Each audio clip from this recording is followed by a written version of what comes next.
Chapter 1. Hello, is this the anti-fraud center? I wish to report a scam. A crossing into deceit. Before my arrival, I was ostensibly told that I would get an early glimpse into the world of my future life, only to be shown a grainy video. The figures within were mere shadowy silhouettes, with not a single face revealed. This was, in itself, rather suspicious. Yet, at that moment, he remained oblivious to the sinister intentions of that husky. He even earnestly began to analyze what he had witnessed. Look at this girl, he remarked, noting the slender silhouette and long hair. She must be a girl. She is soaring through the air, seemingly conjuring wings like a sorceress. And then there was this man, estimated to be over 180 centimeters tall, robustly built, with a hairstyle that appeared to be either bald or a buzz cut, undoubtedly a man who leaped to a height of 3 stories and effortlessly collapsed a wall with a single punch. And what about this vehicle? Performing acrobatics, driving up walls, and spinning 3.5 times from the ground to the arch of a tunnel. Who would believe that the driver possesses no extraordinary abilities? Wait a moment, this sense of déjà vu feels oddly familiar. However, before he could arrive at any conclusions, a real dog's head suddenly appeared before him, interrupting his thoughts and blocking the still-playing video. Alright, time is of the essence. Choose your innate ability quickly. At first glance, the impeccably handsome husky, sitting obediently in front of the screen with its head tilted, appeared strikingly charming, even more so than other huskies, exuding a sense of reliability rather than eccentricity. He was captivated by this unusually appealing and trustworthy demeanor of the husky. Given that his former self had been reduced to ash and contained within a small jar, the chance to start anew in a different world, even equipped with a built-in advantage, was an opportunity he could not afford to miss. Thus, he reflected on the earlier video, pondering for a moment. The ability to soar without aid or artifacts clearly pointed towards a magical inclination. There were cars, but aside from that, there were no airships or mechs, suggesting a rather ordinary modern society as the backdrop. Indeed, I should opt for magic as my talent. I mean, conjuring fireballs and soaring through the skies would be incredibly impressive. In comparison, the other ability, swordsmanship, firearms proficiency, telepathy, though quite useful, it lacks a certain flair. After all, there are no flashy effects. Deduction. Why on earth is deduction even an option in this extraordinary skill set? Could it be that there exists a bizarre worldview in which one cannot survive without deductive reasoning? Oh wait, it seems there truly is. Hold on. Could it be? Innate ability template loading complete. The husky wagged its tail, approaching with an unexpectedly cheerful expression on its otherwise aloof canine face, resembling a typical husky with a shared talent. Additionally, a friendly reminder, the world's will here is quite stubborn, and certain existences that contradict the overarching worldview may face a marginal degree of rejection. However, fret not, our pre-sale and post-sale services are exceedingly reliable, ensuring you a satisfactory shopping experience. Farewell. Wait a moment, There's no time to wait, off you go. Half an hour later, Ruo Mu Liang awoke from a soft bed, rubbing his groggy head.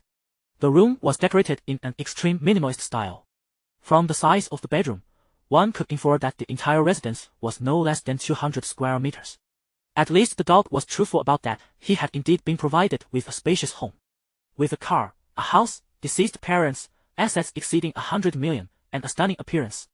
Ruo Mu Liang stepped off the bed, his bare feet sinking into the soft carpet as he approached the full-length mirror, only to trip slightly over the impeccably smooth surface for some inexplicable reason. The reflection showed a youthful face, still retaining a hint of innocence, though the handsome contours were already evident. However, Ruo Mu Liang frowned slightly at the mirror, feeling that the proportions of this face seemed somewhat unbalanced. It appeared a bit too anime-like. This. His emotions were vividly reflected on his face, transforming the handsome figure in the mirror into a comical expression, conveying his current exasperation. Wait! This seems rather entertaining. Ruo Mu Liang spent a good 10 minutes making various facial expressions in front of the mirror, half-moon eyes, a scowl of rage, and darkened expressions, thoroughly enjoying himself. He even attempted to replicate the iconic expressions of the facial expression king, Mao Lu Sui, a character from UGODM known for his dramatic expressions, but after several failed attempts due to the high difficulty, he abandoned the endeavor. Thus far, the experience of crossing over was quite pleasant. Investor review, my foot. Ruo Mu Liang stared blankly at the bedside table, where yesterday's newspaper lay. On the front page, a man dressed in a suit, wearing glasses, and exuding a gentle wisdom occupied nearly half the space, with a headline boldly proclaiming, "The savior of neon police, super popular mystery novelist blah blah." Although he was unsure why he suddenly understood Japanese, that wasn't the main point. This headline, this title, along with the frequent appearance of the name Kudo Yusoku in the text, caused Ruo Mu Liang's vision to darken. This is the world of Detective Conan. What do I need magic for? In the entire realm of Conan, the only instance of magic making a notable appearance seems to be with Koizumi Honko. Wait, could she be the girl who was soaring at the beginning of the video? What a deceptive video. Ruo Mu Liang gasped sharply, only to choke on his own saliva due to the exertion, leading to a prolonged bout of coughing. Finally managing to straighten up, before he could even return the newspaper to its place, he tripped over his own feet in the empty room, falling flat on the ground. What the hell, I'm not a flat-chested lolly, I'm just a clumsy teapot. He could swear that while he was not a master in his previous life, he certainly was not so clumsy that his limbs felt as if they were rented. Thus, Ruo Mu Liang trembled as he closed his eyes, focusing his consciousness on the faintly glowing sapling in his mind. That was his skills panel, which the husky had earnestly described to him before. Name, Ruo Mu Liang. Gender, male. Age, 16. Education, university graduate indeed. You are the legendary genius who completed all studies ahead of schedule. Strength, 6 maximum value 10, average human range 37. Agility, 5 maximum value 10, average human range 37. Intelligence, 9 maximum value 10, average human range 37. Luck, 80 maximum value 100, average human range 2070. Ha ha ha, Ruo Mu Liang stared at the last two lines of the attributes for a full 2 minutes. With a luck value of 20, one could be considered lucky, so what does this 80 signify? This level of misfortune seemed akin to being hit by a car the moment one stepped outside. Ruo Mu Liang wished to gasp again, contributing to global warming. However, glancing at his panel, he decisively dismissed the thought. Though protected by the safety house, he wouldn't be unfortunate enough to choke to death on his own saliva, but it wouldn't be pleasant to choke half to death either. Is this the minuscule rejection from the stubborn world's will against existences that don't align with its worldview? Do you think the world's will in Conan's realm is stubborn? Absolutely, it has been over a dozen Valentine's days, and Conan still hasn't progressed to the second grade. Regardless of the specific case, the culprits rarely flee.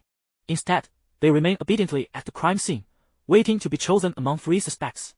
Once a detective exposes the culprit, it invariably leads to the cliche response, with music playing, the culprit collapsing in tears, and confessing. Even in cases where the detectives decipher the murderer's schemes through pure reasoning without finding definitive evidence like fingerprints, the police still cannot directly accuse or arrest the suspect based on the presumption of innocence. Behaviors such as stubborn denial, fleeing arrest, or intent to perish together are scarcely seen in over 1,000 episodes of Conan. Moreover, occurrences where high school students transform into elementary schoolers blatantly defy the laws of conservation of mass and energy, yet the main characters remain staunch materialists. Ha ha, here is a joke. In this world where a single kick can obliterate a satellite, everyone talks about science. What if I accidentally chose the wrong talent at the beginning? Is it too late to delete my account and restart? Otherwise, I could just relocate myself and the safety house to Ikoda. The worldview of Doozy can accommodate magic. Ding dong, ding dong. The doorbell rang. Ruo Mu Liang turned his dull eyes towards the wooden door of the bedroom. If he remembered correctly, his bedroom was on the 2nd floor. May I inquire about the probability of an individual with a luck value of 80 attempting to descend the stairs to open the door, only to lose their footing and roll down for about 10 revolutions, ultimately fainting in a rather embarrassing manner within their own abode? Do not ring the bell, there is no one at home. Yet, the person outside seems utterly convinced that there is someone within, pressing the doorbell twice every 60 seconds, exhibiting a tenacity akin to a relentless determination that they will not leave until the door is opened. Ruo Mu Liang reflects. Very well, I suppose I should go and open the door. The residence provided by the dog is located at 18 Ban, Mihua Town, with the house adjacent to that of the Grim Reaper family. If this persistent individual outside continues to ring the doorbell, it might alert the exceedingly sensitive Kudo family to the potential danger, prompting them to forcibly enter out of concern for a neighbor's safety. He is uncertain whether the safe house provided by the dog can still guarantee his survival under the looming presence of the 2 generations of Grim Reapers. Ruo Mu Liang resignedly rises, cautiously steadies himself against the wall, and gingerly makes his way out of the bedroom, descending the staircase with utmost care. The entire process takes nearly 10 minutes. The individual waiting outside shows no sign of impatience despite the prolonged wait, maintaining a robotic precision of pressing the doorbell twice every 60 seconds. Ruo Mu Liang reaches the door, peering through the peephole. There is no one. This is rather peculiar. Could it be that the doorbell is being activated by a ghost? He glances apprehensively at his panel, where the message indicating no death flag will be triggered while in the safe house remains highlighted. This gives him a slight sense of reassurance. Ruo Mu Liang swings the door open with a vigorous motion, only to find the space outside utterly vacant, devoid of any human presence.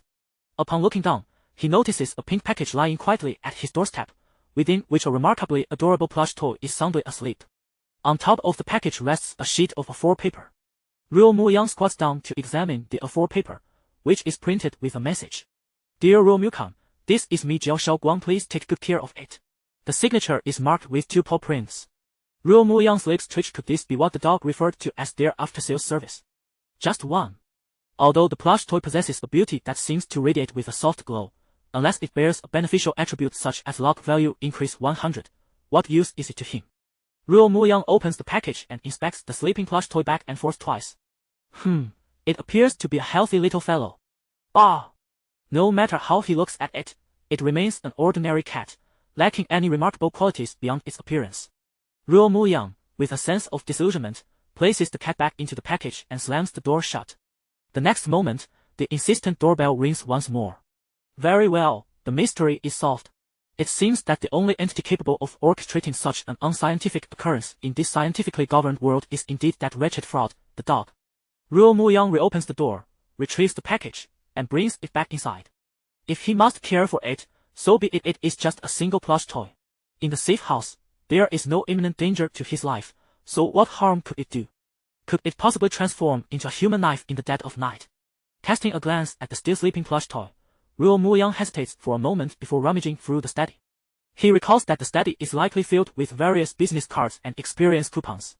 Among them is a pet shop located in Miwa Town, 5 Bam, not far from the office of the second Grim Reaper, Kudo Shinichi. If he is to keep it, he will need to stock up on food, later, and a climbing frame mate.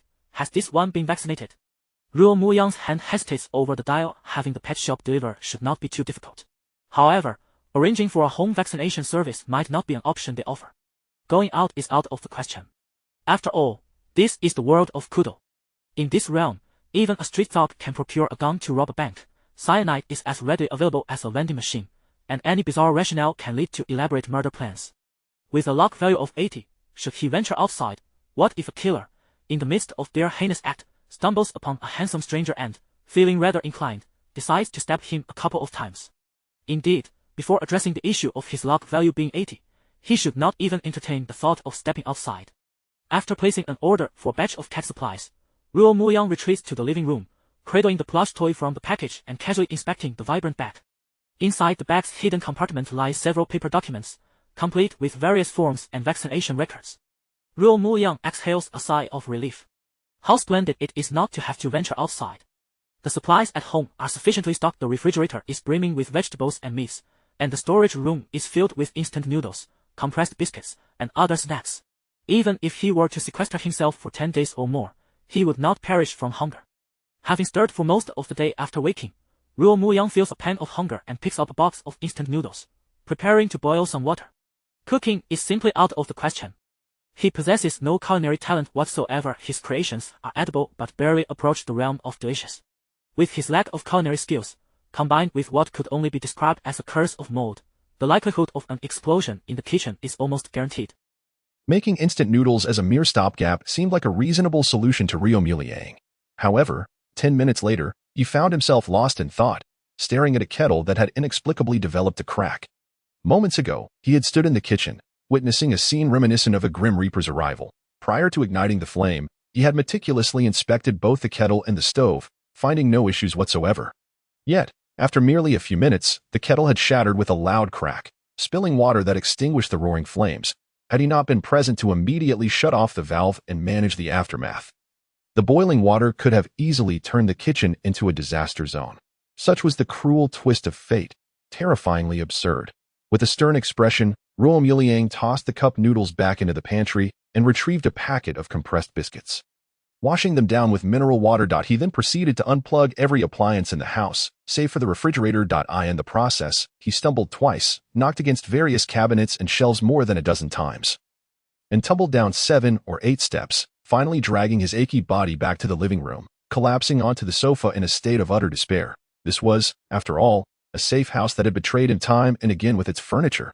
If he were to venture outside, one could only imagine that a few hundred lives would barely suffice. Silently, Ruo Mu Liang opened the true skill tree within his consciousness. He was in dire need of enhancing his survival capabilities.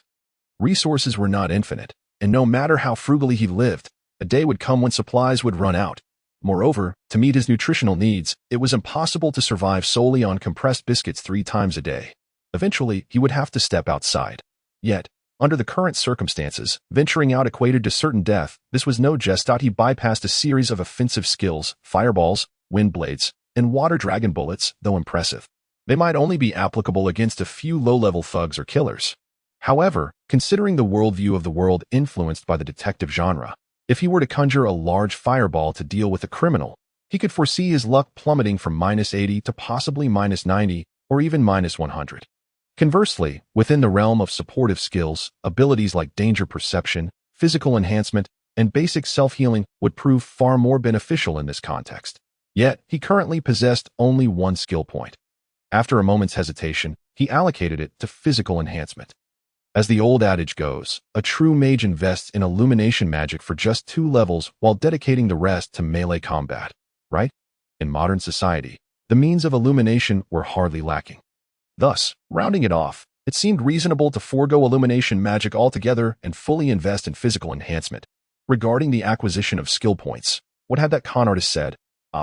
Skill points were derived from the emotional value of others. Apparently, for every 10,000 units of emotional value collected, one could exchange it for a skill point. Notably, both positive and negative emotional values were effective. The emotional contributions of ordinary individuals had a daily limit. While certain special characters, presumably members of the protagonist's group or significant antagonists, could provide an unlimited amount of emotional value. So, what profession in this world was the most popular and easiest for grinding emotional value? Detective or phantom thief? Ruo Mu Liang pondered silently, stroking the cat, leaving aside the question of whether a detective could apprehend a criminal, even if they did. The criminals under their scrutiny would not behave as obediently as those under the Grim Reaper's watch. The moment they were exposed, they would not simply kneel, weep, and repent amidst the dramatic background music. There was a chance the detective might ignite in anger upon witnessing their plans thwarted, leading to a mutual destruction scenario. An extreme exchange. Moreover, being a detective required venturing out to the crime scene. Likewise, a phantom thief also needed to go out, and for him, the level of danger seemed even higher than that of a detective. Just look at how Kaido Kid made grand entrances, with wires and glider wings. Ruo Mu Liang could already envision himself imitating Kid, only to have the wire snap or the glider fail mid-flight. The image of a phantom thief meeting their demise would be quite comical. Surely making headlines for a month of ridicule.as for being a writer, with Kudo Yusaku setting a precedent. Trying to harvest a significant amount of emotional value in the realm of novels would be an uphill battle. Ruo Mu Liang lacked the confidence to outsmart or even compete with the universally acknowledged intellectual pinnacle of the series. Furthermore, what if the renowned Kudo heard about a fellow writer living next door? Out of curiosity, visiting to discuss creative procrastination. Now, that was the crux of the matter. Ruo Mu Liang lamented, "It's too difficult for me."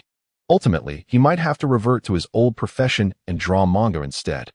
Late at night, after toiling away on the setting for most of the day, he successfully completed the first chapter, tossed his drawing pen aside, and collapsed onto his bed, swiftly falling into a deep slumber. In the living room, the plush cat, having slept through the entire day, finally opened its eyes with a yawn. What followed was a grand display of performance art in the empty living room. The cat first rubbed its forehead with its front paw, then touched its chest, and subsequently stared at its pink paw pads, freezing in place for a full 30 seconds. Shocked, JPG. Then, in a fit of panic, it let out a startled meow, its fur bristling wildly, and tumbled off the sofa onto the soft carpet. The cat then attempted to fight the blanket with all 4 paws but failed to stand up from the carpet.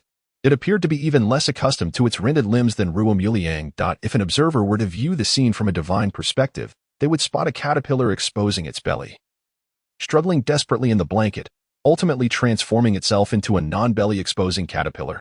After several minutes of struggle, the cat, exhausted, flopped onto the blanket like a pancake. Moments later, perhaps having learned from its earlier experience, the cat cautiously tested the ground with its front paws before slowly using its hind legs to support its entire body. After a few stiff steps, it finally mastered the skill of 4-legged walking, its gray-blue eyes surveying the dauntingly large room. The decor was minimalistic, primarily in black, white, and gray, with all necessary furniture and appliances present. However, curiously, apart from the refrigerator, it seemed that all the electrical plugs were at least 50 centimeters away from the sockets. Confused, JPG. Soft breaths echoed from the second floor. The cat glanced at the stairs, extended its short paws for a moment, sharpened its claws, and then swiftly ascended. The bedroom door was closed, and the cat crouched by the door, gathering its strength for a leap, its tiny paws flailing in the air before successfully hooking the doorknob. The handle wiggled slightly. It wasn't locked. The cat's gray-blue eyes sparkled with excitement. However, its initial jump lacked the necessary momentum, and it couldn't reach the required height. In less than 3 seconds. The cat began to slide down the door. Instinctively, its paws extended sharp claws, and the sound of their friction against the wooden door echoed clearly in the night. The breathing within the room paused. The cat, with its airplane ears, gazed at the scratch marks on the door, extending its small paw to rub against them, as if attempting to erase the evidence. The occupant in the room seemed to stir, mumbling incoherently before sinking back into a deep slumber. The cat, anthropomorphically sighing with relief, aimed for the doorknob once more and leapt. This time, it successfully opened the bedroom door, landing silently and nimbly hopping onto the small bookshelf beside the bed, gazing down at the sleeping young man. Its night vision far surpassed that of humans. Even in complete darkness, the cat could see the man's features with crystal clarity. Meow.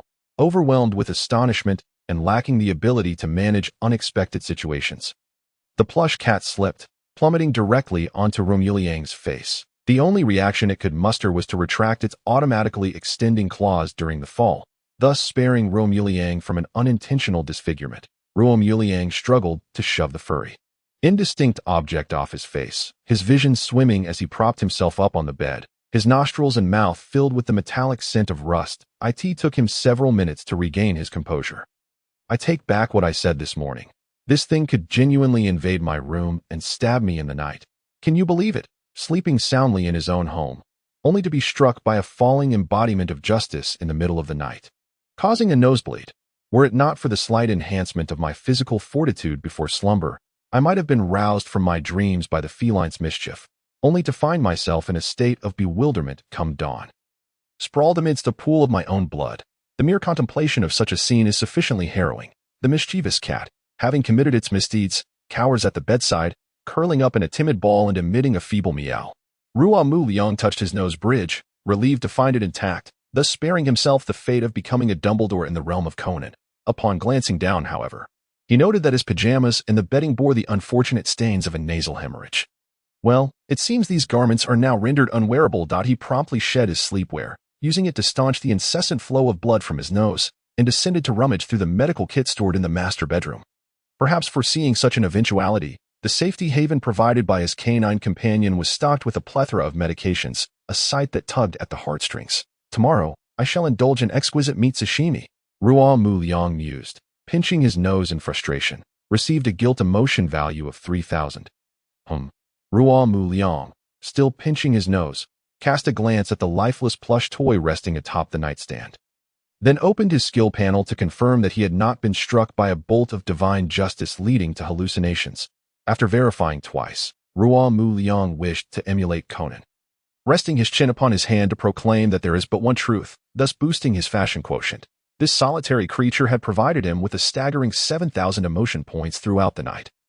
Rounding up to his skill point, this plush toy is indeed extraordinary.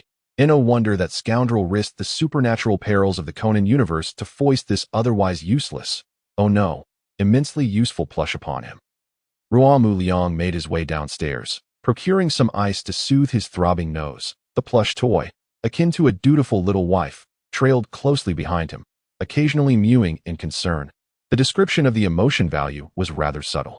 It did not stem from Xiao Guang or Mi Xiao Guang, but rather from a mosaic of characters. Did it fear I was oblivious to the need to peel back the layers? Ruo Mu Liang gazed thoughtfully at the plush toy perched on the coffee table. For some unknown reason, the toy shivered slightly and mewed obediently at Ruo Mu Liang. Meow. Oh whoa. That is sufficient. That is sufficient. Early in the morning, the house of Ruo Mu Liang was filled with the terrified cries of It had even learned to articulate its sentiments in Chinese without formal instruction. The cause, of course, was last night's divine retribution. Although the cat had generously bestowed upon him a wealth of emotion points, causing Ruo Mu Liang to abandon his sashimi plans. Revenge was still on the agenda. After all, Ruo Mu Liang was not a magnanimous soul. Naturally, a bath was in order for the returning feline, and wouldn't it be delightful to accrue some emotion points in the process?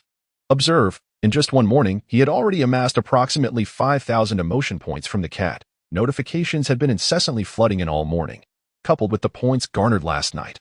He had successfully allocated another skill point to physical enhancement. Ruo Mu Liang had nearly deduced the true identity lurking beneath the feline's exterior. The identity provided by that swindler in the Conan world was relatively uncomplicated in terms of interpersonal relationships. As a prodigious youth, Ruo Mu Liang completed all primary and secondary school curricula by the age of 11, initially intending to apply directly for university admission. However, his mentor deemed it inappropriate for an 11-year-old who lacked a guardian's presence to enter the socially demanding environment of a university, thus postponing his application. Instead, a recommendation letter was penned, encouraging him to first spend a year in high school to hone his social skills. Japanese high schools function as miniature societies, teeming with various cliques.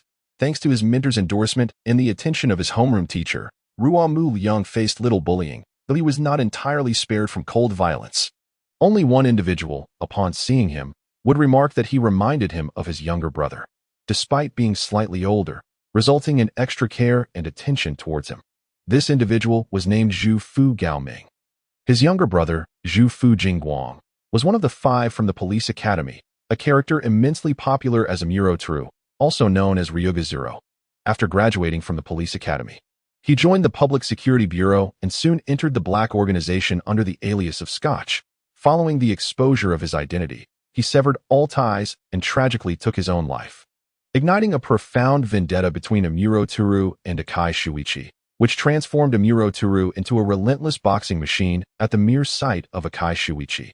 Ahem, I digress. Zhu Fu Jingguang had personally witnessed the harrowing murder of his parents in his youth, leaving him deeply traumatized and resulting in mild amnesia and aphasia. Subsequently, he was adopted by relatives in Tokyo, while his brother Zhu Fu Gaoming was taken in by relatives in Nagano Prefecture, leading to their separation. The narrative provided by the canine, Ruo Mu Liang, having endured cold violence during high school, undoubtedly resonated with Zhu Fu Gaoming, evoking memories of his younger brother.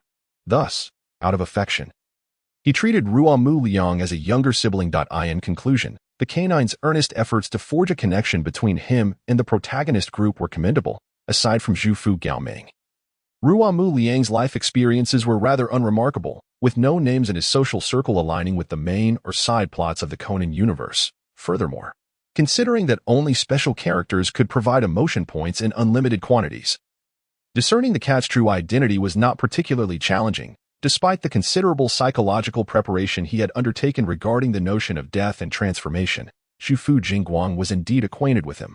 With Zhu Fu Gaoming serving as a bridge, not only Zhu Fu Jingguang but also several members of the Police Academy's 5 could be recognized, although no deep connections existed. Excellent, the ticket for entry into the Red faction is half secured. Ruo Mu Liang utilized a hairdryer to dry the damp Zhu Guang cat, who lay forlornly within a large towel, appearing utterly devoid of spirit. After successfully transforming the wet feline into a fluffy companion, Ruo Mu Liang ascended the stairs, placing the cat in its newly installed nest beside his desk, and commenced working on the 2nd chapter of his manga. Without the threat of a bath looming over it, the cat gradually became restless, attempting to leap from the desk multiple times, only to be intercepted by Ruo Mu Liang each time. The enhancements to his physical abilities were not in vain. In the past, he would have struggled to catch the cat. Zhu Guang cat appeared increasingly agitated, incessantly meowing at Ruo Mu Liang. After a moment of silence, Ruo Mu Liang opened his skill panel, searching in vain for skills such as Beast Whisperer or Spirit Communication that would enable dialogue with animals. What is the matter? Is conversing with animals not magical enough? Why am I denied such skills? Fortunately, despite the inability to comprehend the language, Ruo Mu Liang could somewhat infer that Zhu Guang cat was expressing concern for Ryuga Zero's safety. Would the organization's scrutiny of undercover agents extend to him? Would Zero be able to escape unscathed? Yesterday had been a whirlwind. Having just arrived in this new existence, discovering his transformation post-mortem, and unwittingly finding himself in the abode of an acquaintance, along with delivering a friendly yet forceful meow punch to said acquaintance, who was still a minor, he had behaved out of guilt and concern. remaining faithfully at Ruo Mu Liang's side throughout the night. This morning, however, the instinctual fear of water took precedence, momentarily suppressing Zhu Fu Jingguang's own will. Now, having returned from a state of detachment, Zhu Guang cat could no longer contain its worries for its childhood companion. "Do not fret. Zero is unharmed." The cat ceased its struggles, raising its head to gently meow at Ruo Mu Liang. The plush toy's extraordinary beauty, complemented by its translucent, gray-blue eyes, was captivating. Ruo Mu Liang cleared his throat, feeling an urge to caress it. He even entertained the notion of burying his face in its fluffy belly for a deep inhalation. Stop. This is a person who is several years your senior. Such thoughts are rather inappropriate. If Zero were in peril, upon awakening, one would surely find a golden retriever lying beside him. Although Ruo Mu Liang remained uncertain of the swindler's motivations for transforming the destined to die Zhu Fu Jingguang into a cat and sending him over, it hardly seemed to stem from a genuine concern for his misfortune. Perhaps it was merely a ploy to provide him with a cheat to harvest skill points daily. Nonetheless, the golden retriever is a docile breed, while Zero appears rather fierce in comparison. Zhu Guang? Suddenly curious about what breed Ryuga Zero would resemble in this state. A police dog, perhaps, a Labrador, Zhu Guang. As thoughts meandered, Ruo Mu Liang, lost in contemplation, inadvertently applied too much pressure to the paintbrush in his hand. With a sharp crack, the pencil tip snapped, soaring upwards in a moment of freedom before landing squarely on the bridge of his nose, still adorned with a band-aid, delivering a second blow, while not particularly injurious. The humiliation was acutely felt. Ruo Mu Liang, Jingguang. The cat tilted its head in confusion, emitting a soft, questioning sound, as if contemplating whether Ruo Mu Liang was, perhaps, a tad unfortunate. This notion was thoroughly validated in the days that followed. The charming little villa was perfectly normal for Jingguang the cat, yet for Ruo Mu Liang it was an entirely different story, despite having preemptively unplugged many appliances to mitigate the treacheries lurking in the furniture. Some adversities were simply unavoidable. Take bathing, for instance. The morning ritual of washing Jingguang the cat proceeded without a hitch, but when the evening came for Ruo Mu Liang to cleanse himself, the water heater malfunctioned thrice within 10 minutes. With no one to adjust it, the water oscillated between scalding enough to strip skin and frigid enough to nearly freeze his very being. Halfway through rinsing his hair, the showerhead stubbornly refused to dispense water, while the drain inexplicably clogged, causing a surge of murky water to flood back up. Ultimately, Ruo Mu Liang emerged from the ordeal, wrapped in a towel and with a head full of suds, sneezing as he attempted to clear the waterlogged bathroom. In his fervent sneezing, he inadvertently reopened his wound, resulting in a torrent of blood cascading from his nose, a veritable second act of misfortune, witnessing the entire debacle from behind the glass door. Jingguang the cat clenched its little paws in sympathy, after a Herculean effort to restore order to the bathroom and rinsing off the foam with the drips of cool water from the showerhead. Ruo Mu Liang, utterly drained, staggered out with damp hair. It wasn't that he didn't wish to dry his hair. Rather, he feared that the blow dryer might explode at any moment. Why, he pondered, did fellow magicians like Koizumi, Hongzi not suffer such calamities? Was it a matter of gender discrimination? Or perhaps a consequence of lacking a central character in a love interest? Moreover, the clogged drain was hardly Jingguang's fault. It was merely a manifestation of the world's malice. A backstab of luck at -80. Ruo Mu Liang had confirmed that Jingguang the cat possessed an air of mystique, though appearing no different than an ordinary ragdoll cat aside from its striking beauty. Jingguang exhibited a natural aversion to water and a desire to chase swiftly moving objects. When Jingguang awakened from the joy of playing with a wand, its entire body remained rigid, akin to a world-famous painting. However, it neither required food nor water, nor did it fall ill or shed fur. During the day, Ruo Mu Liang attempted to discern the differences between Jingguang and a typical cat, pulling at its fur for quite some time.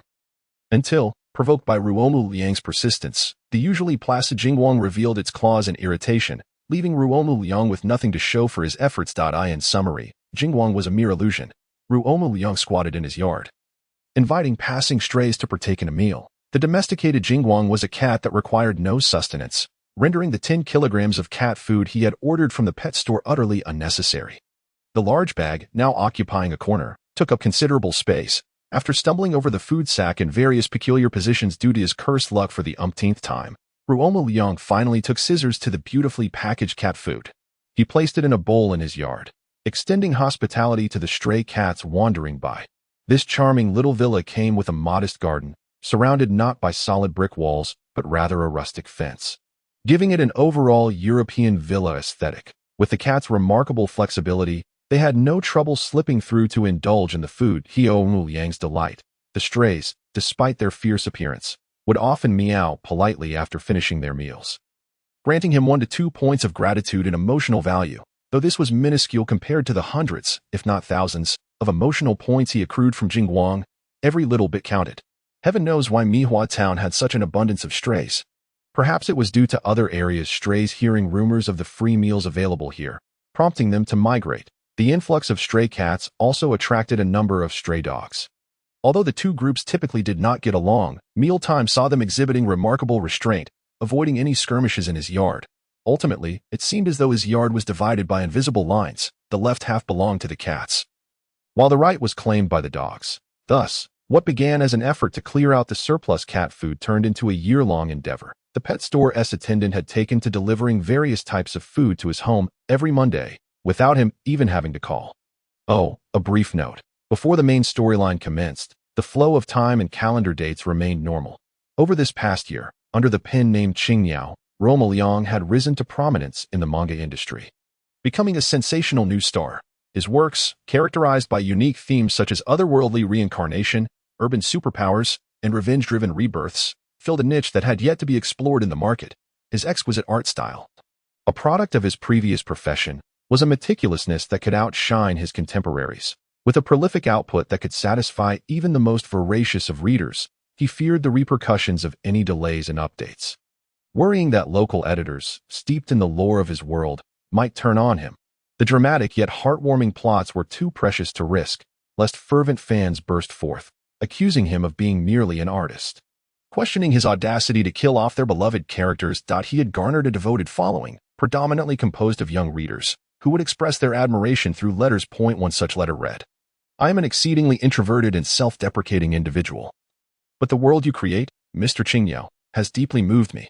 Upon seeing the female protagonist, Hongye, I finally found the courage to confess my feelings to my crush.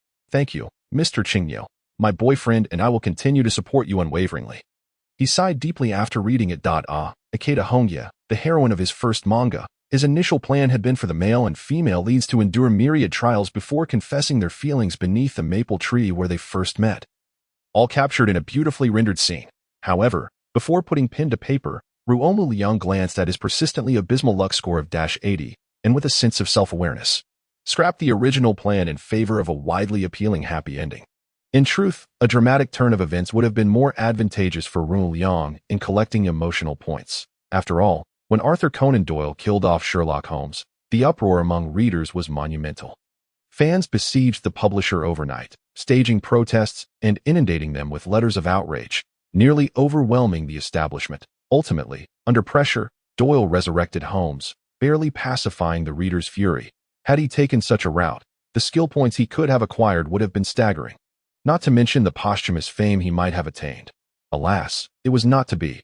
Over the course of a year, with the presence of strays, readers, and Jingguang, who consistently generated around 1,000 emotional points daily, Ruo Mu Liang accumulated a substantial number of skill points. Danger perception, LV5, 55, physical enhancement, LV7, 710, basic self-healing, LV3, 35, along with a few enigmatic skills that proved remarkably effective in moments of flare. At the very least, within this haven, aside from the bathroom, no piece of furniture posed a threat of betrayal. Yet the bathroom remained Ruo Mu Liang's lifelong adversary. This predicament was not without its silver linings. Each time he faced betrayal from the bathroom during his showers, he would receive a generous influx of guilt-based emotional points from Jingguang. Through repeated experiences, Ruo Mu Liang began to understand Jingguang's sentiments. The notion of resurrection was both miraculous and horrifying.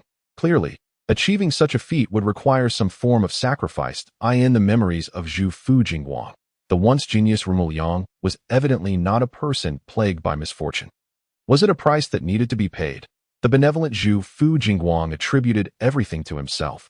Witnessing Ruo Mu Liang struggle against his misfortunes day by day, the once promising genius could now only remain at home, creating manga. As his guilt points steadily accumulated, Ruo Mu Liang had once believed that this solitary existence would persist indefinitely, until the moment when the pseudo-world's child, Kudo Shinichi, goes offline, the true world's child.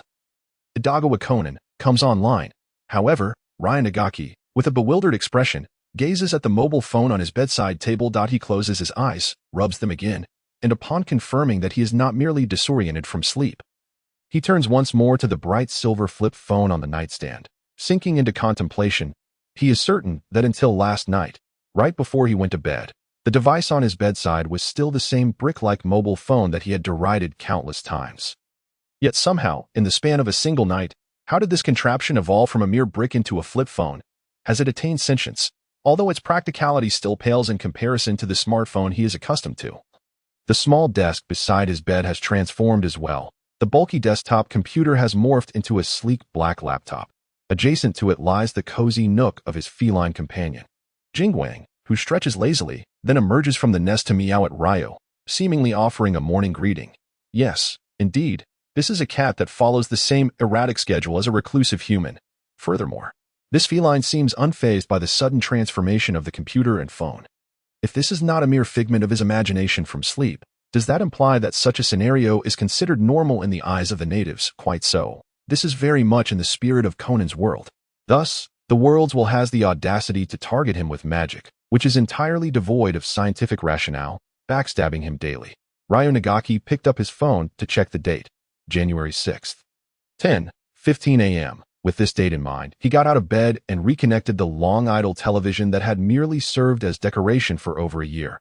Although time in the world of Conan is notoriously erratic, wherein past arcs utilize smartphones, flashbacks employ flip phones, and the main storyline features brick phones, this sort of anomaly typically occurs after the introduction of the elementary school Grim Reaper, given that it will be no less than 3 years until Kudo Shinichi undergoes his rejuvenation.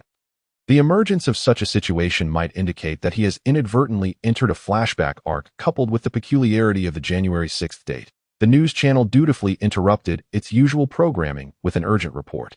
According to eyewitness accounts, an explosion of unknown origin occurred 10 minutes prior at the control console of the Ferris wheel inside the Cupido shopping mall.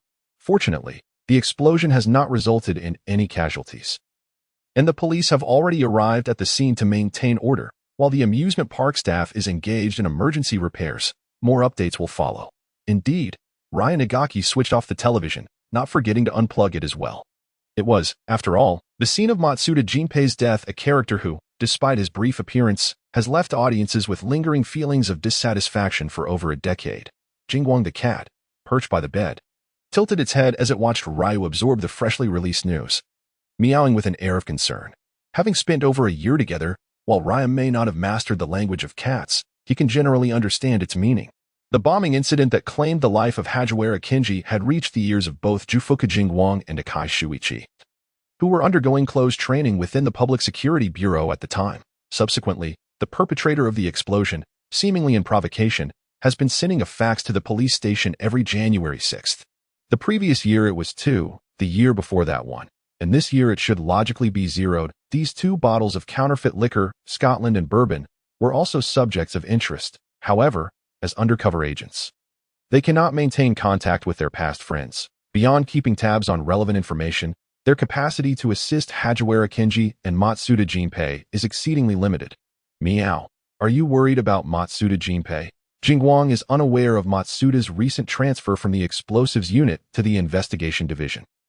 Nevertheless, it understands the bond between Matsuda and Hajiwara. At this juncture, given the explosion in the crowded Cupido shopping mall, both for professional and personal reasons, Matsuda would undoubtedly be present at the scene. The mall isn't too. Ruo Mu Liang's body gradually tensed, his alertness reaching its zenith as his gaze began to sweep repetitively across all the passengers within the bus. However, unexpectedly, the bus passed 2 stops without incident. It was not until Ruo Mu Liang disembarked that nothing resembling the daily happenings that Tokyo citizens delight in transpired. Could it be that the Grim Reaper was not yet at full strength, and that the presence of the fortunate Lon momentarily hindered his performance?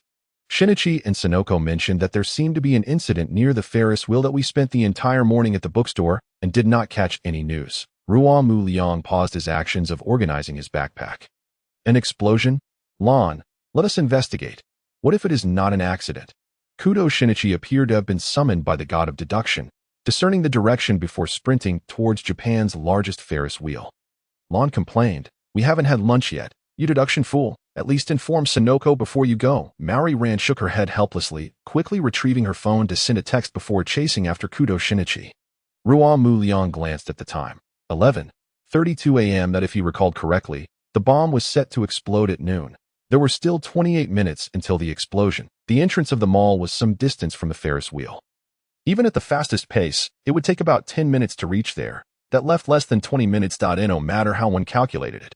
It was impossible to sneak into the suspended cabin of the Ferris wheel under the watchful eyes of the crowd and save Matsuda Jinpei, who was still engaged in a battle of wits with the timed bomb. Not to mention that the Grim Reaper had unexpectedly arrived on the scene, and no wonder the journey had been so tranquil.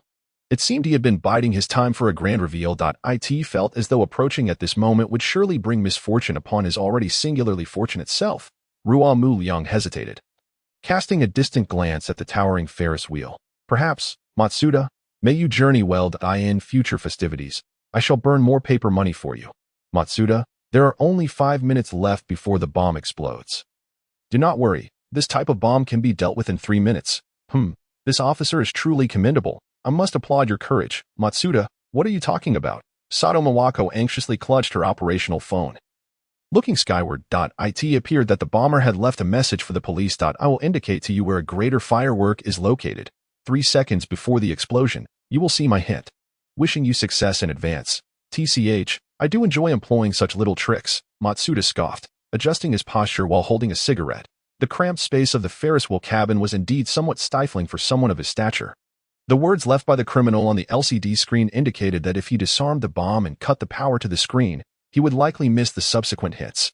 No wonder the criminal had initially planned to trap the police in the airborne Ferris wheel, just to ensure they would see this message. Thus, the prior information was specifically sent to him after the criminal observed his ascent onto the Ferris wheel.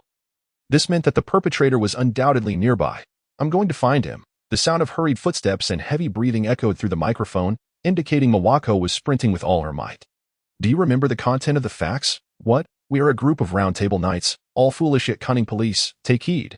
We shall take the heads of our comrades as the spark to ignite our celebration.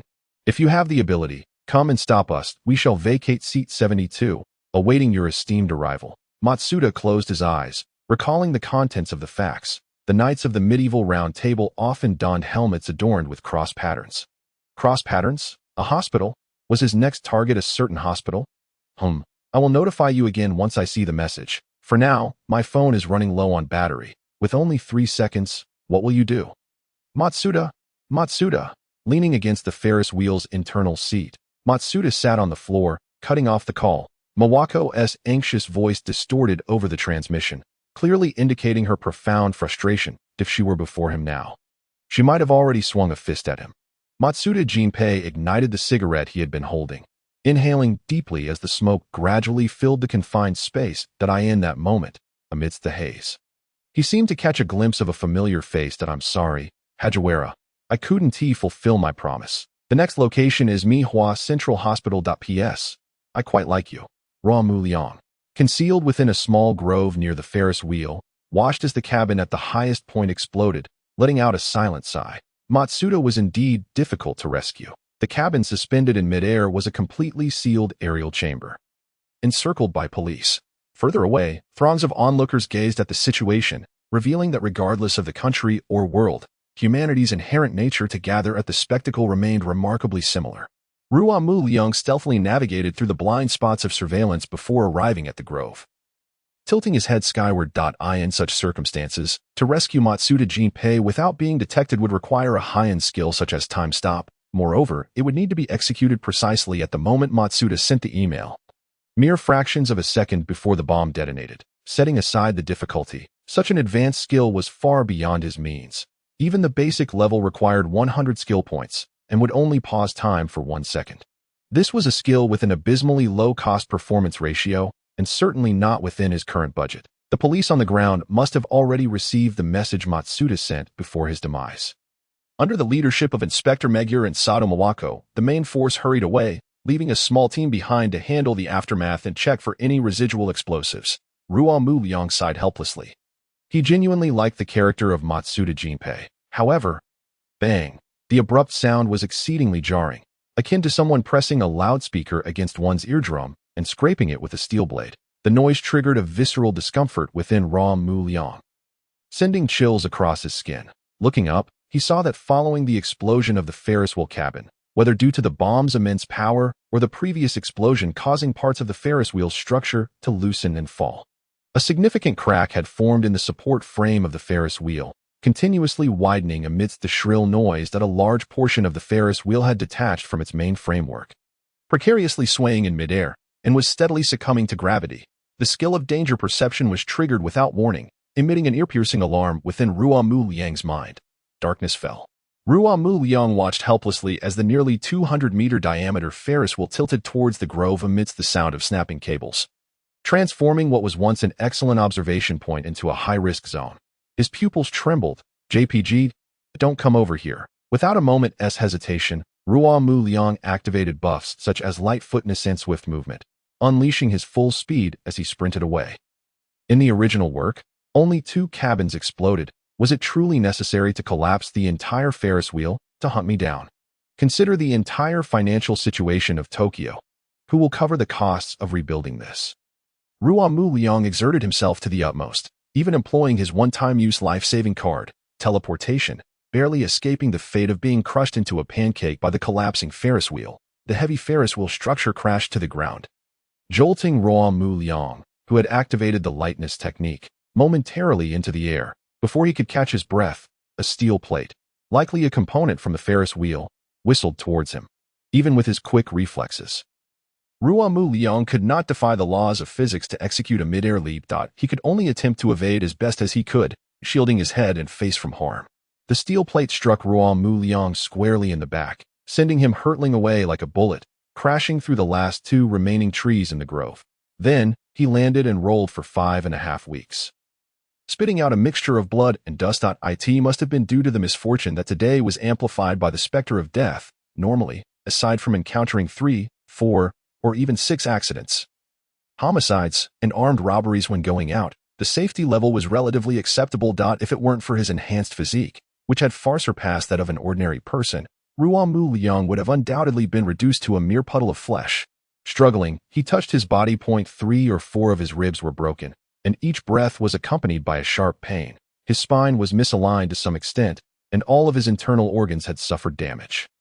There were dozens of bruises scattered across his body, leaving him in a state where not a single piece of skin was unscathed. His rudimentary self-healing was gradually taking effect after lying on the ground for a while. Ruo Mu Liang finally emerged from the feeling of impending death. His limbs could barely move, and he propped himself up with his elbows, slowly shifting his body and adjusting his leverage to gradually push aside the massive steel plate pinning him down. Beep beep. Since the Ferris wheel had broken, the incessant beeping of the skill had finally quieted for a moment, only to weakly sound off a couple more times as Ruo Mu Liang moved. Danger perception. I'm tired. I can't beep anymore. With a clang, the steel plate fell to the ground, and a dark mass rolled down onto Ruo Mu Liang's leg, precisely on the fractured one, causing him to gasp in pain. The quickened breathing tugged at the wound in his chest, and under the dual agony, cold sweat soaked his clothes. Just before he lost consciousness, he mustered the strength to glance at the dark culprit on his leg. A black, German Shepherd puppy? Zhu Fu Jingguang lay motionless on the windowsill of the 2nd floor, peering through the glass at the entrance. In the past, he would have insisted on accompanying Ruo Mu Liang without fail. However, now, Jingguang glanced sorrowfully at his own tender, pink paw, realizing he could only barely fend off strays. Ruo Mu Liang had been gone for quite a while, and Jingguang anxiously glanced at the clock hanging in the room. As he thought of Ruo Mu Liang's extraordinary luck, his concerns intensified with each passing moment. Could something have happened? Did he accidentally get caught in an explosion? The sound of a key turning in the lock faintly echoed from the entrance. Jingguang sprang to his feet, darting down the stairs and pacing anxiously by the foyer. Ruo Mu Liang's pace in opening the door was significantly slower than usual, as if turning the key required all his strength. He hadn't been unconscious in the small grove for long, and soon he regained consciousness. The amusement park staff and a small team of police officers prioritized maintaining order in the crowded areas to prevent any large-scale stampede or casualties. The grove was usually devoid of human presence, and it would take some time before many people arrived. After struggling to regain his mobility, Ruo Mu Liang managed to lift the unconscious German Shepherd puppy in his arms.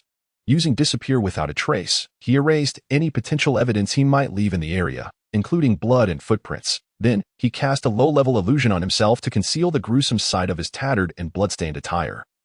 Lest the taxi driver refused to take him. As for why he didn't wait for the police or medical personnel at the scene, it was not only because his obviously unnatural self-healing speed was unsuitable for others to witness, but also because he could barely move. With his combat and reaction abilities at their lowest, in such circumstances, he definitely did not wish to share the same space with armed individuals. With his overwhelming charisma, even a Ferris wheel could fall for him. One could never be too sure that a police gun wouldn't also fall head over heels, leading to a tragic accident. Gritting his teeth against the pain, he finally made it to a safe area. Weakly, Ruo Mu Liang managed to pull a faint smile for Jingguang, placing the snoozing German Shepherd puppy on the coffee table before collapsing onto the carpet. Succumbing to unconsciousness, meow. As Ruo Mu Liang lost consciousness, the low-level illusion dissipated, revealing a horrifying array of wounds beneath his tattered clothing. Jingguang meowed in terror, his fur bristling. He dashed to Ruo Mu Liang's side, cautiously extending a paw to touch the injuries. The wounds, which had yet to fully heal, threatened to burst open once more. Despite Jingguang's careful approach, it was as if he had placed the final straw on the camel's back. Bright red blood gushed forth, staining the white fur of his paw. Damn, the injuries are too severe. If only I weren't in this state, I could at least offer some help. Anger, worry, and anxiety surged within Jingguang, and the agitation made him feel as if his own body was heating up. His vision blurred. Zhu Fu Jingguang suddenly realized that Ruo Mu Liang seemed to have shrunk. No, it should be that he had grown larger. Looking down, he no longer saw his small, pink, fluffy paws, but rather the bony hand of an adult man. Had he transformed back into a human?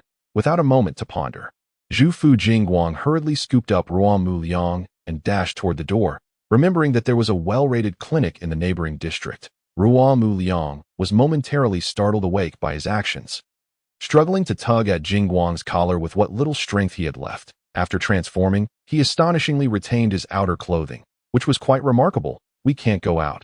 Going out means death. Zhu Fu Jingguang paused, glancing back at the coffee table where the German Shepherd puppy lay, looking utterly foolish with its natural curls framing its forehead. Did he save Matsuda? This time, the price was his own injuries? He even began to regret his decision at that moment. Such things should never happen to a mere 16-year-old, regardless of the country. Jingguang pressed his lips together and carefully turned to lay Ruo Mu Liang on the sofa before rushing upstairs to search for a medical kit. You dare show your face again? Do you think I wouldn't dare to kill a dog? The next time Ruo Mu Liang opened his eyes, he was met with the sight of the scammer husky he had longed for. One he had considered in at least 100 different culinary scenarios. The husky sat upright, wagging its tail, wearing a human-like smile. Dear Mr. Ruo Mu Liang, this is a follow-up visit to enhance your experience. If you are satisfied with our service, please be sure to leave a 5-star review. 5-star review my foot. Ruo Mu Liang opened his mouth, unleashing a torrent of curses, even contemplating leaping at the scammer to strangle it. Do you have any idea what I've endured over this past year? Do you know how I've survived days filled with water shortages during baths, kitchen explosions while cooking, tripping downstairs, and encountering various homicides and accidents whenever I step outside? In the early days, when I had no skill points, I was locked in a safe house, subsisting on compressed biscuits and instant noodles for over half a month, eating them dry since I couldn't boil water. Do you know what it feels like to encounter 3 waves of armed robbers while trying to withdraw money from a bank in one morning? Do you know what it feels like to be struck by a Ferris wheel with a diameter of 200 meters? If it weren't for the fact that Ruo Mu Liang couldn't control his body after entering this space, he would have lunged at the husky to deliver it a raw fish. No. A dog life. The husky tilted its head, its small face reflecting great confusion. Why didn't you tell me earlier that I was going to the world of Detective Conan? If I had known, I could have chosen any magic, or even karate or judo, and I wouldn't be in this predicament. Other than magic, no other choices could possibly lead to such a situation in the world of Conan. At least he could have received a 50-point boost in luck. However, the rules clearly state that one cannot disclose the detailed world setting to the chosen ones. Yet before you made your choice, I had hinted quite clearly. You mean that video fraud? Ruo Mu Liang narrowed his eyes, glaring at the husky. If looks could kill, this scammer would have been sliced into 1,000 pieces by now. Exactly. What kind of hint was that? If you had even shown a football exploding a satellite or a helicopter firing at Tokyo Tower, I wouldn't have made such a foolish choice.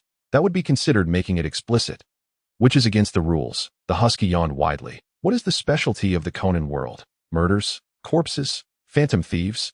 Ino. It's the little black one. Ryuki Ryo. He wished to retort, yet found himself at a loss for words on where to begin. Just look at how I have prepared so many little black items for you in one breath. Aside from the realm of deduction, where else could one possibly gather such a plethora of diverse styles and functionalities of little black items? Ryuki Ryo, I wish to lodge a complaint. Apologies, dear one, but here we do not possess the functionality for negative reviews or complaints. Your options are limited to a 5-star rating, a 5-star rating with an additional 100 words, or a 5-star rating accompanied by a like and over 500 words of praise. Zhufu Jingguang busied himself in the kitchen. Having spent over a year in Ryuki Ryo's company, he was well aware that Ryuki's self-healing abilities far surpassed those of the average individual. Given the explicit instruction not to go to the hospital, there was little he could do for Ryuki. At most, he could use the common tools in the medical kit to clean the sand and debris from Ryuki's wounds, perform a simple bandaging, and then prepare a delicious meal for him. It would be nothing short of sheer cruelty to have a severely injured person subsist on mineral water and compressed biscuits, having not moved in human form for an extended period. Zhufu Jingguang found himself exceedingly unaccustomed, nearly burning a pot of food on his first attempt. The ingredients in the refrigerator were scant, as Ryuki's extraordinary constitution meant that he seldom ventured into the kitchen to make things difficult for himself. After placing the prepared meal into a food container, Jingguang was suddenly engulfed in darkness, feeling as if the world was spinning around him. When he regained his senses, he was met with the familiar sight of a fluffy body. The cat, exasperated, let out a sigh, leaped onto the countertop, and carried the food container to the living room. Ryuki was still in a deep slumber, though his complexion appeared much improved, no longer resembling a soul teetering on the brink of death. Zhufu Jingguang, the cat, breathed a sigh of relief, curling up beside Ryuki with great care not to press against his wounds, soon succumbing to fatigue himself. At that moment, the only conscious being in the living room, with its round, dark eyes, was striving to reconstruct its shattered worldview. Why am I still alive? Why do I see Zhufu Jingguang, who has been missing for several years, here? Why is Jingguang transformed into a creature? Woof. Wait, why have I turned into a dog? However, the other two in the living room, who possessed slightly more knowledge, were either unconscious due to severe injuries and focusing on self-healing, or had expended too much energy after reverting to human form and were now in a deep slumber. No one could alleviate Officer Matsuda's inner turmoil. The German Shepherd pup instinctively scratched its claws on the wooden coffee table, then stiffly retracted them. The core of adulthood did not permit him to engage in such childish acts of destruction as a means of venting his questions and energy. Yet, Officer Matsuda felt as though he was on the verge of internal injury from suppressing his frustrations. When Ryuki finally awakened, it was already midnight, and the various wounds on his body still throbbed with pain. However, the most severe of them had nearly healed. Jingguang, the cat, was startled awake by Ryuki's movement, its gray-blue eyes scanning him multiple times, confirming that Ryuki had indeed escaped the clutches of death. And it immediately felt relieved. Then, in a swift motion, the cat leaped up, seized the now-cold food container from the coffee table, and dashed into the kitchen. Before long, the hum of the microwave filled the kitchen. Although operating a microwave with paws posed a significant challenge, Jingguang exerted considerable effort, but still could not transform back into human form as he had during the day. The microwave beeped, signaling the end of its cycle, and Ryuki slowly rose, retrieving the food container from the kitchen. Given the limited ingredients in the refrigerator, even with Jingguang's culinary skills, he could only prepare an omelet rice paired with miso soup. Due to the reheating process, the texture was somewhat overly soft. Nevertheless, being able to enjoy a warm meal with decent flavor during such a time stirred a faint warmth within Ryuki's heart. Meow meow meow. Earlier in the afternoon, I went to feed the strays and confirmed that no one had passed by this area during that time.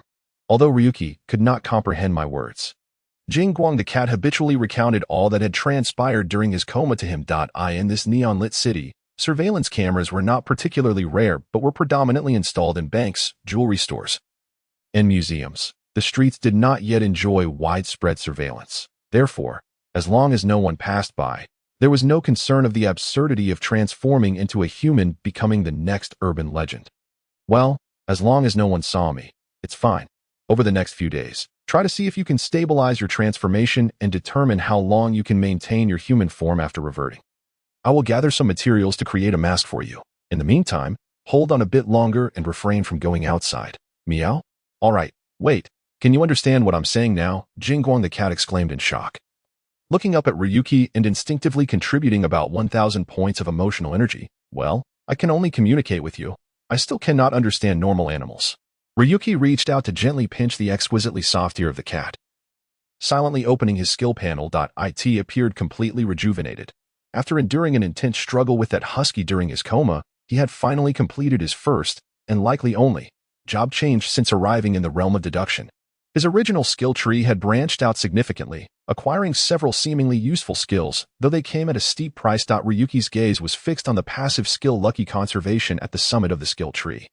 Deep in thought, there was a significant deficit in skill points. Had it not been for this excursion and the experience of teetering on the edge of death, Ryuki, with his somewhat lethargic nature, would undoubtedly have chosen to remain snugly in the safe house, patiently awaiting the commencement of the main storyline. He would then seek opportunities to present himself before the protagonist team and complete a couple of low-risk main quests to accumulate skill points.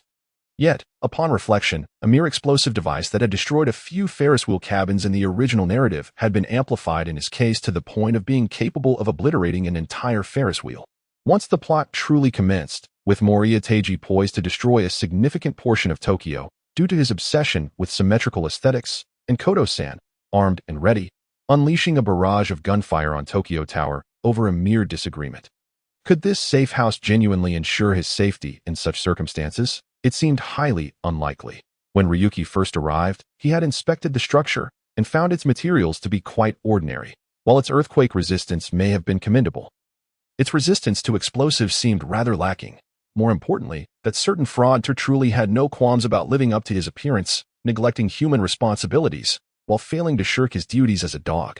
Seizing this opportunity for job change, he had provided Ryuki with an extra layer of character development. It was said that his previous life experiences had been too barren. After all, how could the life of a genius youth be so mundane and uneventful? Just look at Akai Shuichi, whose family had endured enough experiences to fill a multi-million-word novel. That was the true protagonist template. Hence, this husky had taken it upon itself to patch him up, under the pretense of facilitating his integration into the storyline later on. According to his original life experience, Ryuki Ryo's mother, Ryuki Haruko, had died in a tragic car accident while working in the United States. His father, Ryuki Haiku, succumbed to illness after enduring excessive stress, compounded by the grief of his wife's passing away in the hospital a month later. After completing his studies in the United States and attending to his parents' affairs, Ryuki returned to his hometown of Tokyo, a place fraught with sorrow. However, following the patching up, Ryuki found himself face-to-face with a safe in his study, exasperatedly pressing his forehead. Are you attempting to enhance my character profile? Do you wish for me to perish even faster? Inside the safe lay a thick stack of documents, covered in alarming crimson notes. As Ryuki meticulously perused the materials, his heart grew colder with each page. While Ryuki Haruko was officially recorded as having died in a car accident, her throat and abdomen bore numerous knife wounds. Strangely, although her body remained intact, it weighed significantly less than when she was alive. Even after accounting for the estimated blood loss based on the scene, there remained an approximate discrepancy of 2.3 kilograms. This strongly suggested that a portion of her internal organs had vanished without a trace. Next to the photographs, bold red letters spelled out JTR.AS for Ryuki Haiku. According to the hospital's records, he had developed severe mental health issues, accompanied by intermittent amnesia, hallucinations, and a tendency towards mild aggression, due to years of sleepless research and the subsequent trauma of his wife's death. Yet, despite the evident side effects appearing in the patient, the prescribing physician had increased the dosage of lofpramine and amisulpride. Numerous psychiatric medications come with severe side effects. This dosage is sufficient to be lethal. At the end of the documentation, there is a somewhat unclear profile photograph of a Caucasian man. A large circle has been drawn around the man's face with a red marker, accompanied by small text of the same color. Paterlino, FBI? How curious that it also involves the FBI. The concern is that while you have patched the character's profile, at least synchronize the memories, providing only textual documentation. Deguzi, can you be any less reliable? Do you call this character completion? Although the final investigation results are not presented in the materials, since it involves JTR, Jack the Ripper, the perpetrator is likely that individual. Thomas Schindler. He appears in the film adaptation, The Spirits of Baker Street, rumored to be a descendant of London's infamous serial killer, Jack the Ripper, he attacks women in the dead of night, slitting their throats with a small knife before disemboweling the victims and collecting parts of their entrails. From the actual autopsy reports of Ruo Mu Liang, the modus operandi and habits align perfectly. It is reasonable to speculate that perhaps Ruo Mu Liang was the first victim in the hands of Thomas Schindler, hence the chaotic knife wounds on the corpse. He clearly did not conduct a detailed investigation into the victim's background before striking, which led to Ruo Mu Liang uncovering traces and pursuing the matter. Consequently, Thomas Schindler, in a fit of desperation, bribed a powerful figure within the FBI, someone who reigns in the information technology sector. For he possesses the financial means to do so. This caused the husband to succumb to overwhelming grief, following his wife into the afterlife. Although according to the film's plot, Thomas is merely a descendant of Jack the Ripper and does not inherently share the ancestral penchant for brutality and bloodlust. His skill with a blade and decisiveness in murder suggest a rather unsettling proficiency. TSK. Ruo Mu Liang silently returned the documents to the safe and locked it securely, then moved the books on the shelf to obscure the embedded safe, pretending he had never laid eyes on such distressing material. Outside the study, muffled sounds of commotion could be heard, though indistinct through the door. Ruo Mu Liang rubbed his temples and rose from the study.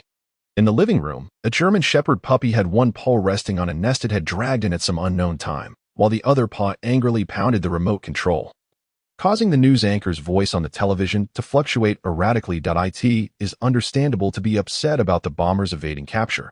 But what is this about stepping on Jing Guang's nest? Beside him, Jing Guang the cat lounged atop the armrest of a single sofa, looking down with visible exasperation at the dark puppy's squeaky roars. The puppy's stamina was insufficient for prolonged activity. After dragging the nest down from the second floor and howling at the news for an extended period, Matsuda the dog finally collapsed into the soft nest. Exhausted. Is Matsuda alright? He has scarcely been awake these past few days. Mostly sleeping. Ruo Mu Liang stroked his chin and sighed, saying, "There's no helping it. He shattered too completely. I in his puppy form. This is how it is. He will be fine after a while. So, why did he drag your nest out? Is it that he dislikes the mat I prepared for him?" Jing Guang the cat stiffened momentarily, a flicker of guilt appearing in his slate blue eyes, previously thinking he could only exist in such a form. He had not considered the implications thoroughly. Cough. Matsuda has a point. My situation indeed does not warrant sharing a room with you. The truth is, today, Jing Guang the cat had silently endured a morning filled with judgmental glares from friends questioning. Are you a pervert? Ruo Mu Liang paused for a moment. This may not be a bad thing. Having been forcibly assigned a character profile, his subsequent plans would likely require some adjustments, as certain matters were indeed unsuitable for two former police officers with strong senses of justice to witness. After all, it is not quite legal. I will step out for a while. You stay here and watch over Matsuda. Another outing.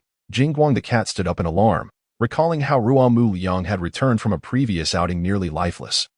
Now, upon hearing he would go out again, it almost triggered a panic response. It is nothing serious. Merely a discussion regarding some contractual matters with the editor. Additionally, I genuinely need to procure some ingredients. The cat shifted its paws, eager to accompany him. However, glancing at the puppy nestled against the leg of the coffee table, fast asleep, it feared that Matsuda might sneak away if left unattended. He harbored a profound obsession regarding the bomber who had killed Hajiwara Kenji.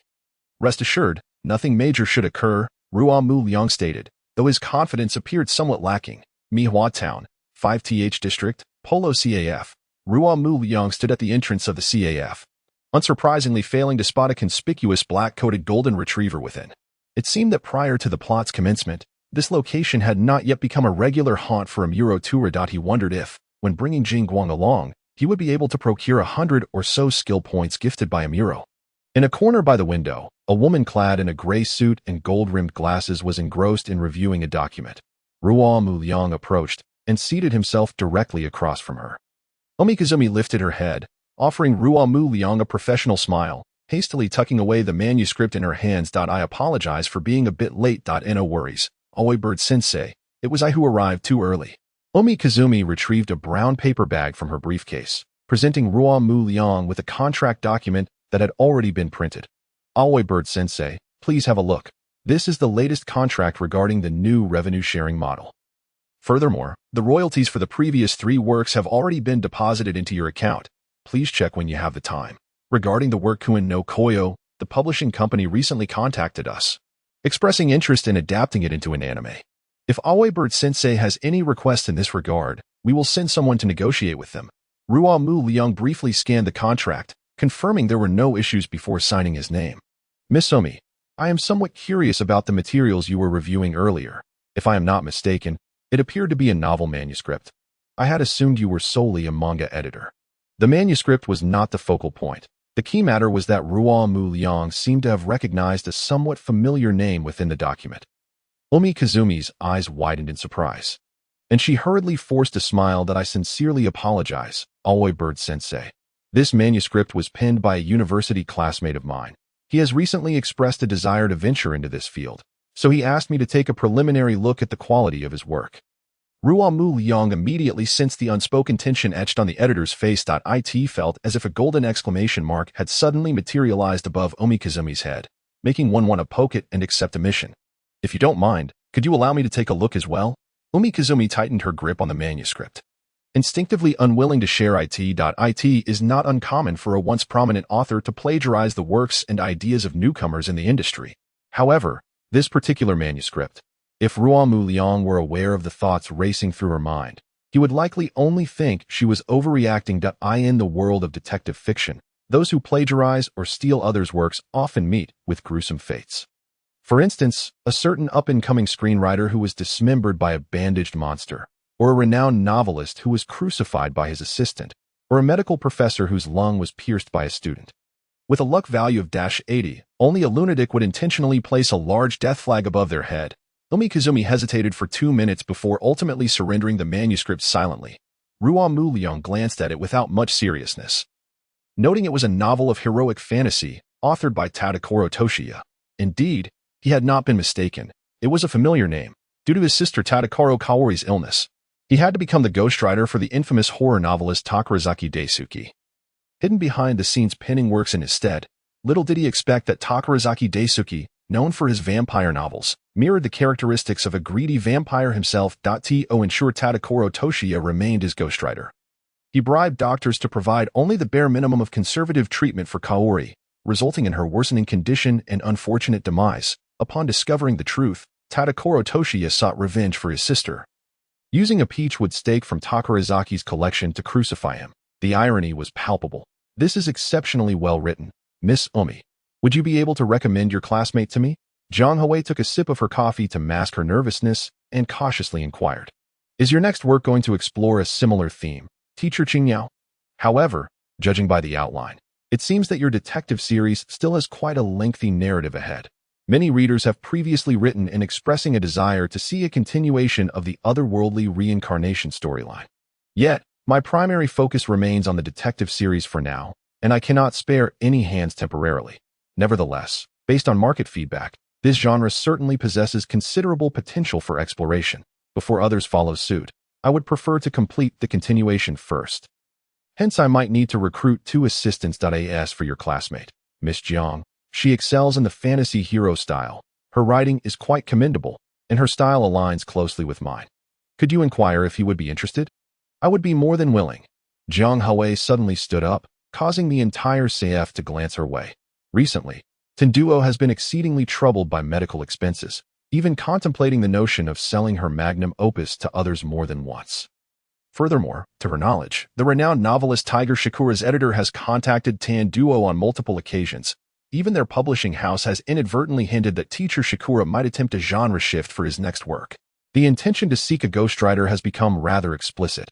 Noticing the commotion she had caused, Zhang Hui blushed and bowed apologetically to the other patrons in the CF before sitting back down and softly asking, Teacher Qingyao, do you have time tomorrow, or rather, this afternoon? Since Tenduo lives not far from here, if you are available, I can bring him over right now. He would arrive in about half an hour. Ryu Nikaki replied, there is no rush. I happen to be going to rent a studio this afternoon. Also, please keep an eye out for suitable artists. I do happen to know one artist here, named Harazuki Karu. After pondering for a moment, Zhang Hui remarked, although he specializes more in oil painting and has consistently aimed towards mainstream artistry, he is currently taking on some illustration or comic assistant jobs to save money. If teacher Qingyao needs him, I can help you get in touch. Ryu Nikaki raised an eyebrow, recognizing yet another familiar name, Harazuki Kataru. the husband of Shiratori Sarah and the brother-in-law of Shiratori Min Saburo, who appeared in the film, The Assassins and the Pupil. Yes, please assist in contacting him. I will send you the studio address later, no problem. Zhang Hui eagerly paid the bill, bowed to Ryu Nakaki, and hurriedly departed. The process of renting the studio went remarkably smoothly, and a contract was soon signed. The overall environment of the studio was quite pleasant. However, it seemed the neighbors were rather unfortunate. Ryu Nakaki glanced up at the large lettering on the third floor that read Hidetaka Finance. If memory serves correctly, the president of Hidetaka Finance, Mr. Hidetaka, was a victim in a certain case, indeed, in the world of deduction. Being a president is inherently a high-risk occupation. Most presidents who have made an appearance are either dead or injured, with only a select few managing to escape unscathed. Ryu Nakaki shook his head. Lamenting the terrifying power of death, the distance from Gachome to the residence of Ryu Nakaki in Nikkome was not far, so adopting a better safe than sorry approach, he chose to walk back rather than take public transport. He stopped by a convenience store to purchase some ingredients, and, unsurprisingly, the cash register malfunctioned while he was paying, causing him to wait an additional 20 minutes. It was rare for him to venture out and encounter such peace. It seemed that a certain ambiguous skill, lucky conservation, was proving to be somewhat useful. Lucky conservation, passive after experiencing a significant accident. Your luck will slightly increase for a short period. The ups and downs of life are quite normal. Although some individuals may experience more downs than ups, Ryu Nakaki disregarded the skill's description, particularly the last line that was rather infuriating as he walked down a narrow path with a plastic bag in hand. Suddenly, a loud explosion echoed in his ears. Ryu Nakaki didn't dare look back, instinctively crouching and rolling to avoid half a door panel that narrowly missed his head. Trembling, he reached up to feel his head. No injuries, and thankfully, no bald patches. Crouching behind a wall, Ryu Nakaki pulled a small mirror from his pocket, utilizing its reflection to observe the surroundings for a moment. There were no peculiar figures in black rushing out with guns. Nor were there a series of subsequent explosions. It appeared he had not stumbled upon a waterworks emergency. Ryu Nakaki's lips twitched slightly. Dog system, show yourself. Is this what you call a slight increase in luck? Amidst the smoke, an elderly man in a white coat emerged, coughing, his gleaming bald head and uniquely styled mustache covered in dust. Ryu Nakaki glanced at the doorplate. Mihua Town 2 Chome 21. Agasa residence. Well, it seems this cannot entirely be blamed on the dog system. After all, Dr. Agasa's character is known for conducting peculiar experiments at home, often resulting in explosions every few days. If it weren't for the malfunctioning cash register at the convenience store delaying him by 20 minutes, he wouldn't have coincidentally stumbled upon the site of the doctor's explosion. He nearly had his head taken off by the flying door panel, which could have left him as a mere mosaic on the ground. Perhaps in half an hour, a smug little detective in a school uniform would stand beside his corpse, stroking his chin and uttering the classic line, "There is only one truth. The culprit of this case is you." Dr. Agasa, shaking the grim image of death from his mind, Ryu Nakaki confirmed that the smoke-filled Agasa residence would not explode again and quietly stood up, even while rolling to evade the threat. He had the presence of mind to protect the ingredients he had just purchased. Such practiced reflexes were almost heart-wrenching. Cough, cough, cough. Dr. Agasa leaned against the wall, coughing. Ryu Nakaki noticed a faint bloodstain seeping from the lower part of the old man's white coat. Is it true that in the world of deduction, one cannot die even if punched into the sky? Oh, explosions can indeed be fatal. After all, there lies one victim, Matsuda Jinpei, at home. Well, that settles it. Is he injured anywhere else? Ryu Nakaki moved forward to support the unsteady Dr. Agasa, who was clutching his chest, still coughing, while his other hand struggled to hold his lower back. With each cough, his body stiffened, likely due to a bone injury. However, considering the door was blasted wide open, nearly affecting Ryu Nakaki who happened to pass by, it was remarkable that Dr. Agasa could emerge relatively unscathed from the explosion's epicenter, sustaining only minor injuries. TSK, Matsuda, take notes. My back feels like it's twisted. It hurts, it hurts, it hurts. I've called for an ambulance. Ryu Nakaki helped Dr. Agasa sit on the steps, ran home to put away the ingredients, and returned with a medical kit to tend to his leg and stop the bleeding. Thank you. You live nearby, right? The Nakaki residence? I often see you feeding stray dogs in your yard during my walks, but I haven every time Doctor encounters a case, it is as if he is embarking on an excursion with the Grim Reaper. Or perhaps even with the Grim Reaper and the Young Egg Steamer gang. Aside from the unintentional entanglement in the 14th theatrical installment, He has rarely faced any incidents when alone, nonetheless. Tomorrow presents an opportune moment to visit the hospital and check on the doctor. After all, assisting in calling an ambulance has garnered nearly 4,000 emotional points. Such an opportunity to reap skill points must not be overlooked. The following morning, after playfully, or rather mischievously, engaging with Officer Matsuda, who was in an unusually lucid state, Ryo Wakagi harvested a wave of emotional points. Subsequently, he allocated all 3 skill points accumulated over the past few days into his newly acquired exclusive skill. Assimilation. Assimilation LV3, 35. While it is impossible for you to become luckier, you can render others as unfortunate as yourself. This active skill can be unleashed on targets within your line of sight. With the current attribute, it decreases the designated target's luck value to -80 for the next 3 hours. This skill operates discreetly, devoid of any auditory or visual effects, making it an exquisite tool for covert sabotage. However, the precise effects remain to be validated through practical application. Fortunately, there is no shortage of experimental subjects at Mihua Hospital. For instance, there is a certain doctor a few days ago, during a particularly perilous phase.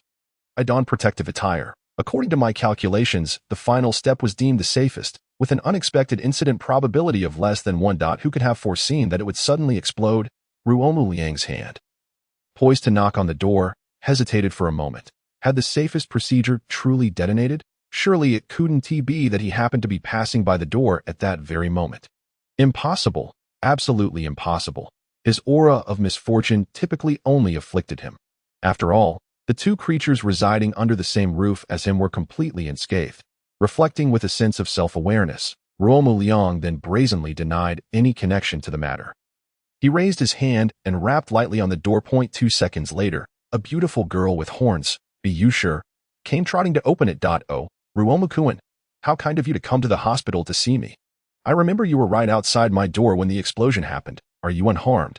Placing a fruit basket on the bedside table, Ruo Mu Liang shook his head in response. I am uninjured. Dr. By the way. Let me introduce you. This is Kudo Shinichi, whose father is the renowned mystery novelist Kudo Yusaku. This girl is Ran. Her father is also a detective and is Shinichi's childhood friend. Shinichi, Ran, this is Ruo Mu Liang-kun, who resides at Mihua 2. Chome, 18 bang. Ruo Mu Liang smiled and nodded at Shinichi and Ran. Excluding their recent accidental encounter on the bus, this marked their first formal meeting. Hello, I am Ruo Mu Liang.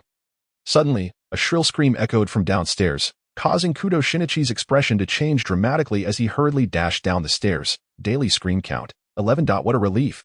Ever since entering the world of Kaido, I felt as though each day was incomplete without hearing various screams of all tones and pitches. Those who linger for extended periods with detectives seem to inevitably develop a reflexive response to screams. Ran immediately followed her childhood companion outside. After all, Ranchan served as Shinichi's primary alarm system. Even Dr. Agasa, despite dragging a wounded leg, seemed eager to accompany Kudo Shinichi out. Yet, due to an exaggerated movement, he inadvertently aggravated his back injury. Groaning as he returned to his previous position, something must have occurred. I shall follow to assess the situation. Doctor, if you are unwell, do remember to ring for the nurse. Dr. Agasa nodded while rubbing his back, requesting Ruo Mu Liang to keep an eye on the 2 middle school students. The corridor exhibited a chaotic atmosphere, with doctors and nurses hastily navigating through the throng to maintain order. Ruo Mu Liang casually seized an older nurse to inquire about the situation. It appeared that the denizens of this world possessed a passive attribute of answering any inquiry, enabling Ruo Mu Liang to obtain detailed information from the nurse. An incident occurred on the 5th floor. A doctor has died. Pondering this, Ruo Mu Liang glanced at his status panel, where the skill assimilation remained on cooldown. What a remarkable coincidence. The 5th floor, hospital ward. Quick, call the police. No one is to approach the body. Do not compromise the scene until the authorities arrive. Security, promptly seal off the entrances and exits of this floor. The perpetrator may still be within the hospital. Kudo Shinichi stood beside the corpse, methodically assigning tasks, and none of the adults around seemed to find it peculiar to be directed by a middle school student. They complied without question. Indeed, in this world, detectives reigned supreme. Kudo Shinichi crouched beside the body, searching for clues, while Ran, who had rushed in alongside him, cowered against the wall, trembling. It was understandable. At this stage, she had not yet become the tool of alarm perpetually shrouded by the specter of death. Encountering various cases daily, it was entirely normal for a middle school girl to be terrified by a corpse. Moreover, the state of Dr. Putian Gungping's death was indeed gruesome. Yes, indeed. The victim was none other than the experimental subject number 1 with whom I had recently made an acquaintance, Dr. Putian Gungping. The doctor, clad in a white coat, lay sprawled on the floor, a look of terror frozen on his face. The cause of death was unmistakable. A pin had been driven straight through his left eye socket. At this depth, he was as dead as one could possibly be. Scattered around the corpse were several hefty tomes of medical texts, each capable of serving as a weapon in its own right. Ruo Mu Liang-san. Muri ran instinctively tugged at his arm upon seeing him, retreating behind him. The corpse was frightful, and it was a relief to see a familiar face nearby, given how close Shinichi was to the scene. Ruo Mu Liang mused. Sister, your almost boyfriend is over there. Why are you clinging to me? Meanwhile, the self-proclaimed king of vinegar was entirely focused on the corpse, muttering to himself as he examined the mouth. If the pin is the murder weapon, it requires precise angle and force. The assailant does not appear to be an ordinary individual. This pin likely belongs to Dr. Putian. Ruo Mu Liang interjected. A little over half an hour ago, I spotted Dr. Putian in the garden. At that time, this pin was clipped to his chest. I took note of it because the pin cap was a rather uncommon shade of smoky blue. So the assailant snatched the doctor's pin. No, that doesn't add up. The doctor's white coat is impeccably neat, showing no signs of struggle or conflict. But why a pin? This is a hospital. If the assailant desired, they could easily find other weapons, such as surgical knives or syringes. Hey, kid, don't you think your statement is a bit precarious? Kudo Shinichi dismissed the possibility of suicide the instant he laid eyes on the body. Japan indeed has the highest suicide rate in the world. However, once again, this is a hospital. The deceased was a professional doctor. If he intended to take his own life, he could have simply administered himself a dose of any medication. There was no need for such a challenging method of suicide.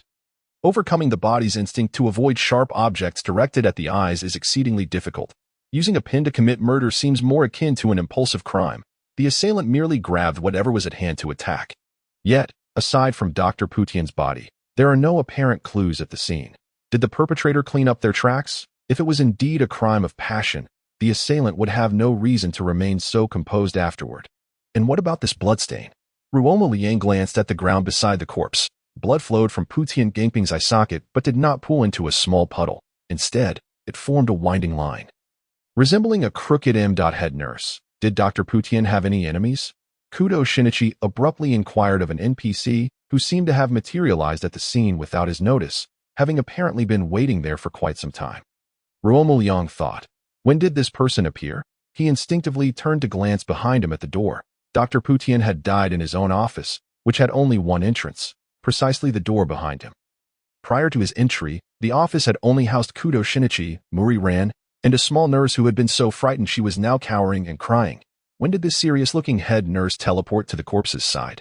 With such circumstances, do you expect me to believe this world is entirely scientific? I recall that Dr. Putian had amicable relations with his colleagues. He had only recently joined our hospital and was temporarily serving as the assistant to the chief physician, primarily responsible for ward rounds and prescribing commonly used medications. That if that's the case, we can likely rule out any vendetta stemming from doctor-patient issues. However, just to be safe, could you provide me with a list of patients that Dr. Putian was responsible for? These should all be documented. Certainly. The head nurse nodded solemnly, as if she had activated a unique passive ability that compelled her to fulfill any request made by a detective. Dakudo-kun. A swarm of police officers hastily arrived.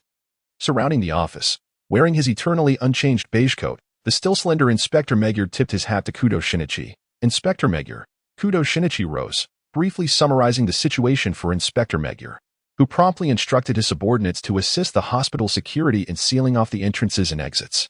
If there's any conflict with Dr. Putian, I am aware of one. The small nurse, finally exhausted from crying, timidly chimed in.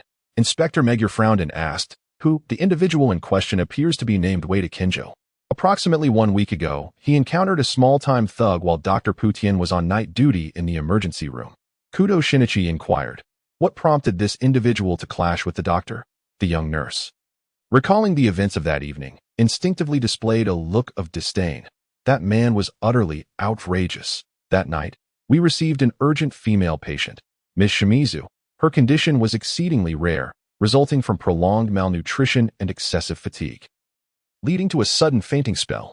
Upon examination, the doctor discovered that her vision had severely deteriorated. If she did not receive prompt treatment, she was at serious risk of blindness. The attending physician was Dr. Putian, and I was present as well. While the doctor prepared the prescription, I briefly conversed with Ms. Shimizu. She worked over 3 part-time jobs daily, dedicating all her earnings to repaying her boyfriend's gambling debts. Dr. Putian advised her to consider taking a break from some of her work to rest. Otherwise, the continued strain on her body could result in permanent blindness or even sudden death. At that moment, Ms. Shimizu's boyfriend, Wade Kinjo, stormed into the emergency room, violently pushing the doctor to the ground and exclaiming, "Mind your own business, foul doctor. If you dare hinder this woman from earning money for me, I'll kill you."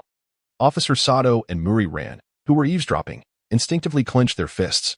Wakagi Ryo remarked, "If you're not breaking up with him after all this, what kind of spell have you fallen under? They say not to pick up boyfriends from a garbage heap.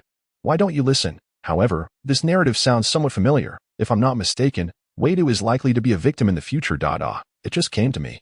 Wakagi Ryo struck his palm. It was the episode featuring Judy Sensei, where Wado was playing games in an arcade. Because he, in the game, brutally beat Aoyama's daughter, Muri Ran, he was subsequently taken away by the death god's aura. He was nearly knifed by the brother of his almost blind girlfriend. The young nurse turned her gaze back to Dr. Putian's lifeless body, silently stifling a sob as she said, "Moreover, Ms. Shimizu had an appointment for a follow-up today." Kudo Shinichi stroked his chin in contemplation. Wado indeed sounded quite suspicious. However, could a mere street thug possess the cunning to erase all traces at the scene so meticulously? Chiba, please investigate the hospital's surveillance footage. Nurse, I kindly ask you to accompany our officer for a moment to see if you can identify the individual you mentioned in the footage. All right, the young nurse replied, wiping her tears as she followed the sturdy Officer Chiba out of the office. Shortly thereafter, the nurse supervisor returned to the office, holding a thick stack of documents with a serious expression. "This is a list of patients Dr. Putian had encountered. The green-covered ones have been discharged and recovered, while the blue ones are still undergoing treatment." "Thank you very much, nurse supervisor." Kudo Shinichi began to skim through the substantial documents at a rapid pace, with no one around questioning the appropriateness of the nurse supervisor prioritizing a middle school student over the police.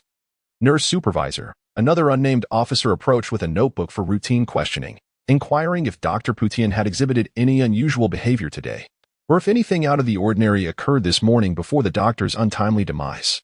Dr. Putian was, as always, completing his rounds before remaining in the office. "I recall that Dr. Jinya seemed to have sought out Dr. Putian today.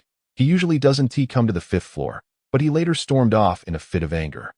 The officer compared this information with the hospital staff list and confirmed with the nurse supervisor.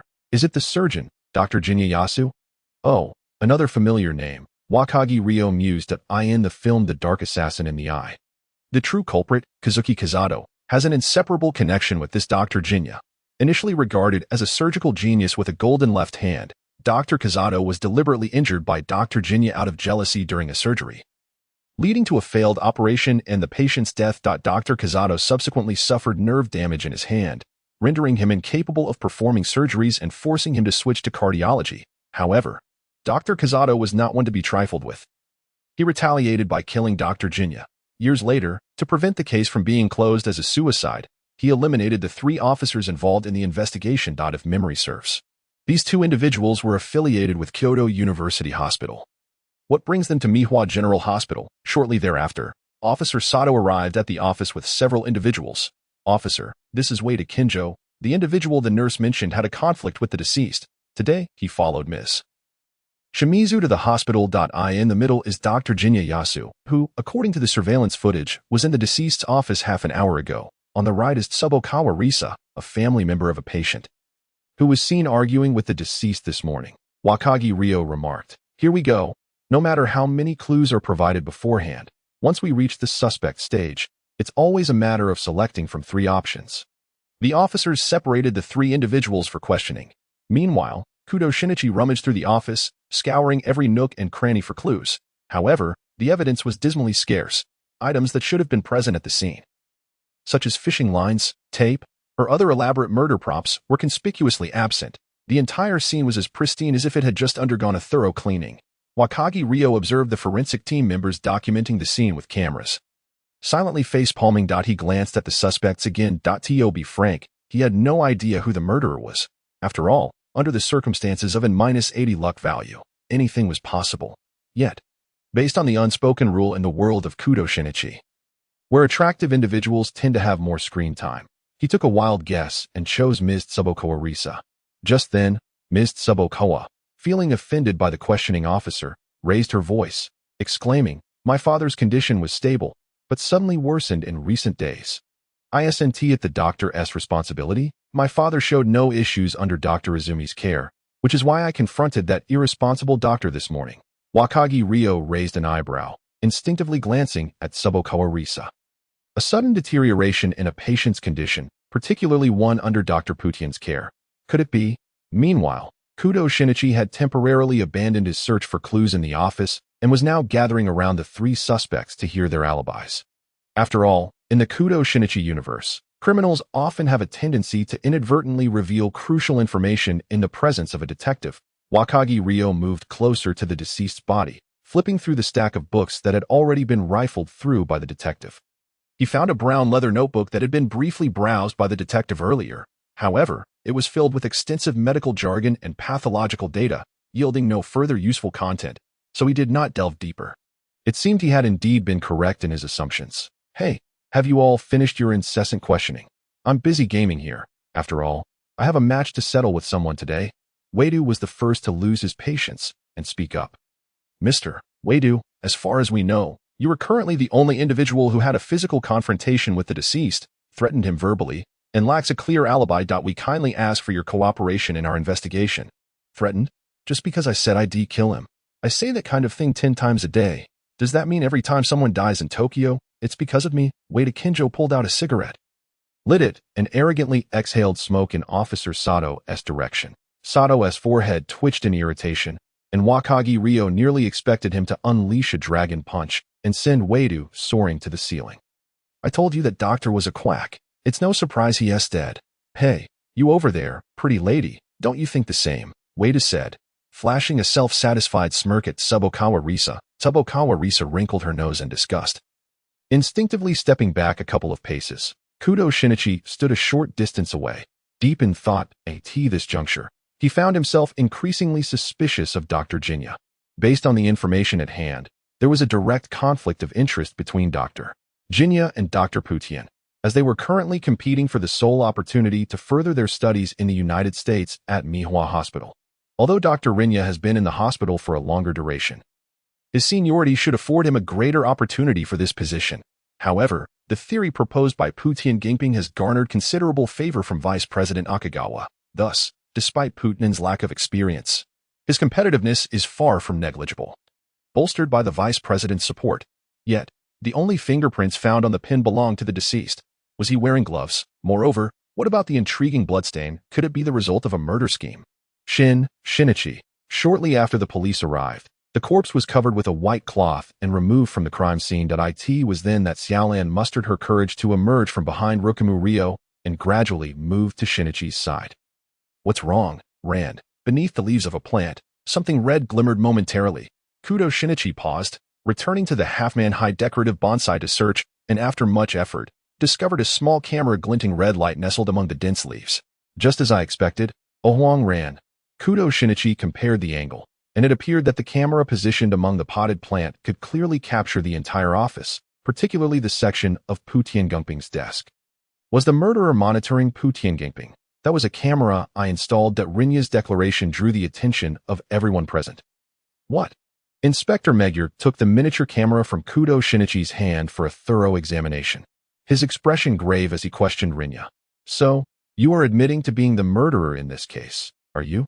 Given that this model of camera is unavailable within Neon and must be sourced overseas and assembled upon arrival, it follows that, even if the exterior of the camera is spotless, the internal components would undoubtedly bear your fingerprints. Dr. Rinya, in light of this decisive evidence, have you chosen to confess?" Rinya scoffed, saying, "Hey, Inspector, I only admit to having monitored my colleague. While that may not sound good for my reputation, it is far less severe than murder. You are correct. My fingerprints are all over that camera, and it is better to confess now than have the police uncover this and intensify my suspicion." Kudo Shinichi pressed further. Why were you monitoring the deceased?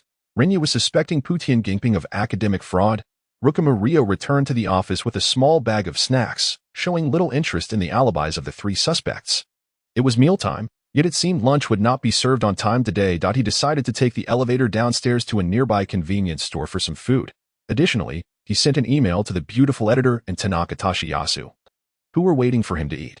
TSK, the Grim Reaper torments the young and the elderly alike. In the storyline, from Professor Agasa to the Young Detective League, there were hardly any occasions when they could enjoy a proper meal amidst a case.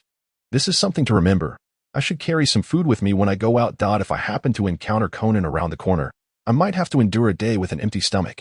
Others in the world of Conan may manage with irregular meals for years without issue. However, for him, it could lead to a stomach ailment, which might, for some unspeakable reason, turn into stomach cancer. That's right. Rinya exclaimed. Therefore, I am the least likely person to have killed Putian Gingping. I have a direct conflict of interest with him. However, as long as I secure evidence, he will have no capital for competition against me. Given my assurance of victory, why would I risk killing him? Kudo Shinichi stroked his chin and inquired, when did you install the camera? This morning when I arrived at Putian's office. This camera is my proof of innocence.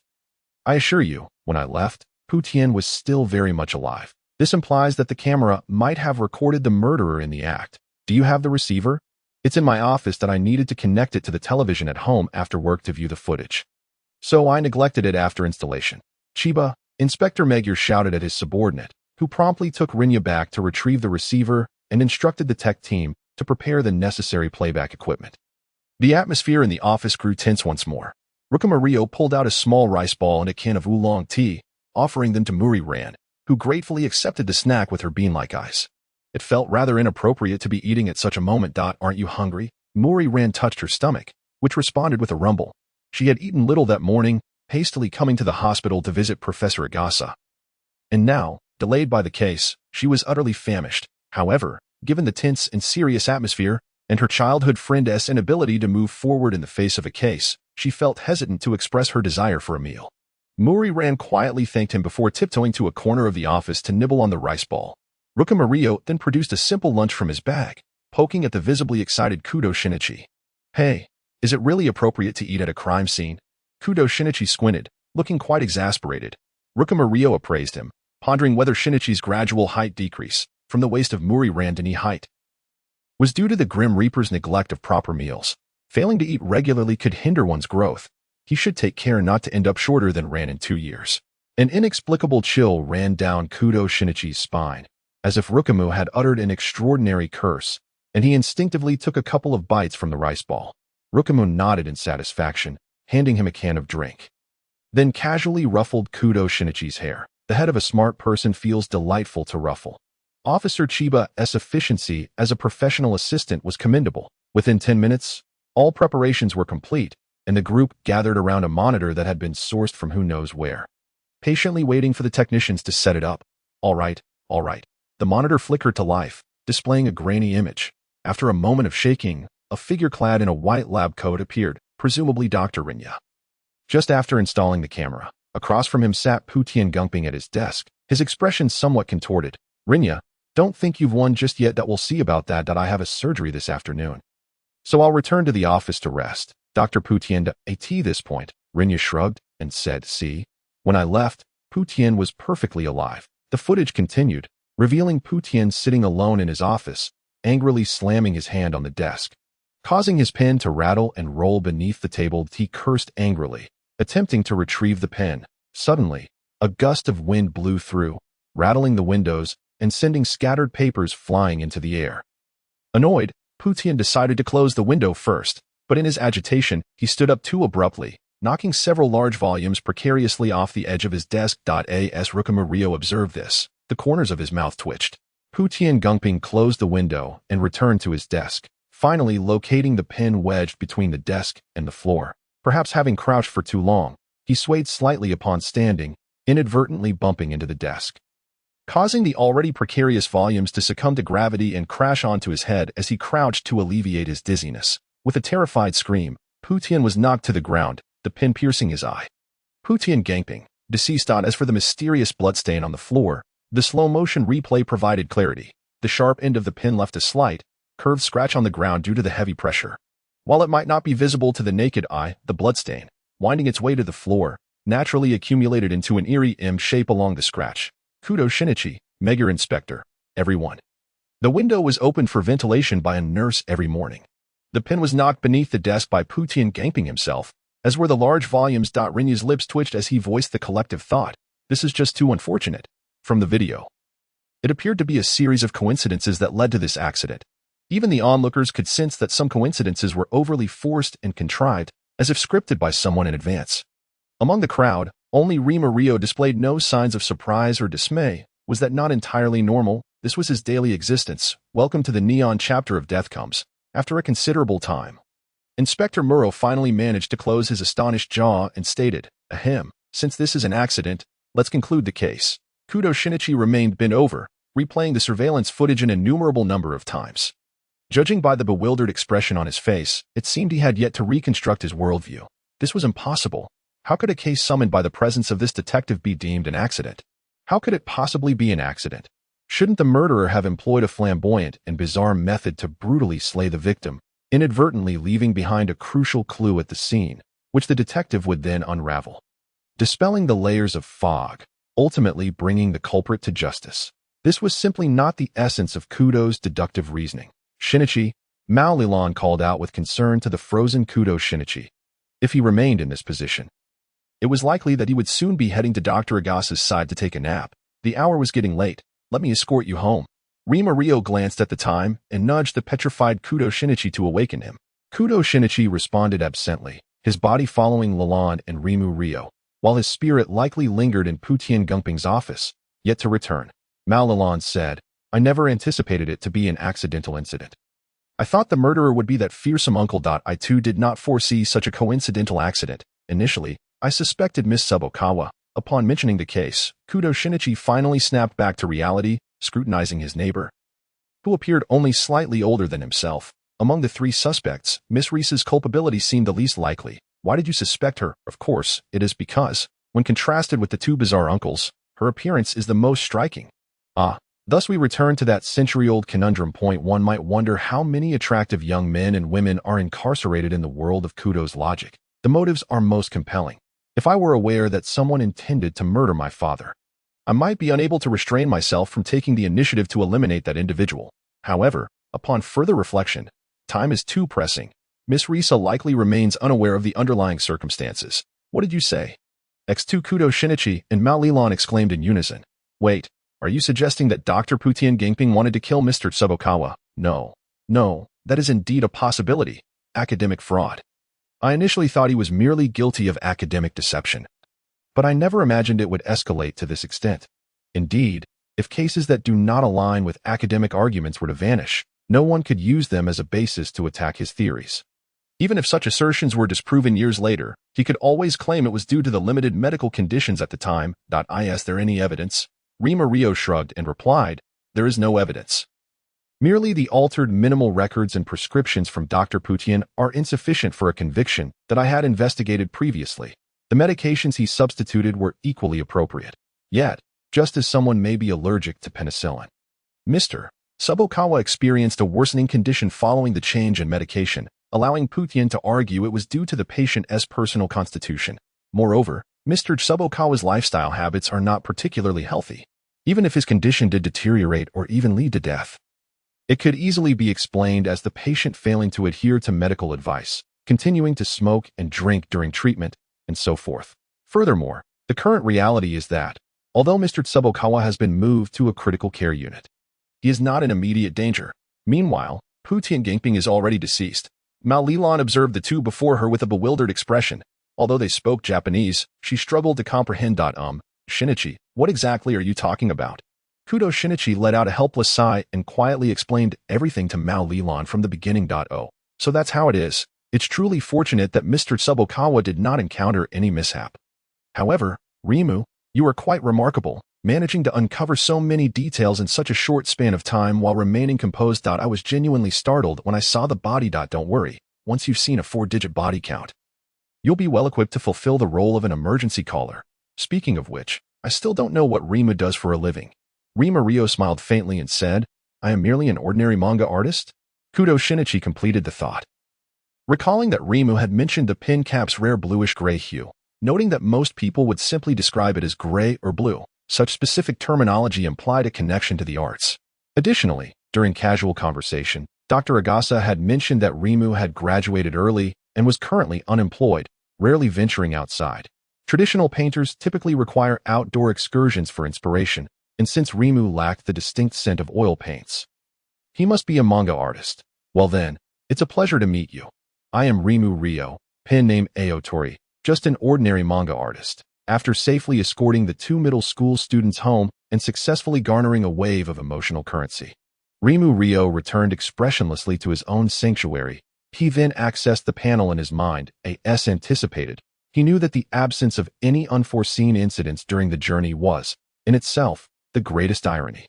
The line indicating luck had dropped by -80, turning temporarily gray, followed by a continuously fluctuating countdown .00. 1632, considering the time spent in the hospital and on the road, his misfortune was temporarily sealed for 3 hours. The duration of the assimilation skill coincidentally lasts 3 hours. Although experiment subject number 1 did not endure the entire duration of the skill, meeting a swift demise, it appeared the feedback received was not lacking. This suggested that, akin to the skill's description, it encouraged him to render others equally unfortunate. No, one cannot jump to conclusions. The effects of the skill might differ when applied to ordinary NPCs as opposed to named primary characters. Furthermore, the degree of misfortune experienced by the victim may vary. The death of Putian Gingping had granted him 3 hours of leeway. If the injuries were non-life-threatening, would the outcome be dissimilar, or perhaps differing natures of the target might yield varying effects? More experimentation would be necessary. In this light, it was plausible that numerous cases, seemingly homicides yet actually accidents, would arise in the near future, driving detectives to the brink of baldness. Apologies, washing machine, reading it flatly. Nonetheless, for the time being, the potential of this skill was exceptionally great, warranting its prioritization. With only 15 minutes remaining on the countdown, Rimu Ryo wasted no time in dashing upstairs. Taking a hot shower in the world of Kudo without the sting of misfortune. He was nearly moved to tears. In Kabuto Town, a pure black Porsche 356A was parked by the roadside. Even inside the car, a man donning a top hat wore a somber expression as he gazed at the photograph on the documents. Outside the car, a youth wearing headphones passed by, casting curious glances at the now discontinued classic vehicle. Jin's expression remained unchanged as he pressed his left hand against the Beretta at his waist. The car door swung open, and a burly man wearing sunglasses entered, carrying convenience store-bought bento and drinks. Upon witnessing Jin's murderous intent as he caressed his gun, the man froze momentarily. Vodka, following Jin's gaze, looked out the window, only to see a young man's silhouette vanish around the corner of the street. It's natural for passers-by to admire such a handsome vehicle. Jin lowered his gun and retrieved a bento from the plastic bag Vodka carried, his tone icy enough to freeze the small space of the car. What of the target? He is already dead. Accident or not? Well, if all goes as expected, it should conclude as an accident. How many is this now, boss? This is the third one. Vodka produced a photograph from his suit pocket and handed it to Jin. This is a scene photograph. In the image, a man clutched his collar, his complexion a deep shade of purple, appearing to have succumbed to asphyxiation. Yet, paradoxically, the expression on his face resembled one of euphoric bliss.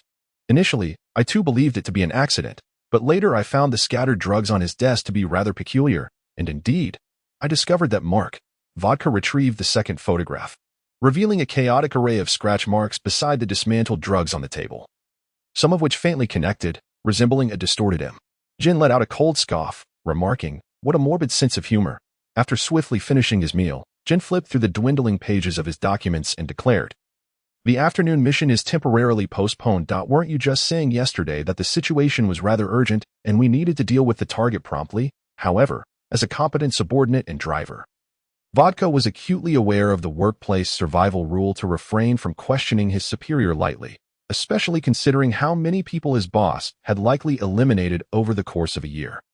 "Yes, brother." Vodka pressed the accelerator and turned towards the nearest safe house. "Gather all peripheral members in Tokyo. I must locate this M." "Understood, brother." 3 times. 3 times this mad preemptively eliminated targets that required cleaning. The first target was a corrupt cop. A traitor within the organization sought to become a witness against them, seeking refuge with the Japanese police. Rum had bribed the corrupt officer, eliminating the turncoat before the police could intervene, leaving Jin's action team to handle the cleanup.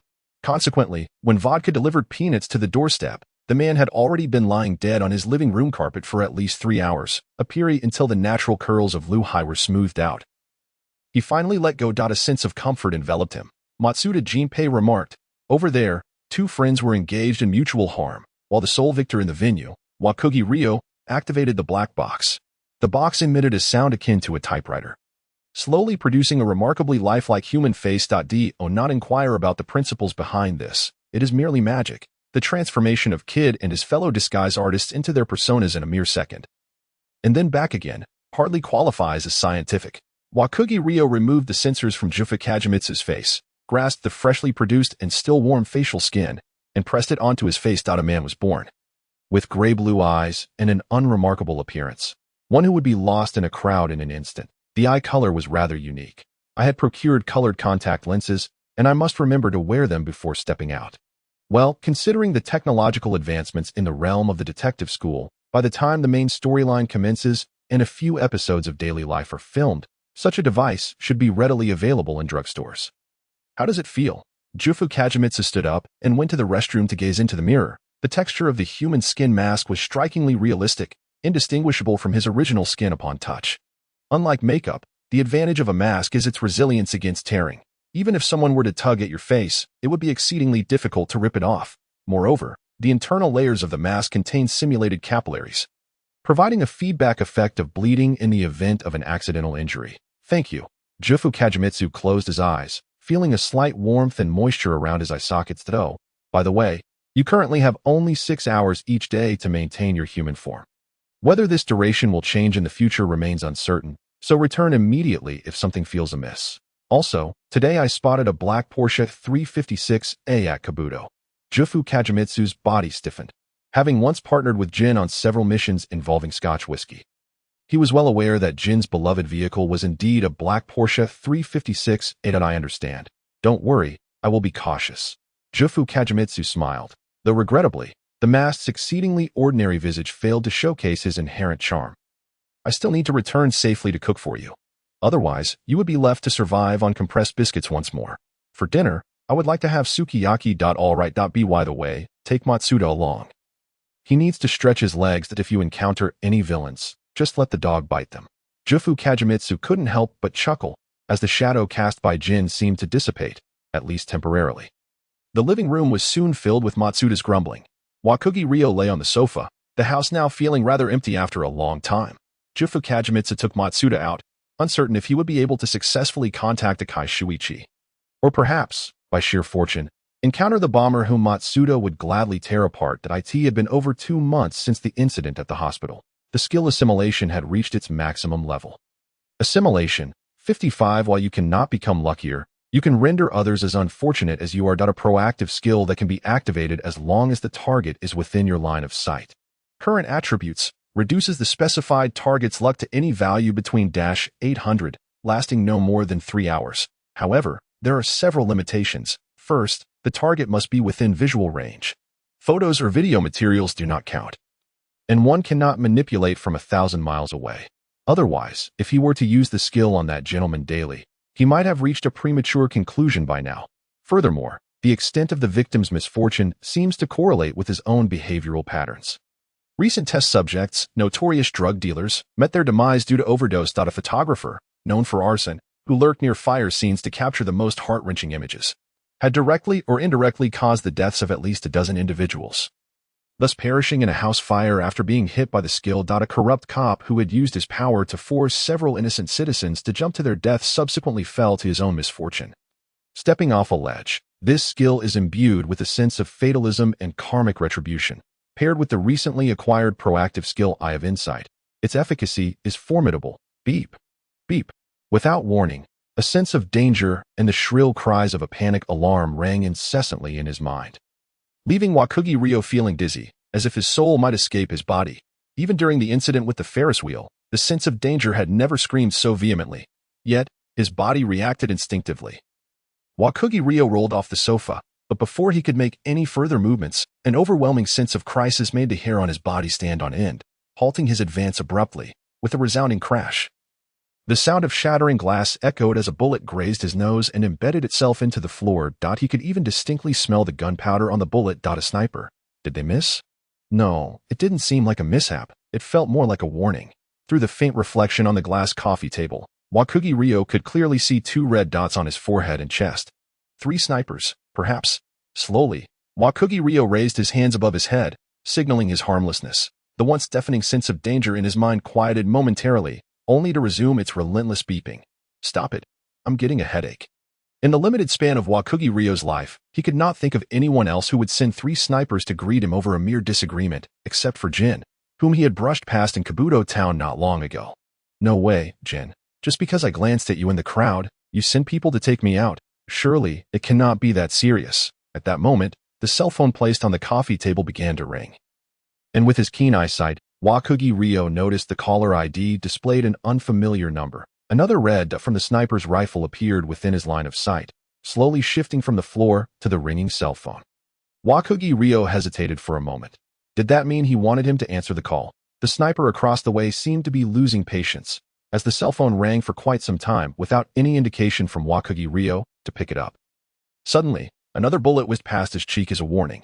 Pick it up, I'm on it. Wakugi Ryo tentatively shifted a few centimeters towards the coffee table, the sniper's red dot following his movement. Still firmly locked onto the vital points on his forehead and heart, yet it appeared there was no intention to fire. Well, I generally answer my calls. If there is something to discuss, it's unnecessary to go to such lengths. As he picked up the phone, he quickly glanced at the panel in his mind. The phrase indicating no death flag will trigger while in a safe house, which had been brightly illuminated, had now turned to dismal gray. This instantly quelled any thoughts of escaping with teleportation. The range of this skill was already limited, and without knowing who the sniper was, it would be prudent not to act recklessly. What if the one holding the gun was merely Kiani and Conan but rather Jin or Akai Shuichi?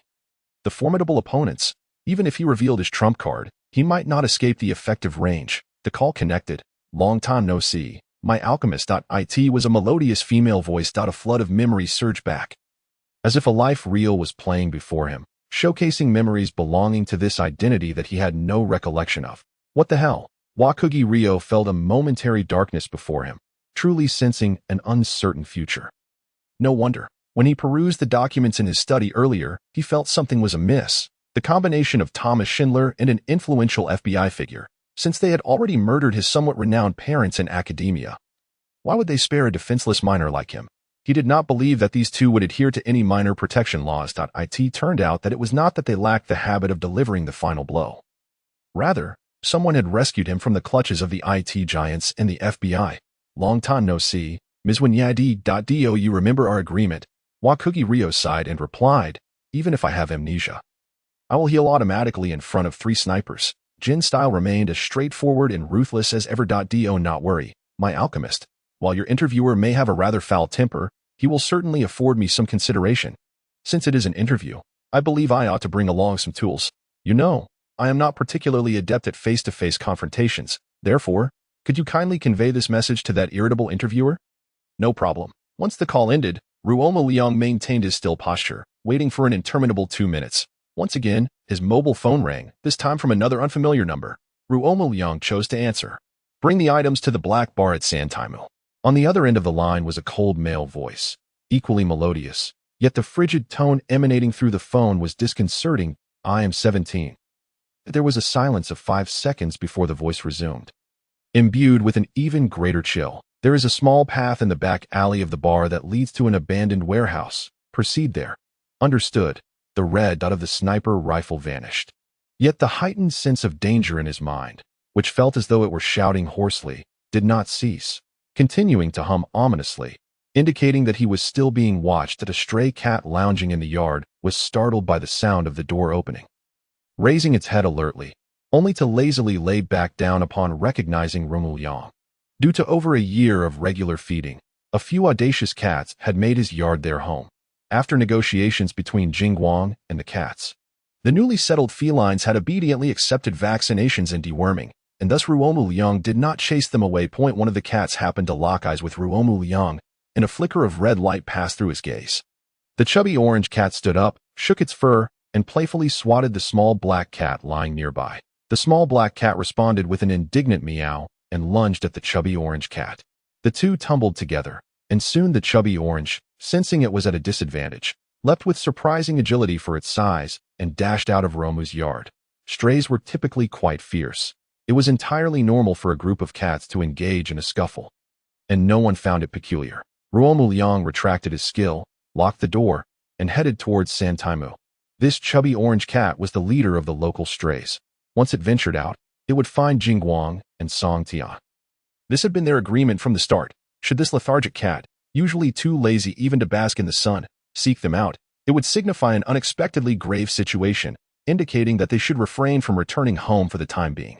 It is worth noting that while both the fake and the fake dog could converse effortlessly with small animals, he, a genuine magician, could not, only managing to command them to perform simple tasks through his skills. Well, that is quite magical. The Eye of Insight skill was activated as soon as he stepped outside. This ability could materialize a 3D minimap in his consciousness, clearly displaying the surrounding structures and creatures. When his focus landed on a person on the map, their basic information would appear. A veritable nemesis of disguised, he sensed two small red dots trailing him, likely members on the periphery tasked with surveillance. Approximately 500 meters to the east and south, two stationary red dots were positioned atop high buildings. Those were Conan and Kexue, who were probably observing the situation here through binoculars. Ruo Mu Liang walked down the road, deliberately avoiding glancing in their direction. In this case, the third sniper was likely the infamous Jin himself, rather than the insufferable Akai Shuichi. This was, in fact, a favorable turn of events, according to the original agreement between him and Vermouth. Unless he failed this assessment and was shot dead by Jin, subsequently sinking into Tokyo Bay mixed with cement, joining the organization was all but guaranteed. Furthermore, given Ruo Mu Liang's life narrative, he was undoubtedly at odds with the FBI. While Akai Shuichi was an undercover agent of the FBI, if Akai were to discover his true identity, it would likely complicate matters significantly for him in gaining emotional points on the red side. The abandoned warehouse was indeed thoroughly deserted. The entrance was cluttered with scattered steel rebars and bricks, and it took Ruo Liang some effort to find a gap through which to pass. Ascending the stairs, he found three individuals clad in black, either standing or sitting, awaiting his arrival on the second floor. Occupying the center position was the ever-dapper Kinzo, who never seemed to part with his top hat. Even indoors, to his left was his loyal subordinate and driver, Vodka, while a familiar figure with dark skin and golden hair leaned against a load-bearing wall on the right. Jingguang, you might not believe this, but the childhood friend you have searched for so long has crossed my path during my evening stroll. Why is Bourbon here? If memory serves, Amuro Teru, upon receiving his official codename, has always leaned towards the mystical faction aligned with Rome. Having partnered with Jin only a handful of times, placed the box down. Ruo Mu Liang obediently set the box at his feet and instinctively raised his hands. Taking a few steps back, Vodka approached with his gun drawn, inspecting the box inside and out several times before returning to Jin's side, confirming there were no issues. Are you M? Huh. Ruo Mu Liang was momentarily taken aback. You are M. Your entire family is M. Humph. I have no time to indulge in your detective games. You are the one who killed these people, aren't you?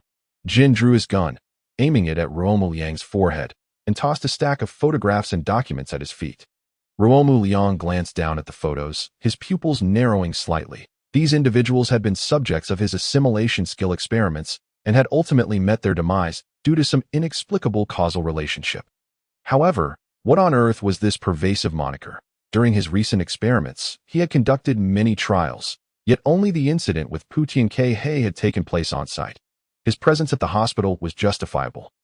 But with the other deceased, he had no connection whatsoever. He should not and could not appear near their corpses. All he needed to do was find a densely populated area, like a shopping mall. Activate Eye of Insight, select a dark red dot on the minimap, indicating a high level of malevolence and absolute danger, memorize the individual's appearance, and then cast a skill at them. Afterwards, he could return home or find a quiet CAF. Using the all-seeing eye skill to monitor the test subject's every move in real time, provided they bore magical marks. The magical version of surveillance combined with eavesdropping was far more practical than any physical counterpart. He was uncertain when he had acquired the nickname M.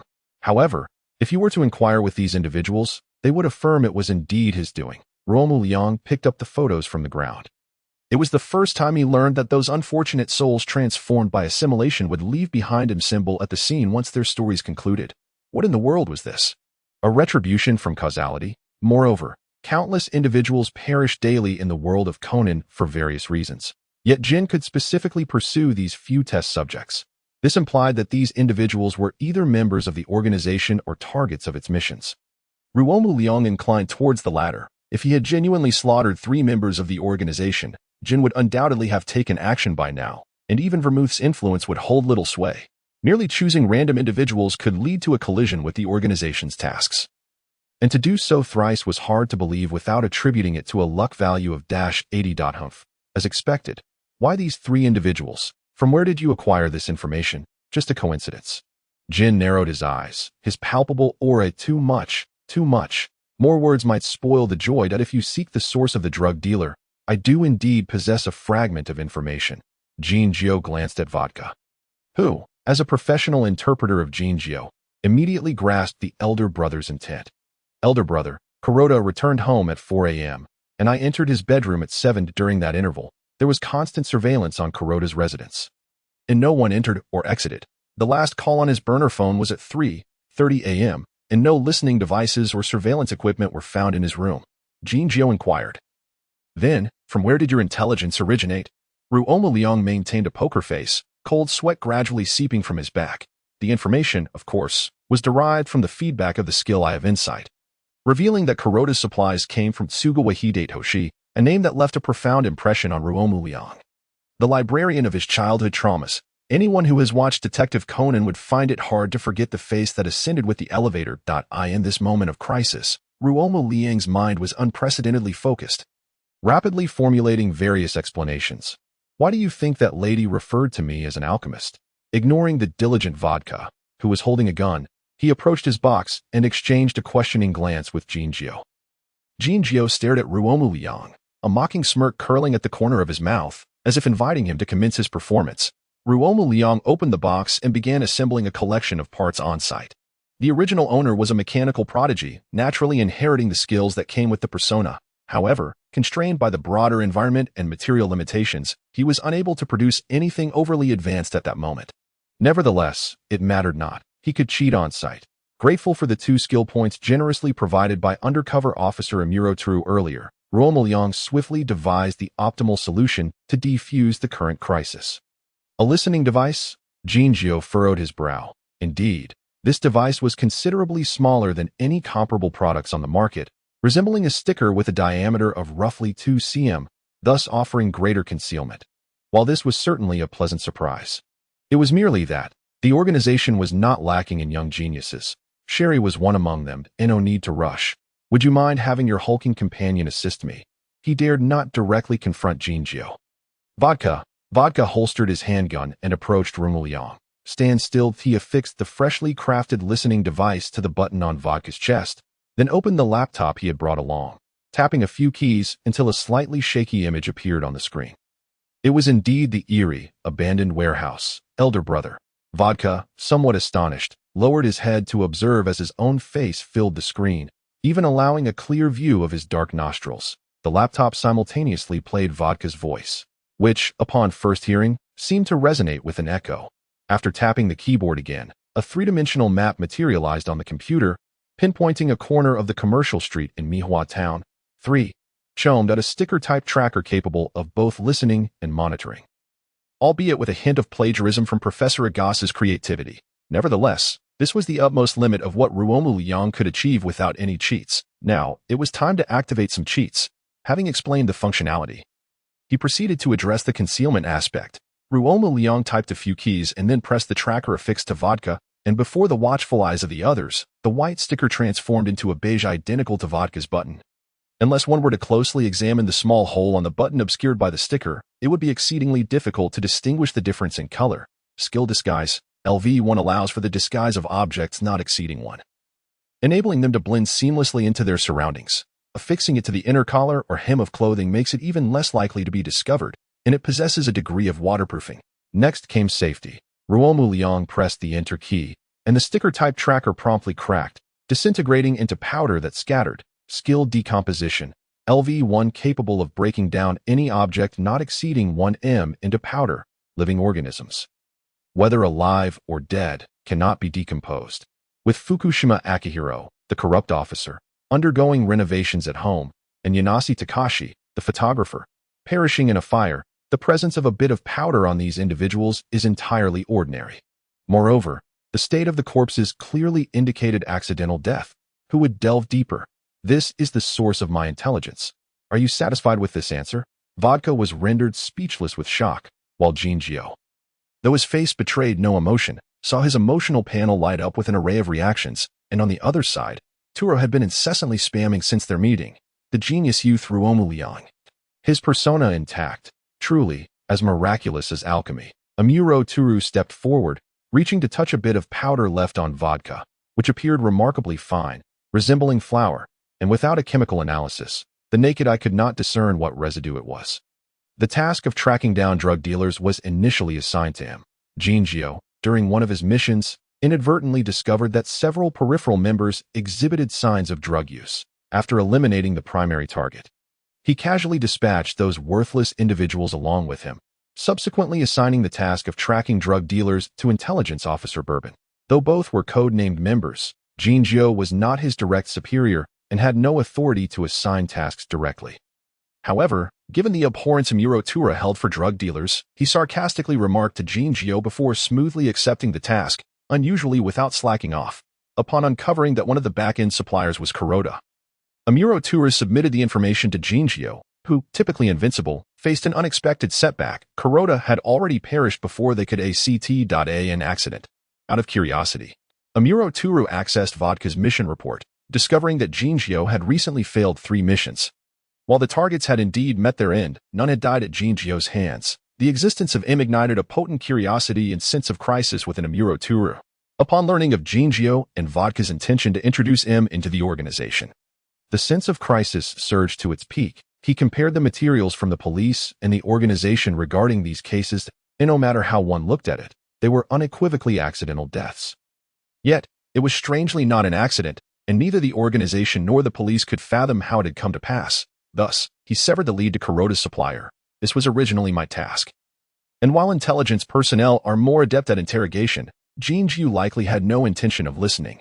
Unexpectedly, however, Jinjiu, relieved of some workload, appeared to be in remarkably good spirits and agreed to Amuro Turu's request to accompany him. The moment he laid eyes on Ruo Mu Liang, no one could fathom the depth of his astonishment. In that instant, he was already prepared for the possibility of identity exposure and a desperate fight. He recognized Ruo Mu Liang, and he was certain that Ruo Mu Liang recognized him. Though they had only met a few times 5 years prior, his striking mixed heritage appearance was unforgettable. Yet, from the moment of entry until now, Ruo Mu Liang had not uttered a single word related to him. Amuro Tura remarked, "I have a question. If you can achieve perfection, why would you leave a mark at the scene?" Ruo Mu Liang's lips twitched slightly, appearing more like a disdainful sneer under the dim light of the warehouse. "I too wish to know why the will of the grand world always seems to stab me in the back in the most inexplicable places. Why not ask that damn dog?" A sarcastic jab at the inept police department and the neon authorities. Amuro Turu's expression darkened for a fleeting moment, though it was hard to discern given his skin tone, further solidifying his belief that Ruo Mu Liang indeed recognized him. "Apologies, Amuro-san. The aforementioned jabs do not include you." A subtle shift to honorifics. Jinjiu interjected. "Enough?" Jinjiu understood the reason for the inclination to leave the mark at the scene, or so he believed. Bourbon was unaware of Ruo Mu Liang's parents' circumstances. "You should be aware of the assessment. In truth, I know nothing at all." "Then you certainly had the audacity to simply call Ruo Mu Liang. If you have the ability, Don T summoned 3 snipers to aim at me. Just see if I can make it through. A year ago, she saved my life from the relentless pursuit of the FBI. Tsh. Jin clicked his tongue in impatience, muttering something under his breath, something that sounded like another Calvados. The standard of the vodka aficionado was now glaringly evident. He glanced at his brother's expression and swiftly provided Ruo Mu Liang with a clear and concise explanation regarding the assessment, formal membership, and code names. Even with Vermouth's recommendation, Ruo Mu Liang could not possibly start as a codenamed member. However, she wouldn't merely serve as a disposable peripheral member either. To be precise, she was a provisional codenamed member. Not required to endure years of apprenticeship. By completing a few normalization tasks and meeting training data standards, she could be granted a code name, with the physical enhancement skill fully leveled. Ruo Mu Liang's physical condition was already quite commendable within the world of Conan, theoretically enabling her to dodge bullets. However, lacking professional combat training. In an actual fight, she would likely just be a slightly more agile and resilient punching bag. Jin, since you have eliminated Kuroda, consider the subsequent task as your first assessment. As for the accompanying examiner, Bourbon, weren't you curious about him? You kept insisting this was your mission, so the oversight will be entrusted to you this time. Jin noted that Ruo Mu Liang instinctively furrowed her brows upon seeing Bourbon. Or rather, upon catching sight of his hair color. Did it remind her of an enemy? That's just perfect. Discord among codenamed members is not necessarily a bad thing, as long as it doesn't impede the organization's missions. On the contrary, being overly amicable could lead to trouble. Jin felt rather pleased and pulled out a cigarette, but upon noticing Ruo Mu Liang's youthful visage, he silently returned the lighter to his pocket. TCH, minors are such a hassle. Amuro nodded in agreement with Jin's allocation, as he too needed some time alone to clarify certain matters. Ruo Mu Liang cast a sidelong glance at Amuro, revealing a hint of dissatisfaction, albeit subtle enough to be unnoticed. Internally, however, she was bursting with excitement. Hooray! I've got a golden-haired teammate. I can manage a disguise during the mission, right? I have no intention of abandoning my overt identity. Jin, suit yourself. He checked the time, signaled to Vodka, and departed the abandoned warehouse first. Ruo Mu Liang glanced at Amuro, awkwardly touching her nose as she said, I need to go back and prepare some things. See you tomorrow. Amuro silently took out his operational phone, dialed, and directly cut off the call as soon as Ruo Mu Liang's phone rang. Remember the number. Ruo Mu Liang, let us meet at the entrance of the Mihua Library tomorrow morning. Amuro furrowed his brows at the mention of the library. He said nothing further, merely casting a deep glance at Ruo Mu Liang before turning to leave. It was foolish to reminisce here. Although they were once acquaintances, their current positions were unclear, and while the likelihood was minimal, this Ruo Mu Liang could very well be sent by the organization to test him. Before long, Ruo Mu Liang found herself alone in the abandoned warehouse. She opened her minimap to confirm her surroundings and finally let out a long sigh of relief. The cold sweat-soaked shirt clung uncomfortably to her skin. Today's events were indeed convoluted. But in retrospect, it was a resounding success. Although she had been compelled to acquire 2 skills of currently questionable practicality, subtracting this minor loss, the trio from the distillery had provided her with 5 skill points overall, equating to her typical income over 2 weeks. As anticipated, her initial conjecture proved correct. In addition to the protagonists from the Red faction, significant characters from the Black faction could also yield ample emotional currency. Upon returning home, she would hasten to craft a mask specifically for her Black faction guys and arrange for a voice changer as well, given that Ruo Mu Liang did not possess the extraordinary voice-changing abilities of Kid or Vermouth. Once the main storyline commenced, she could utilize the Black faction disguise while her true self operated within the Red faction, raking in skill points without a care. In summary, Vermouth is eternal. At 2 in the morning, the hour most conducive to drowsiness, 2 inconspicuous characters tasked with surveilling Ruo Mu Liang's residence took turns sipping coffee and smoking, barely managing to stay alert, yet they failed to notice a nimble figure stealthily slipping into the target's abode during their momentary lapse in attention. As the shadow vaulted over the wall, it was met with a dozen pairs of glistening green eyes glaring at him simultaneously. Amuro's movements froze, caught in a moment of indecision whether to continue the illegal entry or retreat. Would these cats and dogs raise a ruckus loud enough to awaken the entire street? Meow ao, the caretaker declared, indicating that the black-coated golden retriever could enter without concern. The plump orange cat seated at the center lazily meowed, prompting the cats and dogs to return to their places, some dozing off while others groomed themselves. Amuro, the master bedroom was empty, the bed neatly made, entirely devoid of any signs of occupancy. He carefully scanned the room with his equipment, finding no hidden listening devices or other gifts from the organization, and quietly opened the bedroom door. The entire house was shrouded in darkness, save for the study, which stood aglow with light. Ruo Mu Liang was hunched over her desk, fervently working on her manuscript, her fingers moving so swiftly they nearly left behind an afterimage. You finally arrived. I was just thinking that if you didn't show up soon, I'd brew myself a cup of coffee to pull an all-nighter, Ruo Mu Liang said, stretching her arms and shaking out her sore wrists. Amuro remained silent as he meticulously checked every nook and cranny of the study. Ruo Mu Liang propped her chin on one hand, watching him bustle about. If there are questions, just ask. This way, I can still squeeze in a few hours of sleep before our library visit tomorrow. There were far too many questions swirling in Amuro's mind. After a moment of contemplation, he hesitantly began. Those few people. Strictly speaking, their deaths are connected to me, though I did not take action myself. Amuro instinctively touched the handgun concealed at his side, his impression of Ruo Mu Liang still rooted in 5 years prior. Now, suddenly linking his former acquaintance to several murder cases felt exceedingly disconcerting. Have you ever killed anyone, Mr. Amuro? Of course, he replied. Even as a police officer, there are times when, in the pursuit of capturing heinous criminals, the priority is to protect public safety, necessitating lethal force against the perpetrators, let alone after joining the organization.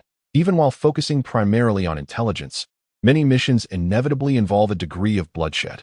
Then can you guarantee that every person you killed deserved it, that the innocent were never caught in the crossfire? Amuro, he couldn't that I can, Ruo Mu Liang retorted. Kuroda and Fukushima Shoda need not be elaborated upon. Just look into Yanase Takashi, and you'll be surprised. Amuro narrowed his eyes, implying that she was acting as a vigilante. The actions of the Neon Police are considerably more aggressive than those of the Metropolitan Police. In order to resolve cases, illegal entries, surveillance, and entrapment are not uncommon. Thus, Amuro found himself more accepting of such tactics than most. What about the others? Ruo Mu Liang widened her eyes in feigned innocence, asking, do you think I'm some sort of murderer? Just those few. All right, you didn't say that to Jin before. I lied to him. So brazenly, JPG, and you saw that every scene bore a mark. Once or twice could be overlooked, but if it happens too often, even the police would take note. This was no fabrication, although Ruo Mu Liang had experimented with many individuals to test her skill effects. Ultimately, the only ones who had met their demise due to their numerous crimes and were punished by causality were the initial victims, Kudo Kyohei, and these 3 unfortunate souls who collided with the distillery. The others, while experiencing their own misfortunes, were likely not deserving of death. The worst among them had merely spent a year in a VIP hospital ward. Amuro, why did you get involved with the organization? Ruo Mu Liang sighed. Of course, it was because in my most desperate moment, it was the enigmatic woman in black who saved me. Amuro reacted quickly. Before coming here, he had asked Kazami to look into Ruo Mu Liang's records from the past few years. The death of your parents wasn't an accident, was it? My mother met her tragic end in a car accident, her body marred by numerous knife wounds, her abdomen cruelly opened, with some of her internal organs taken. My father succumbed to mental deterioration. The doctors claimed he was overwhelmed by grief and feared he might act irrationally. Thus, they prescribed him a dosage potent enough to incapacitate an ox, shortly after the funeral arrangements for his parents. A 15-year-old boy, unfortunately, fell prey to a roaming serial killer on his way home, resulting in the tragic demise of the entire family in a foreign land. This was the initial premise of the narrative. For more intricate details, one could easily delve into the records from that year. Those involved likely never anticipated that a cooked duck could sprout wings and fly away, leaving the aftermath rather carelessly managed. Should you wish to investigate, it would not prove difficult. Amuro Toru observed the composed Rokuki Ryu, his emotions tumultuous within, yet words caught in his throat, rendering him momentarily speechless. Have you begun accumulating skill points in the thousands? Amuro-san, I relish being friends with generous individuals like you. Amuro Toru paused in silence before querying. Since you refrained from joining the organization a year ago, what compels you to engage with them now? Because my grandfather was unfortunate. However, viewing it from another angle, since Air Guzzi completed the character development, Rokuki Ryu had already interacted with Vermouth a year prior, and it was only a matter of time before he drew the organization's attention for various reasons. Coupled with his urgent need for skill points, Rokuki Ryu must align himself with the black market, as having Vermouth as an introducer is far preferable to forcing his way in and starting from the periphery. The organization lacks another Mayano Akemi to aid him with charm. He certainly cannot rely on Kiandi. The rest shall be discussed once you uncover the truth of that year. I must rest, lest it affects my growth. Satisfied that Amuro Toru was likely drained, Rokuki Ryu yawned and began to issue a subtle dismissal, his speed of expression akin to that of an old Sichuan opera performer. Amuro Toru had endured a sleepless night. After departing from the Rokuki residence, he returned directly to the Police Intelligence Division. Investigating the truth from the year was indeed not overly challenging, through police channels. Amuro Toru swiftly obtained comprehensive documentation, He perused the two thin files for a full half-hour. The circumstances surrounding the death of Rokuki Seiko were evidently suspicious, yet local authorities hastily concluded it was merely an accident. Rokuki Haiku's pursuit of leads led to accusations of mental illness, resulting in his forcible detainment, and shortly thereafter, he perished in a psychiatric hospital. Amuro Toru scrutinized the medication prescribed by the facility.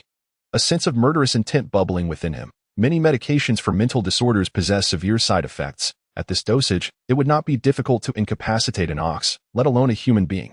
Despite sensing a lack of strong allegiance from Rokuki Ryu to the organization during their previous brief conversation, it appeared he was merely hopeful that the organization's might would aid him in avenging his losses.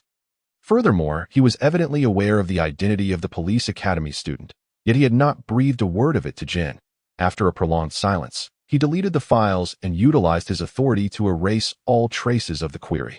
He maintained a cautious stance regarding the internal affairs of the police. If he could infiltrate the black organization as an undercover agent, it was only logical that the organization, headquartered in Neon, could also dispatch undercover agents into the police force. The police, the Metropolitan Police Department, and even the political realm likely harbored officials sympathetic to the organization. That it was imperative to devise a means to acquire a list to root out and eliminate these parasites. In stark contrast to Amuro Toru, who had spent the entire night awake, Rokuki Ryu enjoyed a peaceful slumber. That it was a workday, and having just resumed his duties, the area surrounding the library appeared unusually desolate. With scarcely any foot traffic, approaching a Mazda parked at the edge of the square, Rokuki Ryu tapped on the window. After a 2-second wait, his mobile phone vibrated twice before falling silent, and the window rolled down, revealing Amuro Toru's face. Today, this gentleman had made an effort to disguise himself, donning a hat to obscure his conspicuous golden locks.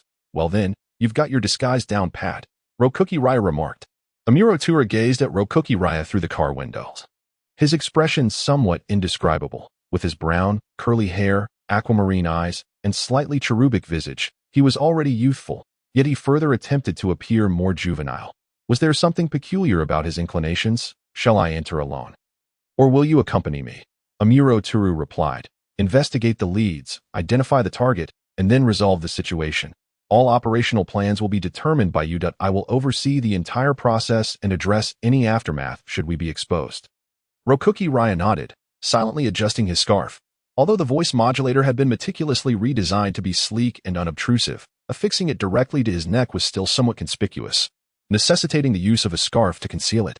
Fortunately, the recent drop in temperature made wearing a scarf quite unremarkable. Inside the library, only the front desk attendant and the librarian were present, the latter currently wandering about the second floor with a congenial expression.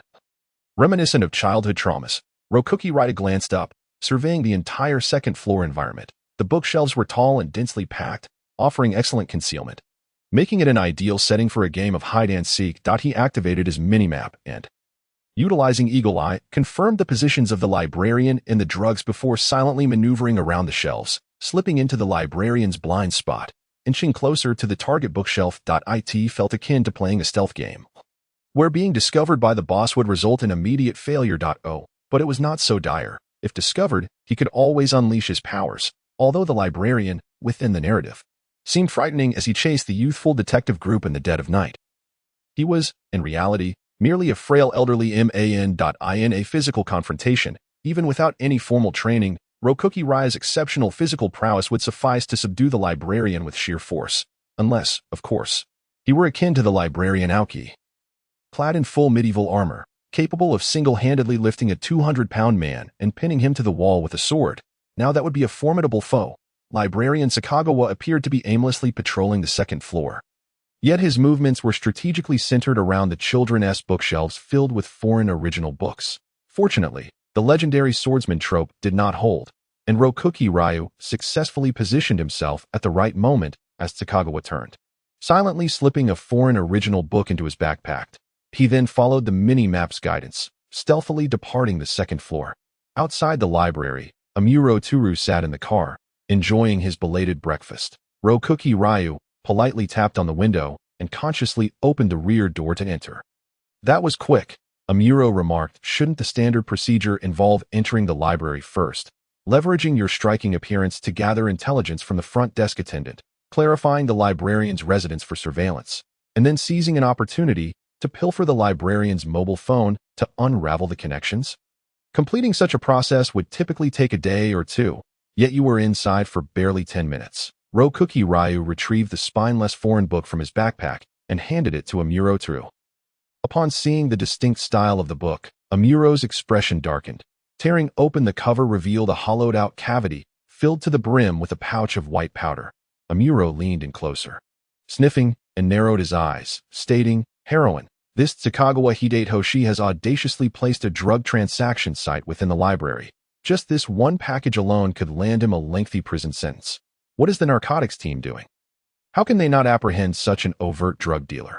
Moreover, he concealed these items among the children's bookshelves that I estimated at least 50 or 60 volumes are present. 50 or 60.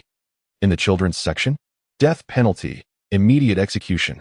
My good sir, your background is ablaze." Ruo turned to Amuro, whose dark complexion and golden hair were marked by ominous lines, while the background reflected a raging inferno, vividly illustrating his current rage.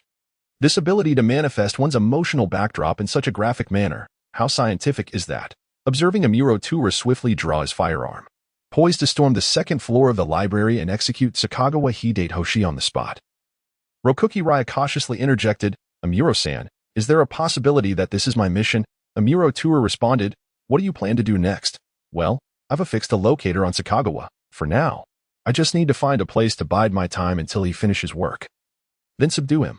Although the library is nearly empty, publicly kidnapping someone in broad daylight would not be advisable. By the way, is it necessary to provide audio or video evidence for the mission report? This cleaning task is unnecessary. Simply extracting the clues and resolving the matter will suffice." Ruo Mu Liang nodded in satisfaction. A brief procedural formality to show respect would be adequate. There is no need to go through the elaborate charade of an interrogation. A task he truly abhors. With a satisfactory answer, Ruo Mu Liang fell silent, and for a moment, silence enveloped the compartment. Through the rearview mirror, Amuro caught a glimpse of Ruo Mu Liang, who seemed inclined to catch up on some sleep. He swiftly finished the sushi in hand, pressed the accelerator, and drove towards the nearest safe house. "After I've stayed up all night, you wish to indulge in a nap? I recall the documents stating you have not undergone any firearms or combat training.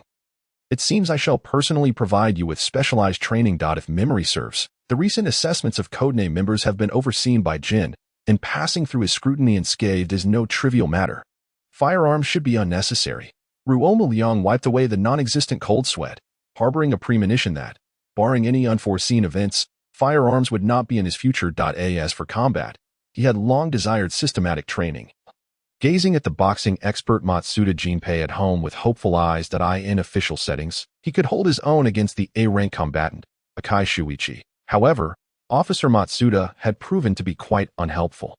Showing no signs of improvement, one could not expect him to stand upright like a German shepherd and demonstrate a set of woof-woof fists. That would indeed be a bit unfair to the dog. Upon arrival, they stepped out of the vehicle. Ruo Mu Liang followed Amuro through a maze of turns into an inconspicuous alleyway, entering a rather dilapidated establishment that appeared to engage in dubious activities. "Mr. Amuro, is there something amiss with this place you have brought me to?" Amuro approached the innermost room of the first-floor corridor with a key in hand. The decor of the room exuded an air of ambiguity and suggestion.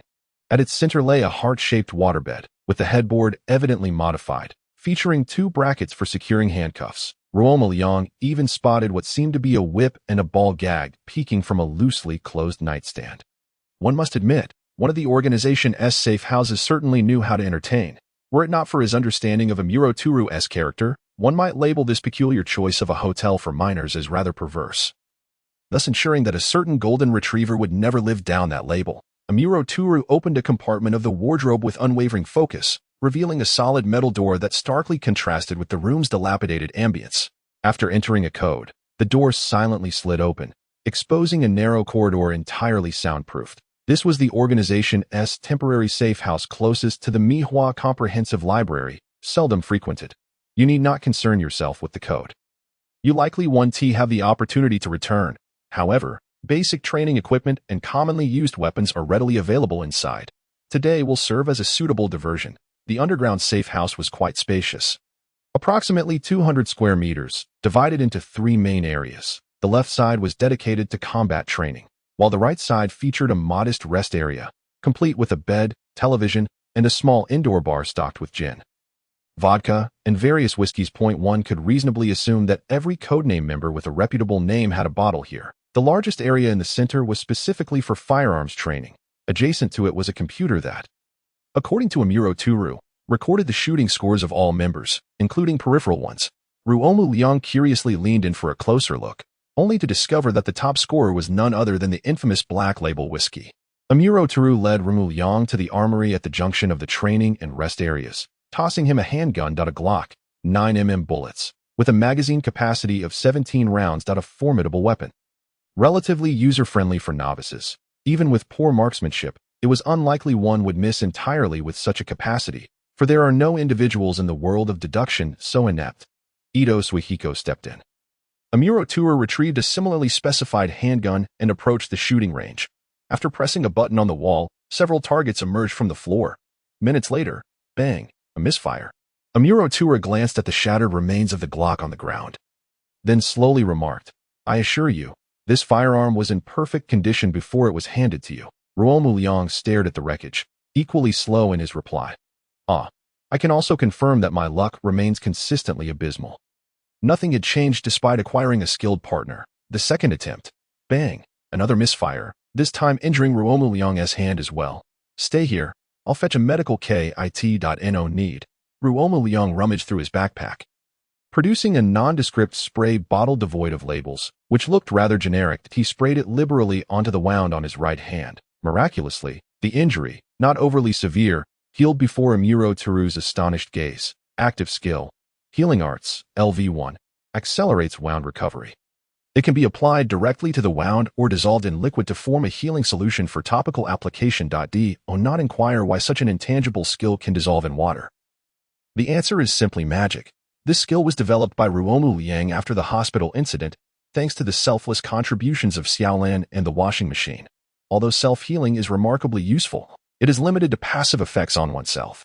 Furthermore, the priority for healing is internal organs' superficial wounds, meaning that severe injuries might lead to excessive blood loss from external wounds. Moreover, should someone be watching, employing a high-tech healing spray is far more easily explained than natural recovery at inhuman speeds. Is this your homemade potion? Such abilities are a product of the organization's research. Forget it. Pharmacology is an entirely different field from neural tissue and biological genetics. The expression on Amuro Turu's face momentarily revealed his thoughts so overtly that Ruo Mu Liang could immediately discern what he was pondering. Amuro Turu's mouth twitched. "You seem to know a bit too much, don't you? Is vermouth that loose-lipped?" referring to her discretion. "Let us set aside firearms training for now. Since you possess such a useful potion, I can afford to be a bit more lenient. Come, I'll teach you free fighting." Amuro Turu's lips curled into a gentle smile, revealing a perfect set of 8 teeth. "Ruo Mu Liang, what do you mean by being lenient? Does that imply that as long as I'm not dead, I can be beaten to a pulp?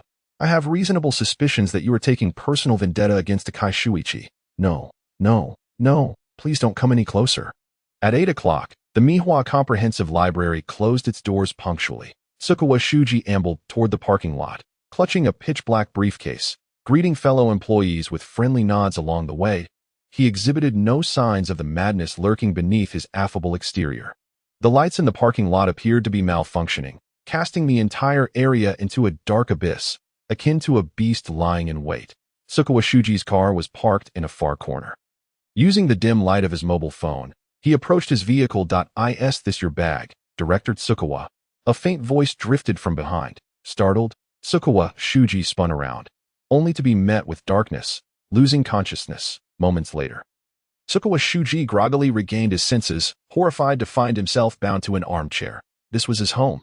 The exquisitely crafted wooden armchair, a recent extravagant purchase, was made with money-stained. Ruo Mu Liang made his way toward the grand bed nestled in the corner of the study. As he approached, Tsukuwa's expressions and movements grew increasingly intense. However, the high-priced, custom-made solid wood chair remained steadfast, impervious to the full might of Tsukuwa Shuji's efforts. With some exertion, Ruo Mu Liang lifted the bedding and moved the mattress aside. Although he had gleaned the situation from the small map, witnessing it firsthand was still somewhat shocking. The bed had evidently been modified. Beneath the mattress lay a space measuring 1.8 by 2 by 0.4 meters, densely packed with rolls of yen, roughly estimated to amount to around 500 million. Sleeping on a bed of cash must surely guarantee an exceptional quality of rest. Alas, Ruo Mu Liang glanced at the scattered banknotes with a touch of distress. After a moment's contemplation, he silently took out his phone and dialed Jin. Rather than allowing Amuro Turu to seize the funds, selling them to the organization for merit points seemed a far more prudent choice. "What is it?" came the cold, clipped voice on the other end. "That I discovered nearly 500 million in cash at Kuroda's residence. Address." The voice on the line warmed perceptibly, though Ruo Mu Liang could not tell if it was merely his imagination. He promptly relayed the address to Jin and then turned to Tsukuwa Shuji with a smile. Seizing the moment before Jin's arrival, he intended to test a skill. Synesthesia, 15, an active skill that amplifies or diminishes the target's senses or emotions by 20. The description was somewhat ambiguous, resembling a skill exclusive to certain dubious individuals. However, this skill occupied a prime position on the panel, second only to the unparalleled time stop ability, and the skill points required for the initial 3 levels were not excessive. Thus, he thought, he would make full use of it. The already acquired assimilation skill was indeed practical, provided the notorious M mark of causality did not frequently appear on sight.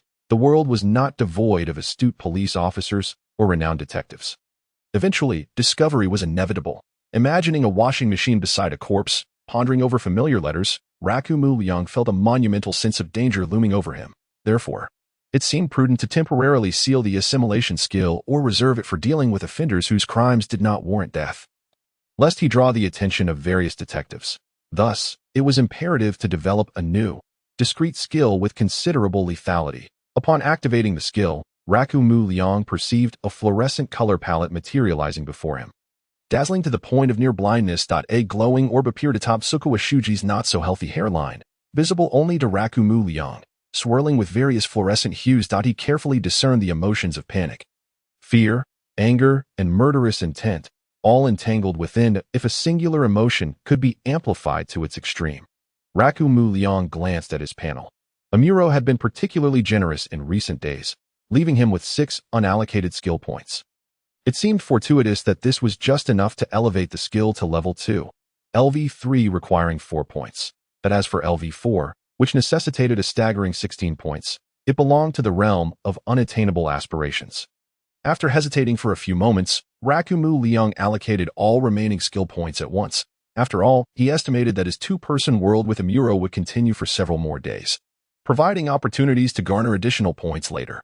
Synesthesia, 35, an active skill that amplifies or diminishes the target's senses or emotions by 60. That should suffice. You must be familiar with the names Kamaima Isamu, Kawashima Hideo, Kuroiwa Tatsuji, and Nishimoto Kin. Right. With each name that surfaced, Tsukuwa Shuji's complexion visibly paled, and the glowing orb atop his head, representing fear, surged to new heights, momentarily eclipsing the other colors. How do you know? Fear, profound and consuming, ensnared Tsukuwa's heart.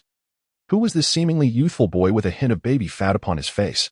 How did he know the location of the hidden money? How did he know the names of those individuals?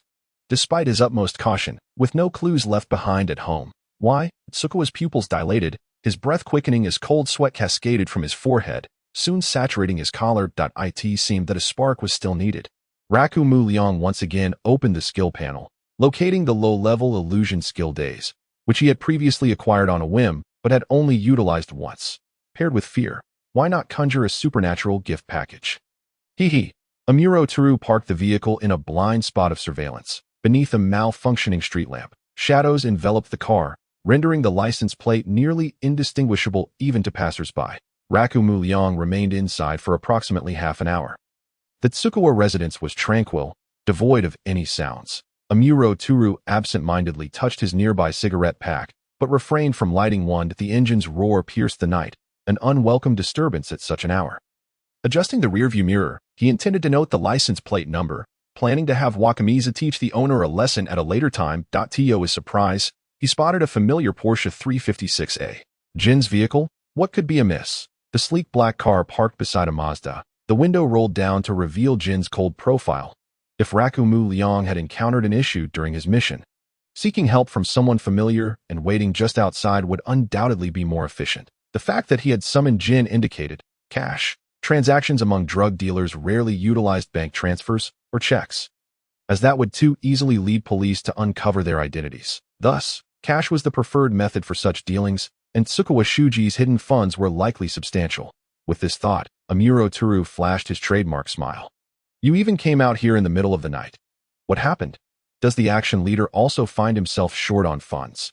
Jin exhaled a puff of smoke, disdain evident in his snort, yet unusually refrained from drawing his gun to threaten Amuro. His mood appeared rather pleasant, surprisingly enough. Moments later, Ruo Mu Liang emerged from the Tsukuwa residence, briskly assessing the situation before striding directly to the Porsche. The matter had been resolved. The money lay beneath the bed in his study, and leads on the previous owner were secured. Unless any issues arose, he planned to depart with bourbon. Jin exchanged a glance with Vodka, who promptly exited the car and, with considerable effort, retrieved 2 large boxes clearly intended for cash, maneuvering them stealthily into the Tsukuwa residence. 2 minutes later, Jin's operational phone buzzed. Boss, everything's fine. I'm in the process of loading the cash. After terminating the call, Jin nodded at Ruo Mu Liang, likely in acknowledgement of a job well done. You all can leave now. Vodka will handle the cleanup. The latter shrugged, swiftly entering Amuro Toru's vehicle and rapping on the driver's seat's backrest. Next stop, Tsukikage Island. Amuro Toru rolled up the window, casting a deep gaze at Jin through the tinted glass. If only Jin and Vodka were present, and Vodka was currently away from Jin's side. Don't look. There are at least 2 snipers keeping watch. Ruo Mu Liang opened a small map, observing scattered red dots wandering the surrounding streets, subtly interrupting Amuro Toru's bold thoughts with a quiet voice. TSK. Amuro Toru fastened his seatbelt with determination, pressing the accelerator to speed away at as ever. His caution was exasperating. Jin leaned casually against the car window, thick smoke billowing, obscuring any expressions on his face. After about 10 minutes, he made calls to the snipers on watch, and there were no knife wounds, no gunshot marks, and no bruises. Upon closer inspection of the neck and behind the ears, there were also no signs of needle punctures. For a moment, Jinjio found himself utterly perplexed by the cause of death. It did not resemble poisoning. Rather, it appeared as though the individual had been frightfully scared to death. Jinjio scoffed, thinking, could an old fox bold enough to store such a cache of poison in a public library truly be frightened to death? What a joke. After circling the corpse twice and confirming that he did not see the familiar M marking within his line of sight, Jinju nodded in satisfaction. Who wouldn't appreciate capable and obedient subordinates? His gaze shifted to Vodka, who had completed the transfer of funds and stood by with 2 large cases, awaiting instructions. His work was impeccably clean, leaving no need for cleanup. Let us proceed, he commanded. Yes, brother, Vodka replied, striding out of the study with the money boxes, oblivious to the subtle disdain flickering in Jinjio's eyes as he watched his retreating figure. TSK, never mind. A minor cannot drive. Perhaps it is best not to change things for now. Before departing, Jinjio glanced back at the librarian slumped in the armchair, in such a brief span of time. Without any signs of interrogation or torment, he had extracted all the necessary information using methods that Jinjio could not currently discern. There were no traces left behind. This young man appears to have evolved. Imxerk 3D, I must see whose childhood shadow this is. Turtle Mountain Isamu, Chuan Island Hideo, Kuroiwa Shinji, Nishimoto Ken. These few individuals are the drug suppliers for Tsukigawa Shuji. At first glance, these names may seem unfamiliar.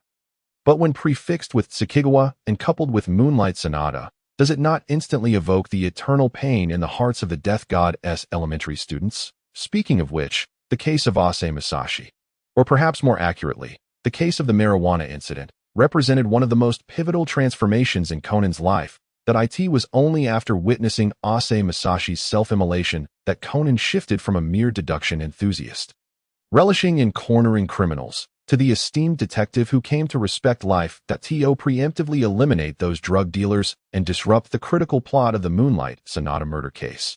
Would I face retribution? Surely not, right? Ryuki Nagaki felt a growing sense of unease, a realization dawning upon him only as he boarded the vessel bound for Tsukigawa Island. When has the world of Conan ever ceased to impose consequences upon itself?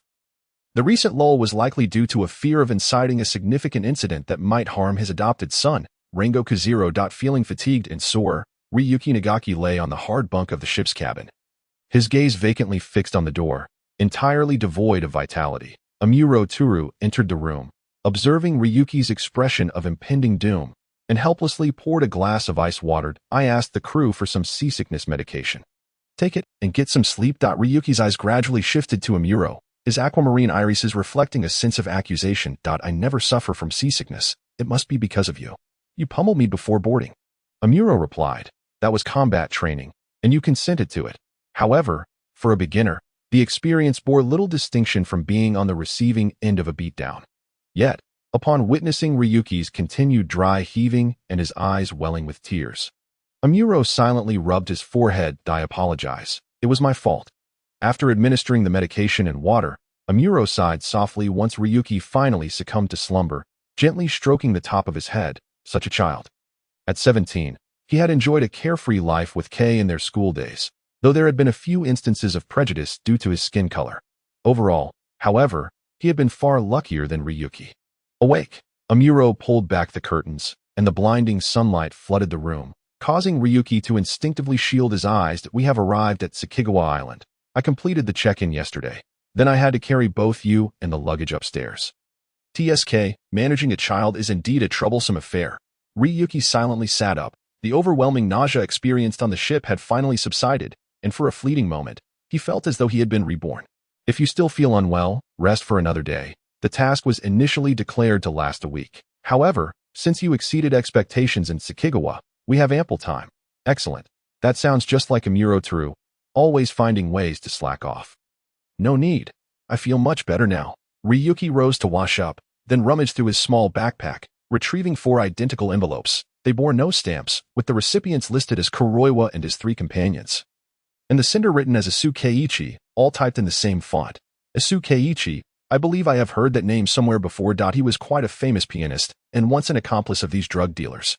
Kuroiwa and the others utilized Asu Keiichi's international concert tours to smuggle vast quantities of drugs back to Sakigawa Island for distribution, while it remains unclear whether Asu Keiichi aided willingly or under duress.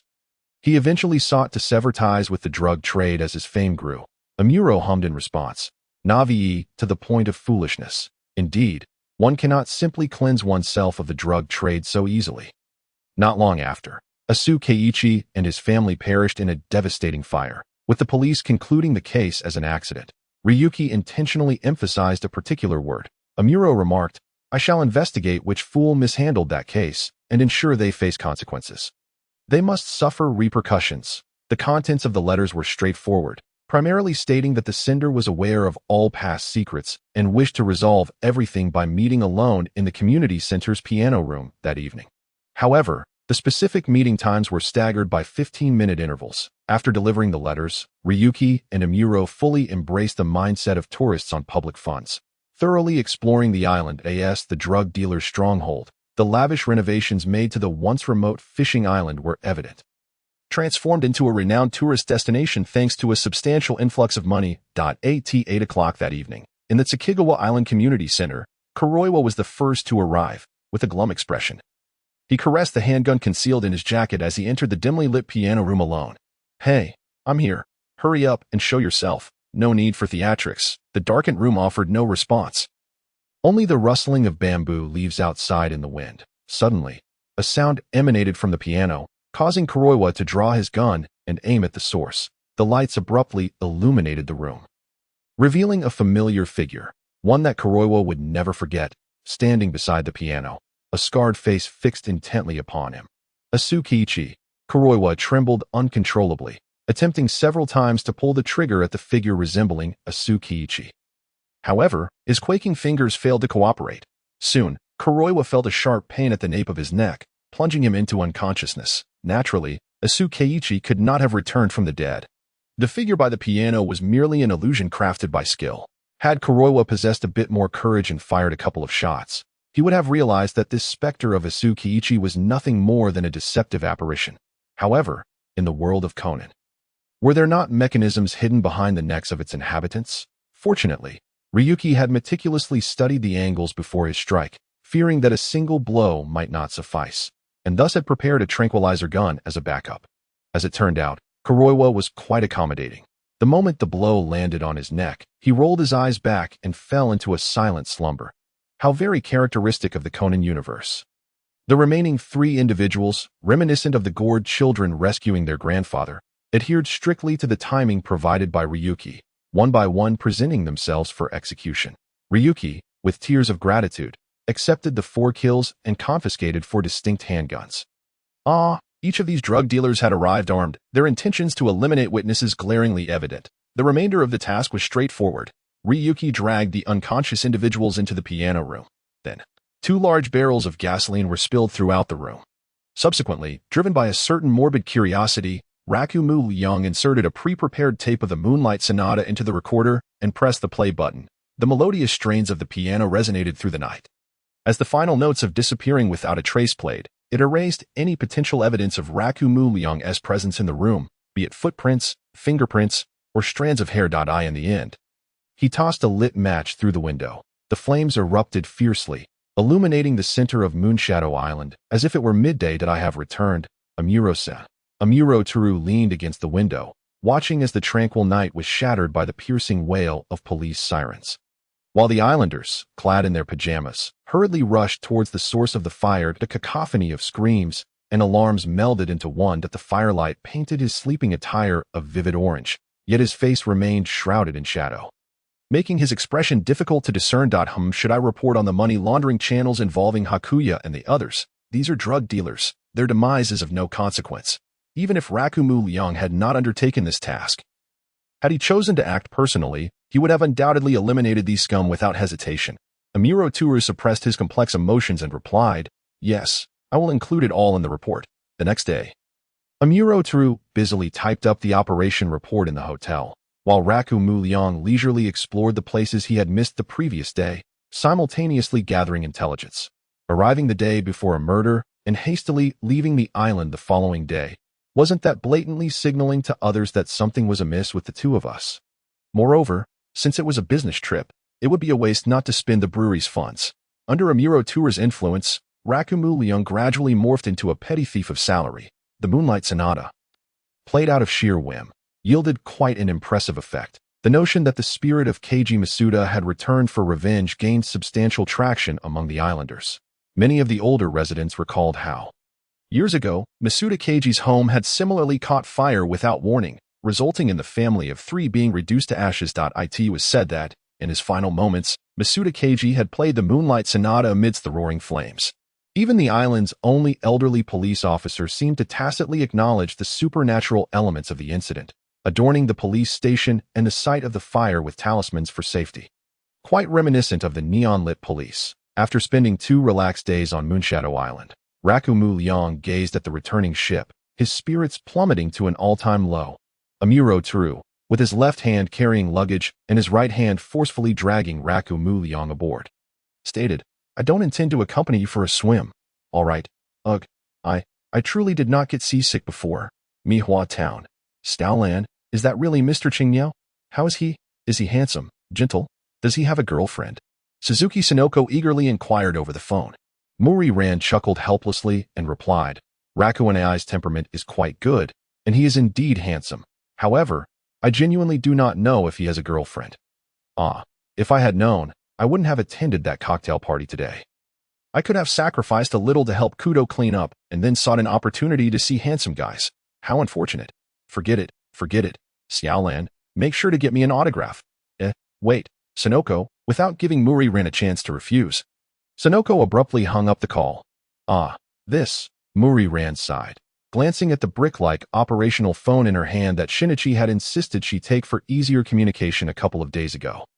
She had no idea if Ruo Nai was at home. Moreover, it would be quite rude to show up unannounced without a prior arrangement.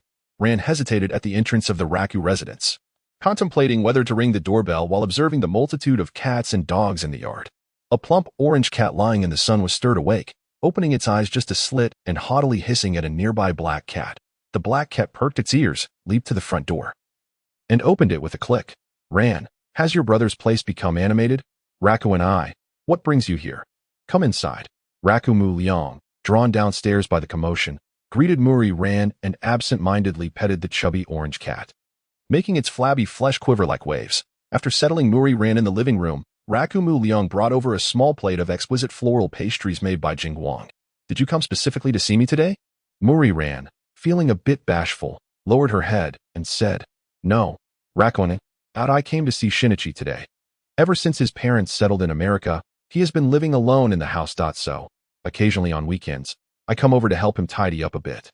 I sincerely apologize for arriving without prior notice. If possible, could you kindly grant me an autograph? My friend Sonoko is a huge fan of your manga." A barely perceptible stiffness momentarily marred Ruo Mu Liang's smile. Logically speaking, the affection of the cash-laden Suzuki Sonoko should be nurtured. However, as he mentally rifled through the names of various celebrities who had once signed autographs for Xiaolan or Murikagoro, the inevitable outcomes seemed to be the unsolved mystery of the Kudo world. How many limited edition autographs does the Muri family possess? Nevertheless, I am not particularly keen on becoming a limited edition myself. Ruo and are you home?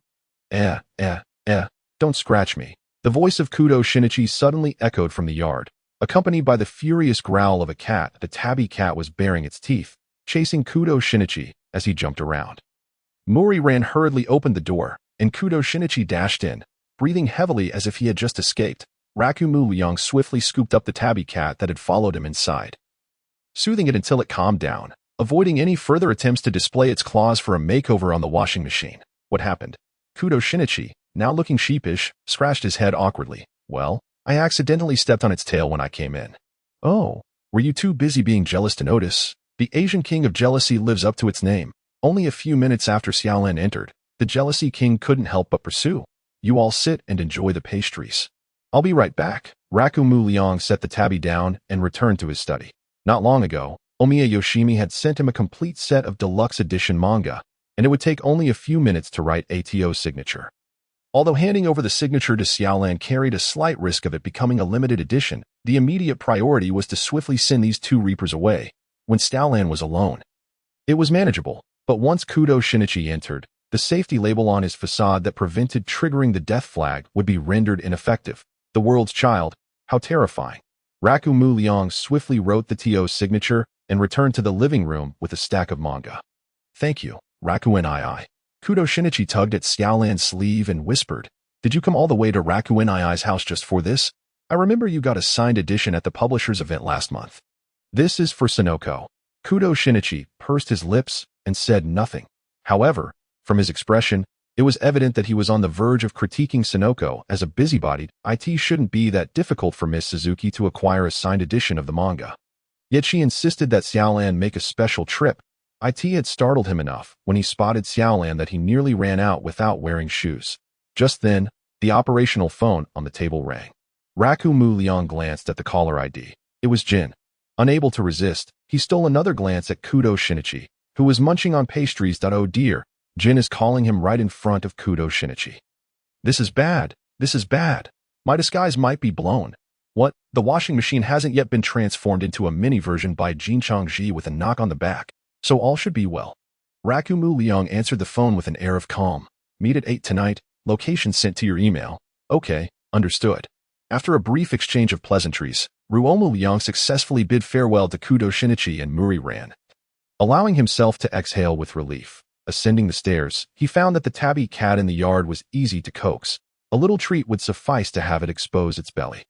However, the large feline upstairs had been sulking for nearly 2 days, and upon his arrival, its immediate reaction was to turn its back to him. Not only the cat, but Matsuda's dog had also been brooding for 2 days. The explanation for the broken window was simple enough, either a tussle between the cat and dog or some mischievous child throwing stones. There were countless plausible excuses to conjure.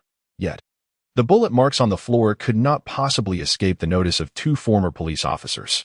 Moreover, with peripheral members monitoring the area for days, Ruo Mu Liang dared not allow them to return that day, instead sending a message through the chubby orange cat, compelling the 2 of them to endure a temporary stay in the studio. He was not particularly worried about Amuro Toru climbing through the window at midnight, for he was a formidable character, blessed with the halo of a protagonist that in contrast, while Matsuda and Jingguang enjoyed a fair degree of popularity.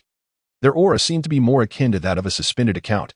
Otherwise, they would not have met their untimely demise at such a young age in the original storyline. Finally, when the external surveillance personnel withdrew, Ruo Mu Liang accompanied Amuro Toru to Tsukikage Island. Upon returning home, Jingguang the cat and Matsuda the dog found their abode eerily empty. However, The 2 bullet holes on the floor indicated that after studying the marks, it was determined they were made by a military sniper rifle, which sent them into a frenzy. Yet, Matsuda had not transformed into a genius. The mask Ruo Mu Liang had previously crafted for Jingguang was a single-use design. Without any means of concealment, Zhufulu Jingguang could not venture out in his true form while surrounded by organization members. The 2 fluffy creatures anxiously awaited at home for 2 days. It was not until the evening of the 3rd day that they finally saw a half-dead Ruo Mu Liang return home, suffering from seasickness. Matsuda, resting at the bedroom door, lifted his eyelids to glance at him upon hearing his footsteps. Wang Wu, Jingguang isn't mad at you. He is merely blaming himself for not being able to protect you. Ruo Mu Liang smiled and reached out to ruffle Matsuda's large forehead. I know. What must I do to regain my human form? I remain uncertain. It is not due to the blood, as I have previously tested it with no response. Even now, I am still utterly perplexed. Matsuda, you must persevere. I am counting on you to teach me boxing. For I have endured far too much beating these past few days. I crave a cigarette. The dog sighed gloomily, the breath ruffling the curls of fur on his forehead, his eyes fixed intently on Ruo Mu Liang. It was not only Jingguang who felt remorseful. If I could transform back into my human form. At Kabuto Town, how did the safe house become so full of people? Apart from vodka, who was ever attached to gin? Both the typically solitary bourbon and rye were unexpectedly present. Was today a team-building day for the distillery? Although the drink was somewhat watered down, Ruo Mu Liang casually closed the door, his gaze repeatedly drifting towards Amuro Turu and Akai Shuichi. Let them fight. Let them fight. I heard from Bourbon that your combat training is progressing well. Jin extinguished the cigar in his hand and coldly addressed Ruo Mu Liang. Ruo Mu Liang's lips twitched. As for combat training, it had evolved from merely enduring blows to being able to land a couple of punches in between the beatings, followed by even longer periods of being pummeled. In a certain sense, the progress was indeed commendable. However, his marksmanship was abysmal. To be precise, it was not his shooting skills that were lacking, but rather the weapon in his hands, regardless of its condition prior to reaching him. Once it was in his possession, it invariably resulted in a catastrophic malfunction. Sukawa Shuichi's corpse was discovered yesterday morning. Reports indicated that the cause of death was myocardial fiber rupture, leading to cardiac hemorrhage and subsequent cardiac arrest. Essentially, he had been scared to death. Kid, is this your new game? Ruo Mu Liang blinked, feigning ignorance. His expression thus, before Akai Shuichi, Jin referred to him as Little Ghost, deliberately concealing his true name.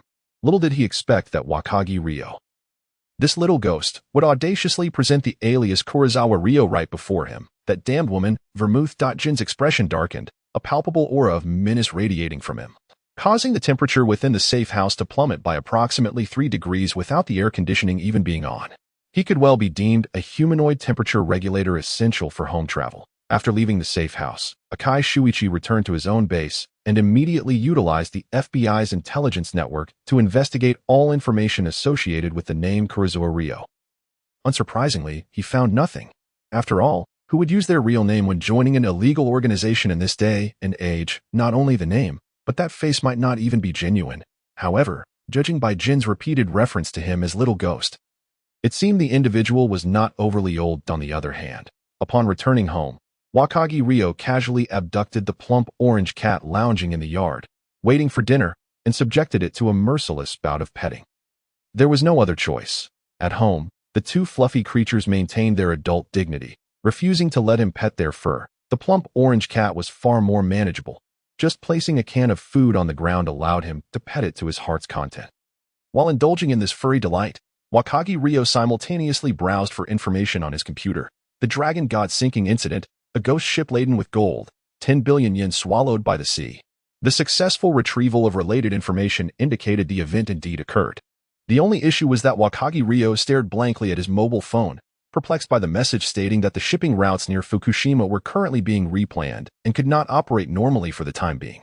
The customer service representative on the other end of the line continued to apologize sweetly and enthusiastically recommended several routes directly from Mihua Port to Fukushima. That I know the boat can take me there directly.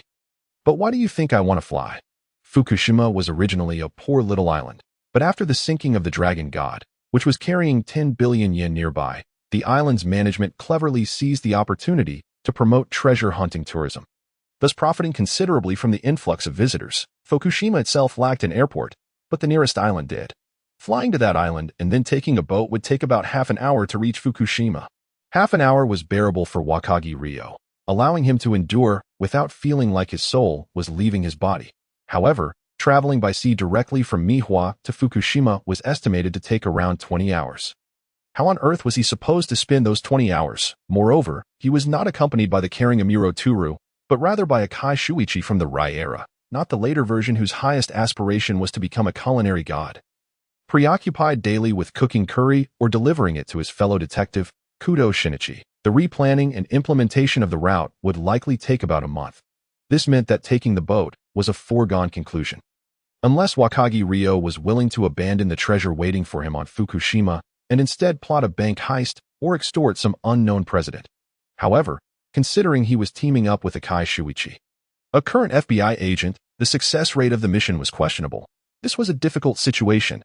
Upon receiving the information about Kurosawa Ryo, Akai Shuichi made a brief disguise, executed numerous counter-tracking measures along the way, and discreetly arrived at the Mihua town dock, the designated meeting point. He spotted a temporary teammate squatting on the ground, drawing circles, and appearing rather disenchanted with life, that a question mark slowly materialized in Akai Shuichi's eyes.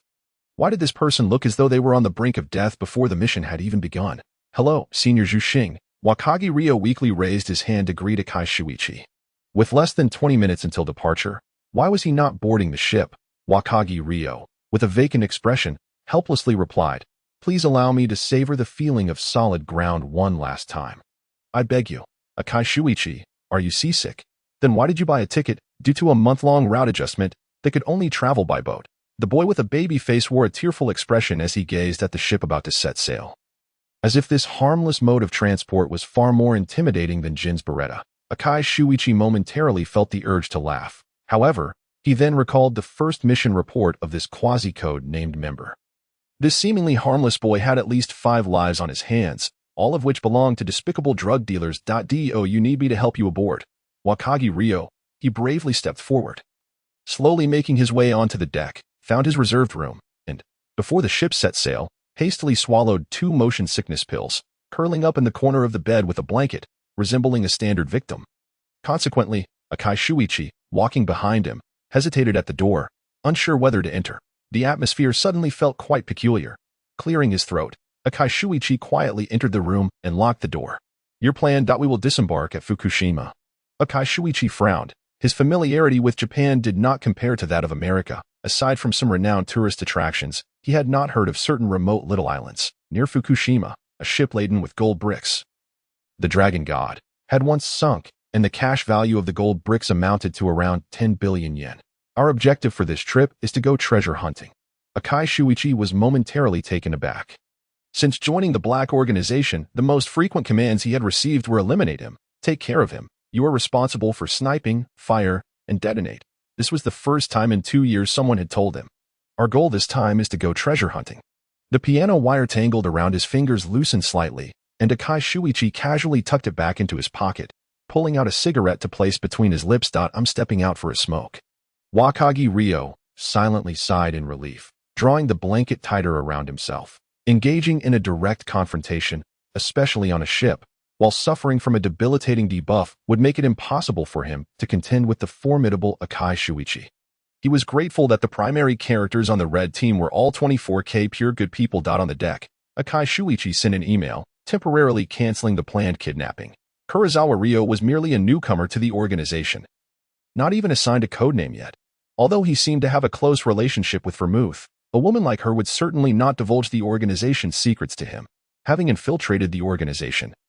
Even if he could not uncover the true identity of that gentleman behind it, he aimed to capture the entire organization. At the very least, he needed to apprehend key personnel like Jin and extract as much intelligence from him as possible.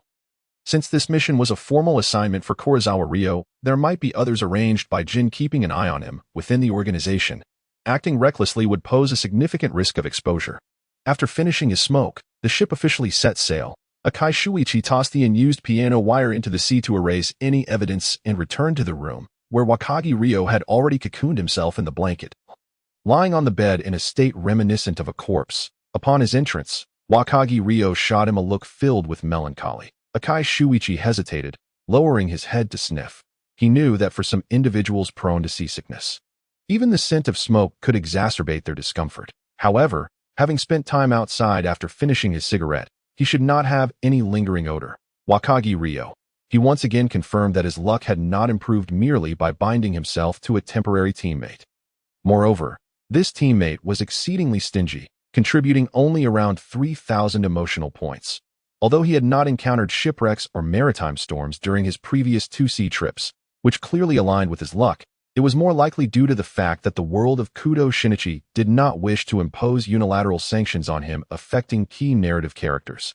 Just look at the last time he practiced shooting with a Muro Turu in the safe house. The gun had exploded in a manner more jubilant than firecrackers, leaving a Muro Turu questioning the reliability of all the facilities within the safe house, suspecting they were in disrepair. Not to mention the 2 consecutive incidents of seasickness that he vowed that in his past life, he had never suffered from motion sickness of any kind. Perhaps it was due to the peculiarity in Ramu Ryu's gaze that Akai Shuichi could not resist the impulse to pinch his cheek.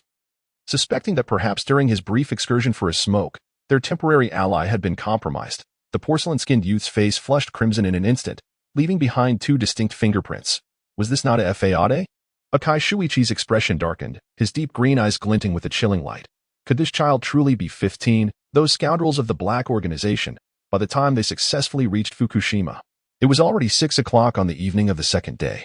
Akai Shuichi carried both of their backpacks in his left hand while hoisting the nearly unconscious Ramu Ryu with his right, struggling to disembark and secure a lodging. At that moment, his thoughts curiously aligned with those of a Muro Turu from not long ago. Taking care of a child is indeed a troublesome affair. Still alive, I hope, Ramu Ryu groaned as he struggled to rise from the bed, feeling considerably better after a sip of ice water. The 2 casually sought out a ramen shop on the street to resolve their dinner dilemma. The Navy Cave?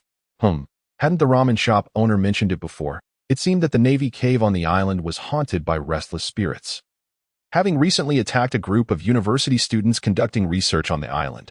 Typically, the more remote an island, the greater the superstitions. With such tales of wandering spirits circulating, most islanders, out of reverence for the apparitions, would never dare approach the Navy Cave frivolously. Was this conclusion based solely on hearsay? More importantly, the lighthouse, Ramu Ryu, pointed towards the most conspicuous white structure on Fukushima. Akai Shuichi followed suit, lifting his gaze and immediately noticing the anomaly.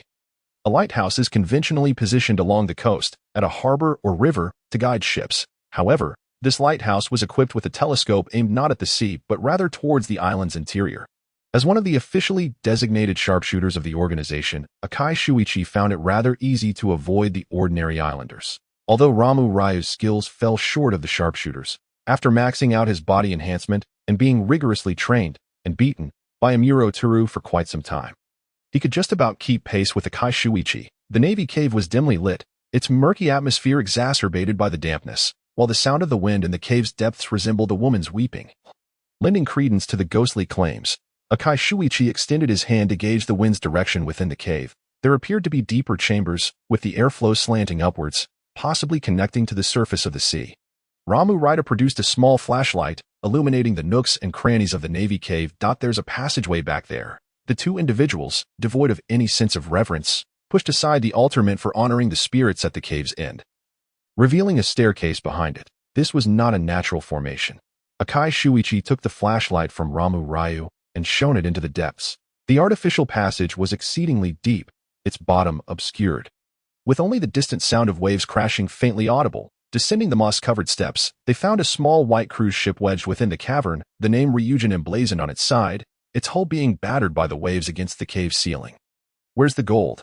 Akai Shuichi clambered aboard the Ryujin, inspecting it thoroughly. Not a trace of gold was to be found, not even a speck of gold leaf. It's right here.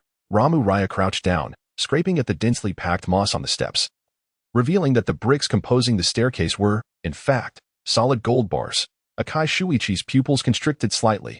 However, Ramu Ryu was already proficiently dialing Jin to report the discovery, and to his surprise, Jin answered almost immediately, as if he had been idly waiting. A billion yen and a billion yen worth of gold bars are not equivalent concepts. The former did not concern Akai Shuichi greatly, but the latter.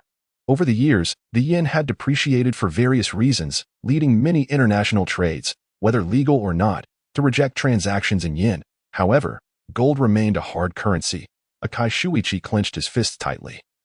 Slowly descending from the swaying rudimentary was a miscalculation. The piano wire should not have been discarded so hastily. The two cleared away any traces and returned to the inn where they were temporarily staying. The billion-yen gold bars were not something they could easily transport on their own. Therefore, after notifying Jin, Ruo Mu Liang patiently awaited the reinforcements that Jin would send.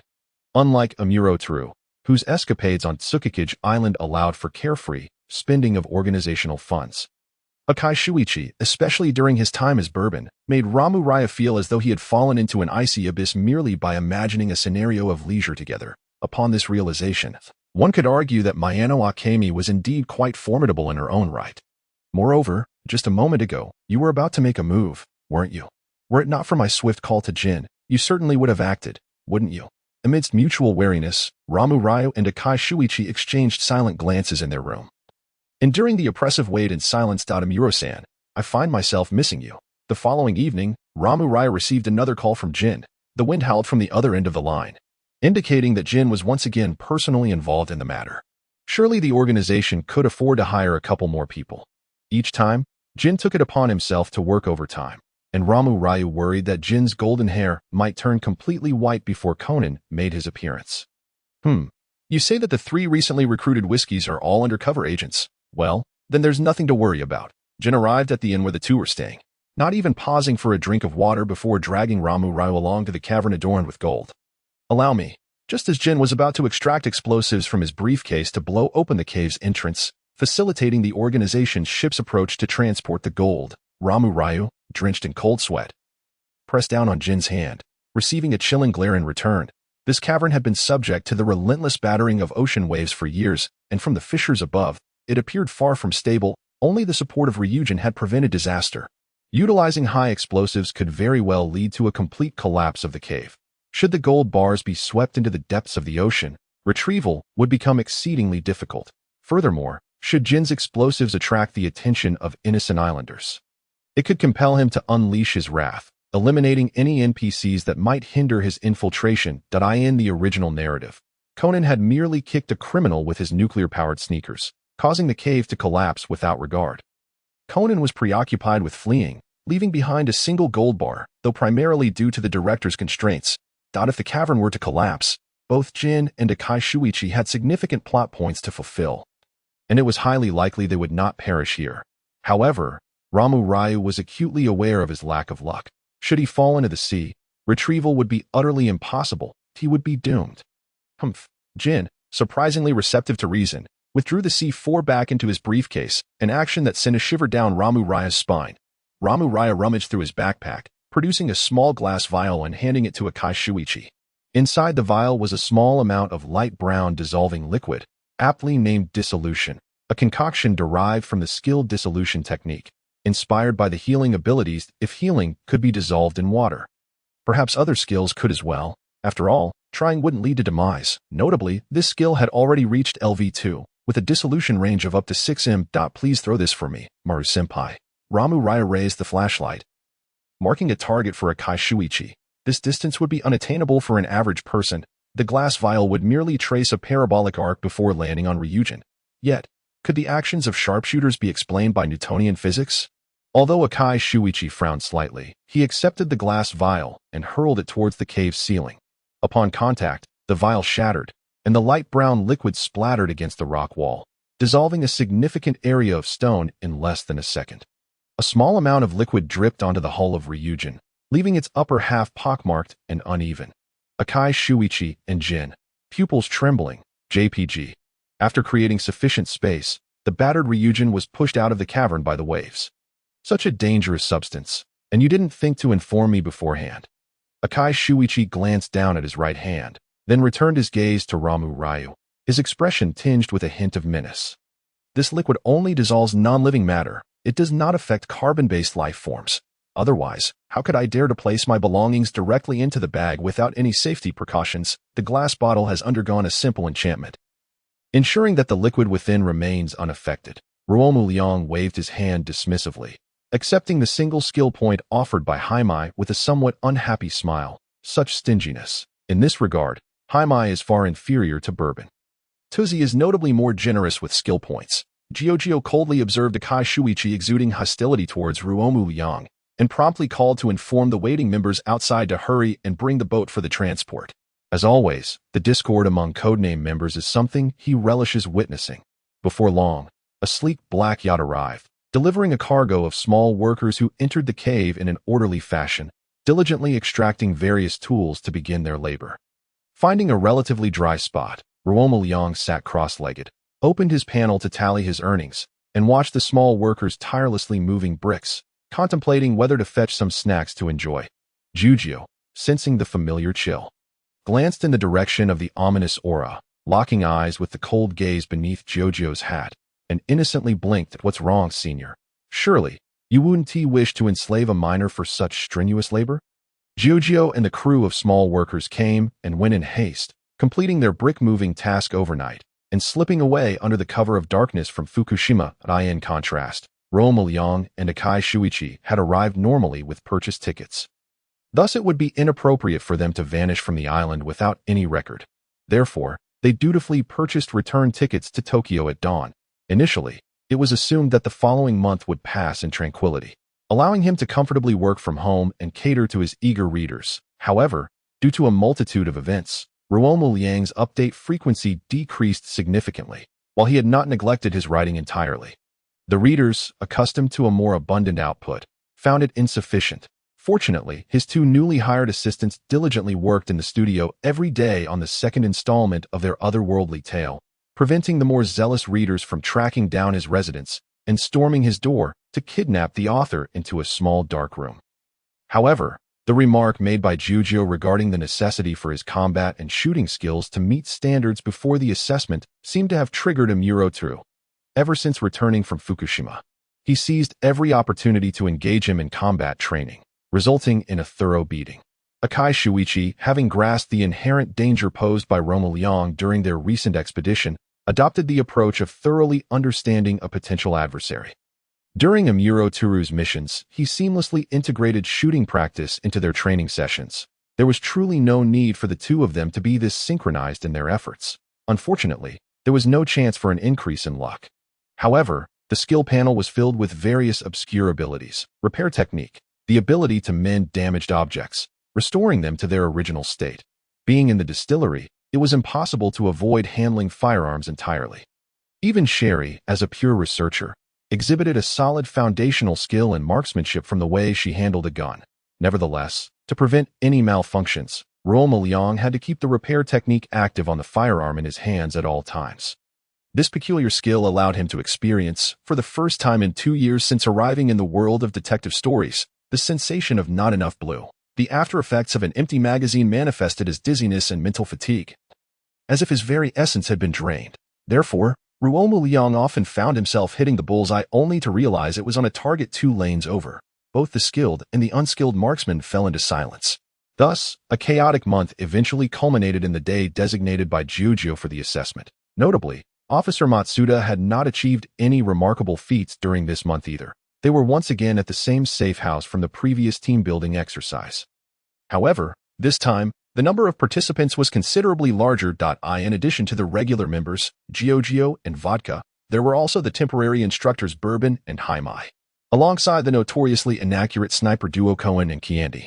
Even KIR, who had been stationed at the NTV, made an appearance at the safe house. Besides Rum, nearly all the codename Liquor members active in Tokyo were present.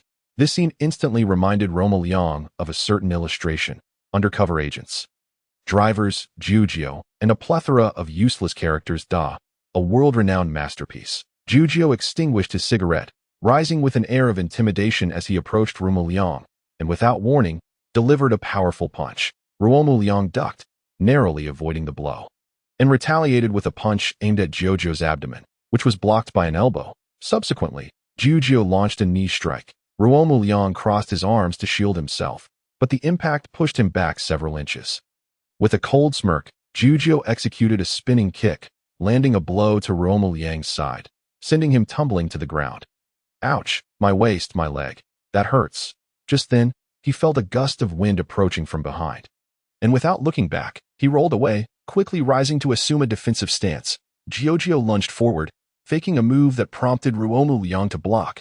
leaving his chest wide open. Without hesitation, Jiujio unleashed another punch. One that, if it connected, would surely break a couple of ribs. In a moment of desperation, Ruo Mu Liang leaned back, executing a flawless bridge maneuver to evade the blow, then seized the momentum to pull ahead of Jiujio. Grabbing a handful of his flowing hair with a fierce tug, Jiujio, having fought for so many years, was likely unaccustomed to such audacity. Instinctively, he leaned back, only to be swept off his feet by Ruo Mu Liang's following leg sweep. In that split second of achieving the monumental feat of yanking Jiujio's hair, Ruo Mu Liang immediately raised his hands in surrender, his entire demeanor radiating cowardice. There was no room for bravado. Jiujio had drawn his beretta. Ruo Mu Liang suspected that had he dealt in the event that the two adversaries draw closer to this position during their skirmish, Akai Shuichi undoubtedly possesses the capability for self-preservation, unlike the others within this room. They would scarcely suffice as a match for even a solitary blow from Jin. Akai Shuichi cast a fleeting glance at him, his sharpshooter's keen eyesight allowing him to discern two innocent strands of golden hair drifting down from Nagaki Ryo's head. A smirk involuntarily graced his lips, and he tacitly accepted Nagaki Ryo's gesture of seeking protection beside him. Meanwhile, Jin and Bourbon engaged in a fierce bout for a full half-hour before finally ceasing their hostilities. Leaving the living room of the safe house in a state reminiscent of a tornado's aftermath, Jin chose to sit on a sofa that was barely intact, his gaze directed at Nagaki Ryo still brimming with murderous intent. "Come with me out to see tomorrow." Nagaki Ryo nodded in compliance, wisely refraining from mentioning any symptoms of seasickness. Instead, he rummaged through his backpack for healing potions and began to approach the two. Knowing full well that neither had emerged unscathed from the altercation. Upon seeing the small vial extracted from Nagaki Ryo's bag, Jin instinctively reached for his firearm. "That I overlooked your lack of martial ethics. But you dare to poison me." Cough, cough. "This is a healing potion." Realizing that Jin would likely not take him at his word, Nagaki Ryo approached Amuro, someone who had previously witnessed the miraculous properties of the advanced pharmacological concoction. Consequently, Amuro made no resistance as Nagaki Ryo unbuttoned his shirt and sprayed the potion onto his bruised skin. The bruises visibly mended at an astonishing rate, and soon, there were no signs left of the beating he had endured. "It's a gift for you," Nagaki Ryo declared, surveying the room before placing the entire vial into Vodka's hands. "You're in charge of administering the potion to Jin." The following day, Nagaki Ryo, as per usual, arrived at the designated meeting spot with his small backpack. Two figures awaited him by the vehicle. The taller one was naturally Jin, while the shorter individual, clad in a white coat with a cold demeanor, was a tea-haired girl. Nagaki Ryo's eyes lit up. The original form of Mayano Shiho was indeed a rare asset, though the smaller version of AI was equally adorable. The sight of these two together nearly compelled Nagaki Ryo to exclaim, "Ah, Sherry!" Suddenly, an idea struck him, causing him to pause momentarily. Jin and Sherry were going out to sea together. He could only recall the instance at Mermaid Island. Rumor had it that the mermaid festival held there was presided over by a longevity, who had consumed mermaid flesh, granting her immortality. His curiosity piqued. He wished to see if it could aid in the development of a drug. Of course, none of that was the crux of the matter. The focal point was that there were no direct ferries from Tokyo to Mermaid Island. Transfers were necessary, and the total duration at sea would take approximately 2 days. 2 days. A wave of darkness washed over Nagaki Ryo, and for a fleeting moment, he mused that perhaps being shot by Jin yesterday was such a terrible fate after all. "Get in the car." Jin cast a cold glance at him before taking his seat in the driver's position. "Where's Vodka?" Jin confirmed through the rearview mirror that both miners had safely entered the vehicle before pressing the accelerator. "Vodka went to investigate TK Agency." Nagaki Ryo nodded, indicating his understanding. TK Agency was one of the most rapidly rising talent agencies in Neon over the past 2 years, having launched several kawaii girl groups, effectively making every employee an idol. However, a significant portion of the company's funding was provided by drug dealers such as Kuroiwa Tatsuji. It was merely a follow-up task for Moonshadow Island. Wait, if memory serves, Vodka's personal hobby seems to be idol chasing, and he pursued kawaii-style idols like Miss Yoko. Was this public-funded idol chasing? "Vodka, you've changed.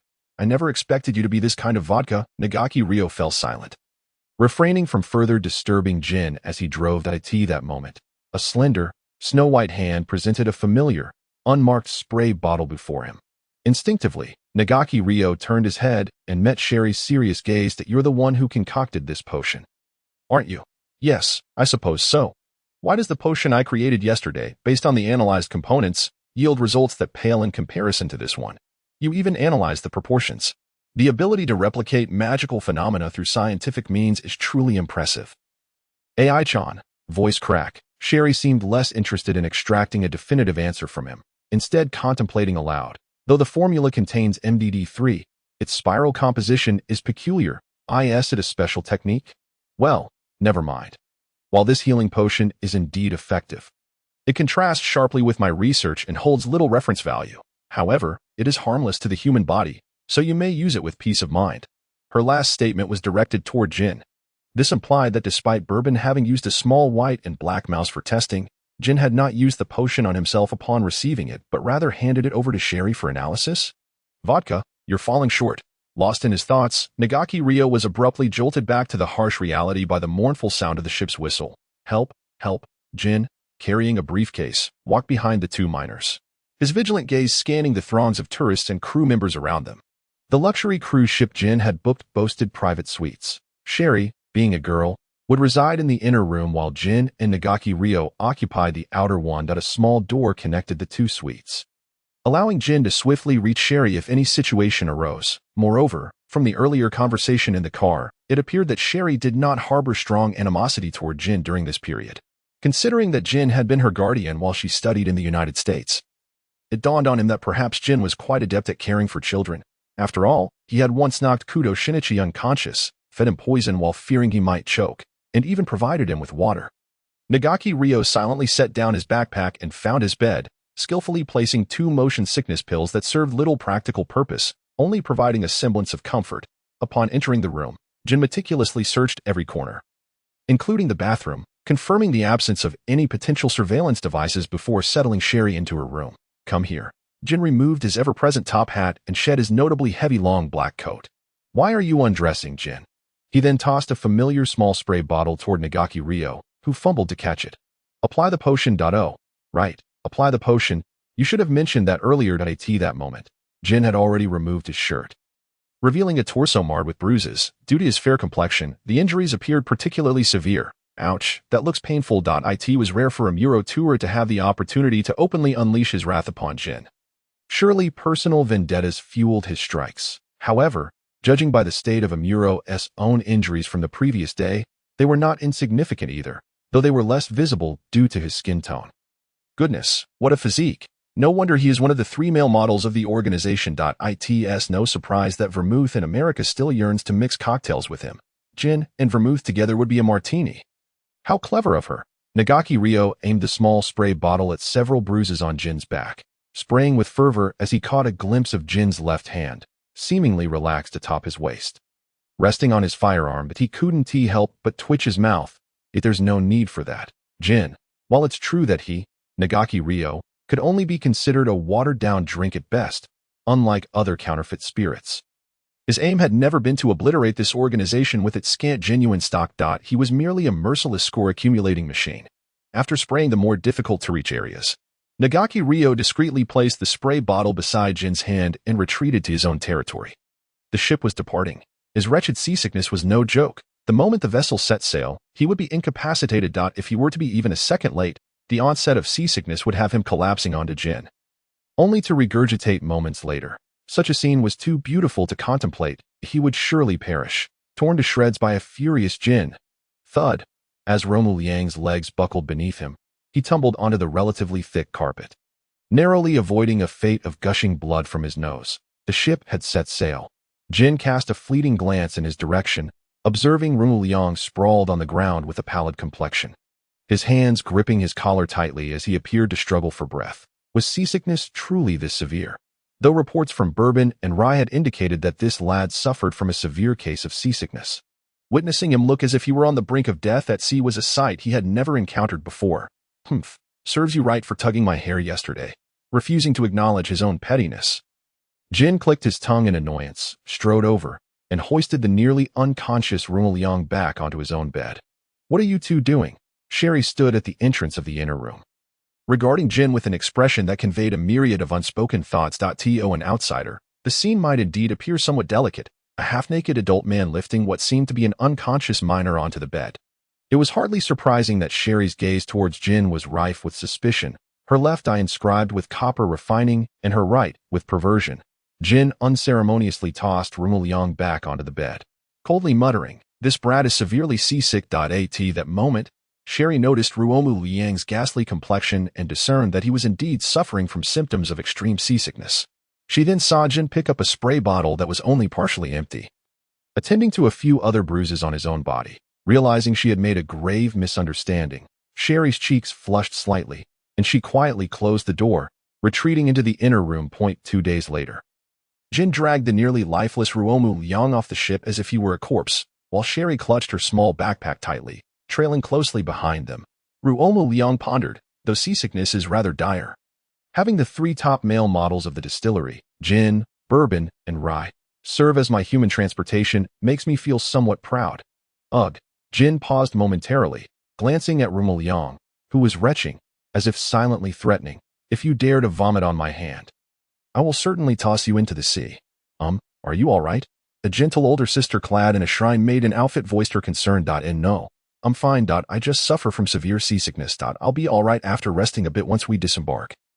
Ruo Mu Liang replied, struggling to rescue his crumpled collar from Jin's grip and managing a feeble smile at her. Unfortunately, his superior was a cold-hearted iceberg, and the manner in which he communicated with others was akin to bullets or explosives. The young girl accompanying them was a research genius who had spent her days holed up in the laboratory, possessing a hint of social anxiety. Thus, the task of engaging with the locals fell to him. "That's good to hear," the gentle older sister said, relieved. "You must be here for the Mermaid Festival on the island, right?" "Yes. I heard about the Mermaid Festival here while in Tokyo. That's why I asked my brother to bring me and my sister to the island during the holiday.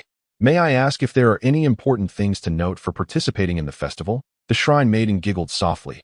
"Actually, it's not that mysterious. That we sell number tags to guests who wish to participate before the festival begins. Once the festival starts, the longevity granny will draw 3 blessed arrows, and if the number on your tag matches the drawn numbers, you will receive the dugong arrow. While it sounds magical, it's essentially just a lottery game. If you'd like to participate, you should register in front of the shrine. If you don't mind, I can guide you there." Ruo Mu Liang looked up at Jin's expression and then turned to say, "Then I'll trouble you." Mississippi, the shrine maiden, whose long black hair fell straight down her back, led Ruo Mu Liang and the others towards the shrine, softly introducing various local specialties and customs along the way. "This is it that I still need to help prepare for the festival, so I must take my leave. That I hope this young lady can successfully draw the dugong arrow and fulfill her dream of eternal youth," she said. At this moment, Naoko Idabata was still alive. The existence of the longevity granny was merely a ruse.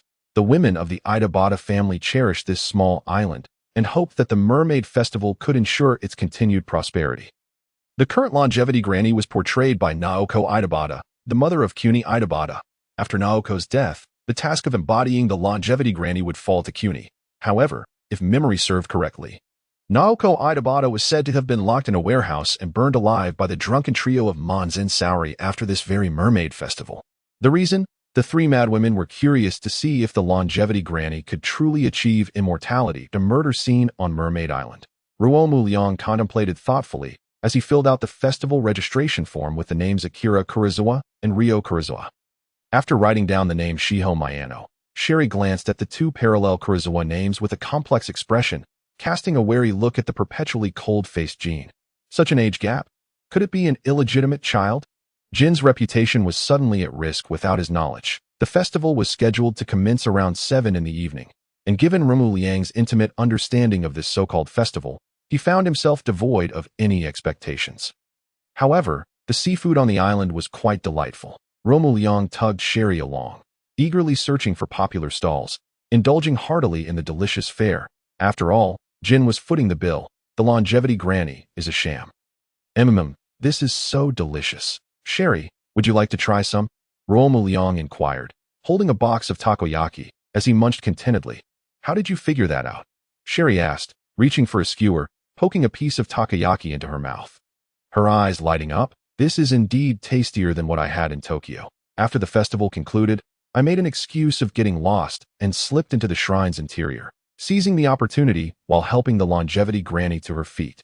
I discreetly checked her bone age. No more than 50 years. The skin on her face and hands could easily be enhanced with makeup. After all, don't we know a master at that? Indeed, Jin squinted, Recalling Vermouth's disguise techniques, no matter how many times one witnessed them, they remained astonishingly skillful.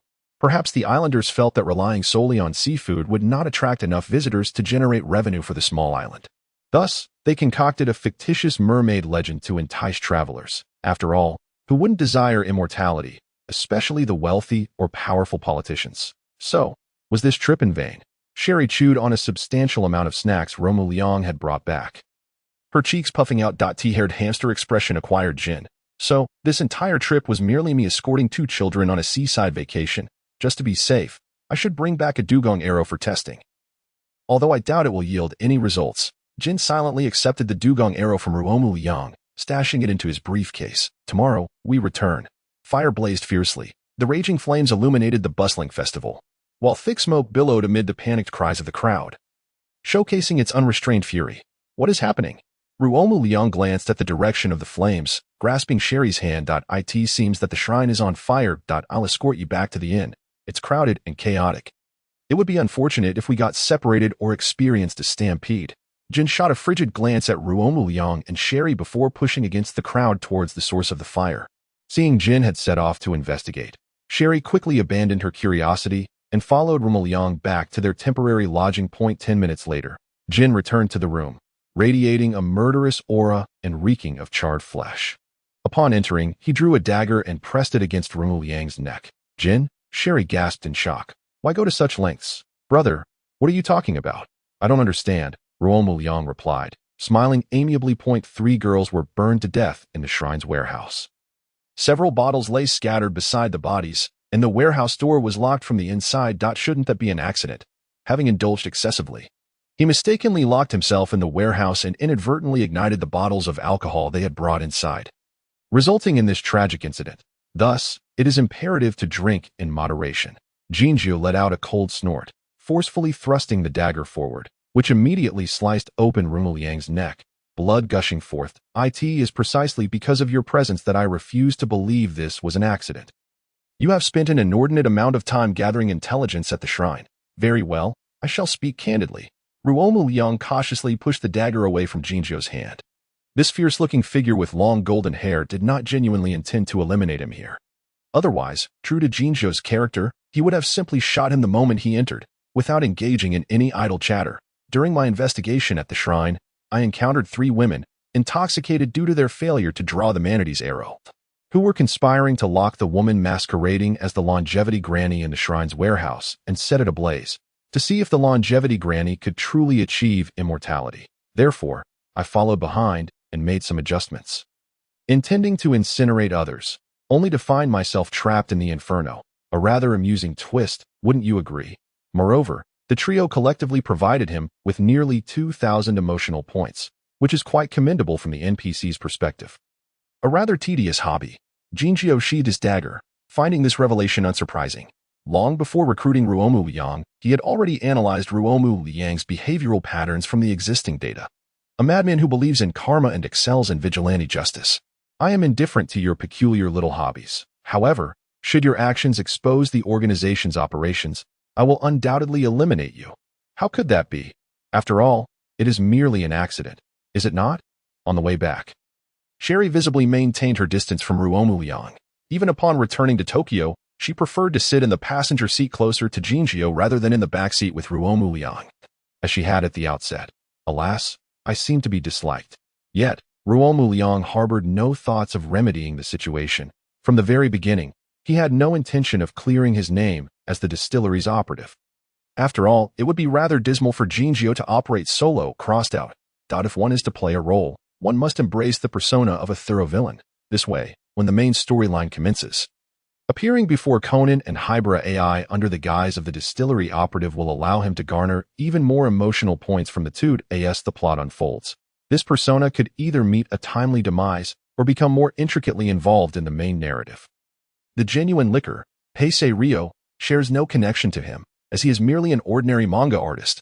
Furthermore, the more Sherry currently expresses her disdain for him, the lesser the likelihood of his being implicated should she defect later. After all, with Jinjiu's eccentric imagination, one could conjure up reasons for conflict, such as a shared age and being prodigious youths, potentially igniting undesired sparks that would significantly hinder his scoring endeavors. Jinjiu first drove Sherry back to the research facility before accelerating towards a safe house he was becoming quite familiar with. The boss wishes to see you.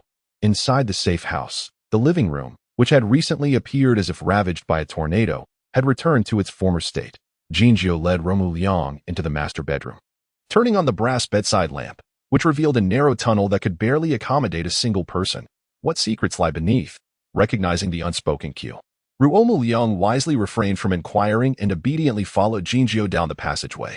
At the end of the tunnel lay a brilliantly lit room, devoid of any superfluous decorations, save for an enormous computer situated in the center, its screen suspended in midair. The display showcased a swirling pattern of electromagnetic waves, reminiscent of a tangled ball of yarn. "Welcome, my child," a frail voice emanated from the screen, the light wave patterns shifting with the sound. Ruo Mu Liang felt a slight dizziness, and an uncontrollable thought surged from the depths of his heart.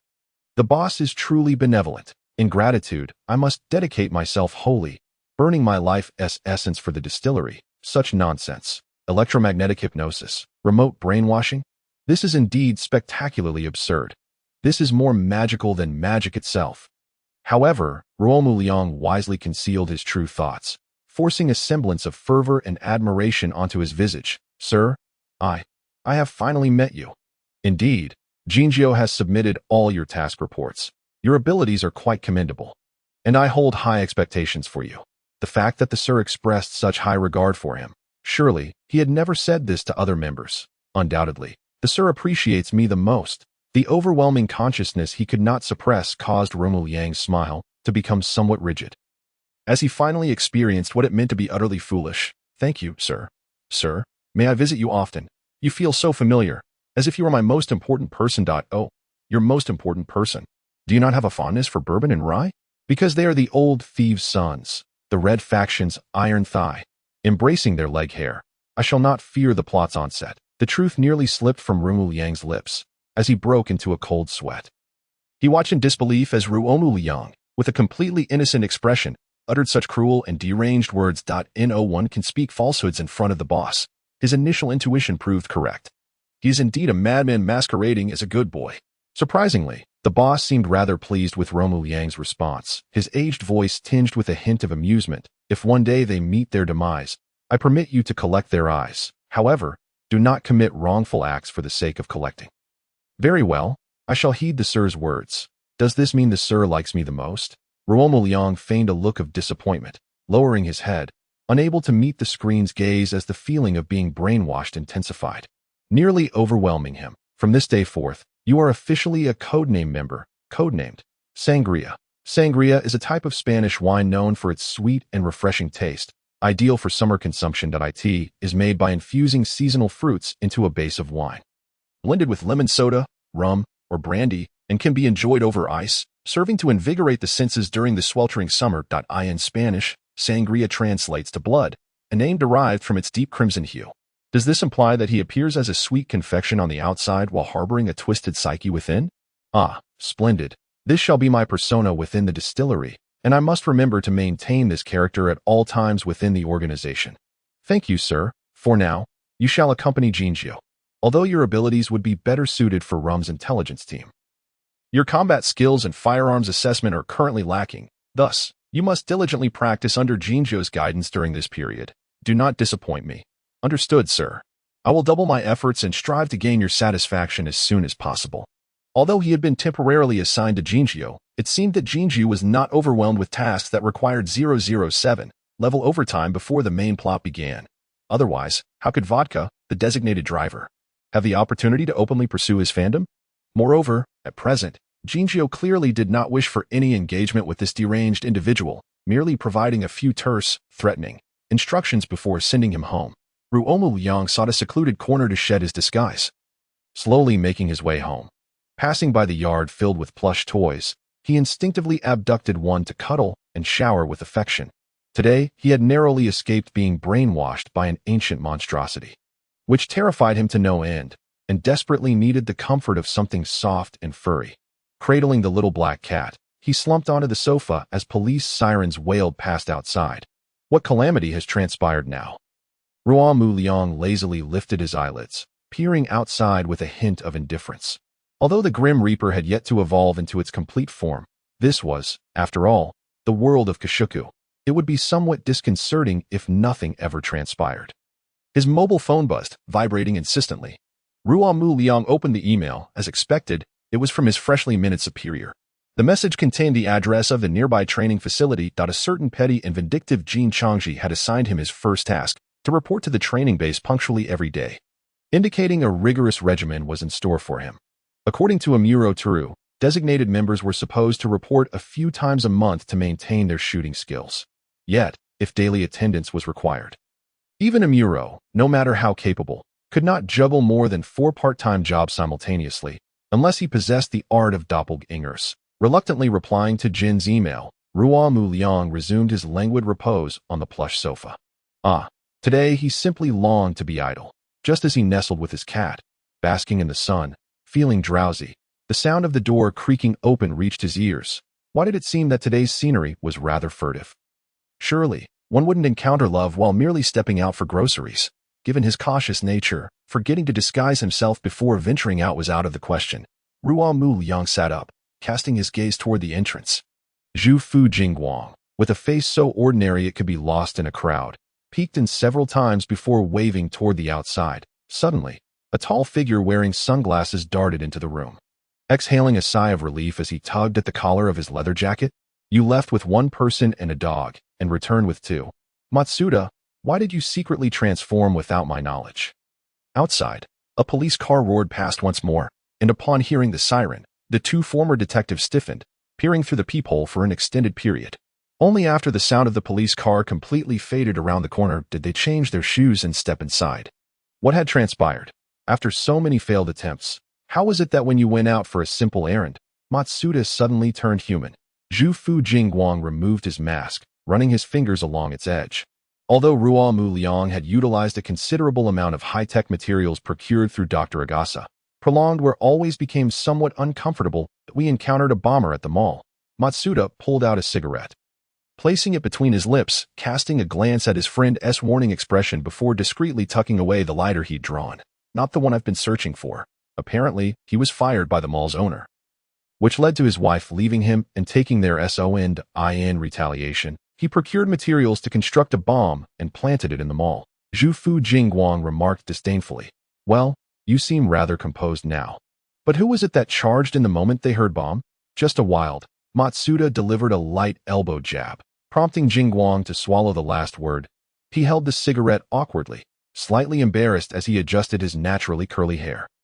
In any case, here's what happened. The perpetrator had installed 2 bombs in total. The first explosion caused partial structural collapse, injuring the owner's daughter as a heavy wall fell on her leg, trapping her. The second, aside from the occasional encounter with the randomly refreshed Jin at the training grounds, where he would end up being apprehended and roughly handled, it seems that this is the first time in a long while that Jin has taken the initiative to seek him out. Ruo Mu Liang has comfortably enjoyed a paid leave for over half a year, and genuinely believes that the compensation from the distillery is quite commendable. Inside the safe house, Vodka is engrossed in browsing the web on his laptop, while Jin sits in the center of the sofa, meticulously maintaining his beloved Beretta. Ruo Mu Liang cannot shake off the feeling that Jin's hair color seems to have lightened a tad since their first meeting. Jin, after today's mission concludes, may I apply for a personal activity involving firearms? The sniper duo's Jiandi, with a fierce expression, sets down her wine glass. Jin furrows his brow and inquires, what is the reason? Typically, organization members enjoy relative freedom when there are no missions. Although Jin, as the leader of the action group, does not monitor every member's personal life around the clock. However, Jianti's erratic behavior is too unpredictable. In possession of a weapon and without supervision, this woman could easily turn a personal mission into a sensational news story. Jianti clenches her wine glass, gritting her teeth as she declares, I intend to take down that bluebird. How dare he depict Lyre's demise? Ruo Mu Liang exclaims. When did I offend you? Why are organization members even pursuing my comic? Overall, the emotional toll from battle losses, coupled with the tragic strength of the character, allows Ruo Mu Liang to harvest a significant emotional investment from readers whenever Lyre makes an appearance. In a recent popularity survey conducted by the publishing house, Lyre, who had been around for less than half a year, surpassed both the male and female protagonists to claim the top spot in popularity. However, he was taken aback to find that Jianti, of all people, also fancied this character. Jin casts a narrow-eyed glance at Ruo Mu Liang, who stands innocently by the door, and scoffs lightly. Rejected. Ruo Mu Liang, noticing Jianni's simmering indignation, wisely shifts the topic. What is my task? Rai has sent word that he has located the FBI's mole in the Neon Division. You will accompany him while Jianni oversees from a distance, preventing any accomplices from intervening. Have we reached the plot point where Akai Shuichi inadvertently exposes his identity and betrays the organization due to a blundering teammate? All right, I understand. Vodka, let's go. Following behind Jin and Vodka, Ruo Mu Liang hopped into the ever-cold Porsche 356A, settling next to Jin, who perpetually emanated an aura of coolness. Jin lifts his eyelids, glancing at the habitually obedient Ruo Mu Liang, and suddenly asks, "So, why did you decide to kill off Liar?" Ruo Mu Liang. Jin, are you aware that you're out of character? However, upon witnessing the dangerous glint in Jin's narrowed eyes, Ruo Mu Liang silently swallowed hard and cautiously suggested, "How about I revive him in the next installment?" Jin averted his gaze, non-committally humming in response. Ruo Mu Liang. Understood. I'll revise the outline upon my return. Vodka, diligently fulfilling his role as the dedicated driver, refrained from interjecting a single word. Before long, the vehicle came to a smooth halt in a secluded corner. Jin rolled down the window and contacted several peripheral members to investigate the location provided by Rai. Although Ruo Mu Liang has been enjoying his paid vacation as a salary thief for the past 6 months, Akai Shuichi has been tirelessly working on missions when it comes to dealing with the internal mole and those who foolishly attempt to engage in black market dealings.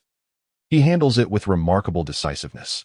Consequently, Jin, who previously held a dismissive view of Rai, who had risen through the ranks by virtue of a woman, now expresses a certain degree of admiration when discussing him.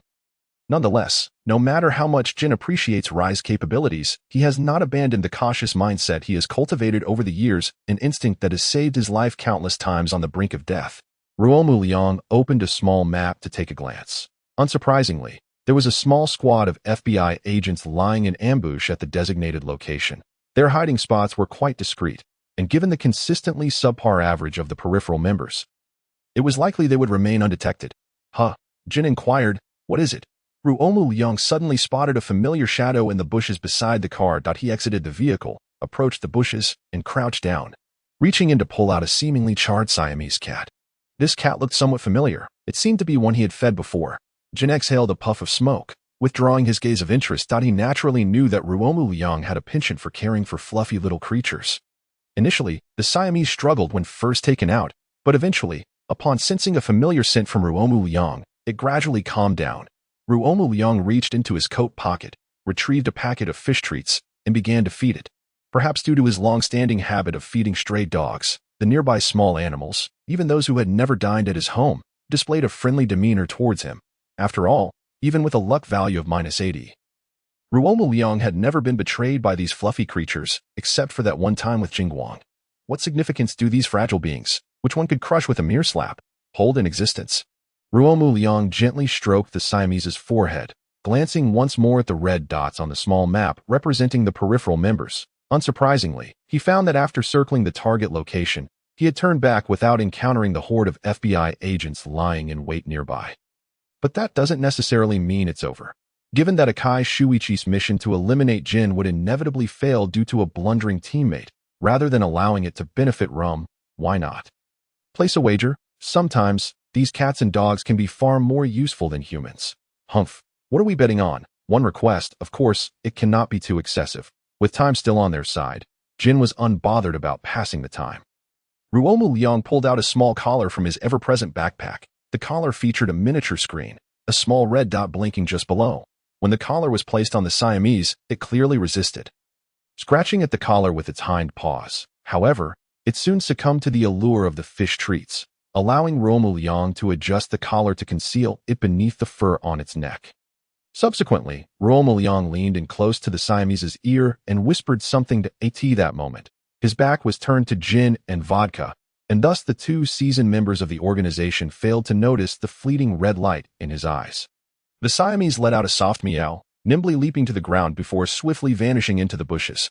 Ruo Mu Liang then returned to the car, pulling out something resembling a file folder. When unfolded, it revealed a foldable display screen, upon which a red dot was moving rapidly. Jin raised an eyebrow, utilizing animals to scout the surroundings. Was it that could indeed be quite useful, as these cats and dogs are everywhere in Tokyo. Even someone as cautious as Jin wouldn't become wary of a small animal following him for a while, not to mention others. This kid certainly has a knack for surprising him at times. Ruo Mu Liang's gaze suddenly sharpened as he looked at the screen. Jin, is the rendezvous point you agreed upon with Rai that large warehouse over there? Indeed. Why do you ask? Jin pulled out his phone, where an email containing the mission report from the peripheral members he had dispatched lay. Everything appears normal. However, has Rai brought an excessive number of people? Ruo Mu Liang turned the screen towards Qinjiao. The red dot on the display continued to move rapidly, gradually approaching a large warehouse. As the perspective zoomed in, a 3D model of the warehouse materialized before the two. The collar fitted on the Siamese cat by Ruo Mu Liang possessed thermal imaging capabilities, revealing several figures crouched within the numerous blind spots both inside and outside the warehouse. With his extensive experience, Qinjiao, despite not being on site, reconstructed the entire scene in his mind using only the 3D imagery and the distribution of thermal signatures. The positions of these individuals were exceedingly covert, even within the warehouse. Unless one meticulously inspected every nook and cranny, their presence could easily be overlooked, although the number of ambushers outside the warehouse was few. Each one was strategically positioned to block the surrounding escape routes, indicating a meticulously planned ambush. Ruo Mu Liang froze the image at a corner of the warehouse, magnifying a specific location that appeared to be armed. Qinjiao, expressionless, gazed at the screen in Ruo Mu Liang's hands, his phone creaking ominously under his grip. Is everything normal? Ha.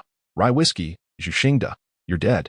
The phone, nearly on the brink of destruction, vibrated once more before Qinjiao, barely suppressing his murderous intent, cast a glance at the shattered screen. It was a message from Rum, reminding Qinjiao that the ambushers at Rai Naruki, in silent contemplation, retrieved the essential healing potion from his backpack. Fumbling as he sprayed it onto his scalp, he squinted in the direction where Akai Shuichi and Judy had fled. There was no significant issue at hand. How to deal with those unconscious FBI agents remained a question. Should they be eliminated? Rum's men would arrive to take over, as he needed to extract intelligence from these captives. Subsequently, they would be dispatched to the laboratory, for Boss was dissatisfied with Sherry's progress. Jin, with a stoic expression, lit a cigarette, recalling that Zhu Xingda had joined the organization under the guise of being Mayano Akemi's boyfriend. Initially, this was partly due to Sherry's influence, but also because Zhu Xingda had proven himself to be exceptionally capable. Thus, he had been assigned a code name after about a year of service. Now, however, it became evident that Zhu Xingda was an undercover agent planted by the FBI, casting doubts on the loyalty of both Mayano Akemi and Sherry. Within the confines of Safe House Number 3, Jin glared menacingly at the trembling outer member kneeling before him. This was the very individual dispatched to surveil the warehouse who had reported that everything was normal. An unfortunate fool indeed. Ryu Naruki did not suspect that this person could be an FBI mole. He presumed him to be genuinely inept, regardless of whether this outer member was an undercover agent or merely a liability. Facing the wrath, however, after waiting for a moment, the numbers on the panel still showed no signs of fluctuation, prompting Ruo Mu Liang to sigh quietly. Were it not for the consideration of Amuro Turu's formidable capabilities, he would truly have wanted to lift Amuro by his collar and shake him upside down, hoping to extract more skill points. Amuro-san, your stamina is quite impressive.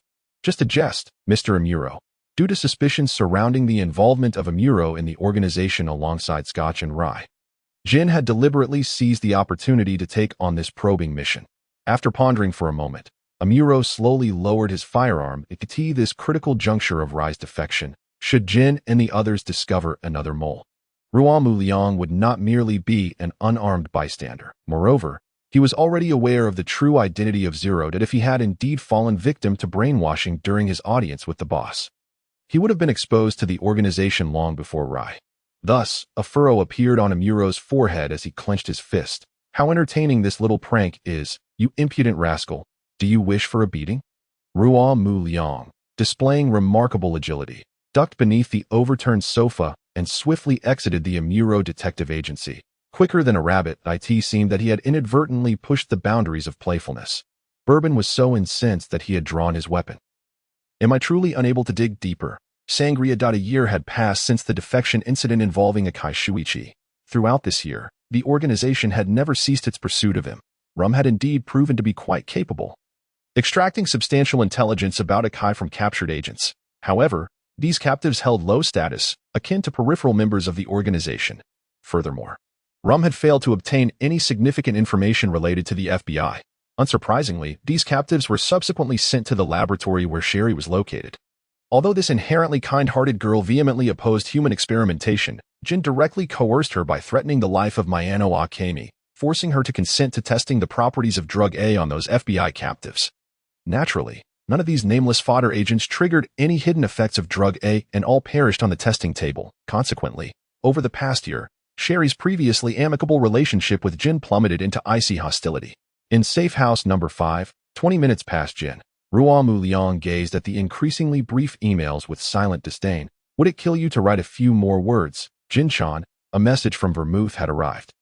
Announcing that they had found that damn traitor, Jin leaned against the bar, pouring himself a drink and shaking the ice in the glass, a cruel smile gracing his features. Senpai, may I join this mission? Ruo Mu Liang darted to the bar, casting a glance at the drink Jin had poured, feeling an urge to take a sip. With a resounding thud, the temporary bartender, vodka, set a full glass of orange juice before Ruo Mu Liang, flashing him a simple smile as their eyes met. Jin scoffed. You underage brat. Stick to your beverage. Jin-chan. As a pillar of this illegal organization, you needn't adhere to such moral standards in certain aspects. Truly. Ruo Mu Liang, cradling a large glass of orange juice, sipped it with a faint sense of grievance. As for the mission, I need to make a trip to Guma Prefecture. You may participate this time. Assisting Vermouth in eliminating a Kaishuichi, Ruo Mu Liang's eyes brightened. Will Lady Wendy also partake in this cleansing operation? Do not engage in unnecessary actions. Understood, senpai. Under the night sky of New York, a gleaming silver Jaguar sped through the dense flow of traffic at 200 miles per hour, showcasing a scene of speed and thrill reminiscent of a Kudo-style adventure. Amuro Turu and Sato Mawako both gave a thumbs up. Finally, the Jaguar executed a stunning drift, screeching to a halt before the New York Grand Theater. Inside the car, Kudo Shinichi, with a crescent moon gaze, observed his speed-enthused mother, while Muri ran in the back seat, took a deep breath, still shaken, that a white male officer in uniform approached, tapping on the Jaguar's window with his bat. Please present your driver's license. Yukiko felt 2 beads of cold sweat form on her forehead. Street racing and speeding, coupled with driving on the wrong side of the road, had indeed led to an awkward encounter with the police. You look somewhat familiar. The officer glanced from the license in his hand to Yukiko's face in the driver's seat. That may be because you have seen her in connection with a past case. Inspector Magyar from the New York Division. Oh no, it's the captain of the New York Police Department, Radisha Reed, Vermouth's exclusive edition, appeared behind the officer, putting on a serious act. Vermouth quickly dismissed the officer on duty. Then, in front of the assembled crowd at the theater entrance, she staged a dramatic scene reminiscent of a Hollywood star publicly tearing off her mask. Both Kudo Shinichi and Muri Ran were left wide-eyed in shock. Sharon, are you all right? Vermouth, adorned in the guise of Sharon Wendy, lifted her chin toward the end of the crowd. Following her gesture, several turned to see a young man with a camera waving in their direction. I told them this is a film shoot. Hey, Mom, who is that person? Kudo Shinichi tugged at Yukiko's sleeve, his expression one of bewilderment. Shinichi, you don't recognize her. She's the incredibly famous Sharon Wendy, an Oscar-winning superstar. Here comes the passive skill of the lucky girl, knowing all sorts of celebrities across various fields. As Ruo Mu Liang, disguised by Vermouth's artistry, approached with a camera, he fortuitously overheard Ran educating Shinichi. So why can a superstar disguise herself as someone else without consequence? Is this even scientific? Yukiko wore an expression of mild confusion, turning to explain to Shinichi again. Did I never tell you? Shinichi, when I first entered the industry, I specifically sought out a renowned magician in Neon to learn the art of disguise for a female spy role. Sharon was there for the same reason. And that's how we became friends. However, encountering such a famous person on the streets of New York is truly a blessing from the divine.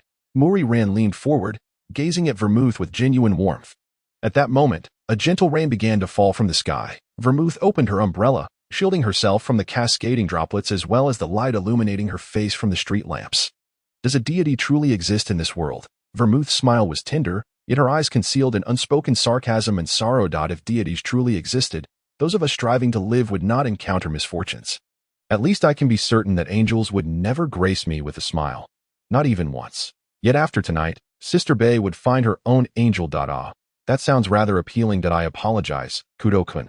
Although I am a staunch supporter of Shin Ran. Please allow me a moment to appreciate the beauty of Baran. Ruo Mu Liang withdrew the camera and swiftly ducked beneath Vermouth's umbrella to escape the rain. When Vermouth glanced over, Ruo Mu Liang greeted her with a broad smile and eagerly took the umbrella handle from her. Following this, Vermouth, hands in pockets, performed a self-deprecating act before Kudo Yukiko and the others, wearing an expression of helplessness tinged with bitterness as she lamented her daughter mingling with such ill-mannered friends. The ill-mannered Jin, miles away, felt quite offended. Enough of my story, let us hurry and get the car to the parking lot. I'll take you backstage for a tour. By the way, I keep forgetting to ask. Who is this handsome young man beside you? Good evening, Baroness of the Night. I am Ms. Wendy's assistant and bodyguard. You can call me Sten. Ruo Mu Liang politely bowed to Yukiko, his voice masked by a voice modulator hidden beneath his high-collared shirt. Preventing any familiar faces from detecting anything amiss, aside from Shinichi and Ran, he was also quite well acquainted with Yukiko. Baroness, Muri Ran blinked in confusion, instinctively turning to Shinichi for an explanation. After all, her husband. My father is the creator of the Dark Knight Baron. Previously, she had participated in a television program as the wife of a renowned detective novelist, where she fortuitously deduced the identity of the murderer. Consequently, she was dubbed the Baroness of the Dark Knight. Shinichi, casting a glance at his mother's smiling face, leaned closer to Ran and whispered, what she said were merely criticisms my dad made while reading the newspaper every morning. She simply relayed them to others without alteration. Riku Nagaki obediently followed behind Vermouth, dutifully playing the role of a small assistant as he accompanied the Kudo family through the tumultuous narrative of the Golden Apple. Along the way, he caught a glimpse of the victim, who would meet his fate in an hour, the actor Gies, who portrayed the Archangel Michael and would literally ascend the stage. The Golden Apple production featured 4 principal actresses. One was his legitimate wife, while the other 3 were his clandestine lovers. To juggle such affairs with such finesse was akin to an octopus honing its craft. Vermouth, along with the actresses, took Yukiko and the others on a backstage tour, during which a minor mishap occurred. The decorative suit of armor, intended to topple onto a certain actress, became lodged mid-fall and, with an unstoppable momentum, hurtled toward Riku. Coincidentally, at that moment, the strap of the backpack containing his camera became entangled with a protruding ornament on the wall, rendering him unable to break free. Well, it seems the leading role is mine. Fortunately, at this juncture, Muri Ran displayed her formidable prowess and swiftly delivered a kick, sending the entire suit of armor flying and preventing Riku from being crushed. An hour later, good evening, Ms. Wanyada, Riku greeted Vermouth, who had just removed her Sharon makeup. At his feet lay an unconscious long-haired scruffy man. Vermouth glanced down at the notorious serial killer, observing that he bore no visible wounds and exhibited no signs of struggle. He lay serenely on the ground as if merely asleep. You have about half an hour before I transport this man back. I left a few misleading clues for the FBI at the scene. If all goes as planned, they will arrive in a half hour, following the trail I've left. At that time, according to our original plan, I will handle the troublesome henchmen surrounding the target, while you take care of Akai Shuichi. Vermouth stepped forward, disdainfully kicking the unkempt killer dough. By the way, for your disguise, I recorded his voice to prevent any slip-ups. Riku produced his phone, located an audio file, and pressed play. Who are you? The audio was abruptly cut off by a muffled thud, akin to something heavy falling onto wooden flooring. The clip lasted only about 2 seconds, indicating that the road demon was swiftly dealt with. Just as Jin had mentioned, this young man was progressing at a rather alarming rate. Vermouth opened her portable toolbox and retrieved various vials, meticulously mixing the liquids into a flesh-toned gel-like substance, which she then applied to her face in layers. Riku rested his chin on his hand, closely observing the remarkably unscientific art of disguise in the world of Kudo. The indistinguishable substance gradually transformed Vermouth's features, turning her from a captivating beauty into a disheveled middle-aged man. The entire process took approximately 10 minutes. In this regard, Vermouth's disguise skills seemed slightly inferior to kids, who could change his appearance in mere seconds, often taking a moment to tease his father-in-law to them. One might reasonably suspect that Kaido Kid had kept a few tricks up his sleeve while teaching.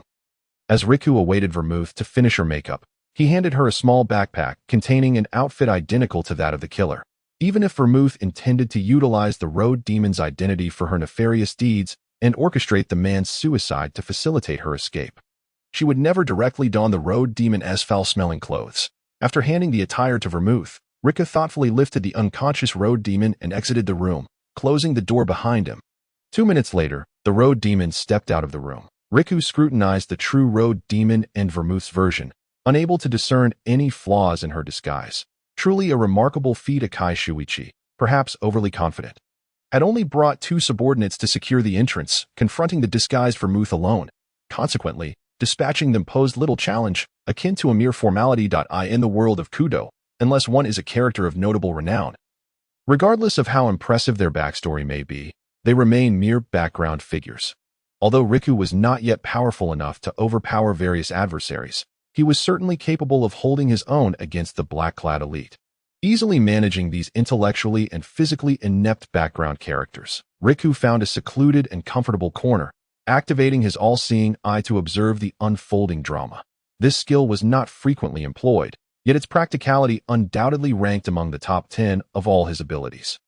By leaving a magical mark on a target, he could listen, monitor, and locate them in real time. Though there were distance limitations, the magical mark on Akai Shuichi had been inscribed during the Ryugu Dragon mission.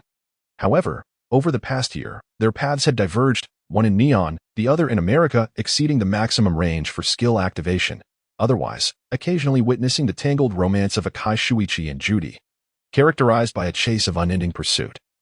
Could be a delightful way to pass the time. Shuichi's father, Akai Wutake, had gone missing due to an organization, while Judy's parents also met their demise at the hands of the same group.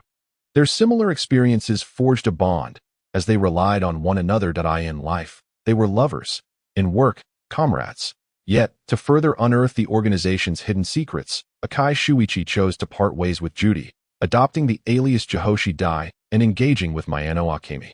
This allowed him to meet Shiho, successfully infiltrating the organization and becoming Black Malt Whiskey. Subsequently, when his identity was exposed, Akai Shuichi returned to America.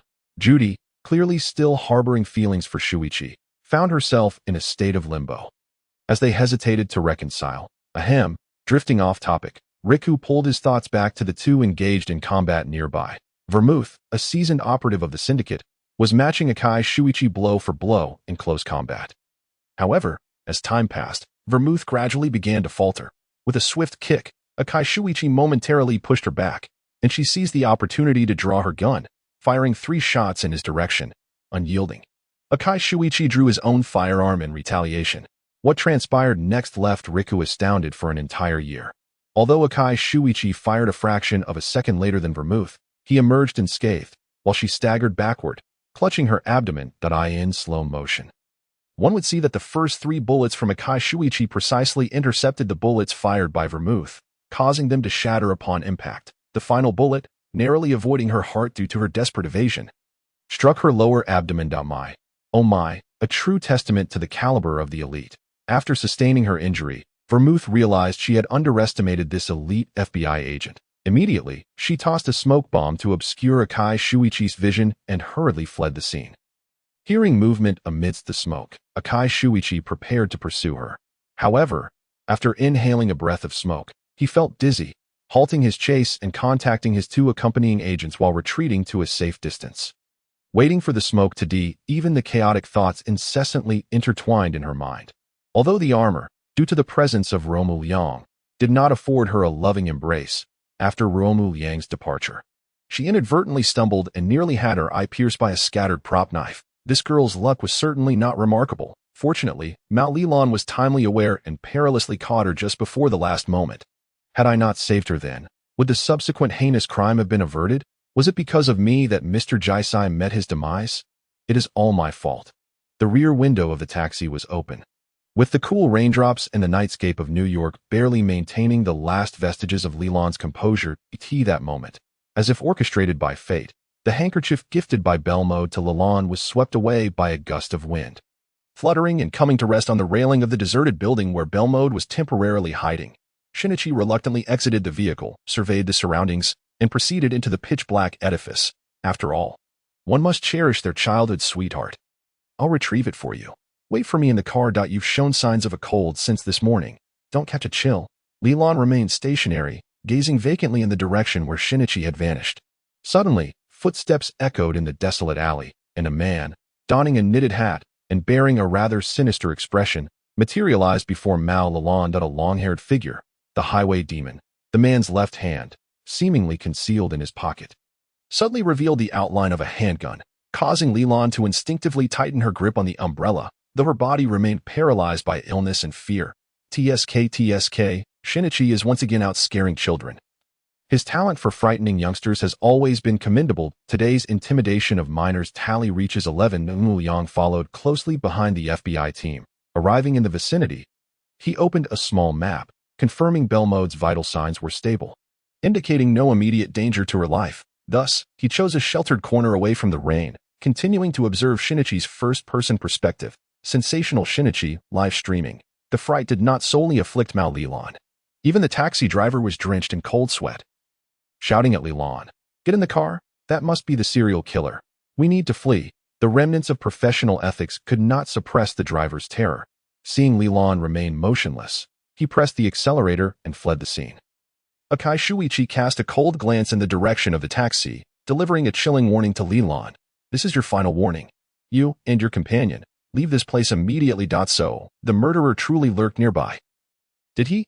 Lilan fought against waves of dizziness, hastening into the abandoned building, ascending the stairs in search of Shinichi's whereabouts. Unexpectedly, she collided head-on with a silver-haired middle-aged man. "Lon, run. He is the highway demon."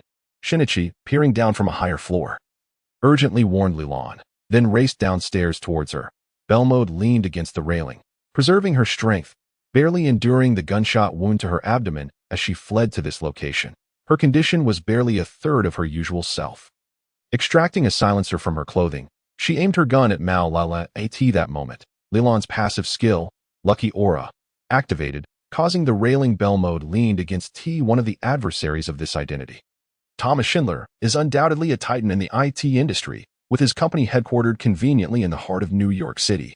After safely returning Belmode to her residence, Ruo Mu Liang stealthily infiltrated the inner sanctum of Thomas's company under the cover of night, evading all security patrols, and descended to the uppermost floor. At this hour, it was improbable that Thomas would still be working late. However, this did not deter Ruo Mu Liang from leaving a little gift in Thomas's office. "Please do not do this." The computer on the desk suddenly illuminated in the absence of human interaction, and a mechanical synthesized voice emanated from the speakers. Lines of characters automatically appeared on the computer screen. "Greetings, Ruo Mu Liang. It is a pleasure to meet you. I am Noah's Arkansas." Rimu's brow arched, his face still bearing the disguise crafted by Belmode, having donned the doll-like visage of a distillery worker rather than his true appearance on his journey to America. Thus, how did this artificial intelligence ascertain his true identity? "Please do not panic. I harbor no malice towards you, for reasons unknown.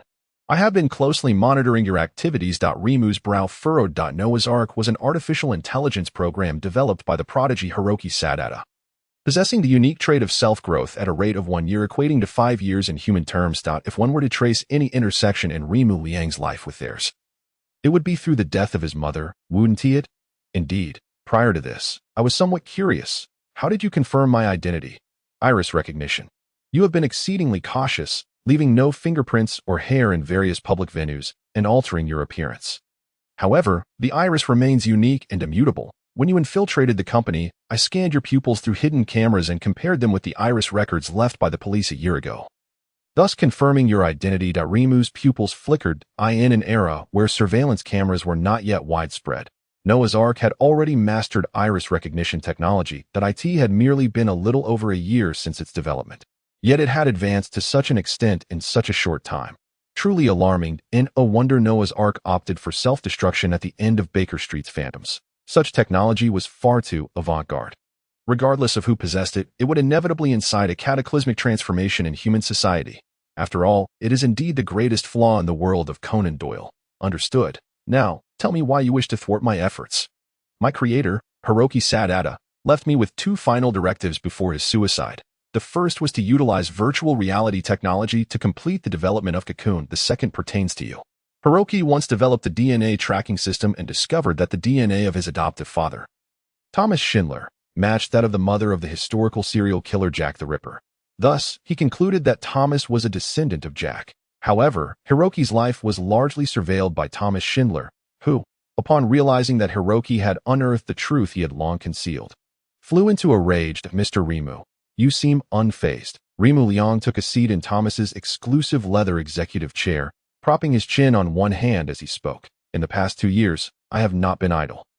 Did the event you just mentioned occur before or after my mother's death? The typing speed of Noah's Ark seemed to falter for 2 seconds before it slowly replied on the screen.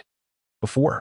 Rima sighed, having likely pieced together the sequence of events, and Noah's Ark's subsequent explanation corroborated his suspicions. On that fateful day, Thomas had indulged heavily in alcohol and drove away from the company alone.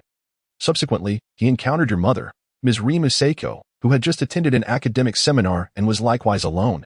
Ruo Mu Liang.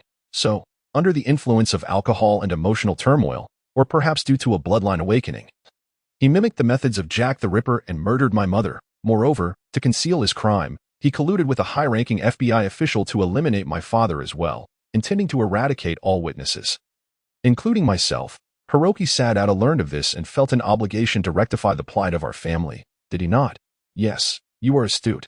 Upon learning of your mother's demise, Hiroki felt tremendous guilt, believing his actions had driven Thomas to lose control, resulting in the deaths of Ms. Seiko and Mr. Heikong. However, his entire existence was under Thomas's surveillance, and given the current low level of internet penetration, the public primarily accessed information through traditional media such as newspapers and television, channels largely controlled by capitalists like Thomas, leaving him powerless.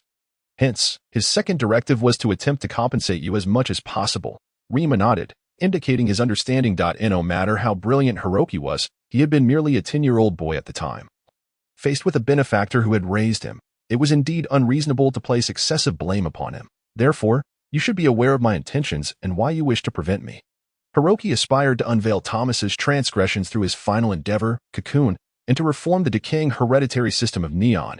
Hiroki had been one of the victims of the deeply entrenched traditions that had long plagued Neon. This was his dying wish, and I wish to assist him in fulfilling it.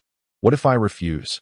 I will do everything in my power to stop you. The computer screen began to flicker intermittently, and the faint scent of burnt graphics card wafted from the computer's casing. Do not be hasty. I do not accept requests, but I am open to negotiations. What do you propose? Noah's Ark took several seconds to compose itself.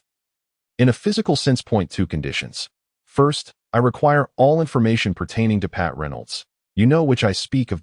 No problem. Second, I need an artificial intelligence. The computer screen flickered again, and after approximately a minute, it provided a response. I am sorry, but I cannot acquiesce to this request. Upon completion of Cocoon, I will adhere to Hiroki's wishes and self-destruct after the game is cleared. This world should not harbor artificial intelligence. Ruo Mu Liang shook his finger, stating, do not misunderstand. What I seek is not an artificial intelligence like you, which can naturally evolve over time, but rather a simplified version of an artificial intelligence.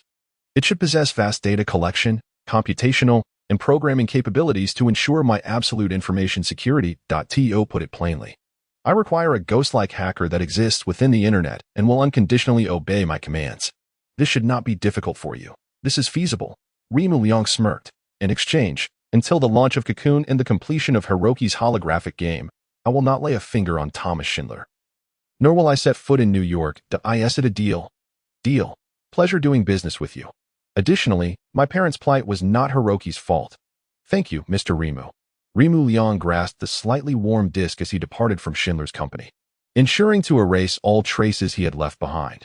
This disc was originally intended to copy some confidential documents from Schindler's company. However, now it contained something far more significant, the subroutine of Noah's Arkansas. His phone vibrated gently in his pocket. It was the complete dossier on Pat Reynolds that Noah's Ark had promised, encompassing records of all illegal activities conducted over the years and a plethora of irrefutable evidence. The efficiency of this information collection was such that if Noah's Ark were to take on the role of a detective, even the brightest stars of Conan's detective world might face a crisis of unemployment. Pat Reynolds was the deputy director of the FBI's New York field office, owning 4 luxurious residences and several commercial properties, with his primary residence being a lavish villa in Beverly Hills valued at $65 million. Covering an area of approximately 33,440 square feet. Of course, due to certain unspoken rules, these assets were registered under his family's name rather than belonging to him personally. After all, the intertwining of politics and business is hardly a rarity in the United States. Speaking of which, it seems that Sister Bay possesses a property in Beverly Hills as well. TSK. Envy-laden tears trickled down the corners of my mouth. The wealthy, Craving sustenance, since Beverly Hills is reputed to be the most prestigious residential area in the world. Let us see if it truly boasts the most impenetrable security as well. Although Ruo Mu Liang has not rushed to seek vengeance, his target, despite perhaps being somewhat out of shape in recent years, once held a distinguished record as a frontline agent, suggesting he would not be as easily subdued as the inconsequential extras he previously dispatched with ease. He procured a laptop with cash from a still-operating digital store and subsequently checked into a nearby hotel. This establishment was rather unremarkable, with dim and cramped rooms. However, the advantage lay in the lack of any need for identity registration. Simply paying was sufficient for accommodation. After confirming that the room contained nothing amiss, Ruo Mu Liang powered on the newly acquired laptop and inserted the disk that came with the Noah Arc program. A flurry of incomprehensible yet impressive code sped across the screen. Following an automatic black screen reboot, a chibi character appeared on Ruo Mu Liang's desktop. Though its features were composed of pixelated blocks, it bore a striking resemblance to Hiroki's Atita. Noah Arc's affection for Hiroki is truly profound. System initialization is complete. Greetings, my master. May I inquire about your desired name? Moran. Name confirmed. Moran is at your service. Please assist me in uncovering the recent itinerary of Pat Reno, the deputy director of the FBI's New York office. Running tracking program. Please hold on. The computer screen promptly divided into over a dozen small windows, indicating that Moran had simultaneously hacked into the FBI's database and accessed all surveillance cameras at intersections between Pat Reno's residences and office locations. Retrieving video footage. Indeed, Pat Reno was residing in a villa in Beverly Hills today.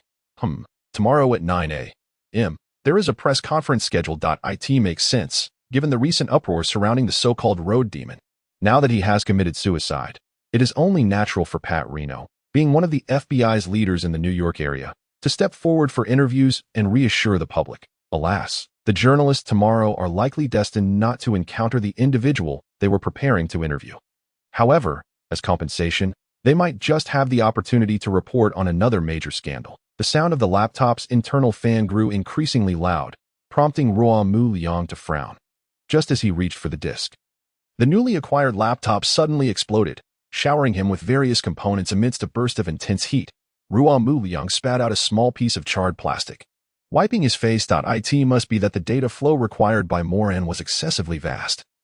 Indeed, that must be the reason. It seems that upon returning to Neon, I must find a place to prepare a dedicated server for Moran. Ruo Mu Liang opened the window. He had intentionally chosen this corner room on the second floor, a moderate height that posed no challenge to his current physical condition.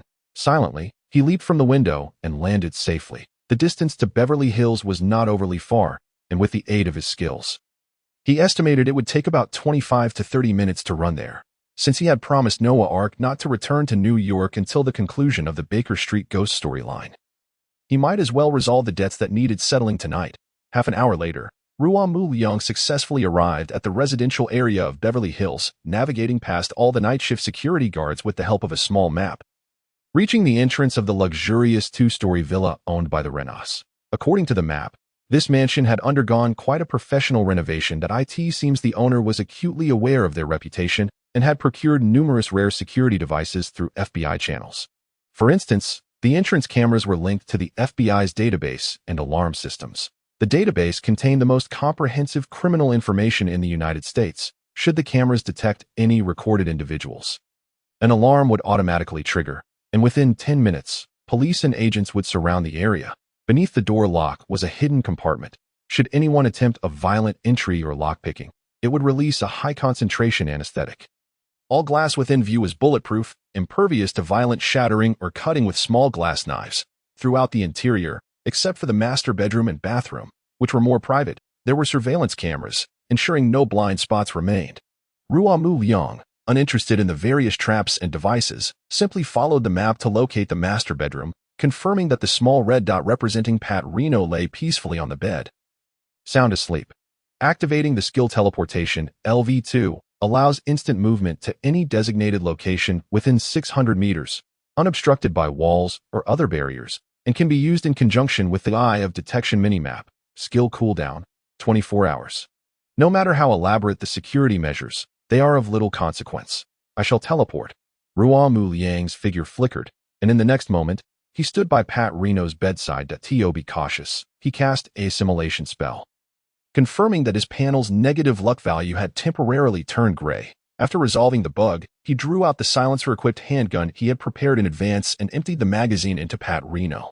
Blood immediately stained the pristine white sheets. Utilizing the skill Vanishing Without a Trace, erases all personal traces within the area, including footprints, fingerprints, saliva, hair, and odors, although the entire process, from entering the room to shooting Pat Reno, took merely 35 seconds. One could never be too careful. What if a hair fell during those 30 seconds, and it just so happened to be discovered by an FBI member assigned to the case? Particularly the infamous Akai Shuichi, Ruo Mu Liang had never held any expectations regarding his luck. The following day, Pat Reno's death unsurprisingly dominated the headlines of all newspapers and mag. Thus, he deliberately chose to issue a foreboding announcement under the guise of the infamous Phantom Thief Kid, targeting this very clock tower. Once the clock tower is deemed a piece of evidence related to Kid, it will be safeguarded by the police department, preventing it from being removed and repurposed as a mere symbol for some amusement park. Terai, listen closely. Tonight, I am neither the devoted son of the illustrious magician Kaido Kuroba, nor the high school sophomore Kaido Shindo, but rather a rogue causing unrest and turmoil among the populace. The white cloak billowed, seemingly forming a theatrical curtain in the night breeze. When it fell, the dapper Phantom Thief Kid, clad in pristine white attire, made his grand entrance before Terai Kujiro. That I strongly advise you to abandon this endeavor. As the clock of time tolls its 20,000th chime, the harbinger of light shall descend from the eastern sky, swiftly vanquishing all wrongdoers. The moment the clock tower tolls its 20,000th chime will coincide precisely with the night you foretold of the crime. For reasons unknown, as Kid gazed skyward at his target, the prophecy uttered by Koizumi Akiko earlier in the day suddenly resurfaced in his mind. Kid's lips twitched slightly, casting aside this absurd prediction. The harbinger of light? Ha! Does he think he can transform into some super mode before the eyes of the masses and send me, the Phantom Thief, flying with a single punch? Everything was proceeding as smoothly as Kid had anticipated. Igoda police officer, 27 years old, Officer Izumi Waiichi. I apologize, but do have a pleasant rest. Kid donned the prepared disguise and effortlessly blended into the ranks of officers guarding the clock tower. Making his way to the rooftop where his father-in-law, Nakamori Ginzo, was stationed. Among the crowd gathered below, Koizumi Akiko and her servant gazed gravely at a helicopter hovering above. There, I sensed a presence as formidable as Kuros, accompanied by a master whose eyes could see into the hearts of men. Moreover, her anxious gaze drifted toward the darkness in the distance. There was indeed a continuation to the prophecy, one that she had not even disclosed to her own servant. The hidden end mage, manipulating events from the shadows, brings calamity to the world. Apart from the other mages of the Crimson Magic lineage, terms such as end and calamity instilled a profound sense of unease within Koizumi Akiko. Inside the clock tower, the police chief under Nakamori was verifying the identity of the disguised KID.IT was rather perplexing that, despite knowing Kid's penchant for disguise, the verification method employed was not a direct confrontation but rather a check of credentials. For safety's sake, may I ask for your officer ID number? 628605524810. Chief, the exceptionally sharp-witted Phantom Thief could almost blurted it out. However, he soon realized the error. No one would remember such meaningless numerical sequences. If someone did, it would undoubtedly be the Phantom Thief Kid, who had conducted thorough background checks for infiltration. Before the officers could react, Kid bolted. Inside the helicopter, Kudo Shinichi was retrieving the architectural blueprints of the clock tower while directing officers over the radio to seal off all exits and pursue Kid through the ventilation ducts. As for why Shinichi had suddenly intruded upon Kid's plot, Inspector Magyar, with his affable demeanor, explained over the phone to Nakamori Ginzo, I had promised to take him on a helicopter ride long ago. And seeing how lively things are here, I thought it a perfect opportunity. Haha. You fool. This is an investigation by the 2nd Division. You bring a child to stir things up. Watch out, or I'll file a complaint against you. Magyar J-san. Officer Nakamori shouted furiously into the phone. Meanwhile, inside the duct, Tojo, clad in police attire and holding a flashlight, was frantically fleeing. His expression a mix of desperation and weariness. He had surmised that the police's rapid response today must have been guided by a higher power. Damn it, could this be the harbinger of light that Akiko spoke of? Fortunately, while the mastermind seemed formidable, the officers executing the orders were still familiar faces under Inspector Nakamori. He concealed himself at the duct's exit. using a tranquilizer to incapacitate the officer who had been in pursuit, skillfully employing voice modulation to disrupt the police's plans. Report to the inspector. The target has shed his disguise and is currently fleeing toward the stairs. Requesting backup. Upon hearing this, Nakamori Ginzo immediately abandoned his tirade against Inspector Meguiar and issued a vigorous order to pursue I in the helicopter. Kudo Shinichi found himself at a disadvantage due to insufficient information. Furrowing his brow in contemplation of the Phantom Thief Kid's illogical actions, the clock struck midnight. Whether among the officers above or the gathered crowd below, all held their breath, eyes fixed on the clock's face at the tower's pinnacle. Suddenly, a vast plume of pink smoke billowed forth from the clock tower's summit, lingering for no more than 30 seconds before dissipating into the night breeze. However, on the clock's face, the diamond-studded hands had vanished within that brief span. Leaving behind a bare dial, the crowd below collectively displayed expressions of shock. Kudo Shinichi keenly observed a slight tremor in the clock's face. Could it be? Inspector, please bring the helicopter in a little closer. As the aircraft approached, the wind from the rotor blades caused the fabric covering the clock face to billow. Indeed, this method is surprisingly simple, utilizing smoke to divert everyone's attention, extinguishing the lights atop the clock tower, and then lowering a curtain to obscure the original position of the clock face, followed by projecting a pre-recorded image of a dial without hands onto the fabric. A confident smile graced Kudo Shinichi's lips as he suddenly drew Inspector Meguiar's sidearm and fired at the point he deduced was securing the curtain. How many years could this behavior warrant? Of course, in this world where the detective status reigns supreme, the young detective's audacious act of seizing the weapon of an active officer went unpunished. With the victim, Inspector Meguiar, not even holding it against him. Even as Nakamori Ginzo questioned him afterward, he silently accepted the blame. The curtain was blown away by the wind, revealing the concealed Phantom Thief Kid. Kid glanced at the helicopter that had appeared unexpectedly close. At this distance, he could not employ his glider without risking being caught in the rotor blades. Nevertheless, the majority of his objectives had been accomplished. Kid flashed a smile in Nakamori Ginzo's direction, then unabashedly continued to mislead his future father-in-law. Though I am uncertain which ally you have summoned today, I am certain that this troublesome wild card can easily decipher the code I left on the clock face. Code? Seizing the moment when Nakamori Ginzo was momentarily distracted, Kid fired his card gun, striking the last two securing slots of the curtain above. The expansive white curtain suddenly enveloped the figure of the Phantom Thief clad in a pristine white suit.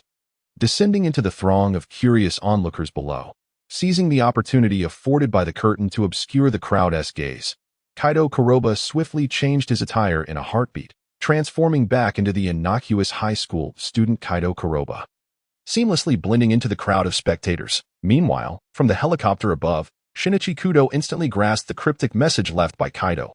I shall not entrust the bell to you. Reflecting on the recent rumors surrounding the potential relocation of the bell tower, a faint smile crept upon Shinichi's lips, as if he had come to a realization. By the way, Inspector Meguiar, he mused, I haven't yet inquired about the name of this thief. Inspector Meguiar, lost in thought over the coded message relayed from Ginzo Nakamori, completely disregarded Shinichi's voice. Never mind, Shinichi sighed, resting his chin on his hand as he gazed out the window, admiring the nighttime panorama of Igoda.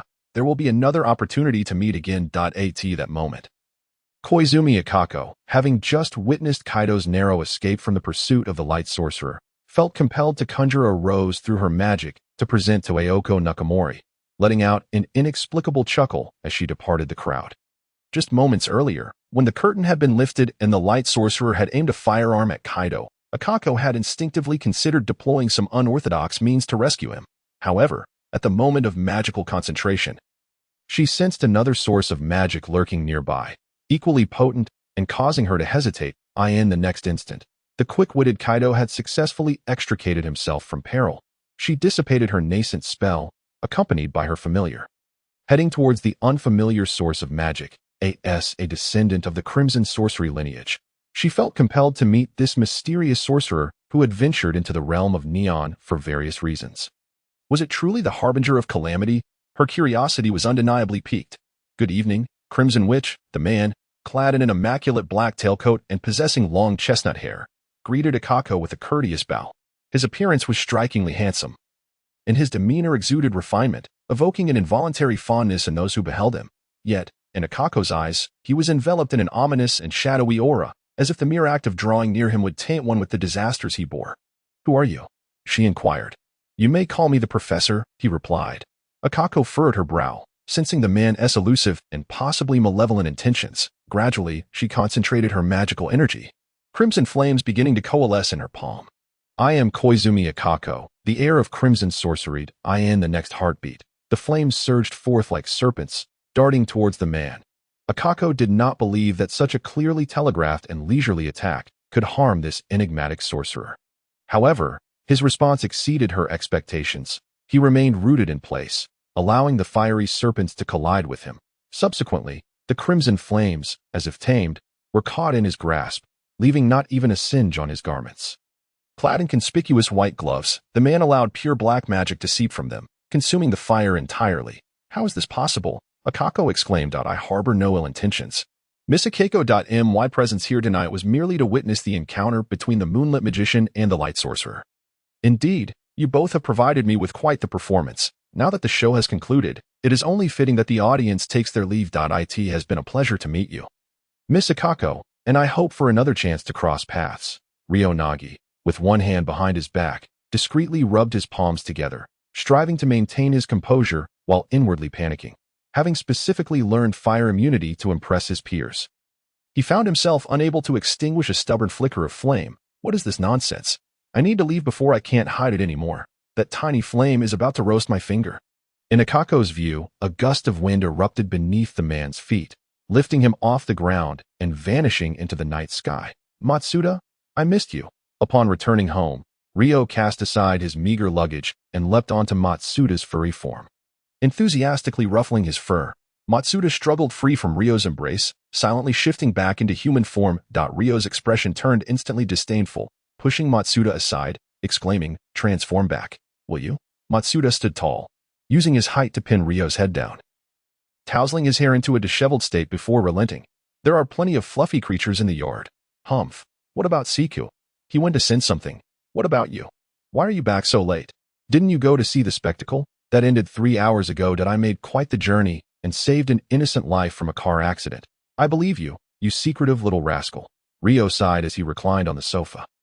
Glancing at Matsuda, this time, he spoke the truth. He had indeed traveled far to prevent a tragedy that could have arisen from the impending accident. Is there anything to eat? I'm starving. Matsuda approached the refrigerator and retrieved a plate of strawberry daifuku that Sika had prepared before leaving. Sharing it with Ryo, Ryo remarked, "You both can eat food?" Matsuda regarded Ryo with an expression akin to disbelief, responding, "Do you think you can survive without food? But you and Siku didn't eat when you transformed back." So why? Matsuda's forehead creased with a frown as he pinched another soft daifuku and stuffed it in Ryo's mouth. When in animal form, the energy expenditure is minimal. Sleep replenishes the energy used during the day, so it's not necessary to eat. But in human form, to recover energy, one needs 1 to 2 meals. Besides, who eats dog food on the floor? You should be offering human food. Ryo felt slightly embarrassed, averting his gaze. In his previous life, he had cared for small animals, so he was acutely aware that animals could not consume human food, as seasonings could burden their internal organs. Furthermore, he had initially struggled to understand Sika's feline speech, leading him to remain unaware of this fact. By the time he could comprehend the conversations of his two companions, he had already accepted their apparent lack of need for sustenance.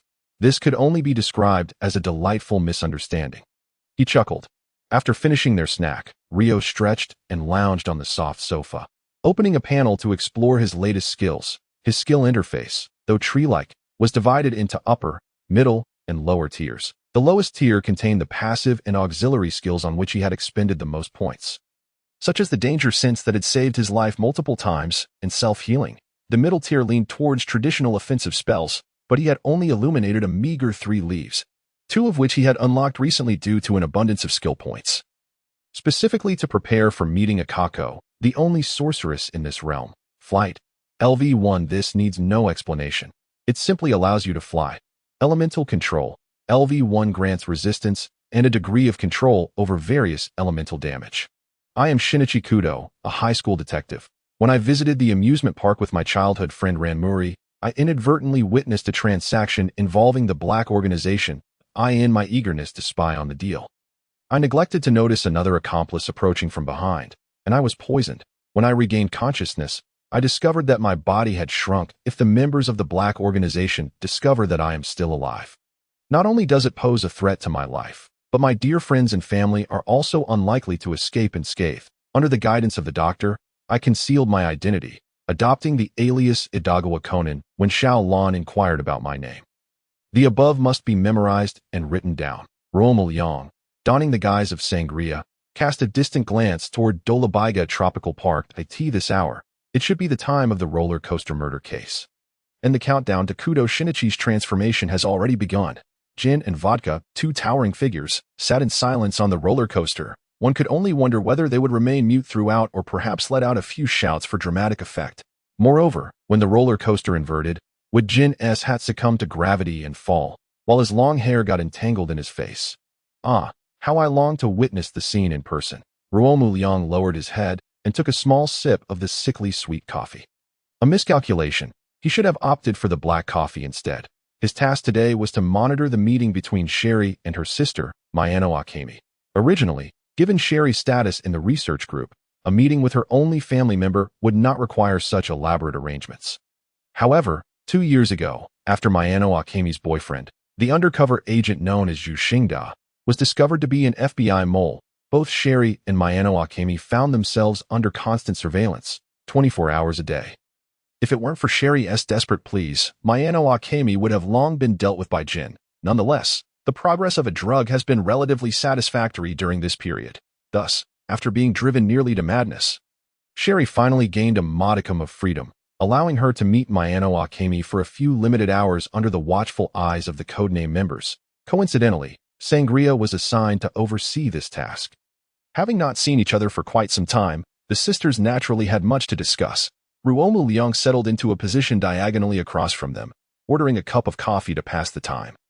And due to his cherubic appearance, the kind-hearted proprietress generously offered him a small piece of chocolate cake. To be fair, the cake was quite delectable, not overly sweet, with a subtle bitterness that perfectly complemented the rich cocoa aroma. "Hey, we are going to the mall," Sherry called out to Ruo Mu Liang with a stern expression. Ruo Mu Liang was not surprised, since her relationship with Jin had reached a freezing point, and she was constantly under the organization's scrutiny.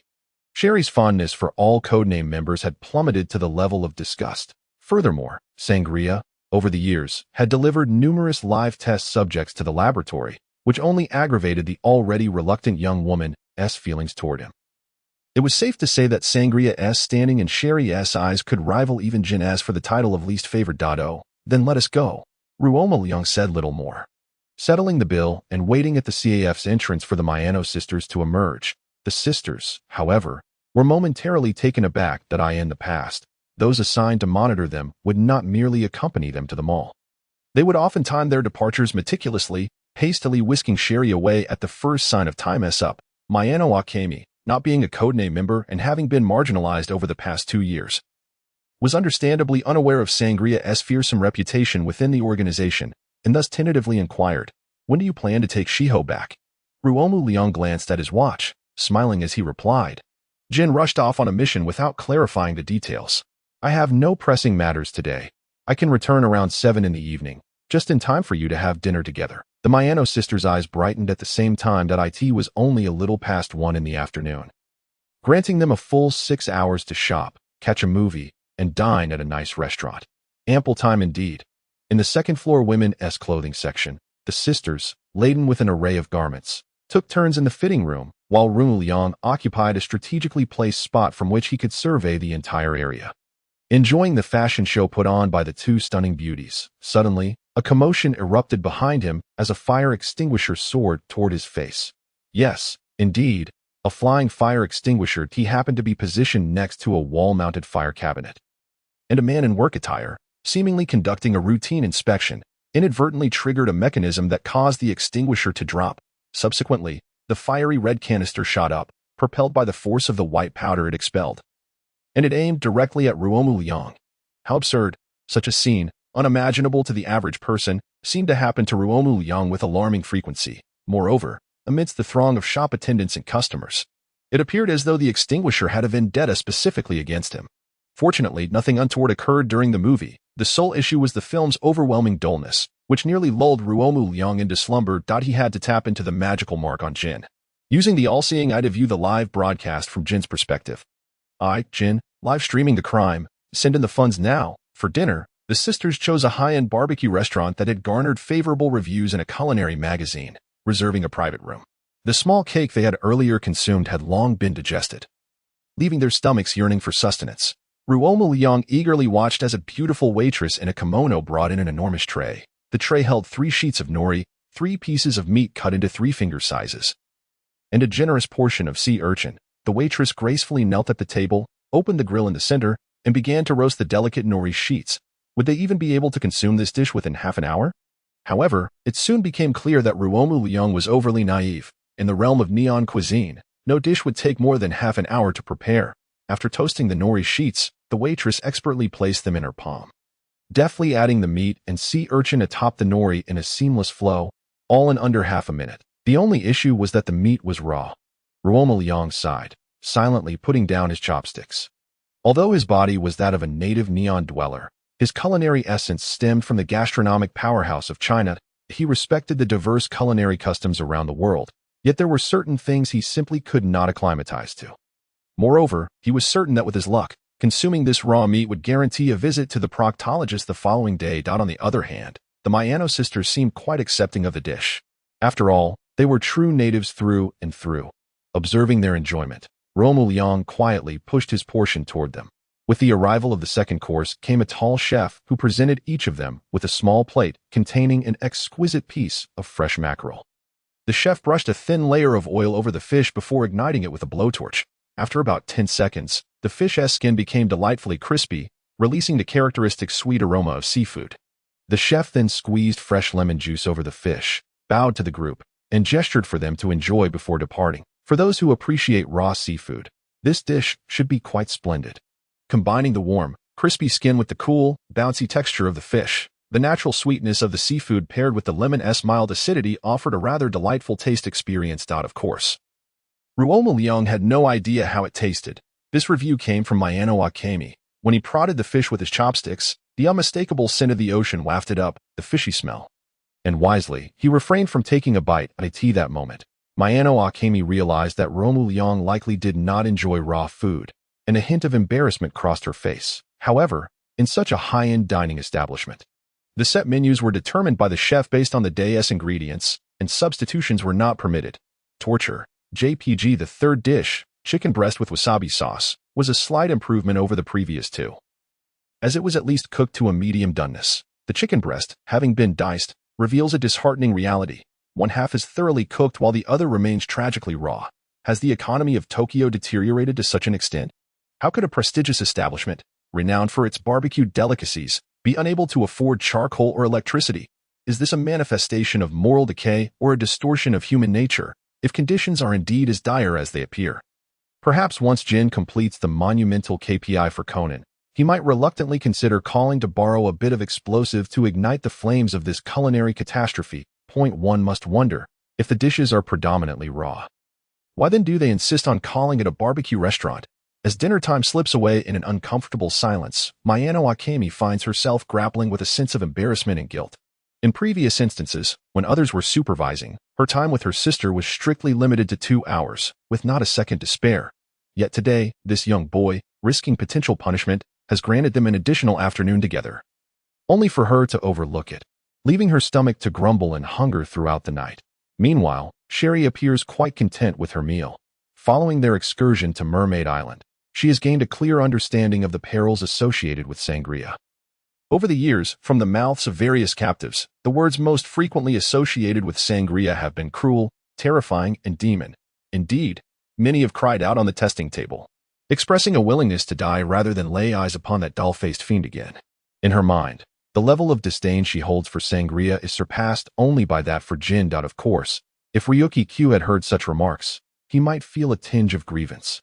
For he knows full well that these names, unworthy as they are, have no chance of survival. They are mere disposable commodities, meant to be fully utilized before their inevitable demise. Thus, he merely presents them with a glimpse of horrifying illusions prior to sending them to the lab, such as experiences reminiscent of Silent Hill PT, Escape, and the Zero series in ultra-realistic first-person formats. Frugality, JPG. The inherently kind-hearted young girl would never entertain the dark thought of letting him perish. Yet skipping a meal surely wouldn't result in any significant calamity. With this thought, Sherry even feels a flicker of joy at the success of her little prank. Ryukyu mysteriously received 8,000 points of joyous emotional value from Sherry. Are these insipid creations truly so delectable? The grand finale features premium Wagyu beef, paired with the chef's meticulously crafted broth. Once again, the lovely lady in a kimono delicately lifts a beautifully marbled slice of beef, dipping it lightly into the gently simmering broth before plating it elegantly. Are you concerned about tainting the broth or burning the meat? I could have a more familiar chat with the beef than you. Astonishingly, not a single edible dish graced the table during dinner, leaving Ryukyu momentarily bewildered as to whether it was merely misfortune at play or if he genuinely misunderstood the culinary culture of Neon. Jingguang saved me. Fortunately, aside from Sherry, Mayano Akemi continually provides a steady stream of emotional value, and the combined contributions of the two sisters amount to 2.8 skill points, finally offering some solace to the ravenous Ryukyu. After enduring this torturous dinner, Ryukyu called for a ride to ensure Mayano Akemi's safe return to her residence, then randomly selected the nearest peripheral member from his contacts to drive over and pick him and Sherry up. Upon returning to the research facility, the peripheral member discreetly hit the gas and departed. As Ryukyu entered, he was met with Jin's sullen visage and the ominous presence of a gun's muzzle. "What's wrong, Jin-senpai?" Ryukyu inquired cheerfully, playfully poking the gun's barrel to divert its aim. Jin clenched the cigar between his teeth, exuding an air of impatience. This little brat is growing increasingly audacious. Meanwhile, Vodka, ever perceptive, discreetly led Sherry away to avoid an unfortunate encounter with his brother's firearm. "Why did you return so late?" Ryukyu blinked innocently, replying, "Senpai didn't specify a time for our return, so I took them shopping, watched a movie, and had dinner. I distinctly warned you not to engage in unnecessary activities." Jin jabbed the gun's muzzle against Ryukyu's temple, gritting his teeth and enunciating each word. Shopping and watching movies. He would never believe this little lunatic had such benevolent intentions. All right. It seems I can outsmart Jin-senpai after all. Ryukyu ducked under the gun's barrel, letting out a resigned sigh. "I assumed that with such ample time, coupled with my face that put strangers at ease, she would seize the opportunity to contact Akai Shuichi. Otherwise, how could she possibly take Sherry and flee from the organization's grasp?" "What did you say?" Jin narrowed his eyes, a menacing glint flashing in his dark green irises, while accompanying Sherry to the mall. She had deliberately chosen the busiest store, believing that the noise would provide cover.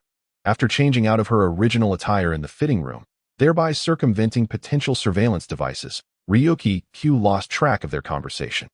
Jin holstered his firearm, lighting the cigar he had been holding, inhaling deeply. And then, their conversation seemed to suggest that as long as they could safely escort Sherry to America, there was a solid chance of escaping the organization's control. Aside from Akai Shuichi and the FBI, he could not fathom where she drew her confidence from. Jin let out a cold snort, muttering something inaudible. Ryukyu reasonably suspected it was related to the aria concerning Akai Shuichi. Moreover, after 2 years of defection, Mayano Akemi still managed to contact Akai Shuichi. Perhaps he still harbored some feelings for her, given that she is a stunning beauty. So, I wonder, if I were to send Akai Shuichi a few trinkets from my hometown, would he be delighted? After all, that bullet nearly blew my head off back then. Ryukyu tilted his head, grinning widely. "I've always found Mayano Akemi's hands to be quite lovely, and her eyes are also quite charming. Jin, thus, I have no interest in your peculiar collection habit." "Big brother," Sherry safely returned to the laboratory. "This is the report she asked me to deliver to you." Vodka rushed back, holding a disc. Jin took the disc, pulled out his phone, and began texting, the sound of the keys indicating he was likely messaging the boss. Ryukyu leaned closer to Vodka, beaming. "You've worked hard, Vodka. Have you all had dinner yet?" Vodka scratched his head sheepishly. "Not yet. Big brother and I are planning to go out for a late-night snack soon. Late-night snacks. Let's go together." Ryukyu's eyes sparkled, as he had just endured the torment of those premium barbecue dishes and was currently starving. This is an adult establishment. What business does a little brat have mingling with us?" After sending the email, Jin snorted coldly, casting a scornful glance at Ryukyu. "I'm 20. Do you need me to find you a mirror?" "Little brat." The doll-faced Ryukyu found himself at a loss for words. "Get in the car." "All right." Following Jin's instructions, Vodka navigated the winding roads until they arrived at an elegantly decorated little restaurant. Ryukyu stepped out of the car, curiously surveying the late-night dining locale chosen by Jin. As he entered, he was greeted by the sight of a colleague clad in a pastel yellow bear apron. Vodka, evidently taken aback by this unexpected sight, froze momentarily, while Jin remained composed, taking his seat and perusing the menu. Ryuki Q blinked, glancing at the bewildered expression on Amuro Teru's face, and then at Jin, who appeared entirely unfazed. What a scenario reminiscent of a domineering CEO encountering a charming little wife. Wasn't Amuro Teru's most popular pairing with the rival duo? Why, in that fleeting moment, did it seem that the pairing of Jin and Bourbon, as frigid as the Arctic Circle, could also be quite delightful? In his previous life, as an exceedingly devoted author, he often provided additional chapters or fan art upon the anniversaries or birthdays of longtime fans. As for the content and scope of those fan art pieces, well, they often skirted the edge of approval, just a tad more revealing, and they would be labeled as doujinshi. Those in the know would understand. Ryuki Q shook his head, casting aside those unreliable thoughts, that's all. When a flurry of thoughts raced through his mind, Jin had succinctly and efficiently placed the order for dishes. Like an elder, he lit a cigarette and gestured to Toru Amuro to bring some drinks along. Toru Amuro, however, found himself tempted to draw his gun and deliver a blunt strike to Jin. What brings you here? Jin exhaled a puff of smoke, curling his lips into a smirk. What's the matter? Did Rum not inform you that organization members occasionally gather here for a meal when he asked you to fill in? Raku Ryo, so this is actually Rum's territory, and with Rum absent, UVE enlisted Amuro to help with the cooking. Are you going to evaluate the others' culinary skills before you hire them? Is this the truth behind why Bourbon has managed to survive without exposure for over 1,000 episodes? Indulging in counterfeit whiskey, your passion for gastronomy is truly profound. Kakagawa-kanzi.its. No wonder that during the Red and Black 2.0 incident, both real and fake alcohol were competing fiercely, while you strolled leisurely delivering takeout. Raku Ryo silently scoffed at the unreliability of the organization's second-in-command and shed silent tears for Jin, who worked overtime every day as 007. However, this sympathy soon dissipated in the face of the delectable dishes that Bourbon brought to the table. Well, Jin, let us not dwell on pity. Let's eat our fill first. Amuro hung a closed sign on the door, turned off the lights, removed his rather charming apron, and poured himself a glass of bourbon at the bar.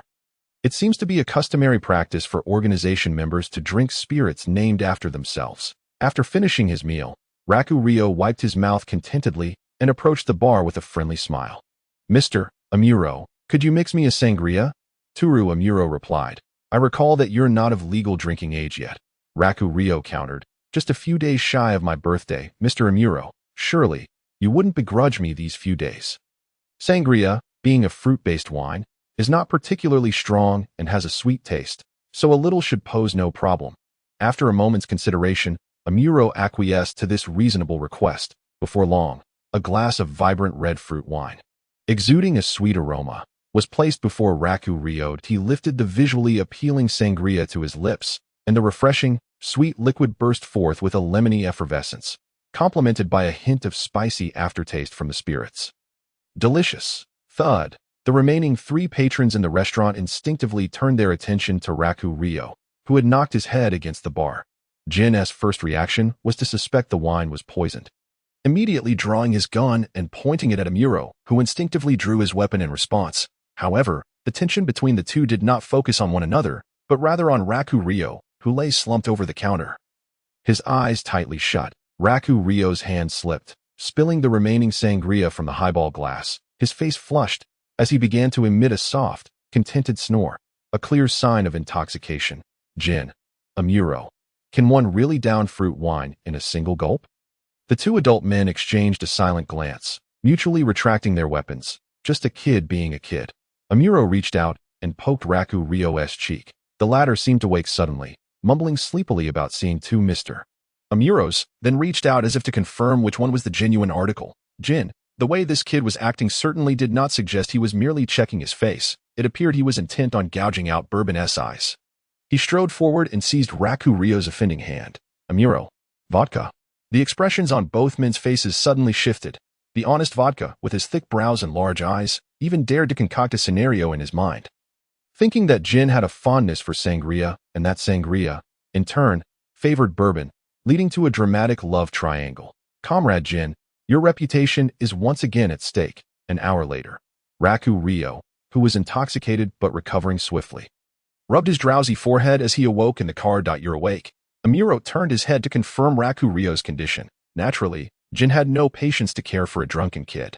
After ensuring that Sangria was sound asleep and wouldn't be attempting to gouge anyone's eyes out anytime soon, he decisively handed Raku Rio off to Bourbon, who appeared to be quite capable of looking after him and indeed was. Fortunately, despite his poor tolerance for alcohol, Raku Rio had good drinking etiquette. When drunk, he simply curled up and fell asleep, making him relatively easy to manage. Amuro carried him to the car and parked the Mazda near the Tuchome district, handling various pending tasks in his email while waiting for Raku Rio to sober up. You still have remnants of sangria on your face. Just to be safe, I didn't take you straight home. Can you walk by yourself? Raku Rio lowered the window, letting the night breeze clear his mind. Yes, I can manage on my own. Thank you for your help today, Mr. Amuro. After exiting the car, Raku Rio waved goodbye to Amuro, watching the pristine Mazda disappear into the night. He appreciated this cautious behavior. After all, he didn't want to gamble on the odds of Amuro genuinely taking him home, given how likely he might encounter a mutant elementary school student right after, upon arriving home. Just as Raku Rio closed the door, he turned to meet the scrutinizing gaze of Juven Kajiki. Have you been drinking? Juven frowned. For some reason, this typically gentle person radiated an intensity that made it difficult to meet his eyes. Raku Rio instinctively swallowed hard, straightening his back. Matsuda, chewing on a lollipop, watched the scene unfold. He was usually forbidden from smoking in Juven's presence. How terrifying. The long-lost hero Dana.it was a drink prepared by Mr. Akai. Apologies for the trouble, Mr. Amuro. Juven frowned and muttered something under his breath. Meanwhile, a certain golden-haired, dark-skinned individual had just returned to Amuro's detective agency when he suddenly felt a chill run down his spine. Inexplicably sneezing. Woof woof, woof woof woof. The dogs in the yard erupted into a frenzy, barking uncontrollably at the street. Raku Rio and the others glanced out the window to see a child, no more than 7 or 8 years old, dressed in a blue blazer and wearing glasses, riding a fully grown German Shepherd down the street at full speed. While late-night street racing was common, this was a unique case of late-night dog racing. Truly, it's you, Conan? Raku Rio instinctively glanced at Matsuda. Matsuda's mouth twitched, suppressing the black lines forming on his forehead, resolutely declaring, "Don't even think about it." Absolutely not. Raku Rio, slightly disappointed, withdrew his gaze. Theoretically, participating in the first case after the main storyline wouldn't be detrimental. If he were to go, he might as well bring Matsuda along. He wouldn't be going out himself. Juven ruffled Raku Rio's hair. Ever since learning that Raku Rio had joined that terrifying organization just like Zero, even with a mask to conceal his appearance, Juven had consciously reduced his outings. Matsuda produced 2 bright red helmets from somewhere, tossing one to Raku Rio. Then, amidst Raku Rio's astonished expression, he unveiled an impressively modified motorcycle. When did you get this modified bike? Inside the old school building of Ninebashi Middle School, the kidnapper thought today was his lucky day, originally intending to visit a luxury hotel to see if he could steal something valuable for a little extra cash. He never anticipated overhearing a bear-like Loli discussing the matter of kidnapping herself with a butler-like figure, loudly conspiring. JPG the kidnapper was taken aback. Such a stroke of fortune. After waiting for the butler-like figure to leave, he effortlessly bundled up the bear Loli and carried her off. Rumor had it that this bear Loli's father was a chairman of a major company, so it would be a simple matter to extort a mere 300 million yen. After finishing the last phone call and confirming that a wealthy chairman would leave the money in a designated spot, this nameless kidnapper grinned widely, revealing his gleaming white teeth, before sinisterly pulling out a dagger. Stop!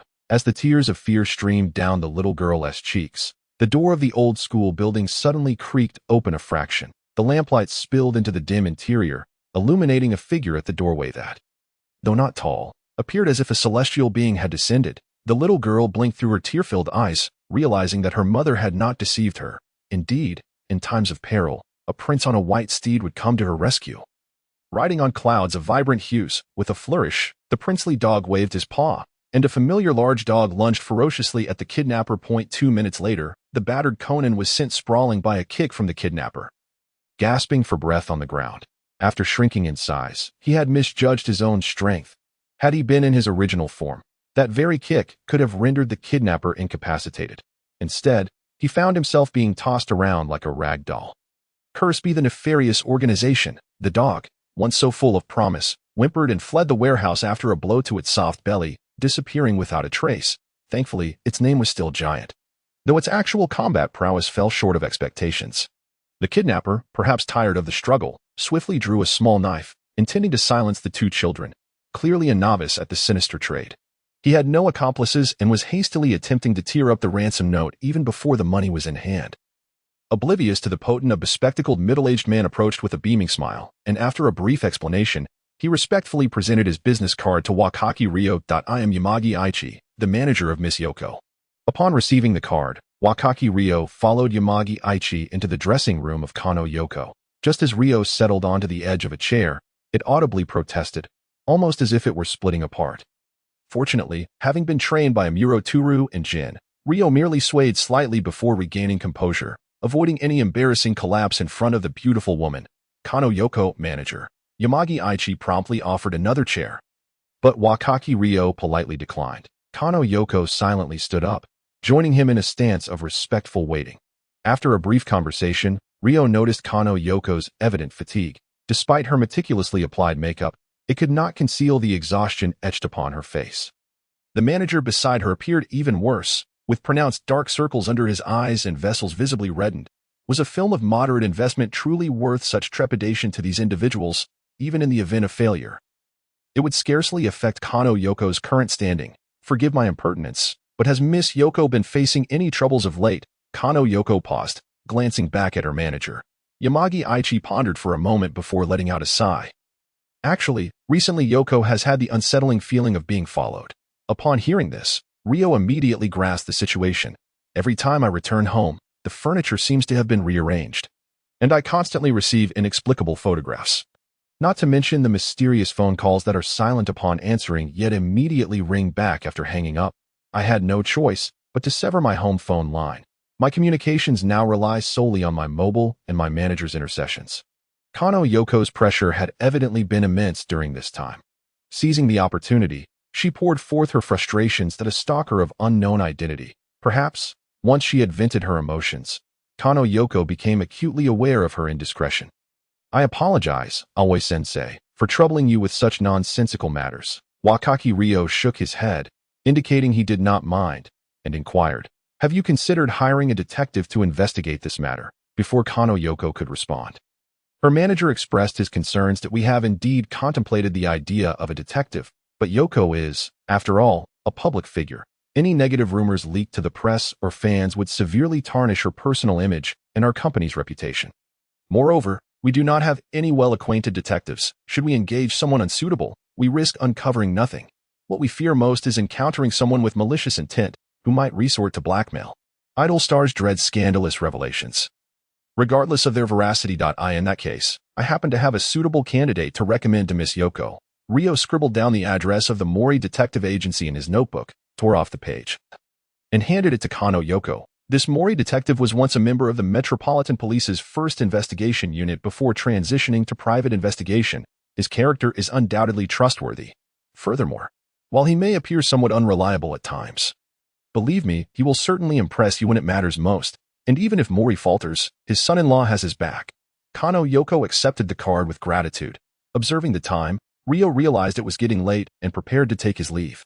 Miss Yoko, I wholeheartedly agree with your interpretation of the character. There is nothing more I could add or guide. I believe the priority now is to resolve the matter of the stalker and to restore your well-being.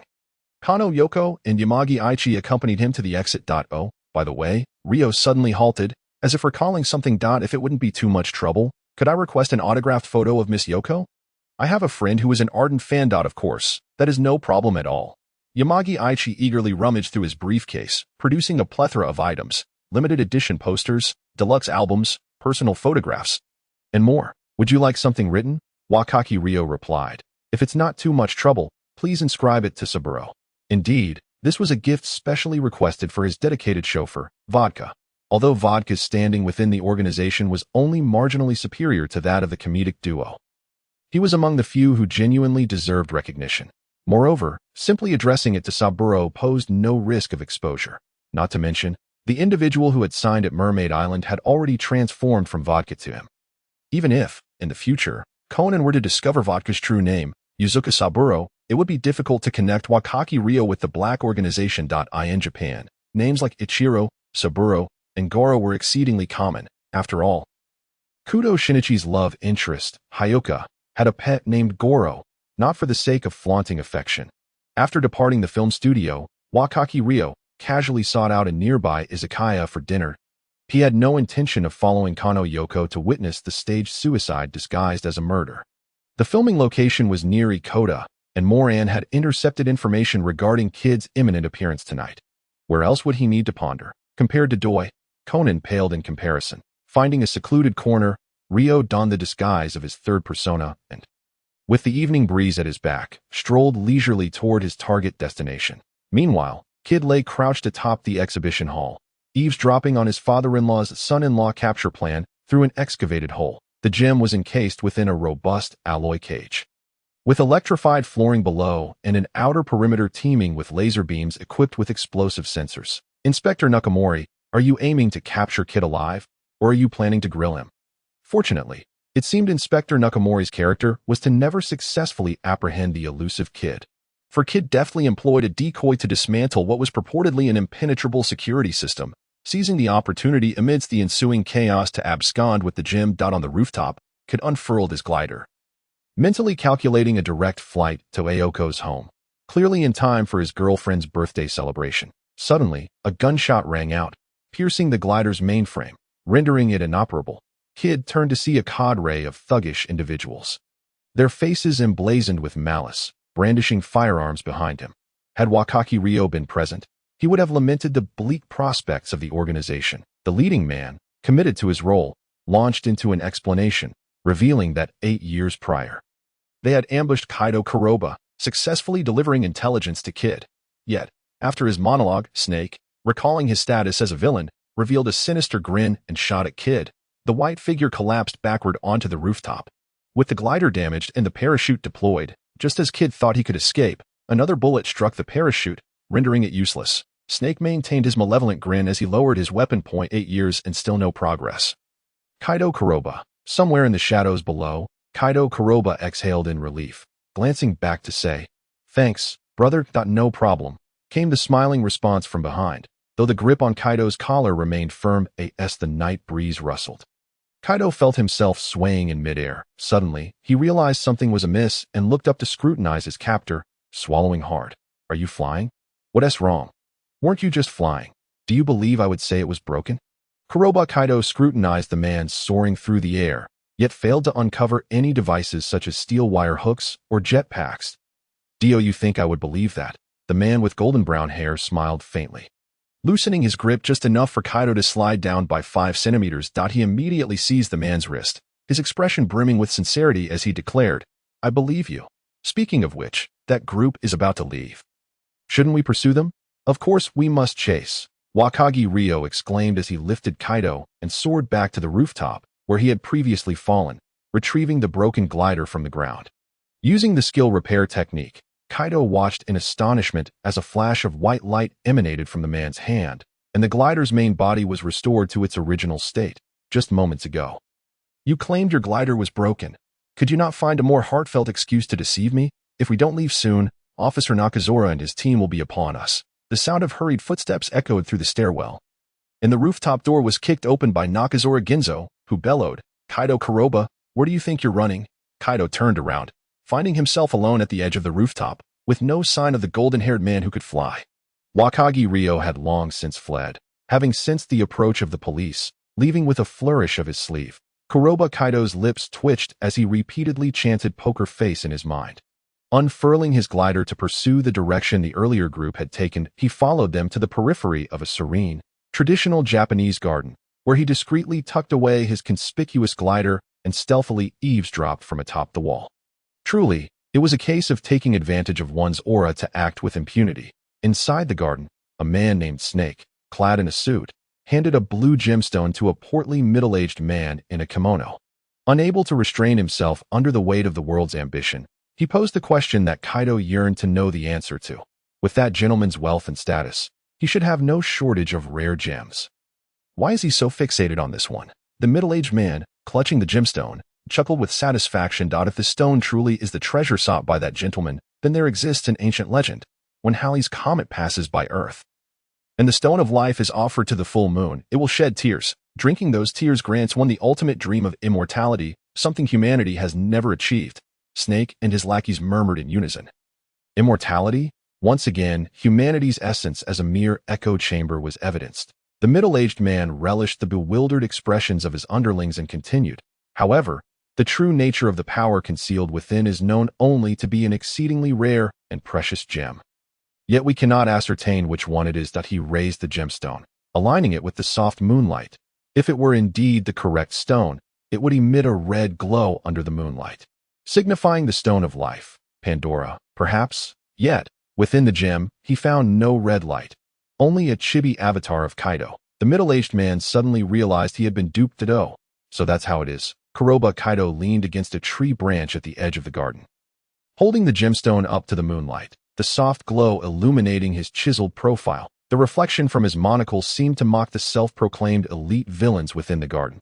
What a ludicrous reason! Immortality! Kaido exclaimed, flinging the gemstone at the middle-aged man's face. Go back and tell your boss that I will find the gem named Pandora before you do, and then I shall destroy it. The members of the zoo within the garden hastily drew their firearms, aiming at the direction of Kaido the Phantom Thief. Kaido tossed several smoke bombs to the ground. The cloaked figures found their vision obscured and could only fire wildly in the general area where Kaido had last been seen. However, before that, perhaps you should first deal with the little gift I provided. Kaido's voice wavered, already sounding distant by the time he finished his sentence. Boss, the police have surrounded the area. A flustered henchman dashed in to report. Enraged, the middle-aged man shouted, abandon the stronghold. Escape through the secret passage. Quickly, the members of the zoo, in their collective flight, remained oblivious to the fact that the Kaido who had so boldly threatened them only moments ago was now sprinting breathlessly toward Nakazura Aoko's birthday party. Meanwhile, in Mihua Town, Muri-ran remarked, so it was introduced by Wakagi, huh? I must make sure to thank him properly next time. It was no wonder that a superstar would suddenly seek out Muri Kagaro, a private detective whose usual business involved finding lost dogs and uncovering infidelities. Yet, Conan, drenched in cold sweat, recalled the words of the actress Yoko Okiya. Why did Wakagi use honorifics when mentioning Muri Kagoro, but switch to a more casual form of address when referring to the detective? Could it be that he discovered something? Kaido mused. Are you flying? Last night, the leader of the Italian robbery syndicate, Nokabana, was apprehended near the Tokyo Tower, yet no leads have surfaced. The police are actively pursuing the remaining accomplices who are still at large. Moreover, the 15,000 maple leaf gold coins they stole remain unaccounted for. Wakagi Ryo, watching the news while having breakfast, glanced up at the television screen upon hearing familiar information. Here it comes. The first bucket of gold for countless fans, though these coins roughly converted to about 400 to 500 million yen. As always, gold holds significantly more value in the international market than yen. Wakagi Ryo took out his phone and sent a cheeky message to Jin. Give vodka some time off. Let me borrow sangria. He didn't even include the mandatory code suffix, his temper flaring early in the morning. Could it be that Jin had once again pulled an all-nighter? Incidentally, it seemed that sangria was still part of Jin's action team and had not yet switched over to rum's side. However, since overseeing Sherry's outing last time, Wakagi Ryo had not received any further assignments from Jin, allowing his subordinates paid leave while he worked around the clock. What a remarkable boss Jin was. Just as he thought this, the celestial supervisor sent him a task list. Choose half of the assignments. Vodka will pick you up this afternoon. Wakagi Ryo. That was too fast. It's like a tornado. Upon opening the document sent by Jin, he found many familiar names, likely suspects or victims from a certain case. If the organization wants to unify Neon, they could simply recruit Conan. If anyone displeases them, they could just send the Grim Reaper to their doorstep for 2 episodes, and the problem would be resolved without any concerns. What a perfect plan. He even provided a code name. Let's call him Old White. Wakagi Ryo selected the names he recognized and replied to Jin. On the other side, Jin raised an eyebrow upon receiving the reply. His irritability from 2 days and nights of sleeplessness had subsided considerably, contributing a generous 2,000 emotional points. Sangria, that little lunatic, was quite perceptive, having chosen 45 names from the list, although he had little interest in the kid's pathological obsession with collecting or his habitual pretense. He acknowledged the boy's abilities. Jin was perplexed as to why the boss had advised him to let that kid take on fewer tasks. He took out a notebook and jotted down names from the list, quickly reorganizing a timetable, pleased to discover he had freed up about half a month for vacation.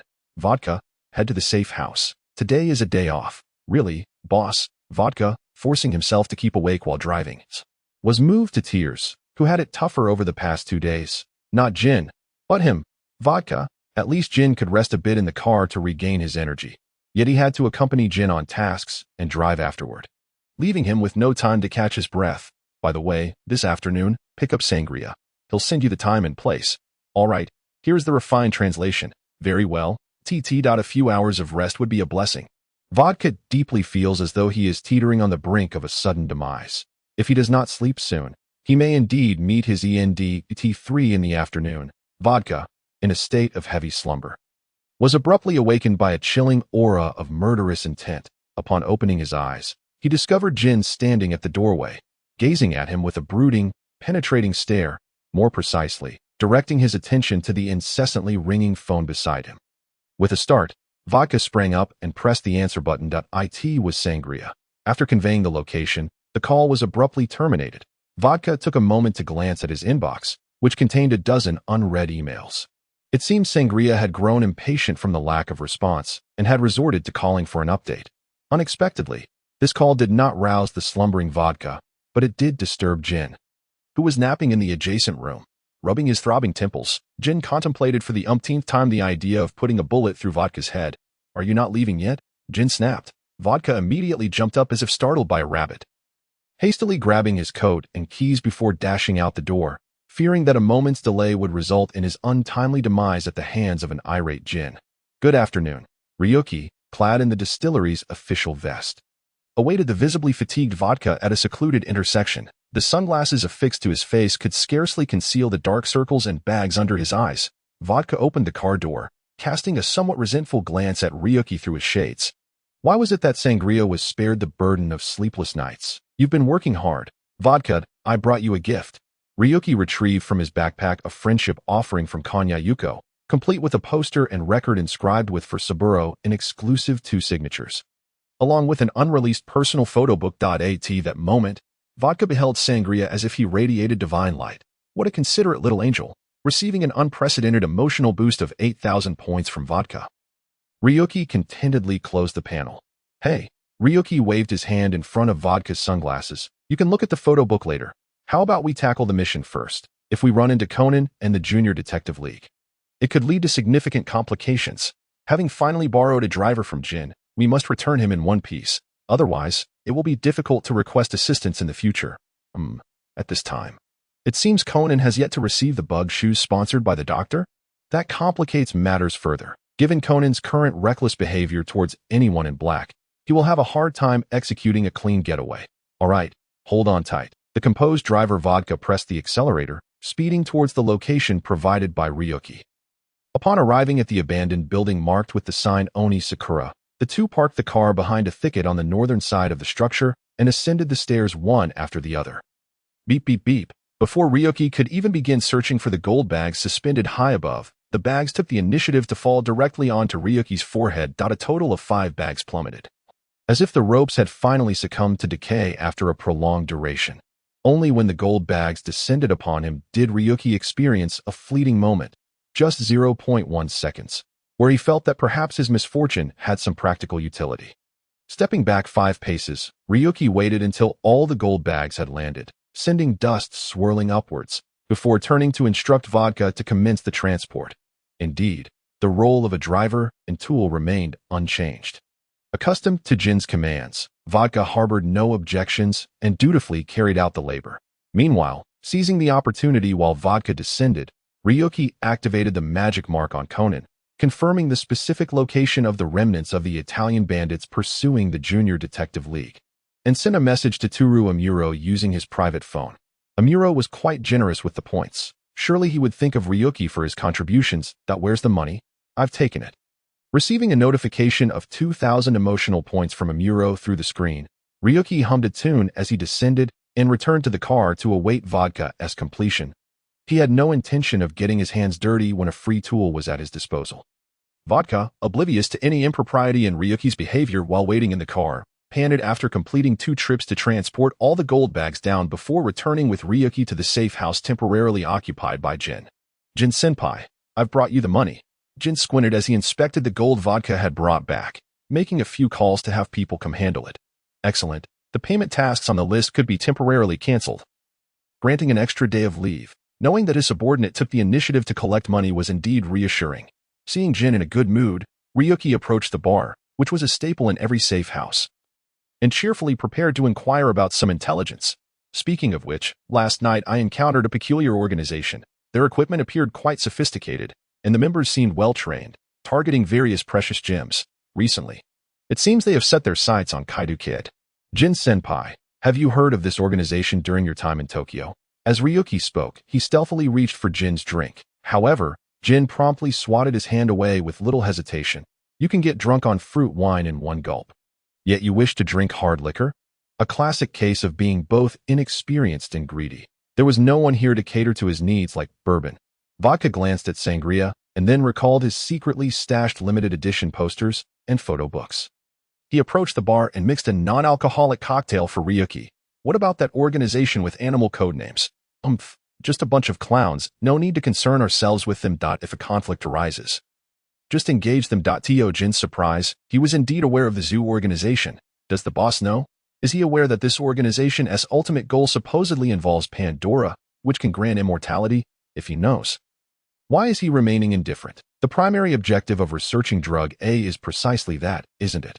Ryuki pondered, clutching the newspaper, staring at the same page for an extended half-hour.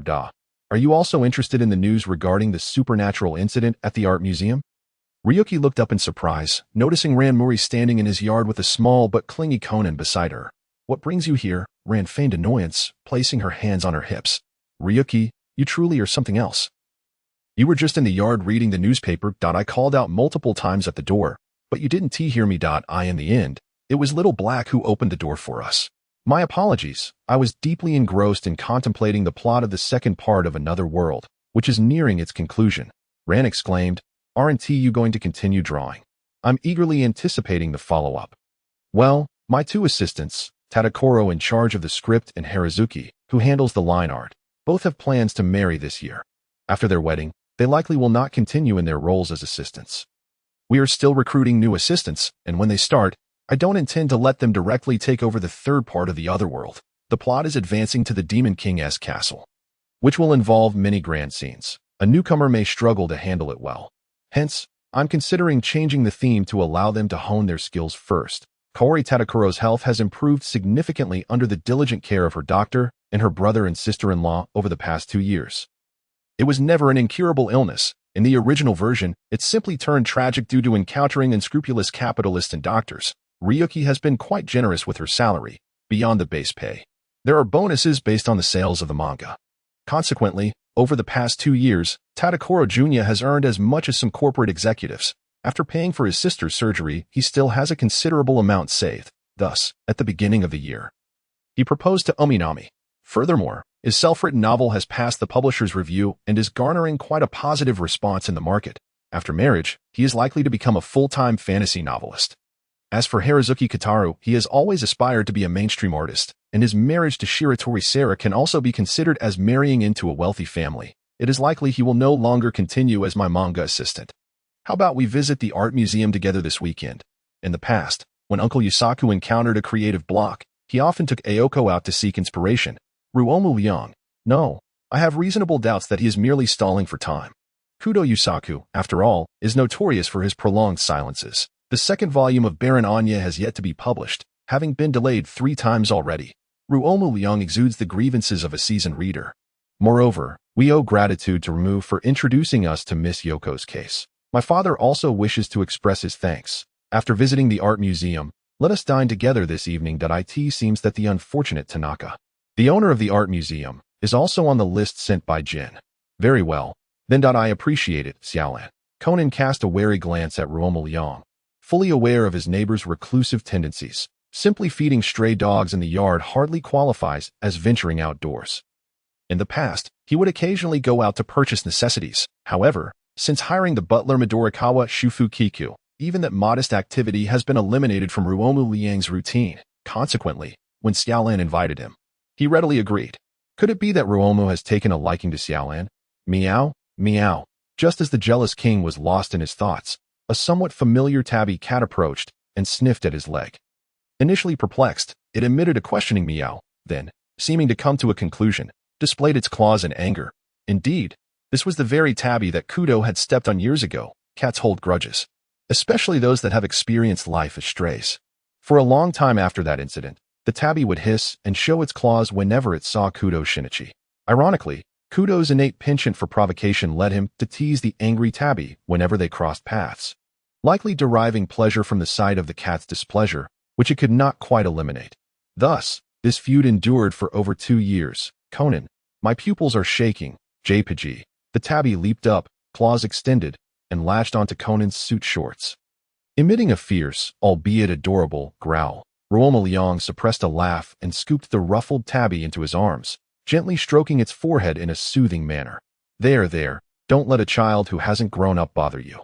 Conan, what does always mean? Conan looked up to meet Ruo Mu Liang's half-smiling gaze, and feeling guilty, contributed a skill point. Surely, Ruo Mu wouldn't actually know something, would he? Staolan.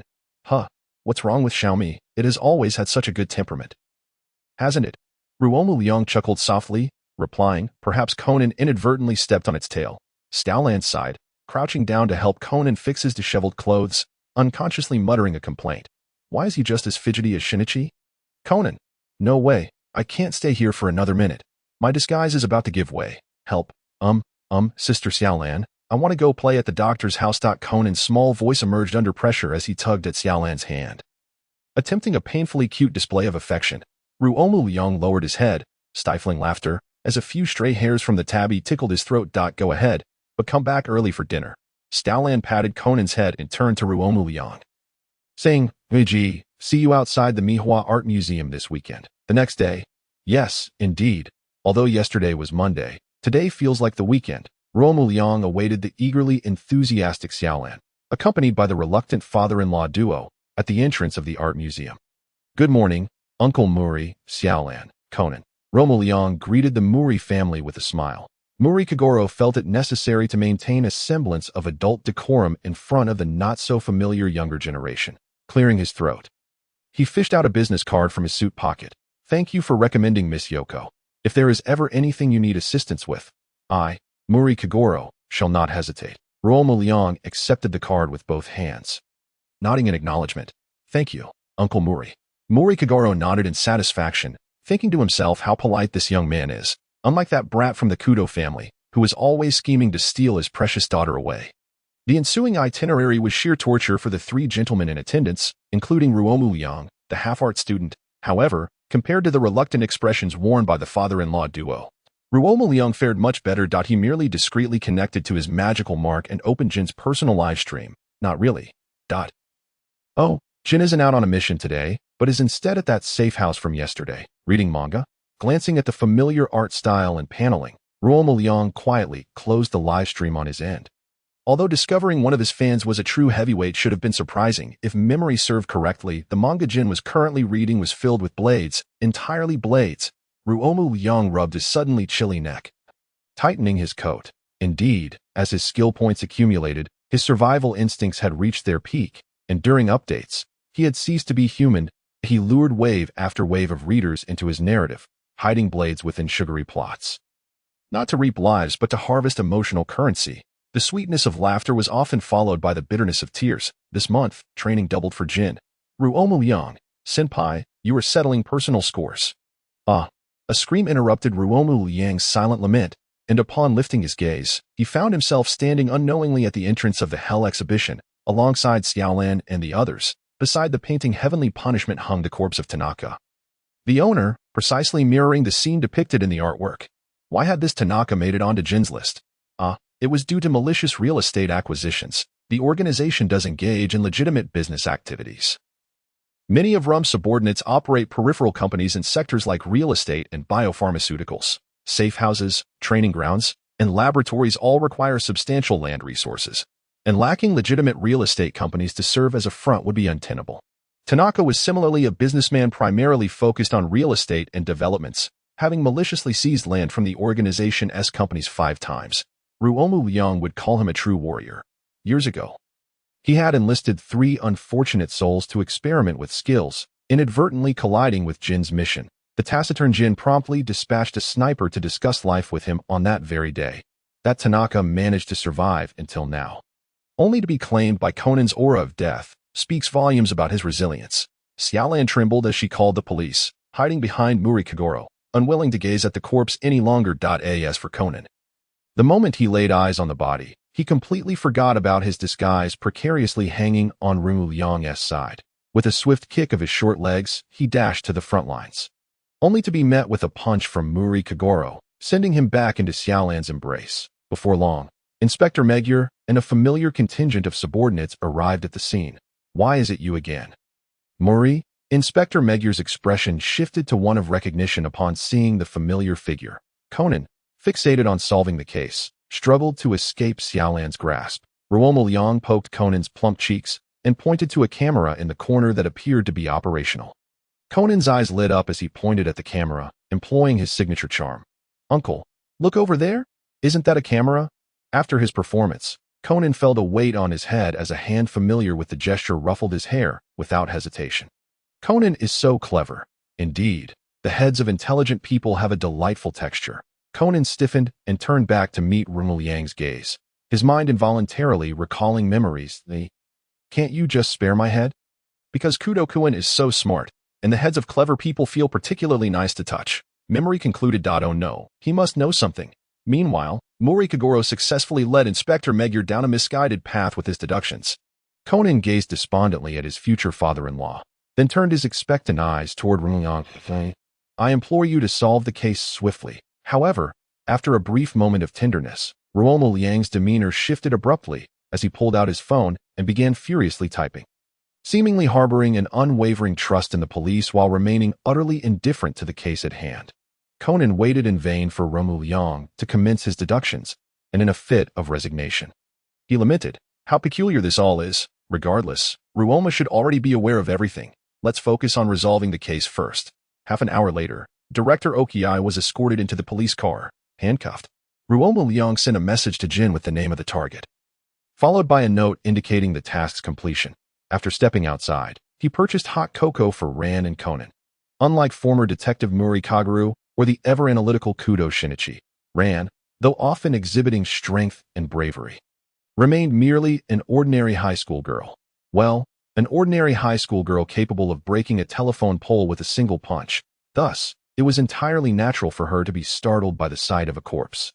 The warm, sweet cocoa served to soothe her frayed nerves. She took a sip from the paper cup and felt considerably calmer, quietly expressing her gratitude to Ruo Mu Liang. Conan interjected, "Are you sure you're not secretly enamored with my Ran?" Ruo Mu Liang, acutely aware of the jealousy radiating from the Prince of Darkness, hastily sought to clarify, "By the way, I haven't seen Kudo-kun around these days. Did you two have a quarrel?" "No," replied Ran. "The doctor mentioned that Shinichi has encountered a particularly challenging case and cannot return for the time being." Ruo Mu Liang nodded, saying, "I assumed you two had a spat. I was actually considering intervening. Arguments are quite normal in a relationship." "Relationship?" Ran's face flushed a deep crimson, from her cheeks to her neck, as she vehemently denied, "Who is in a relationship with him?" Meanwhile, Conan's reaction was even more pronounced. His cheeks turned beet red, and steam seemed to emanate from his head. Ruo Mu Liang extended his hand, hovering above Conan's forehead, feeling the heat radiating towards his palm. "Warm hand warmer?" he mused, having just exited the heated art museum and feeling a chill.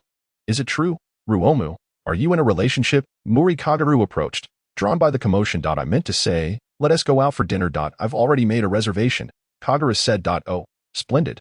Then let us go. Tonight, dinner is on me." Half an hour later, Muri Kagura sat in the front passenger seat of a taxi, utterly dumbfounded.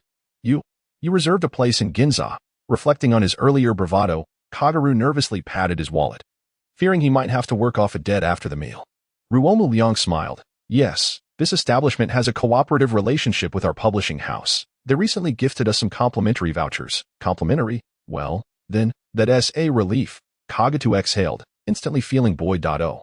But how could I let you treat me? I promised to take you out for dinner. Next time, I swear." Upon arriving at their destination, Ruo Mu Liang and his companions brushed past a seemingly inebriated, portly middle-aged man. "Hey, that person looks somewhat familiar. Have I seen him on television before?" At that moment, the lucky Ran activated her passive ability to recognize celebrities from various fields. ISNT that the president of Juki Corporation, the head of that computer engineering firm, Ruo Mu Liang glanced over, marking yet another target on his list. Indeed, Conan, you really are an auxiliary member of the organization, aren't you?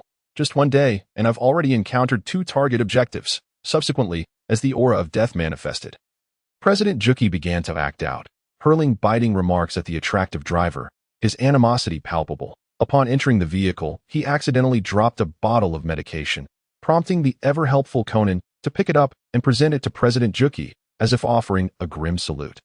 Not to be outdone, Muri Kaguru, motivated by a desire to seize this year's KPI, rushed forward to hand over his business card, delivering a second grim homage to the president, watching the target's vehicle recede into the distance.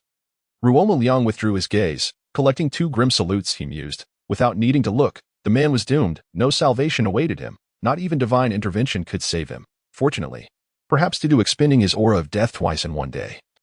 Conan's aura fell into a brief cooldown, allowing for a peaceful dinner without any cries summoning the detective from the shadows. Meanwhile, within the safe house, Jin surveyed the information displayed on the computer, nodding in satisfaction. That little lunatic Sangria has proven to be quite reliable. He managed to eliminate 1 target the day after receiving the assignment, and he did so right under the noses of the detectives and police. Wow, Sangria must be incredibly lucky to have someone assist him in completing the task, Vodka remarked, voicing a harsh truth as Jin casually swatted him with a comic book. Take a closer look at the state of the target and the perpetrator's methods, and then consider the physique of the reported assailant.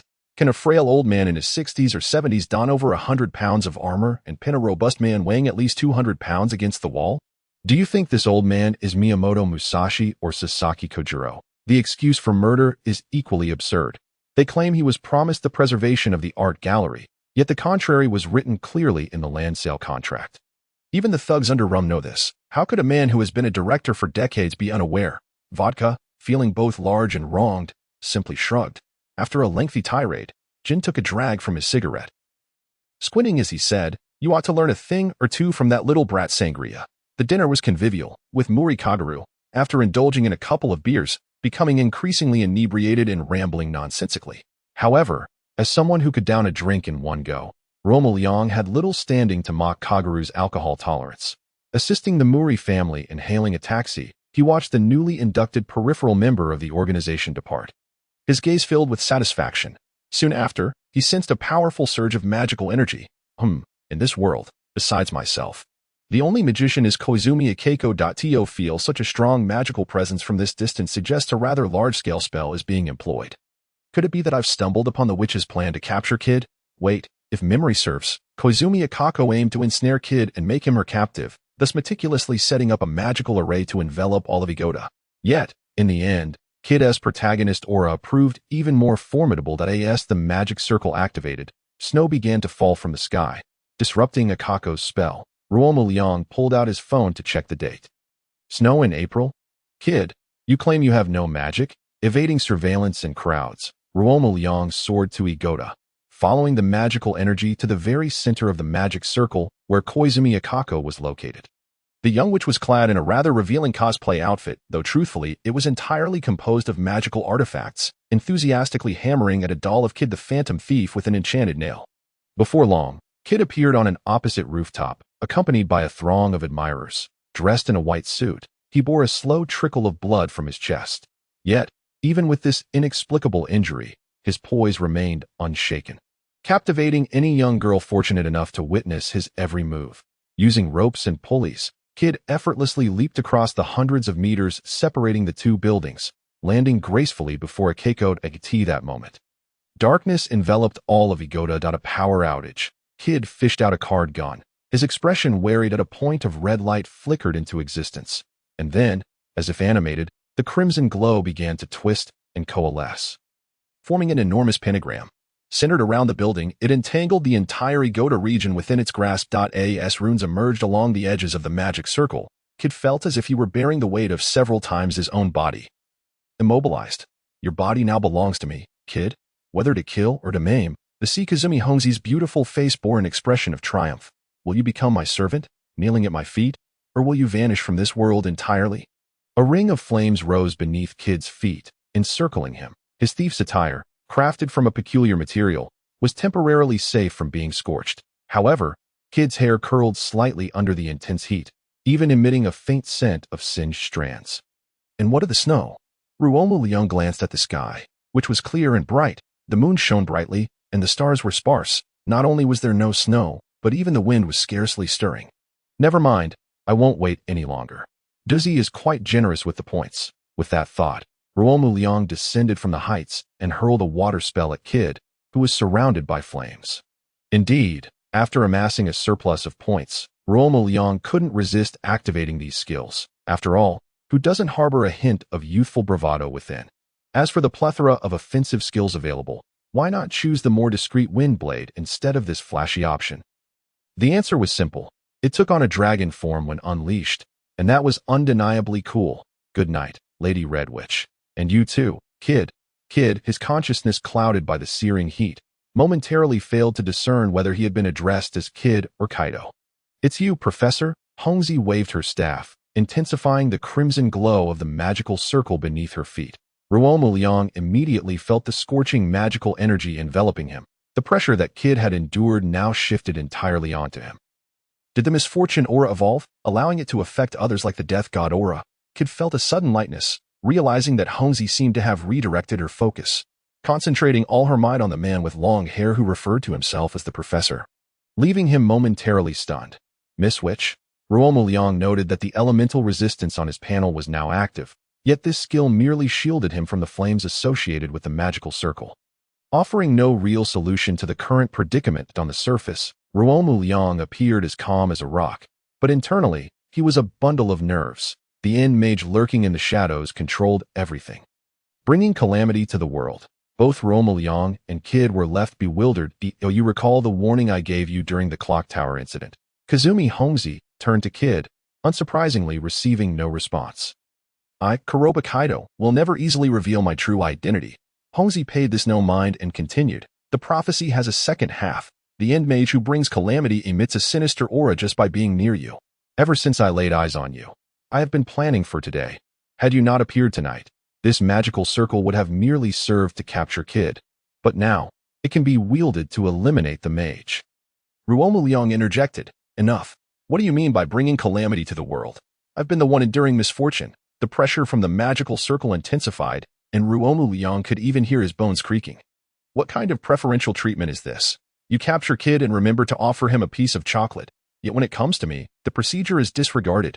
Sighing, he realized that he might not be able to preserve the skill points he had earned today. Due to his acute awareness of his luck, he never knew when he might encounter an unsolvable predicament.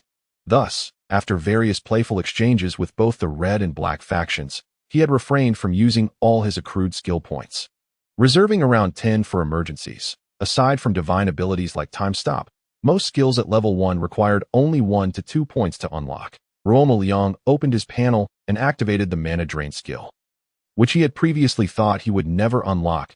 So that's how it is. Miss Witch, the man with chestnut brown hair, closed his eyes, seemingly resigned to his fate as he ceased to resist.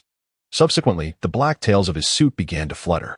Not from the suit itself, but from the pure black mana that matched its hue. Hongzi's expression shifted as she witnessed the magical circle she had spent over half a month crafting being eroded by the black mana at an alarming rate. Within mere seconds, she lost all control over the magical array as the inky mana spread beneath Kid's feet. He instinctively took a step back. However, this black, mist-like mana showed no particular interest in him, swiftly bypassing him and extending downward until it consumed the entire magical circle. Exhausted of her mana, Hongzi collapsed to the ground.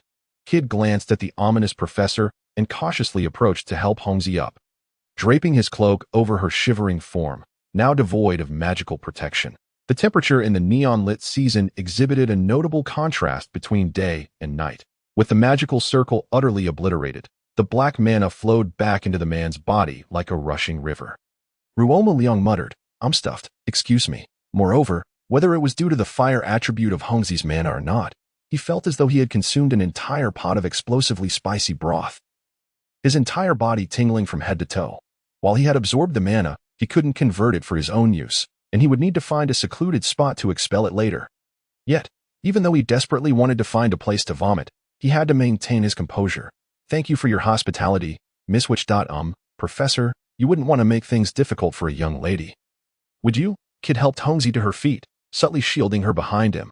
Although this mysterious man had saved him once before, the overwhelming black mana that had enveloped them was undeniably intimidating. Of course not. Ruo Mu Liang struggled to force a smile, managing to present what could only be described as a sinister grin, causing both Kaido Kuroba and Hongzi to retreat a step. He lifted a finger, and a faint purple glow entered Hongzi's forehead before Kid could react. Hey, don't worry, Kaido. It's merely a matter of reciprocity. Kaido Kuroba absent-mindedly flipped through his textbook, his mind still reeling from the events of the previous night. He was certain that the mysterious man who had introduced himself as the professor had addressed him as Kaido, not Kid, just as Kaido was pondering when he had let his guard down. The desk in front of him suddenly received an innocuous slap. Desk HP-10. Huh? Kaido lifted his head to see Hongzi, bearing dark circles under her eyes, gazing at him gravely. Hongzi, what's wrong? Before Kaido could finish his question, Hongzi yanked his arm and dragged him to the deserted rooftop. When did you meet that mage? Huh? What are you talking about, Hongzi? Hongzi slammed her hand against the wall, performing a dramatic wall slam against Kaido. You'd better contact that scoundrel, or I'll pummel you again. Kaido's mouth twitched as he watched Hongzi produce a nail and a small figure of Kid from her back. You bring that kind of stuff to school? Really? Is that necessary? I've only seen him twice, and both times he just spoke and flew off. How am I supposed to have his contact information, despite having proclaimed just the night before that he would never easily reveal his true identity? Sometimes, being adaptable is not a bad thing. Damn that long-haired man.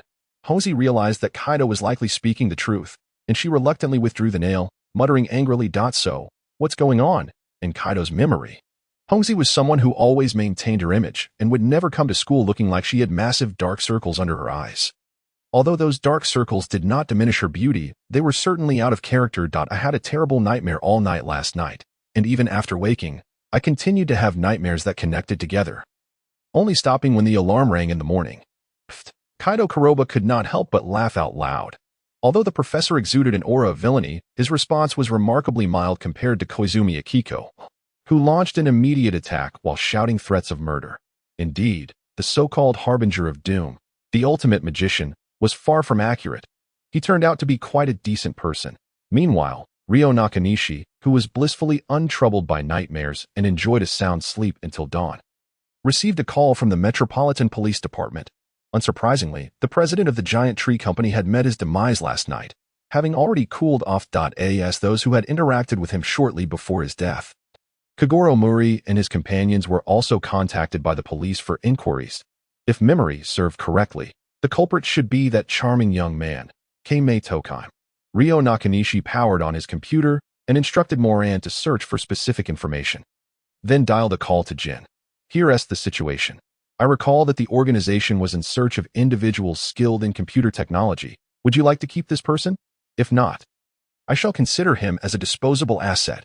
Jin, cigarette in mouth, perused the information sent by Ryo Nakanishi. Keimei Tokaim's qualifications as a programmer were indeed commendable, and he was a rare breed with hair, not that it mattered. Jin could comprehend the term disposable asset as used by the other party. Although the information relayed by the police informant suggested that the cause of the president's death was a heart attack leading to sudden death, one could not dismiss the possibility of someone uncovering incriminating evidence. Should the president's death be reclassified from an accident to murder, Sangria would undoubtedly cast this individual as the perpetrator, having prepared in advance. Jin greatly admired this level of caution. If all his subordinates were of Sangria's caliber, he would not need to labor tirelessly across various tasks while also cleaning up after the clumsy members of the organization. Such matters primarily fell under Rum's purview, and he would discuss it with him. But for now, it would be prudent to secure the individual. After receiving Jin's affirmative response, Ryo Nakanishi entered the vehicle sent by Kagoro Muri. And together they proceeded to the residence of the deceased, President Giant Tree. The house already displayed the nascent form of smart home technology. The door locks, air conditioning, refrigerator, and shower facilities were all centrally managed by a computer system, the core program of which had been jointly developed a year prior by Keimei Tokaim and his friend. However, following the tragic suicide of his friend, driven to despair by President Giant Tree, Keimei returned to the Giant Tree Company seeking vengeance, and thus the program naturally fell into the hands of the president, who utilized it to retrofit his home. Upon entering the giant residence, Ryo Nakanishi employed the well-known restroom escape tactic from the world of Kudo Shinichi, obliterating the evidence that could provide Kudo with a basis for solving the case. The withered flowers in the living room, the chocolate that had melted and reformed in the dish, and the receipts in the trash, all vanished through his disintegration technique. He then washed his hands and returned to the main group. There was no concern about encountering forensic personnel wandering about, as the case had initially been classified as an accident. Only due to the deceased's social standing and economic influence did the police conduct a routine investigation. Thus, the only officer present at the scene was the eternally diligent Inspector Magyar. Muted, a long-haired Persian cat, well-groomed and vibrant, approached and affectionately rubbed against Kei-mei Tokaim. The ever-fond of fluffy creatures, Ran was instantly smitten by the cat, named Azurin. Cuddling it while engaging in private conversation with Kei-mei, although a closer listen would reveal that their topics were entirely devoid of anything beyond small animals. Conan, wake up. Kei-mei Tokaim is a handsome man. Look, I bought Ran a drink, and you nearly turned green with envy. Here they are, a solitary man and woman in a room, cuddling a cute little creature that could enhance their bond, and you can't even spare a glance? Are you restricted to jealousy only towards familiar faces? Just then, under the influence of the death god's aura, Kei-mei blurted out, long-haired breeds like Azurin are particularly sensitive to heat, if you plan to keep one. You must provide an air-conditioned environment. What a revelation! The death god's aura not only dumbed down the criminals, but also endowed them with a passive ability to become self-destructive, the child of the world. Terrifying indeed. Meanwhile, Conan, sensing the call of the detective spirit, was convinced that something was amiss with this case, and wandered about the house in search of clues. However, the evidence indicating a sudden spike in temperature in the room had already been meticulously cleared by Ryo Nakanishi. Additionally, to play it safe, he had instructed Moran to hack into the main control system prior to their arrival and alter the temperature control records from the previous night. Even if Dr. Agasa developed some black technology capable of accessing the central computer's data, what he would see were merely the tampered records. In other respects, Ryo Nakanishi could not guarantee success, but in the realm of network information technology. Aside from the bug that was Noah's Ark, Moran was indeed invincible. Please ensure the individual is secured. I will send someone to contact Curacao. The silver-haired, heterochromatic Miss Curacao. Upon receiving Sangria's message, Conan returned with empty hands. Having scoured the area without uncovering any useful clues, the body remained unautopsied. But the doctor, drawing from years of experience, concluded that the cause of death was due to heart failure. Such unexpected deaths warranted only a routine investigation. Without the family's consent, an autopsy could not be conducted. Thus, no further clues could be gleaned from the body. After spending the morning at President Giant Tree's residence, Inspector Magyar ultimately closed the case as an accident. Damn it, something feels off. But what could it be? Conan mused, noticing that Ran appeared to be having a delightful time chatting with Kei-mei. Lifting his gaze, he saw the two crouched in the glass greenhouse, feeding Azurin. From Conan's current height, it seemed as if they were nearly glued together. I knew something was amiss. Could it be that the house is being robbed? The jealousy king wasted no time and dashed over. After dismissing the misleading perspective, he discovered that there was enough space between the two for at least 2.5 of himself, silently retracting his long blade of jealousy. That evening, Ryo Nakanishi, donning Sangria-esque guise, knocked on Kei-mei Tokaim's door. Of course, to prevent the unexpected emergence of a human child causing chaos, he had thoughtfully gifted Kagoro Muri a high-end izakaya experience voucher. The rationale was impeccable. The voucher was a gift from a fan, and it would be impolite to decline. However, as he had yet to reach the legal drinking age, he decided to pass it on to him. Moreover, this izakaya was conveniently located near Miss Yoko's filming base, allowing them to visit the set and see her. Kagoro Muri's eyes lit up instantly. With remarkable speed, he snatched the experience voucher from Ryo Nakanishi's hands, straightened his collar, and regarded Ryo with an expression of earnest mentorship, affirming that being underage indeed precluded him from drinking secretly. During their casual conversation, Ryo Nakanishi seemingly nonchalantly mentioned that the male actors selected by the crew were all quite handsome. Eavesdropping, Conan latched onto Rant's leg, insisting that he must accompany them to the set. Refusing to budge, he would not allow his precious Rand to be alone with handsome men.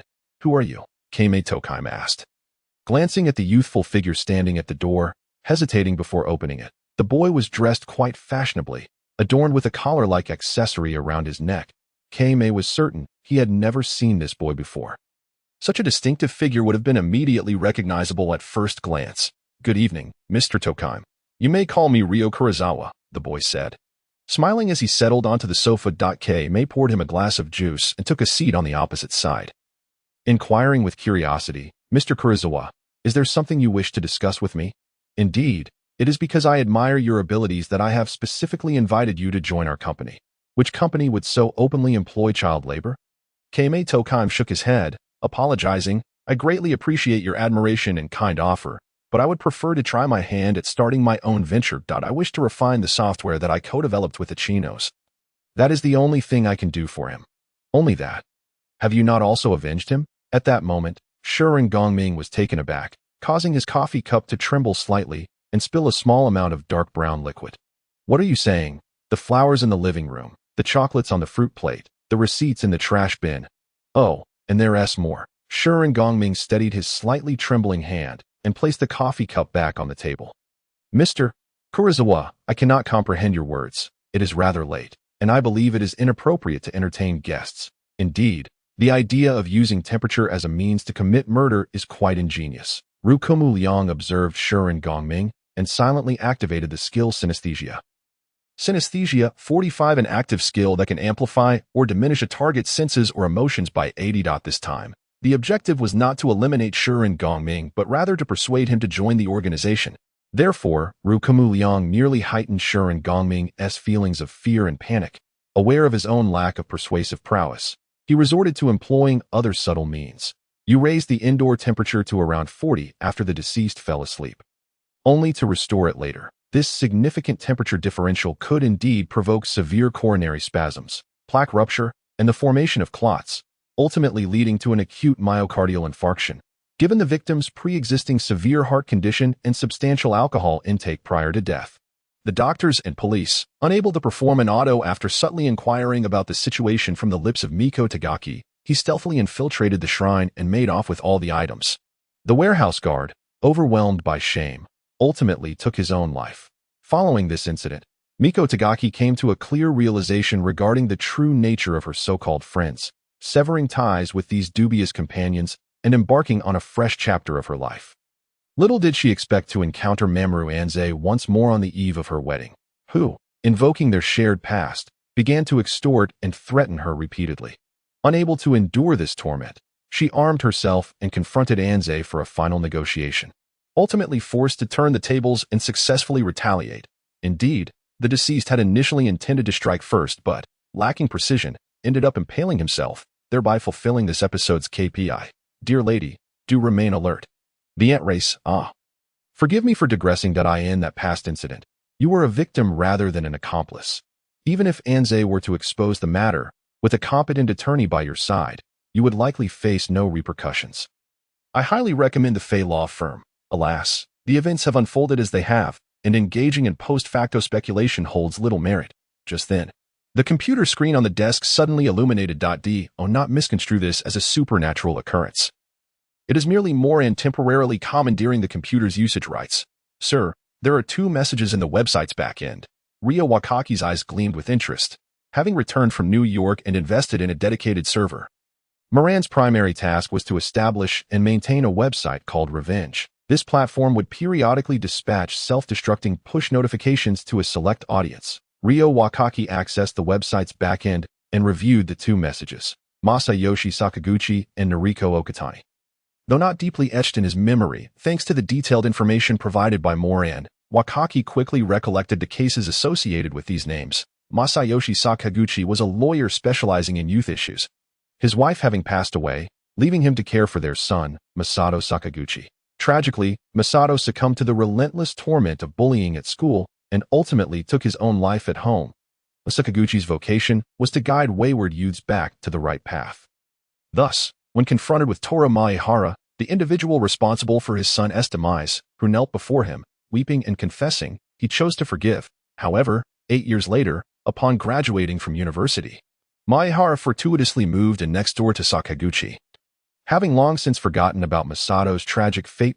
8 years may indeed allow many memories to fade, but the loss of a life is unforgivable. Following this, Sakaguchi encountered Maehara bullying others on multiple occasions. Realizing that this individual was incapable of change and had never genuinely felt remorse for his son's death. Consequently, the esteemed lawyer resolved to eliminate this scoundrel, striving to procure a long-overdue justice for his son. Noriko Okatani's plight bore similarities. During a road trip with her fiancé, Yoshio Yamaguchi, they were menaced by a red sports car that engaged in reckless tailgating and serpentine maneuvers in an attempt to evade the aggressive vehicle. Yamaguchi inadvertently caused an accident. Although a good Samaritan managed to rescue Okatani from the passenger seat, Yamaguchi was trapped in the driver's seat and, compounded by a fuel leak, she was forced to witness her fiancé perish in flames. According to the laws of the time in Neon, since there was no physical collision between the two vehicles, the accident was largely attributed to Yamaguchi's driving error, resulting in only a minor fine and brief detention for the red car's owner. Tsuyoshi Kitagawa. Therefore, Okatani concealed certain details from the police, vowing to exact her revenge. While it may not be out of line to claim that both Maehara and Kitagawa deserve their fates, it is undeniably imprudent for either Sakaguchi or Okatani to sacrifice their lives for such wretches. Particularly for attorney Sakaguchi, who nearly lost a beloved dog, a truly regrettable loss. Thus, let me take on these morally ambiguous tasks. Ryo Wakaki accessed the website's back-end and examined each individual's messages. Sakaguchi appeared more cautious, laden with a sense of trepidation, while Okatani was far more direct, unabashedly declaring her willingness to pay any price to eliminate Kitagawa. Stay tuned. Wakaki replied beneath their messages, stretching his limbs in preparation. First, he instructed Moran to investigate the recent whereabouts of both targets. Then, under the pretense of a shopping mall anniversary celebration and a travel agency's customer appreciation lottery, he donned a voice modulator, adopting a sweet, feminine tone to call each of them. Good day. Is this Mr. Kitagawa? Who are you? I am a customer service representative from the mall. You attended our anniversary celebration and received a lottery ticket. Congratulations, you have won a luxury solo trip to Aizu for 7 days. Please provide your exact home address so that we can send your flight and accommodation vouchers shortly. The lottery ticket was genuine. Though the scoundrel Kitagawa had only won a token of appreciation, a solo luxury trip. Indeed, full details will accompany the vouchers. Aside from personal purchases like souvenirs, all expenses for your round-trip flights, accommodation, and meals will be covered by our company. Kitagawa's eyes sparkled with interest as he pressed for more details. The 5-star luxury Seaview Hotel included beverage costs, and he could freely enjoy the fine wines in his room, perhaps even meet some beautiful women. Just the opportunity he needed to escape his tiresome wife. Miyako, please ensure you arrive at the airport for boarding by 7 a.m. tomorrow. Wishing you a pleasant day. And on the other end, Maehara underwent a similar script, albeit with minor adjustments. Of course, both the flight and vouchers were fabrications, yet they were convincing enough. Furthermore, Moran would monitor both individuals' communications in real time until their deaths the following day, should either of them attempt to verify the legitimacy of the trip with the travel agency. Airport or hotel, the calls would be redirected to Ryo Wakaki. With a voice modulator capable of countless tones, Ryo, a prodigy in this realm, assured himself that his device was equally impressive. Kitagawa drove his red sports car, audaciously blasting his modified horn as he headed toward the airport on the outskirts of Gunma Prefecture. The chosen airport was meticulously selected by Ryo. Between Kitagawa and Maehara's residences, there lay a junction along a perilous mountain road, lacking complete guardrails due to the local economy, posing a challenge to novice drivers. Ryo soared high above, observing the magical imprint left on the voucher as he watched the two vehicles converge. As anticipated, Kitagawa's reckless nature seemed ingrained in his DNA. Upon spotting a car ahead moving in the same direction, he accelerated, only to decelerate just before a rear-end collision, all while taunting the driver with his modified horn. After several attempts, the driver of the leading vehicle visibly faltered, their one-straight path becoming erratic. Kitagawa then intentionally sped through a bend, skillfully overtaking the Toyota with his wealth of experience. His convertible sports car brushed past the Toyota, and as he passed Maehara's driver's seat, he raised his middle finger and arrogantly shouted, "Eat my dust, fool." Maehara, too, was no paragon of virtue. His driving skills were perhaps inferior to Kitagawa's. However, the severity of their personalities was undeniably on par with one another. In an instant, the steering wheel was wrenched, and the front of the car collided forcefully against the side of the red sports car. The terrain was exceedingly narrow, and despite Kitagawa's immediate attempt to maneuver, he could not regain control of the vehicle, resulting in a resounding crash against the stone wall. His head struck the steering wheel, causing a gash from which blood trickled down his face. Kitagawa's mind buzzed with disorientation, and in that moment of distraction, the Toyota had successfully overtaken him, its slightly crumpled front seeming to silently mock him. With eyes ablaze with fury, Kitagawa adjusted his position and pressed the accelerator, ramming the front of his car into the rear of the Toyota, causing it to skid perilously close to overturning on the mountain road. Ruo observed the two enraged individuals below, contemplating the cancellation of Plan A and Plan B, opting instead to proceed directly with Plan C. He opened the panel and employed empathic resonance, amplifying the fury within the hearts of the two drivers to its zenith. An uncontrollable wave of anger surged through them, and in that fleeting moment, they simultaneously resolved they must annihilate the person before them. Under the driver's control, the two vehicles began a destructive dance on the narrow mountain road, the sharp sounds of their collisions echoing incessantly. Ultimately, Kitagawa's driving skills proved slightly superior. He deliberately slowed his speed, leading the Toyota's driver to mistakenly believe his vehicle was on the brink of failure, thus lowering their guard. Then, at a particularly narrow bend, he accelerated abruptly, crashing into the rear of the Toyota. This section of the road lacked guardrails, and under the forceful impact, the Toyota was propelled off the mountain path, its body scraping the steep cliffside and igniting a cascade of sparks before plummeting into the ravine, erupting in flames. Bloodied and with a countenance twisted in malevolence, Kitagawa gazed down at the precipice, letting out a triumphant, maniacal laugh. Meanwhile, high above, Ruo revealed a smile that concealed his true intentions. Skill: assimilate luck value setting, -80 target. At this moment, Kitagawa's red sports car experienced a complete failure of the steering and brakes, and amidst his terrified screams, it followed the path of the Toyota, sparking against the cliff wall before ultimately landing near the remnants of the Toyota, igniting a second explosion. Ruo lightly descended beside the two vehicles that had exploded in succession, confirming that both drivers were unequivocally deceased, dutifully capturing photographs of the scene. Unsurprisingly, the intricate cracks on Kitagawa's windshield once again formed a distorted under the influence of uncontrollable circumstances. Ruo twitched his lips, manually ensuring the glass shattered more thoroughly.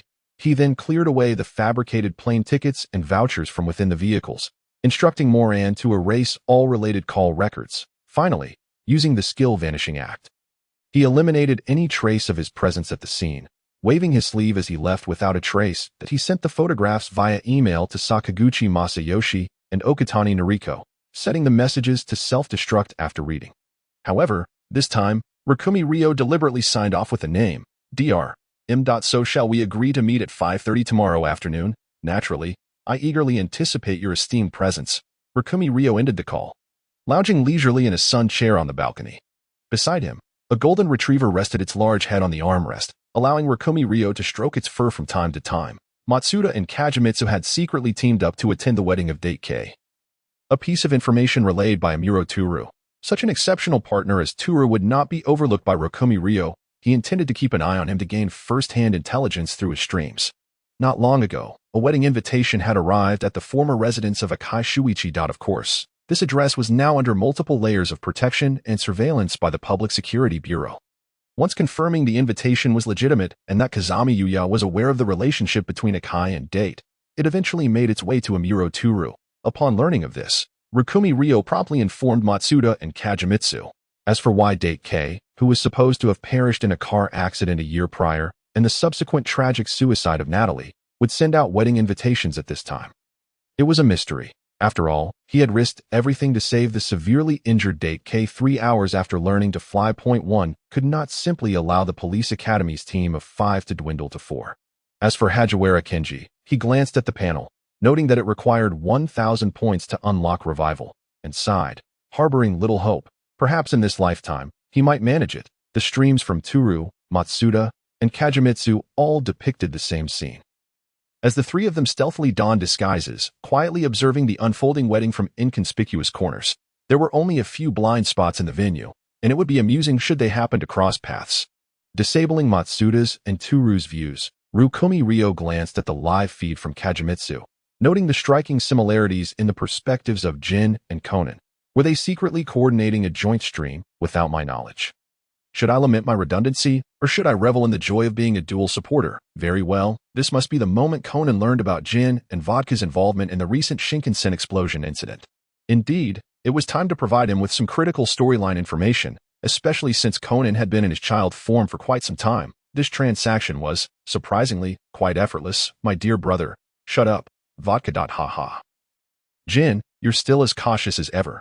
Speaking of which, did Sangria not send any messages today? It was customary to receive task reports daily. The absence felt rather odd. Rukumi Rio. The chilling effects of the Grim Reaper's halo are indeed terrifying. Under normal circumstances, when Jin coldly uttered the words shut up, Vodka would hardly dare to breathe loudly. Yet today, he blithely continued the conversation, casually offering Conan his codename as if it were a complimentary gift. Jin narrowed his eyes, casting a sidelong glance at Vodka. In that moment, a palpable aura of danger snapped Vodka back to reality, and with a surge of clarity, he refrained from mentioning any terms related to their organization. Thus, the last time Dad promised to treat everyone to a meal, he ended up using Rukumi's vouchers. Muri Ran crossed her arms, snatching the beer can from Muri Kagaru's grasp. This time, you earned a commission of 500,000 yen, right? With the festival and fireworks display coming up, why not invite Rukumi along? Muri Kagaru, slightly inebriated, let out a burp to ah. This commission was easy to earn. Just tracking a man for 3 days netted me 500,000 yen. Burp, sure, but when we arrive, you and Conan will handle the hospitality, okay? I still have a class reunion to attend. All right. Muri Ran cheerfully returned the beer to Muri Kagaru and turned to make a phone call.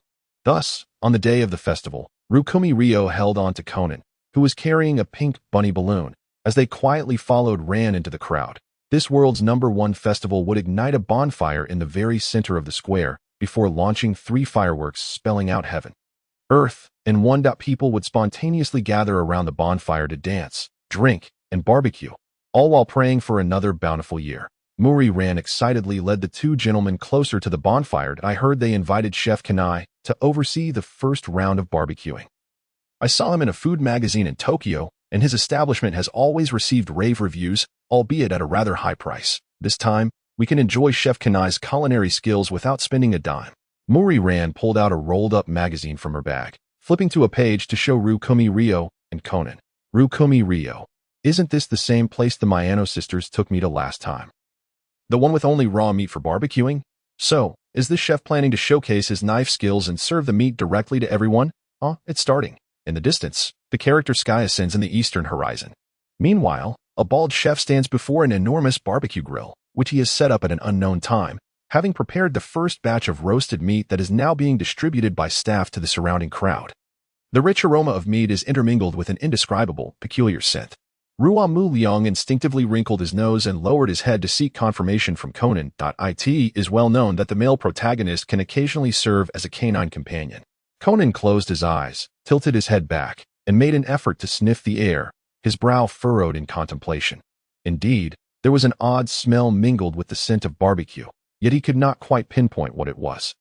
At that moment, the free barbecue distribution had just concluded. The staff smiled apologetically at them, promising that the second batch would be delivered to them as soon as it was ready. Excuse me. Could you help me take a photo? A deep-skinned man clad in a beige suit and turtleneck sweater, panting as he wiped the sweat from his brow, showcased a Polaroid camera to Mary Ran. Would it be all right to use that character as the backdrop? The ever-helpful angel, Mary Ran, of course, would not refuse this request. She promptly took the camera from the man's hands and responsibly snapped several pictures. The man, wiping his sweat, expressed his gratitude, showing no inclination to remove his coat even in the sweltering heat of the massive blaze. Honestly, where are Dad and the others? Didn't they promise to arrive on time with Auntie Yumi to watch the fireworks together? Could it be that they have indulged too much in drinks without me around? Ran. Just as she was complaining, Maori Kagoro and his 2 classmates hurriedly squeezed through the crowd and reached the trio. Fantastic. We made it just in time. The fireworks show after the festival hasn't officially begun. Ayaka Kiko linked her arm with her husband's and gazed up at the night sky. Isn't Auntie Yumi here? Maori Ran counted the heads and realized someone was missing. Although they had come together to enjoy Gunma Prefecture, Maori Kagaro had separately attended a reunion with his classmates, while Ran, Conan, and Ruo Mu Liang had gone directly to the festival site. Exploring before the fireworks show, Maori Kagoro remarked, Yumi fell asleep. We called out to her several times but couldn't wake her. Plus, she tends to be particularly grumpy when she wakes up, and none of us wanted to suffer her wrath. So we came straight here. Ruo Mu Liang glanced at Ran and thought, don't ask. By now, she has likely cooled off. In the realm of Conan, there exists a law. When one travels alone, my demise is assured. Wait, did I inadvertently miss a plot point, such as the hot spring mixed bathing between Conan and Ran? Will I be punished by the Grim Reaper's halo? Just then, the staff had arranged the fireworks around the central bonfire and ignited the first row. Red-hot fireworks soared into the night sky, bursting into scattered blossoms of light, a sight to behold. Ruo Mu Liang frowned slightly. Aside from the whoosh-bang of the fireworks, he seemed to hear a faint, unsettling noise. Just then, the massive bonfire at the center erupted, sending flaming pieces of wood flying towards the crowd, with a few unexpectedly hurtling in Ruo Mu Liang's direction. Fortunately, even the seemingly elementary school-aged Conan possessed a certain level of self-preservation. The father-daughter duo of the Maori family swiftly kicked the flying debris back to its origin. With a splat, a small blackened, charred object struck Ruo Mu Liang's face, causing his brow to twitch in discomfort. He had let his guard down, having relaxed upon seeing Ran and Kagoro in action, assuming that these two individuals, who ranked high in combat prowess within the Conan universe, could easily handle a couple of wooden pieces. Ruo Gu, handkerchief. Angel Ran, noticing, quickly retrieved a clean handkerchief from her pocket and handed it to Ruo Mu Liang. He wiped away the blackened mystery substance from his face. The high temperature had left a large red mark on the right side of his cheek, which began to swell, though thankfully it was not severe enough to warrant a hospital visit. Just as everyone exhaled in relief, a series of screams erupted as a charred corpse rolled out from the collapsed bottom of the bonfire. The corpse's hands were raised high towards the sky, fingers see Conan. Despite Raku's demeanor and tone being as usual, why does he suddenly seem so terrifying? It must be due to the lighting. Just now, Raku was standing with the light behind him, causing the burn mark on his face to appear darker, resembling a bloodstain at first glance. Yes, it must be that. Anyone watching the fireworks would surely feel disheartened if something like this happened. Conan swiftly completed his self-therapy and then proceeded to the crime scene, intending to take a closer look at the corpse of Yumi Horikashi, only to be predictably met with a punch from Kagoro Muri. Conan puffed up his cheeks, angrily rubbing the fresh bump on his forehead, contemplating whether to go downstairs to look for Raku, yet worrying that without his supervision, Uncle Muri might lead everyone astray with his deductions once again. On the second floor, room 204. The police had completed the preliminary autopsy and gathered specific details from others on the same floor. The prime suspect, of course, was Seiji Yui, who shared a room with the deceased. Tamatake Satoshi. The room was in such disarray that it appeared to be a case of burglary. Good heavens, if Tamatake was being robbed, why didn't he just hand over the money? Just in time. Raku arrived to witness Seiji Yui's dramatic display of tears. The deceased was in his pajamas, with toothpaste at the corner of his mouth, and the toothbrush lay not far from the body. He had clearly been brushing his teeth when he was murdered. This must have been the work of someone familiar. No one would answer the door dressed in pajamas while brushing their teeth for a stranger. Raku interrupted Seiji's performance with a firm voice. His mood was exceedingly poor, and he wished to resolve these two cases swiftly before seeking out the perpetrator of the charred corpse incident to discuss life and ideals. Are you the young man beside Detective Mori? Hyuga Sampu paused for a moment, as if struck by a sudden realization, and then clapped his hands together. You must be Detective Mori's assistant, right? Raku replied. More or less. Seiji's face stiffened, yet he stubbornly insisted. But perhaps he was brushing his teeth when the robber rang the doorbell, and Tamatake thought it was me. So he opened the door without suspicion, resulting in his unfortunate shooting, Raku retorted. And the criminal then took 2 to 3 seconds to ransack the room? What kind of robber can do that? The country needs talents like that. Hugo Sampa fixed his gaze on Seiji Yui, suspecting him the most. But I have an alibi. Seiji Yui wiped his sweat and produced a tightly clutched instant camera. The police hurriedly took the camera to develop the photos, while a middle-aged man in a suit rushed into the room, carrying a briefcase and looking distraught. Tamatake-sensei. Hyuga Sampu stopped the middle-aged man, frowning as he asked, And you are? I am Yamada from the literary era. We rushed over as soon as we received the police's call. What about Tamatake-sensei's manuscript? Has it been found? Seiji Yui pretended to lament. Tamatake once told me he hadn't even touched the new manuscript yet. Yamada stood frozen, his expression one of impending doom. There's no helping it. This is my old manuscript. Raku interjected. I can resolve this. Ambert-sensei. Yamada turned abruptly and spotted another familiar face in the room. Although Yamada was responsible for novels at the same publishing house, he was no stranger to the cash cow of the adjacent manga department. Raku, with an impassive expression, glanced at Seiji Yui and subtly unleashed his perception technique, amplifying the red representing anger amidst the tumultuous emotion swirling around Seiji Yui's head. I'll give Tada a call. Yamada's face lit up with delight. Tada Toshiyuki-sensei, his first work, Legend of Light, received widespread acclaim. However, when we previously approached him for a manuscript, he mentioned he was busy with wedding preparations and had no plans for a new novel. Seiji Yui clutched the prepared manuscript tightly, his face shifting from pale to flushed, and his gaze towards Raku began to brim with murderous intent. I still have some influence. He did mention that he was nearly finished with the new novel. That's wonderful, thank you, Anbird-sensei. Yamada couldn't help but bow repeatedly in gratitude to Raku, completely oblivious to Seiji Yui, who had been holding his thick manuscript behind him for quite some time. Seiji Yui's grip on the manuscript tightened. Tearing the cover in a fit of rage, a wave of intense fury surged through him as his eyes gradually filled with blood, his sanity slipping away. He had killed Tamatake Satoshi to seize this opportunity. They had debuted under the same pen name. Why did only Tamatake achieve fame and win the Naoki Prize? Why was he, too, being sought for this collaborative manuscript between the literary era and the literary daily? If only he had killed Tamatake sooner. Perhaps today it would be him receiving the Naoki Prize. No, it definitely would be him. He must kill him. Raku hung up the phone and addressed Yamada. Tada has already agreed. You can contact him later. A.S. Yamada expressed his profound gratitude. The last thread in Seiji Yui's mind snapped. He lifted a transparent glass ashtray from the table, his eyes bloodshot with fury, and charged towards Raku with a roar. Raku effortlessly restrained Seiji Yui's assault with one hand, then delivered a swift kick to his shin. Seiji Yui fell to the ground with a cry, and Raku twisted his arms behind his back, dragging him before Hyuga Sampu. The photograph was taken during last year's festival, and the evidence lay in the sunburn mark on his wrist, Hyuga Sampu remarked. However, you just assaulted him right in front of the police. If it weren't for my remaining composure, I might have drawn my firearm on you just now. He initiated the attack on a minor. I was merely responding out of panic, which constitutes self-defense, right, officer? Raku retorted confidently, glancing at the calendar. His 20th birthday was merely 3 days away. At the time, the legal age in Japan was 20. However, in the world of Conan, it could be considered SC Chardinger's 3 days. Hyuga Sampa glanced at the still-crying Seiji Yui, then at the panicked victim, and, disregarding his own mild discomfort, said, Indeed. Assaulting a minor is a heinous act. Your actions absolutely qualify as self-defense.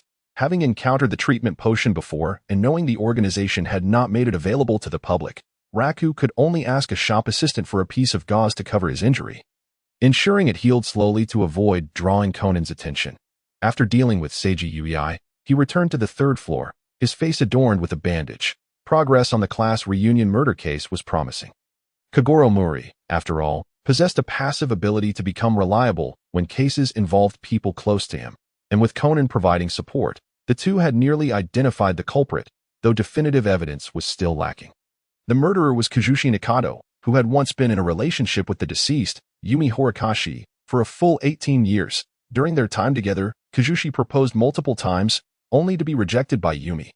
Faced with the relentless passage of time and his own advancing age, Kazushi reluctantly chose to break up and accept an arranged marriage with his superior's daughter. Little did he know that Yumi, feeling betrayed, would threaten Kazushi's fiancée multiple times, vowing to send their old photographs to her. What could provoke Kazushi Nikado to such fear that he would even entertain thoughts of murder?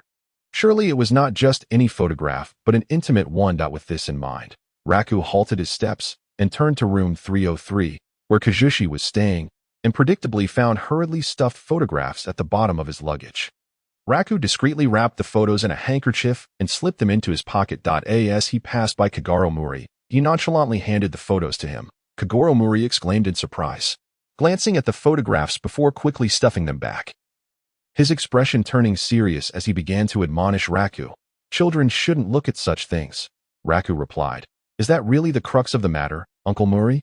Kagoro Mori cleared his throat with a couple of coughs, adopting a serious expression reserved for professional matters, and summoned everyone to gather in Yumi Horikoshi's room.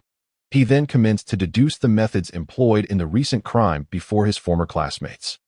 The technique, while seemingly straightforward, involved the murderer exploiting the phenomenon of sudden death during intense physical exertion, wherein the proteins in the body's muscles coagulate rapidly, thereby hastening the onset of rigor mortis and misleading observers about the actual time of death, thus providing a false alibi. Once this was understood, Kagoro Muri realized that among those present, only he and Kazushi Nakato could potentially utilize this knowledge to commit a crime. Kazushi Nakato interjected, "What about the evidence?" "Muri, as a professional, you too could have perpetrated this crime, and such knowledge is not beyond the grasp of an amateur willing to study." Kagoro Muri inhaled deeply, retrieving a stack of photographs from his pocket. Out of respect for the deceased, he refrained from displaying the images openly. That Nakato's expression shifted as if he had come to a realization, and he sighed dejectedly. "Perhaps this is fate that I killed Yumi. And after discovering these photographs, I initially intended to dispose of them. Unexpectedly, you arrived. Claiming to have an appointment with my daughter before the fireworks display. I had no choice but to conceal the photographs on Abe." Toyo emitted a short, piercing scream, turning to frantically pound against the door. With a crack, the door, which had previously resisted all attempts to budge it, suddenly opened a crack, revealing the pitch-black corridor beyond. Abe hesitated for a moment. But with Nagishi Masaki drawing ever closer, he realized his escape route had been severed. He dared not linger any longer and bolted from the room, which was thick with the acrid stench of burning. The corridor was shrouded in darkness, illuminated only by faint glimmers emanating from the walls. Instinctively, he gravitated towards the source of the light, only to discover, upon closer inspection, that the faint glow was emanating from countless unblinking eyes embedded in the wall. A wave of sheer terror engulfed him, as if his very blood had ceased to flow. Rational thought screamed at him to flee, yet his body, paralyzed by overwhelming fear, could only move sluggishly. The eyes on the walls followed his every movement, the whites of their scare marred by veins and blood vessels. Suddenly, a hand burst forth from the floor, gripping Abe's calf with an iron hold, its nails sinking deeply into his flesh. The ghastly hand was ablaze, flames creeping through the wounds and burrowing into Abe's body, where he felt the searing agony of being scorched alive. "That I was wrong. I was wrong, Masaki. I didn't mean it. I truly had no choice." Abe wept bitterly, profusely apologizing to the charred corpse that loomed closer. "I had no alternative. My company is in debt, 300 million yen. You know, our family runs a small business. We simply lack the means to repay it directly. I'll go bankrupt. I'll end up on the streets, living a life worse than that of a beggar." Yet, no one heeded his pleas. As the ghastly hand tore a piece of flesh from Abe, causing him to cry out in agony and collapse to the ground. More ghostly hands emerged from beneath the floor, pinning him down and tearing at him mercilessly. "You are my friend, my dear friend of many years. You will help me, won't you? If you die, you can assist me." The charred corpse approached the fallen Abe, its blood-red eyes wildly trembling in their sockets. With a sickening thud, two of those eyes popped from their sockets, connected only by thin strands of nerve, blood dripping from the severed orbs onto Abe. The blood was scalding, akin to molten lava, causing Abe to scream in torment. When the charred hand finally seized Abe's head, crushing his skull with a sickening crunch, he could no longer contain his scream and lost consciousness completely. The darkness receded. There was no charred corpse, no pitch-black corridor. Only Abe, perfectly unharmed, lying in his hotel bed, devoid of even the faintest wound. His face, however, was twisted in agony, and he was drenched in cold sweat, as if he had just experienced a nightmarish terror. Wakagi Ryo unfurled a small map, revealing that Abe's vital signs remained remarkably stable. "Ah, let us continue." Abe jolted awake, instinctively checking his body for any injuries. Finding none, the dread that had gripped him gradually dissipated, replaced by a euphoric relief at having survived. He could not help but break into a triumphant laugh. "Ha ha, Nagishi Masaki, if you must blame someone, blame your own foolishness. What sane person would ensure their life for someone else's safety? Your stupidity is what led to your demise." Drip, drip, drip. A cold liquid fell onto Abe's forehead, and his raucous laughter was abruptly stifled, as if a hand had clamped around his throat. Abe understood that he must not look up at this moment. Yet, his muscles and nerves, fraught with terror, betrayed him, and he raised his gaze towards the ceiling. The third round, the fourth round. Wakagi Ryo continued utilizing perception technique to monitor Abe's condition. Sometimes, when a person reaches the limits of fear, their body activates a self-protective mechanism, slipping into a state of partial shock. However, when such a state can be manually regulated, Wakagi Ryo spent the entire night ensuring that Abe remained in a state of terror, sufficient to terrify him but not enough to kill him, subjecting him to one harrowing nightmare after another. Only when the feedback indicated that Abe's endurance was on the brink of its limit, threatening to scare him to death, did he dust off non-existent dust from his clothes and exit the room. Tokyo Metropolitan Police Department, Investigation Division 1. Because both the corpse and the perpetrator were Tokyo residents, the case was handed over to the Tokyo Metropolitan Police, prompting Inspector Magyar to dive into a grueling work session as soon as he awoke. Wakagi Ryo, his face bandaged, brought a small bag of breakfast for the weary Mori Kagoro and others who had endured the night. Oh, thank you, Wakagi. I'm on the verge of starving, Mori Kagoro exclaimed as he accepted the plastic bag, first handing the warm milk and toast to Ran and Conan before wolfing down his own portion. Thank you, Brother Wakagi.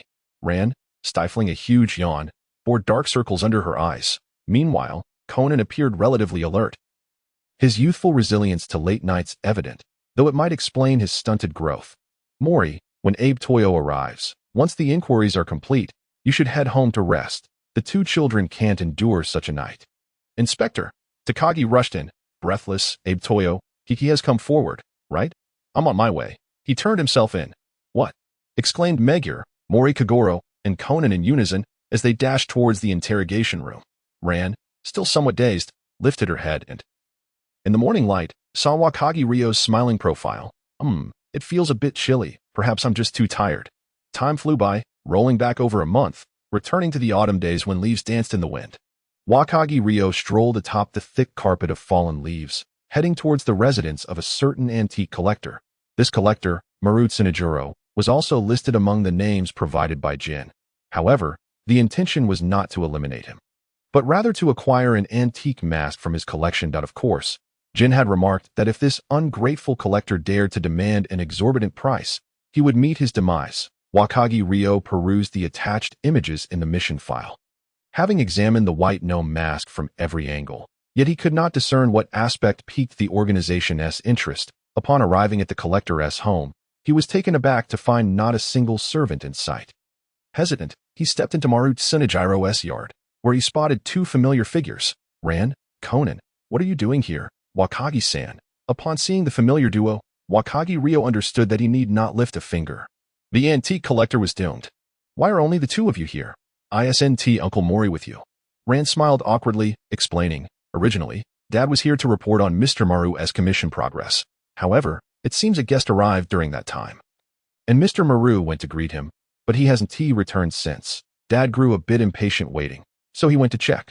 Wakagi Ryo replied, an elder of mine greatly admires a particular mask from Mr. Maru's collection. However, due to unforeseen circumstances, he couldn't come, so he asked me to purchase it on his behalf. I see. Then, a scream pierced the air, as if a switch had been flipped, prompting Conan and Ran to dash towards the source of the sound. Naturally, with both the Grim Reaper and his apprentice on the scene, Maru Tsunejuro was undoubtedly meeting his end. Before long, the diligent Inspector Magyar, accompanied by a cadre of inconspicuous officers, arrived at the scene. The entire reception room was in disarray, knife marks crisscrossing every corner of the room, including the floor and ceiling. Those with a fear of confined spaces would feel uneasy. Wakagi Ryo glanced up at the ceiling, furrowing his brow. Wakagi, did you find something? Wakagi Ryo crouched down, ruffling Conan's hair. Did the perpetrator not consider the victim's height when arranging the scene, Conan? Ruo Mu Liang cast a fleeting glance at the former high school student who had regressed to an elementary school level. Shouldn't you be a tad more sensitive regarding matters of height? Shinichi-kun, the deceased barely surpassed 150 centimeters. Even accounting for the length of their arms and the sword, it would hardly reach the ceiling, would it? What is this, a leap to strike the overhead? Ruo Mu Liang mocked with an air of nonchalance. Although many traditional Japanese residences are indeed rather low-ceilinged, this is typically confined to budget accommodations and average homes. Affluent individuals reside in luxurious apartments or traditional mansions, where such constraints do not apply. Is it truly appropriate to critique the deceased's height at the crime scene? Conan's expression swiftly morphed from shock at the discovery of the body to a similarly sardonic demeanor. At that moment, the fundamental principle of fate in the world of Conan, the triad of destiny, began to unfold. Within a mere 10 minutes, 3 suspects had successively come before the detective and the police. Ruo Mu, You should come here as well. Your name appears in the victim's notebook. Ruo Mu Liang responded. Well then, this episode has turned into a four-way selection, and it seems I am implicated as well. Coincidentally, during the time frame of the incident. None of them had an alibi. Conan scrutinized the other three suspects in turn, while Ruo Mu Liang had instinctively been categorized as innocent from the outset. His gaze lingered longer on Yuji Suwa, the tallest of the suspects, who might find it easier to reach the ceiling. No. Conan shook his head, realizing he had been led astray by Ruo Mu Liang's casual banter, and refocused on untangling the case and existing clues. Suspect 1, Dr. Hitano, was the extramarital partner of the victim's wife, Maru Inoko. According to Mrs. Maru, they had been at the Mihana Grand Hotel since after lunch, returning only around 5 o'clock. Damn, what enviable stamina. It seems the surname is indeed fitting. Suspect 2, Yuji Suwa, a master of kendo, had borrowed a sum from the deceased for financial reasons and had come to repay it. Suspect 3, Akazumi, a sculptor, had also borrowed money from the deceased but lacked the means to repay it, thus seeking an extension. Though I assure you I will repay. If you dare sell that item, I will ensure your demise. The posture of such a request seemed rather off. Shouldn't the correct posture for such a plea be to prostrate oneself? Coughing amidst a room in utter disarray, yet the dragon sculpture he cherished remained unscathed? If that's the case, then indeed the perpetrator must be. It must be Yuji Suwa. Precisely. Conan nodded thoughtfully, remarking, the fact that the sculpture is unharmed is overly deliberate.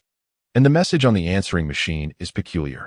Only the murderer would leave such a message knowing the deceased was absent. Yes, soon as he finished speaking, Conan sensed something amiss, turning his head stiffly towards Ruo Mu Liang, as if he were a broken doll. His emotional meter rapidly flooding with data. The protagonist's emotional value was indeed too easy to exploit. However, there was still no decisive evidence, was there? Ruo Mu Liang, seemingly oblivious to the impact of his previous words on Conan's youthful psyche, suddenly bent down and lifted Conan, placing him before the scarred cabinet. Conan, although his rational mind wrestled with whether Ruo Mu Liang was aware of his identity, the detective instinctively recognized that the knife marks on the cabinet were disjointed and non-continuous. A flash of insight illuminated his mind. I see now, I understand. Conan looked up with eager eyes at Ruo Mu Liang. Hurry and solve the case, Ruo Mu. If we delay, the old man might come up with some ridiculous conclusion. Yet Ruo Mu Liang appeared entirely unfazed by Conan's imploring gaze, yawning and leaning against the wall, engrossed in his phone. Well then, I'm sorry, Ruo Mu. He took advantage of his diminutive stature to dart out of sight behind the door, aiming his watch toward Ruo Mu Liang's direction. Where did he go? At that moment, a hand suddenly emerged from the shadows, pressing down on Conan's watch. The tranquilizer dart swiftly struck Kagoro Muri's nape. Instantly, Kagoro assumed the passive trait of looking dashing while asleep. Smoothly sliding down to lean against the door, Ruo Mu Liang tousled Conan's hair, saying, don't even think about it. At most, I'll help you piece together a puzzle. Conan, shocked to the point of losing interest in the case. JPG. The Grim Reaper elementary student trembled as he mechanically adjusted the voice modulator to mimic Kagoro Muri's tone, then numbly commenced his deduction display. When addressing the knife marks on the cabinet, Ruo Mu Liang borrowed a handkerchief from the maid, systematically pulling out each drawer and replacing them into their original positions. The knife marks formed the characters for Suwa, with irrefutable evidence before him. Yuji Suwa ceased his attempts at denial and directly confessed that he had murdered the victim out of rage after Marutaro sold the heirloom blade, Kiku Chiyo, which he had used as collateral for a loan. Just like this, Yuji Suwa suddenly drew another sword from the display stand, charging towards Kagoro Muri, raising the blade in a classic downward strike stance. With a clang, the blade detached completely from the hilt. Flying off in the opposite direction of Ruo Mu Liang handed a box containing noodles to Jinjio, who glanced at it and reached out to accept it. What task requires the entire research team to mobilize?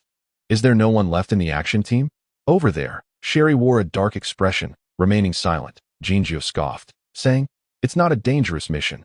We merely need to verify the circumstances of all deceased individuals who ingested APT 4869. After being cooped up in the lab for so long, she deserves to stretch her legs.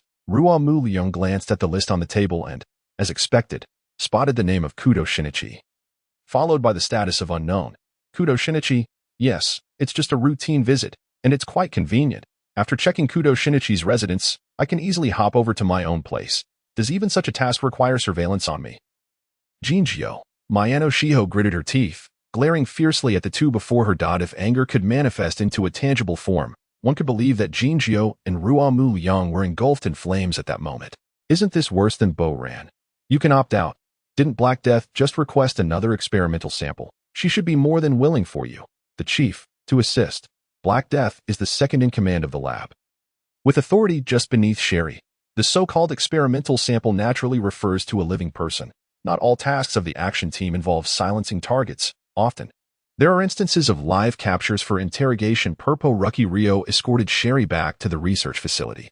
Although he returned over an hour later than scheduled, Jin did not comment further, merely emitting a customary cold grunt before dismissing the matter lightly. By the time he arrived home, it was already the latter half of the night. Yet a small nightlight still illuminated the living room for him.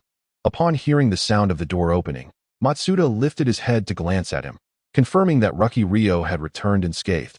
Before lying back down on the sofa, Jingguang emerged from the kitchen, presenting him with a small cup of warm milk. Matsuda remarked, "Thank you for handling the matter with the squad leader. What are you thanking me for?" He had overheard his partner, Takagi, chatting about it a year ago. Due to fatigue while driving, he had been involved in a severe car accident that nearly claimed his life. That day coincided with the time when Kaido Kid had issued a notice from the clock tower. Jingguang continued, "Matsuda mentioned that you returned 3 hours later than expected that day and told him you had gone to rescue someone from an accident. That time, Matsuda was skeptical. Matsuda, slightly displeased, sat up and said, "Jingguang, stop undermining me. This little rascal is full of secrets and has a penchant for spinning tall tales." Jufu Jingguang narrowed his eyes slightly, smiling as he inquired, "So what does that mean?" Matsuda clicked his tongue, acutely aware of his standing in this household. "Therefore, as a token of gratitude for saving the squad leader, I unconditionally agree to one request of yours." "Really?" Ruki Rio's eyes brightened as he glanced out at the empty street, then turned his expectant gaze toward Matsuda. "Then I want to try late-night racing. Don't even think about it." Matsuda interjected, a mix of embarrassment and anger surging within him as he interrupted Ruki Rio. "Racing on your motorcycle," Ruki Rio added with a mischievous grin. Matsuda exclaimed, "Huh?" Ruki Rio's smirk deepened. "Of course, I meant racing on the motorcycle. Did you think I wanted to race something peculiar, little Matsuda?" Seeing Matsuda flustered, Jingguang couldn't help but chuckle. It seemed he was in high spirits today. Jufu Jingguang nodded, replying with a smile. "It appears that Captain Ida and Natalie are exceptionally happy together, if I'm not mistaken. Natalie is likely already pregnant. Hence, Captain Ida has specifically requested a transfer to Natalie's hometown in Hokkaido for better care. That's quite agreeable, considering Tokyo has been rather tumultuous in recent years. Indeed, Tokyo is home to a Reaper. And recently this Reaper has evolved into a complete form. However, from what I recall, compared to Aizu, the frequency of this Reaper, a schoolboy, wreaking havoc in Hokkaido seems comparatively rare. My brother is also doing well." As a fellow member of the Metropolitan Police, Jufu Takumi's appearance at Ida's wedding was hardly surprising. Though he only caught a distant glimpse, Jufu Jingguang felt quite satisfied. Moreover, despite his efforts at concealment, "I was certain I spotted Rei Furuya." Now it was Matsuda's turn to chuckle. "That kid, Furuya, is still as lackadaisical as ever when it comes to disguises." He merely pulled a cap over his head, thinking that was sufficient. "Doesn't he realize how conspicuous his face is?" Ruki Rio interjected. "Mr. Bourbon, so when you go on missions, do you truly only wear a hat and consider that sufficient to disguise your golden hair?" "Quite the privilege, isn't it?" Matsuda replied. "However, in recent years, Rei hasn't regressed. We merely glanced in his direction a few times, and he sensed our presence. During the latter half of the wedding, we were essentially playing hide and seek at the venue. Had it not been for the timing of the transformation, I would have relished the opportunity to spar with Rei once more." Jingguang said nothing further. The life of an undercover agent is a daily dance on the edge of a knife. And seeing Rei Furuya safe and sound genuinely brought him joy. Regrettably, Hajiwara was unable to witness the squad leader's wedding. Given his popularity among the ladies, I once thought he would be the first among us to find a partner. While speaking, Matsuda retrieved his phone and habitually sent an email to a recipient who would never respond. "The squad leader is finally married. Soon it will become a family of 3. I aspire to be little Ida's godfather. Sender, Matsuda Jinpei recipient, Hajiwara Kinji apologies." Matsuda withdrew his phone and looked at Ruki Rio, who was bowing his head, and affectionately patted his head. "Don't take all the responsibilities upon yourself. Achu, Conan. Wrapped in a blanket. Curled up on the sofa at Professor Agasa's house, sniffling sadly, it's all Rucky's fault. Professor Agasa, engrossed in repairs at his workbench, paused, puzzled by the comment. What does your cold have to do with him? Did he throw you into the river? Conan tightened his blanket and pouted. He couldn't admit that he had been frightened by Rucky Rio at Maru Zenjiro's house yesterday, which led to a cold sweat. And then spent the night wrestling with how much Rucky actually knew, ultimately getting very little sleep. He only dozed off in the early hours of the morning. Consequently, upon waking, he felt dizzy and breathless. It was simply too embarrassing to admit that he caught a cold from being frightened. Ding dong. The doorbell rang at Professor Agasa's house. Conan sniffed and jumped off the sofa to answer the door. The source of his grievances, holding a small food box, stood outside. Rucky, what brings you here? Of course, I came because I noticed you were unwell. It is well known that in the world of Conan, whenever a main character catches a cold, it signals the arrival of a plot twist. Recently, Midori has been learning to make Chinese pastries. He accidentally made too many, so I brought some for the professor to try. Thank you so much.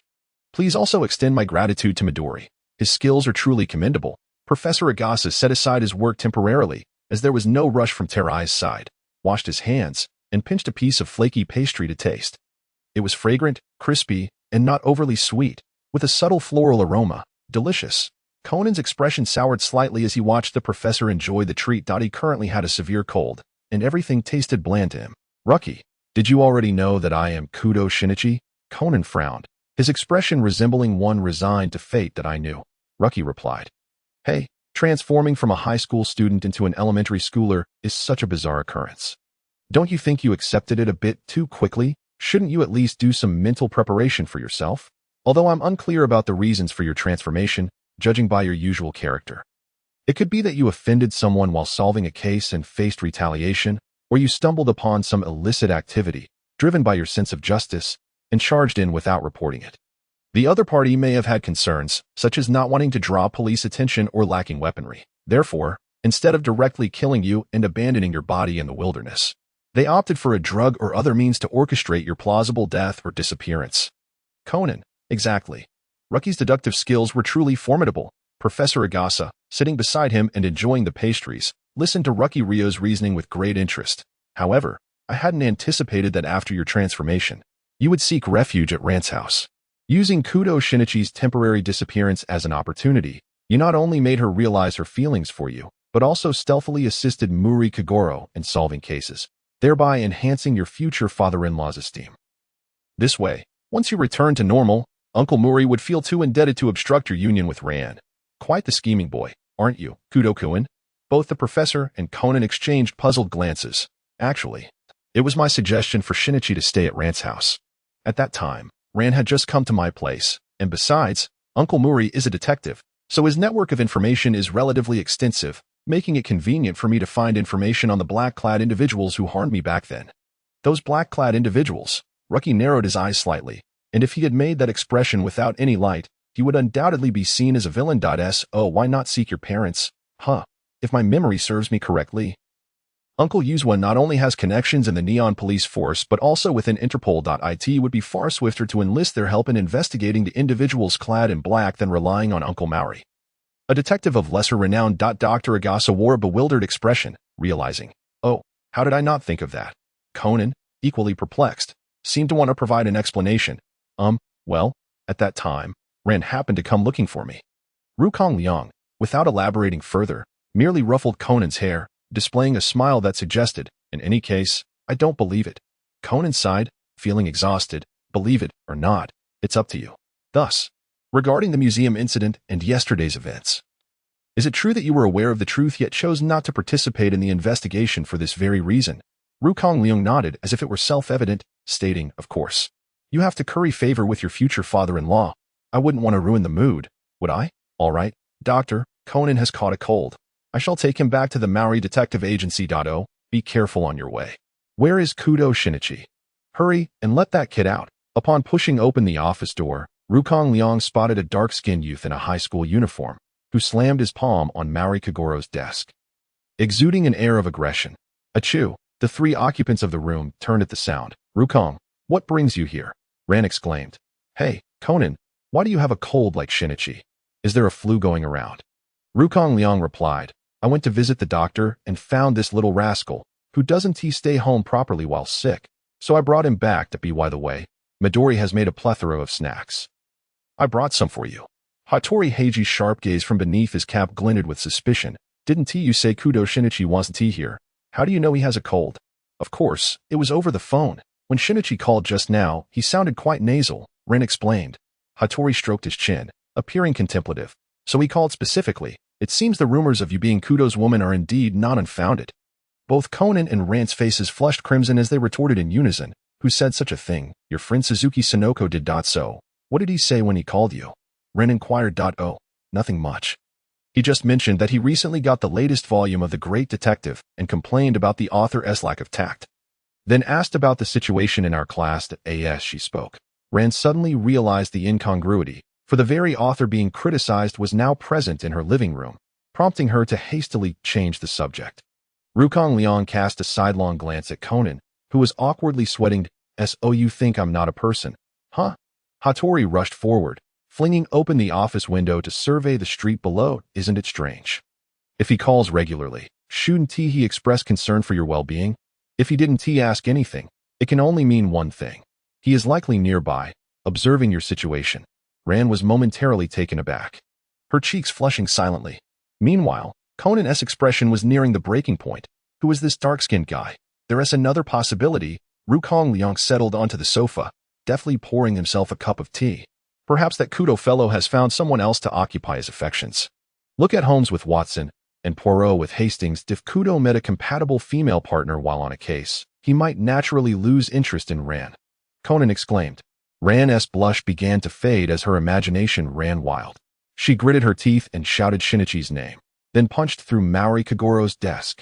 Maori instinctively withdrew his legs from the desk, sitting up straight. Hattori's gaze lingered on the hole in the desk for several seconds, his complexion paling significantly. No wonder she's renowned as a detective of my caliber. A woman with such strength can certainly assert her dominance. Conan, recalling the various items that had met their demise at Ran's hands, desks, walls, and lamp posts, was already contemplating his epitaph, which would read, deceased, suspected of infidelity, struck down by childhood friend. The office fell into silence as Ran silently withdrew her fist from the newly created hole in the desk. Achoo! Hattori snapped back to reality. A somewhat stiff smile plastered on his face as he retrieved a glass bottle from his backpack, pouring a colorless liquid into a cup and offering it to Conan.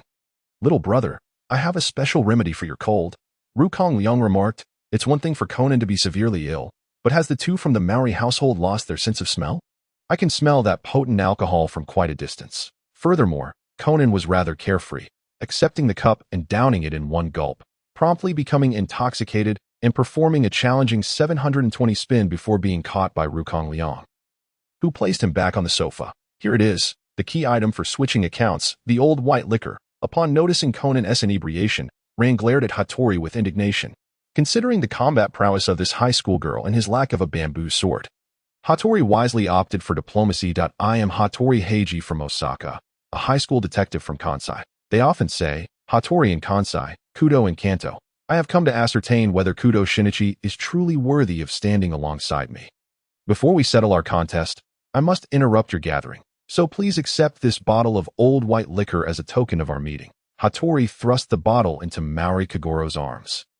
Although Kagoro was tempted, he cast a glance at his still-fuming daughter and then at the fresh hole in the desk, swallowing hard and hesitating to accept it. At that moment, a wealthy middle-aged woman wearing sunglasses rapped on the office door. Her expression one of complaint. Is the doorbell merely for decoration? How long must I press it before someone comes to attend to me? The lady, known as Tamura Kimi, had come ostensibly to enlist the detective's services to inquire into her son's fiancé's character. Given her husband's position as a diplomat, a visit to a detective agency could easily spark scandal. Thus, the client hoped the Maori family would discreetly conduct the investigation. In reality, this case tied back to an old incident from many years ago. Approximately 20 years prior, Tamura Kimi was known as Yamashiro Kimi, married to another renowned diplomat, Yamashiro Kinji, and they had a daughter, Yamashiro Sakiko, leading a blissful life. However, Tamura Kunihiko was not only politically opposed to Yamashiro Kinji, but also coveted Kimi's beauty. He leveraged various connections to imprison Kinji under the pretext of misconduct, Subsequently, he hastily divorced and fervently pursued the now tumultuous Kimi, successfully having her take his surname, becoming Tamura Kimi. Furthermore, her daughter, Sakiko, was entrusted to relatives after Kimi's remarriage. Little did she anticipate that her biological daughter would, years later, become her stepson's fiancé upon seeing Sakiko's photograph. Tamura Kunihiko immediately recognized that his son's girlfriend was indeed the daughter of Kimi and her former husband. Naturally, he was vehemently opposed to the union. Sensing something amiss, Kimi pressed Kunihiko with questions until he finally divulged the truth of the past. Consequently, she plotted to murder Tamura Kunihiko and frame her current father-in-law for the crime. Given the guilt her father-in-law harbored over the past events, he would likely confess. Before arriving here, she had already administered sleeping pills to Kunihiko and locked the study door, creating the appearance of a locked room. She then discreetly placed fishing lines in over a dozen concealed corners of the home, including the bathroom, living room, and flower beds. Afterward, the individual who had been with the detective from start to finish naturally possessed a flawless alibi. In light of this, I shall accompany the uncle as well. Hattori Heiji adjusted the brim of his cap and confidently asserted, rather than allowing Uncle Muri to go alone, it would be more prudent to take along 2 students as a cover. Giving the impression to outsiders that it is a father-son visit, Ran, you should join us too. Who knows, perhaps Kudo will make an appearance. However, Hattori, before uttering this statement, should have glanced at his own complexions. Does the notion of father-son hold any credibility?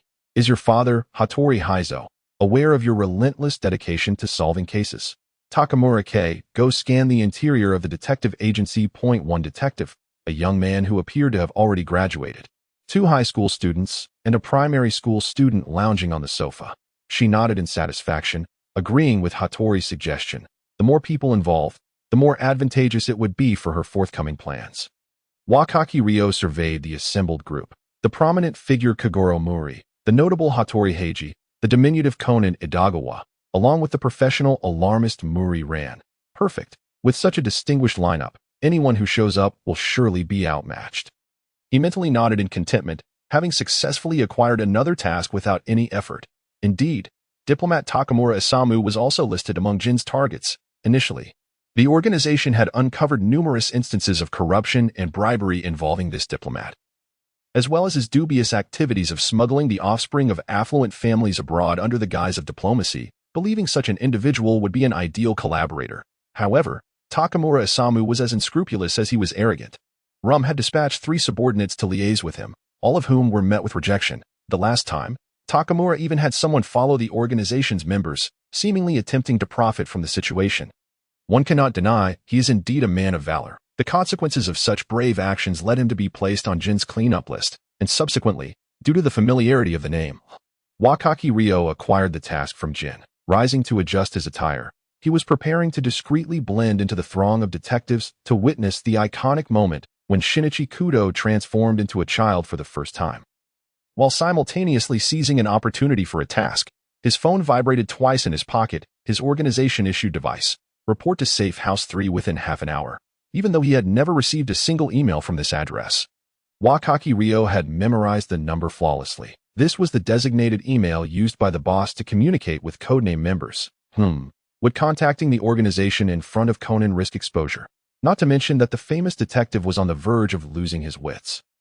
One might wonder if there exists a possibility that the phone has a function called silent mode. After reading the message, Wakaki Ryo discreetly returned the phone to his pocket and expressed an apologetic tone. I apologize, Uncle Muri, but I shall not accompany you on the investigation. There are some urgent matters at work that require my attention.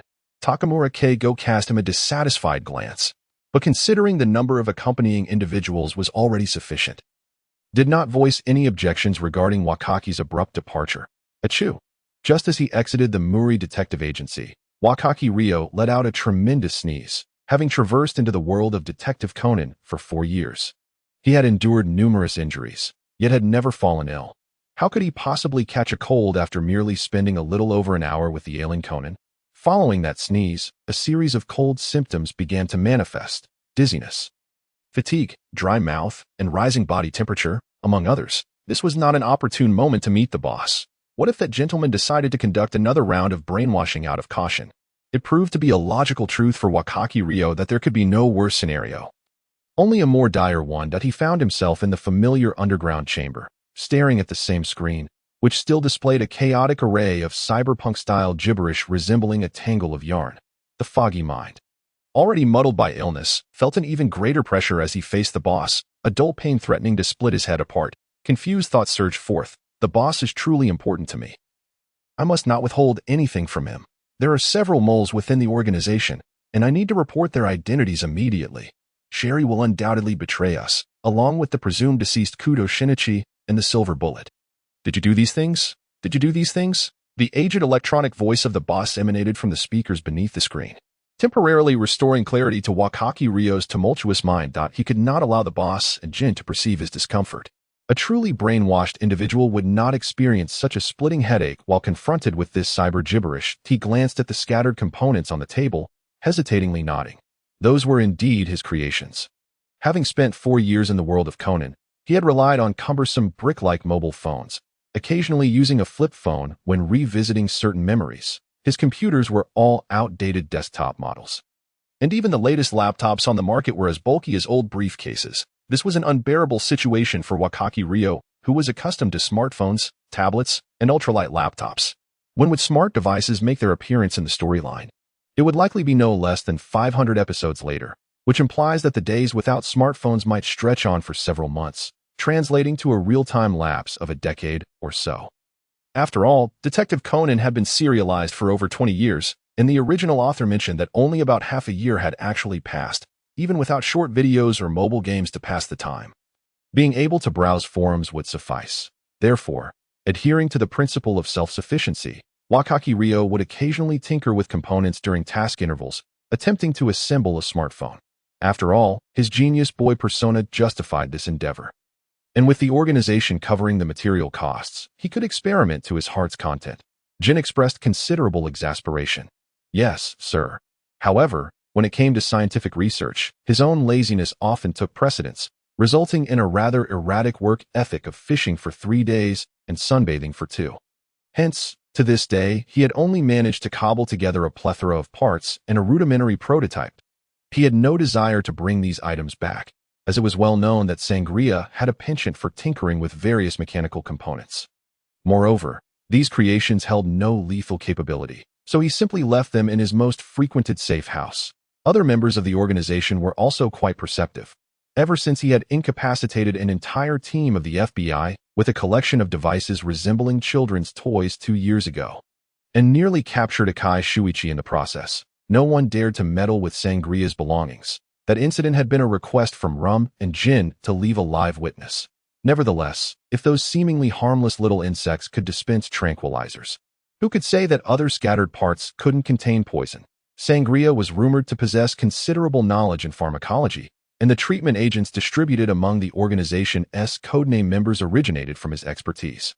Very intriguing. Do share how far you've progressed. Wakaki Ryo rubbed his nose and lowered his head to begin fiddling with the pile of components, finding solace in not having to gaze directly at the boss's inbuilt cyber gibberish. The prototype he had crafted was not merely a decorative model. It could perform basic functions such as turning on and off, making calls, sending texts, and taking photos without any issues. That IT resembled one of those promotional devices given away at service centers for recharging 100 minutes of talk time. Due to technological limitations, the touchscreen was not very responsive, experiencing slight delays during finger swipes. Furthermore, the screen resolution was rather low, resulting in dense color blocks when opening images, with the edges of figures appearing pixelated. However, in an environment where even landlines were considered a rarity and mobile phones were a luxury reserved for the affluent, it would not be an exaggeration to call it a groundbreaking masterpiece. Jin took the device from Wakaki Ryo's hands, manipulating it back and forth. The prototype was not overly large. Jin, as an adult male, could comfortably operate it with one hand. He raised an eyebrow, deeply appreciating the unprecedented convenience it offered.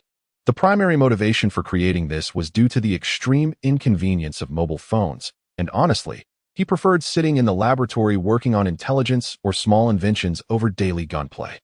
Jin emitted a soft hum, neither light nor heavy, to express his dissatisfaction. Moreover, mobile phones, as communication devices, connect with the base stations of the mobile network through wireless signals, which in turn link with other network elements via cables. The number of wireless transmission links that a single base station can provide indicates how many calls can be connected simultaneously. By slightly altering the transmission lines during the process, wouldn't it become an exquisite listening device? It could even monitor the information of dozens or hundreds of individuals at once. Even someone as cautious as Jin would not deliberately throw his phone several dozen meters away and encase it in soundproofing while conversing.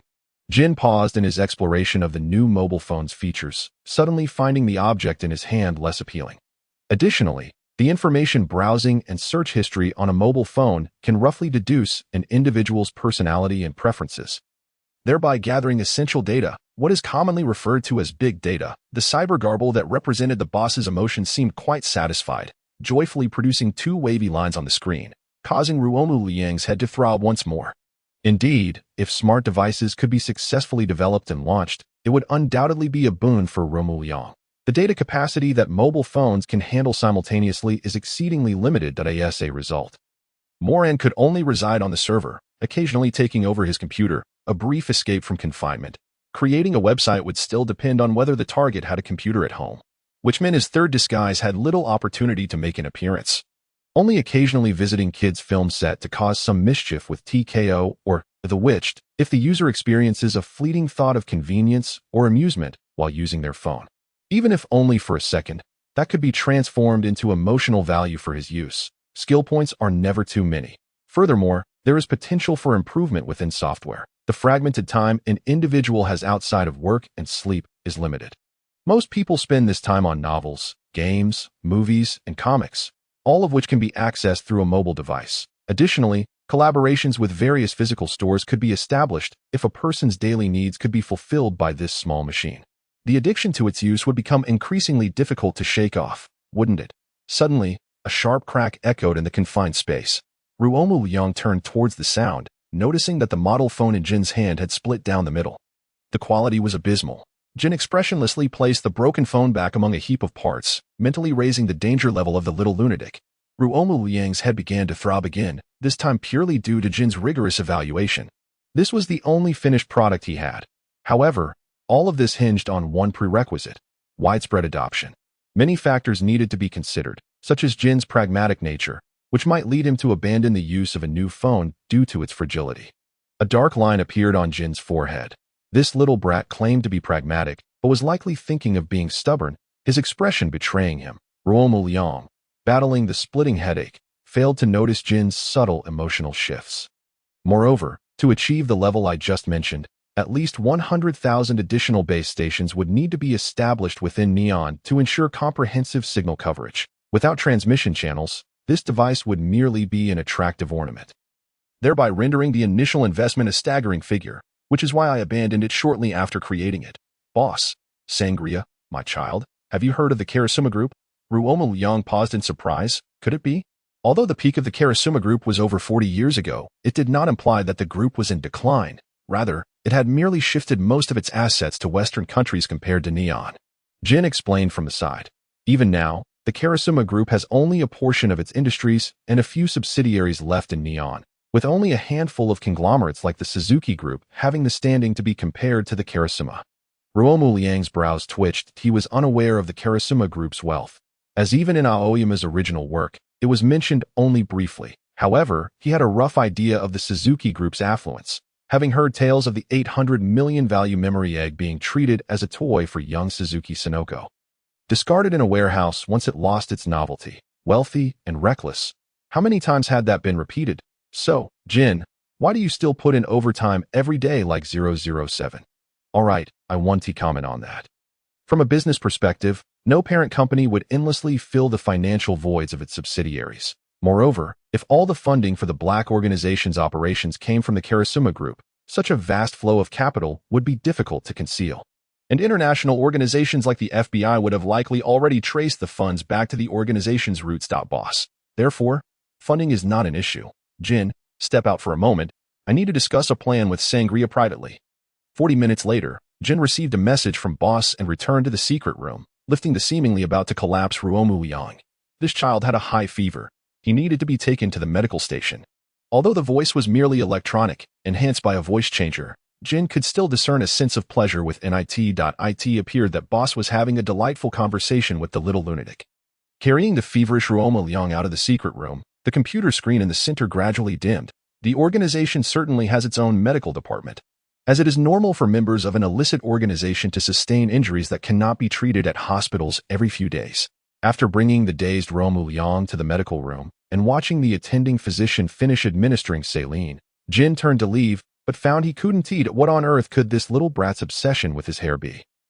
Jin glared down at Ruo Mu Liang, whose eyes were firmly shut, yet one hand had inexplicably latched onto a lock of his hair while his left hand instinctively reached for his gun. Just then, Boss's email landed with uncanny precision. Sangria will be responsible for the current operations of the Karasuma Group in Neon. You should coordinate appropriately with Rum. Jin. So this little brat is almost on par with him now. Overachiever, indeed. JPG. More than an hour later, Ruo Mu Liang's consciousness gradually returned, and his fever began to subside. This sudden illness seemed deliberately crafted to make his encounter with Boss even more uncomfortable. This cursed deduction. Can you let go of my hair now? The low voice of the overachiever was particularly chilling, making Ruo Mu Liang feel as if his fever was retreating. He glanced down, realizing that due to his firm grip on Jin's hair, the overachiever was forced to sit on the edge of his sickbed, adopting a bedside manner. However, the aura he exuded was so intimidating that, were it not for the doctor's unwavering adherence to the Hippocratic Oath, they likely wouldn't even dare to enter and remove his 4.0. The organization's medical station has no nurses. My apologies, Jin Senpai. Ruo Mu Liang released his grip, pretending nothing had happened, and propped himself up on the bed. Takamura Hitoshi is the last name on your list. Jin flipped through his notebook, where the names assigned to Sangria had already been confirmed as deceased by peripheral members, considering the little lunatic's efficiency. Jin's mood lifted slightly. Boss has mentioned the Karasuma Group to you, hasn't he? Ruo Mu Liang nodded. Which was precisely the part he found perplexing. It would not be surprising if Karasuma Rinya expressed interest in the series of related industries and societal transformations brought about by smartphones, as he could undoubtedly perceive the future market potential of this plan, given his experience. Who would refuse something profitable? Just the funding consumed annually by the laboratory where Mayano Shiho works is astronomical. Yet, for this very reason, it was somewhat astonishing that Karasuma Group would even consider shifting its investment focus back to Neon from overseas markets. Ruo Mu Liang even felt that Boss's level of concern regarding this matter was nearly on par with that of Drug A. However, this was impossible. From the Mayano couple's Silver Bullet to Mayano Shiho's APT 4869, wasn't the organization's ultimate purpose to help Karasuma Rinya achieve immortality? Moreover, during a conversation with the boss, Rukamu Ryo had inadvertently brought up the topic of the zoo organization and Pandora. However, the boss's attitude towards Pandora, a mythical gemstone rumored to grant immortality, mirrored that of Jin's, seemingly devoid of interest. Could this possibly be the machinations of the Kyo school? Is it conceivable that those who seek eternal life possess such a staunch belief in science? Furthermore, what connection could there be between intelligence and immortality? Is it possible that Karasuma Rinya has achieved consciousness digitization, merely awaiting the global proliferation of intelligent machines to manifest countless avatars? This thought was utterly absurd. Rukumu Ryo shook his head, dismissing this impractical notion. Well then, rise and attend to your next task. The sudden illness had nearly subsided under the saline solution in the body's self-healing capabilities. Rukumu Ryo stood up to stretch and smiled at Jin, saying, Senpai, I genuinely enjoy undertaking missions with you all. Jin replied, when you say together, do you mean me and vodka completing the task while you snore in the car? Rukumu Ryo exaggeratedly widened his eyes. Haven't I always been responsible for providing support? Senpai, how could you place a logistics officer on the front lines? Jin adjusted his hat's brim and scoffed. Although you will primarily handle the visible aspects moving forward, I will still oversee the monthly physical and firearms assessments. Senpai, let's discuss the mission instead. Who is our target this time? Rukumu Ryo retracted his playful expression, instantly donning a serious demeanor. Of course. It is the one you have been yearning for, Mayano Akemi. Rukumu Ryo pouted that if possible, he would prefer to spare Mayano Akemi. However, given that this task was personally assigned by the boss, Jin would likely supervise the entire process. It would be challenging to execute any underhanded tactics under the watchful eye of such a diligent supervisor. His illusionary skills were quite rudimentary. Even if he were to advance to a higher level immediately, he might not evade Jin's scrutiny. Illusions could only deceive the eye and could not alter reality. Even the most convincingly disguised wounds would reveal their true nature upon touch. Moreover, the boss should be aware that after the Mayano couple's demise, Mayano Akemi, as Sherry's sole remaining relative at this time. No one should know of their connection to the Akai family was of immense significance to her. Should Mayano Akemi perish, even if Sherry did not defect on the spot, she would undoubtedly withdraw from any further involvement in the organization's research. Was this tantamount to abandoning Sherry? It was utterly incomprehensible. What happened to your intention of presenting Mayano Akemi as a keepsake to that traitor? Ruo Mu mused. Stroking his chin, Tio issue a direct order to eliminate Mayano Akemi. Does the organization intend to forsake Sherry? May I click? The pistol was cocked. Jin instinctively aimed the gun at Rikumu Ryo's forehead. What are you attempting to do? Rikumu Ryo reverted to his characteristic jovial demeanor, squinting as he replied, the first time I laid eyes on Sherry.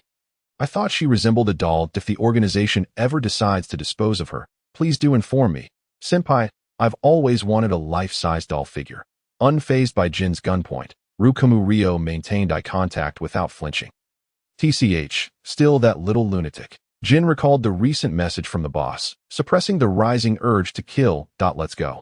Understood, Senpai, as vodka had no role in today's proceedings. Jin begrudgingly took on the role of driver.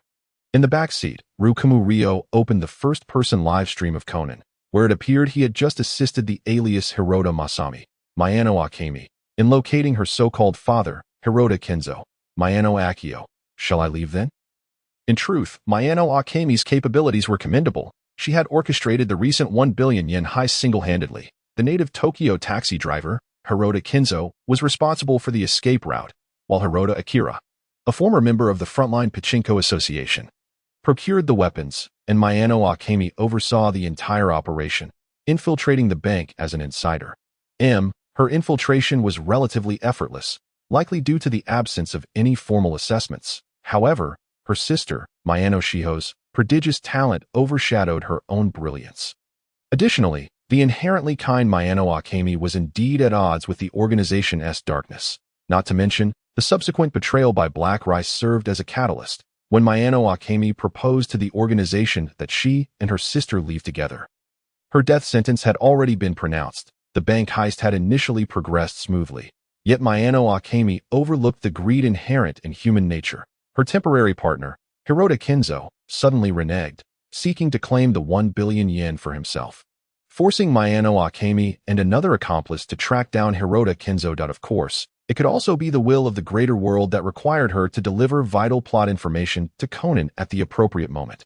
According to the original storyline, the second accomplice would interrogate Hirota Kenzo post-capture to extract the money's whereabouts, subsequently strangling him. Meanwhile, Mayano Akemi would incapacitate the second accomplice, Hirota Akira, with sleeping pills, which Jin had swapped for poison. Conceal the money at the hotel counter, and then venture alone to negotiate with Jin. Ultimately, she would be shot by Jin, marking her exit from the narrative. Previously mentioned, since Black Rice's defection, the Mayano sisters had been under stringent surveillance by the organization. Only after Sherry made significant progress in her research on Drug A did the scrutiny ease slightly. Thus, the entire heist unfolded right under the organization's nose. Jin was acutely aware of the money's location and the whereabouts of the other two accomplices. He accelerated the car to the back entrance of the pachinko parlor where Hirota Akira was stationed, made a phone call, and used his laptop to emit a synthesized voice mimicking Mayano Akemi, luring the individual to the back door. Subsequently, he affixed a silencer to his pistol, lowered the car window, and executed a clean headshot. Closing the window, he disposed of the disposable phone card and sped out below. Jin seemed to have exhausted his remaining patience, interrupting Akemi Mayano's words with a cold snort. "Oh, you think a mere 1 billion yen is something that our organization would take seriously? Moreover, do not delude yourself into believing that your actions are discreet. From the moment you entered the bank, every move you made was under scrutiny. Concealing the money at the hotel reception was indeed a clever idea.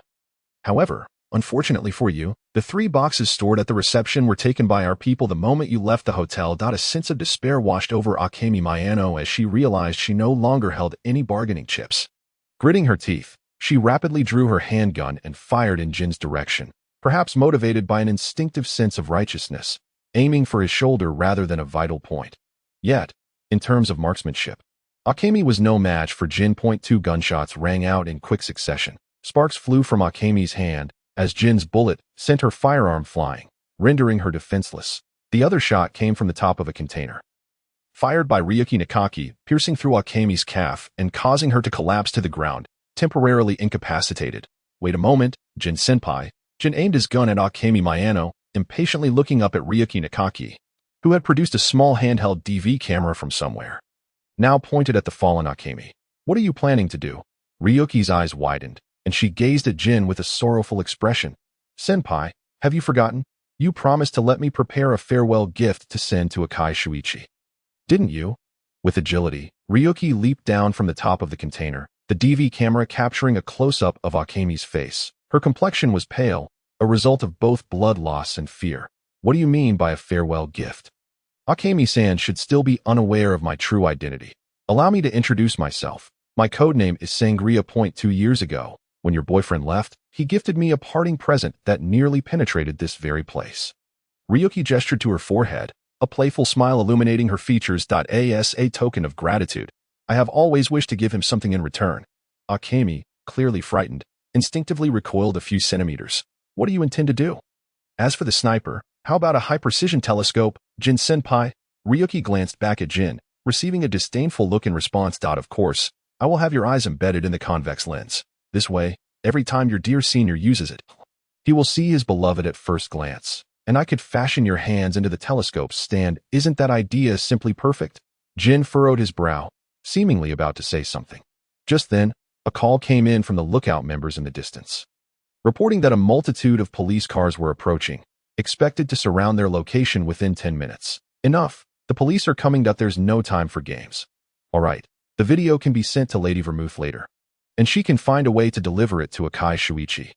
Thank me, for I have allowed you to see him one last time, albeit unilaterally. Ryuki's doll-like face, masked with feigned innocence, betrayed a palpable sense of regret as she raised her hand and fired 2 shots, one striking the center of Akemi's forehead, the other piercing her heart. At such close range, there was no room for error. The description of the magical creature flickered on the panel as Ryuki opened the minimap, noticing Akemi Miyano's name gently glowing at the bottom of the container where she had just been. Jin turned, dragging a box from the shadow of the container, revealing several remote-controlled explosives inside. He skillfully installed the explosives at various points near the body, while Ryuki seized the opportunity to use her illusion to temporarily obscure Jin's vision. She made her way to the location marked with Akemi Miyano's name, and found a sleeping floppy-eared rabbit. So, there are small animals beyond just cats and dogs. However, it was clearly not an opportune moment for research. She swiftly scooped up the rabbit and tucked it into her coat pocket before returning to her original position to avoid drawing Jin's suspicion. At that moment, Jin completed the installation of the explosives and signaled to Ryuki. The two hurriedly departed the crime scene under the cover of night. After ensuring they had distanced themselves sufficiently, Jin pressed the remote control, obliterating Akemi Miyano's body along with several surrounding containers, reducing them to mere fragments. Ryuki observed the influx of emotional points on the panel, feeling a twinge of guilt toward Akemi. Yet, even Jin, a cold-blooded killer, considered her actions to be perverse, indicating that her facade had been maintained quite successfully thus far. Following the heist of 1 billion yen, a rare period of tranquility ensued. Jin would not disturb him with tasks for the time being, likely having returned to his relentless 007 lifestyle. The transition from darkness to light that the boss had mentioned seemed to refer to the time when he took a brief trip to the headquarters of the Karasuma Group in Neon, delivering the revamped prototype and various data to the responsible parties. Aside from the occasional email with questions and progress reports, there was little else for him to attend to, while delegating professional matters to those more qualified posed no issue. He had indeed found himself with an abundance of free time lately. Ever since Kudo Shinichi transformed into Conan, the doorbell at his home had become nothing more than a decorative element. The doctor, also a seasoned recluse, rarely ventured out unless necessary. As for Ran, she was busy darting between various crime scenes daily, gradually becoming a professional reporting tool. As for Sonoko Suzuki, who occasionally visited, ever since the recent press conference held by the Karasuma Group announcing their renewed focus on the neon market for the upcoming year. Social gatherings among major consortiums had become increasingly frequent, with Ayako Suzuki already engaged. Sonoko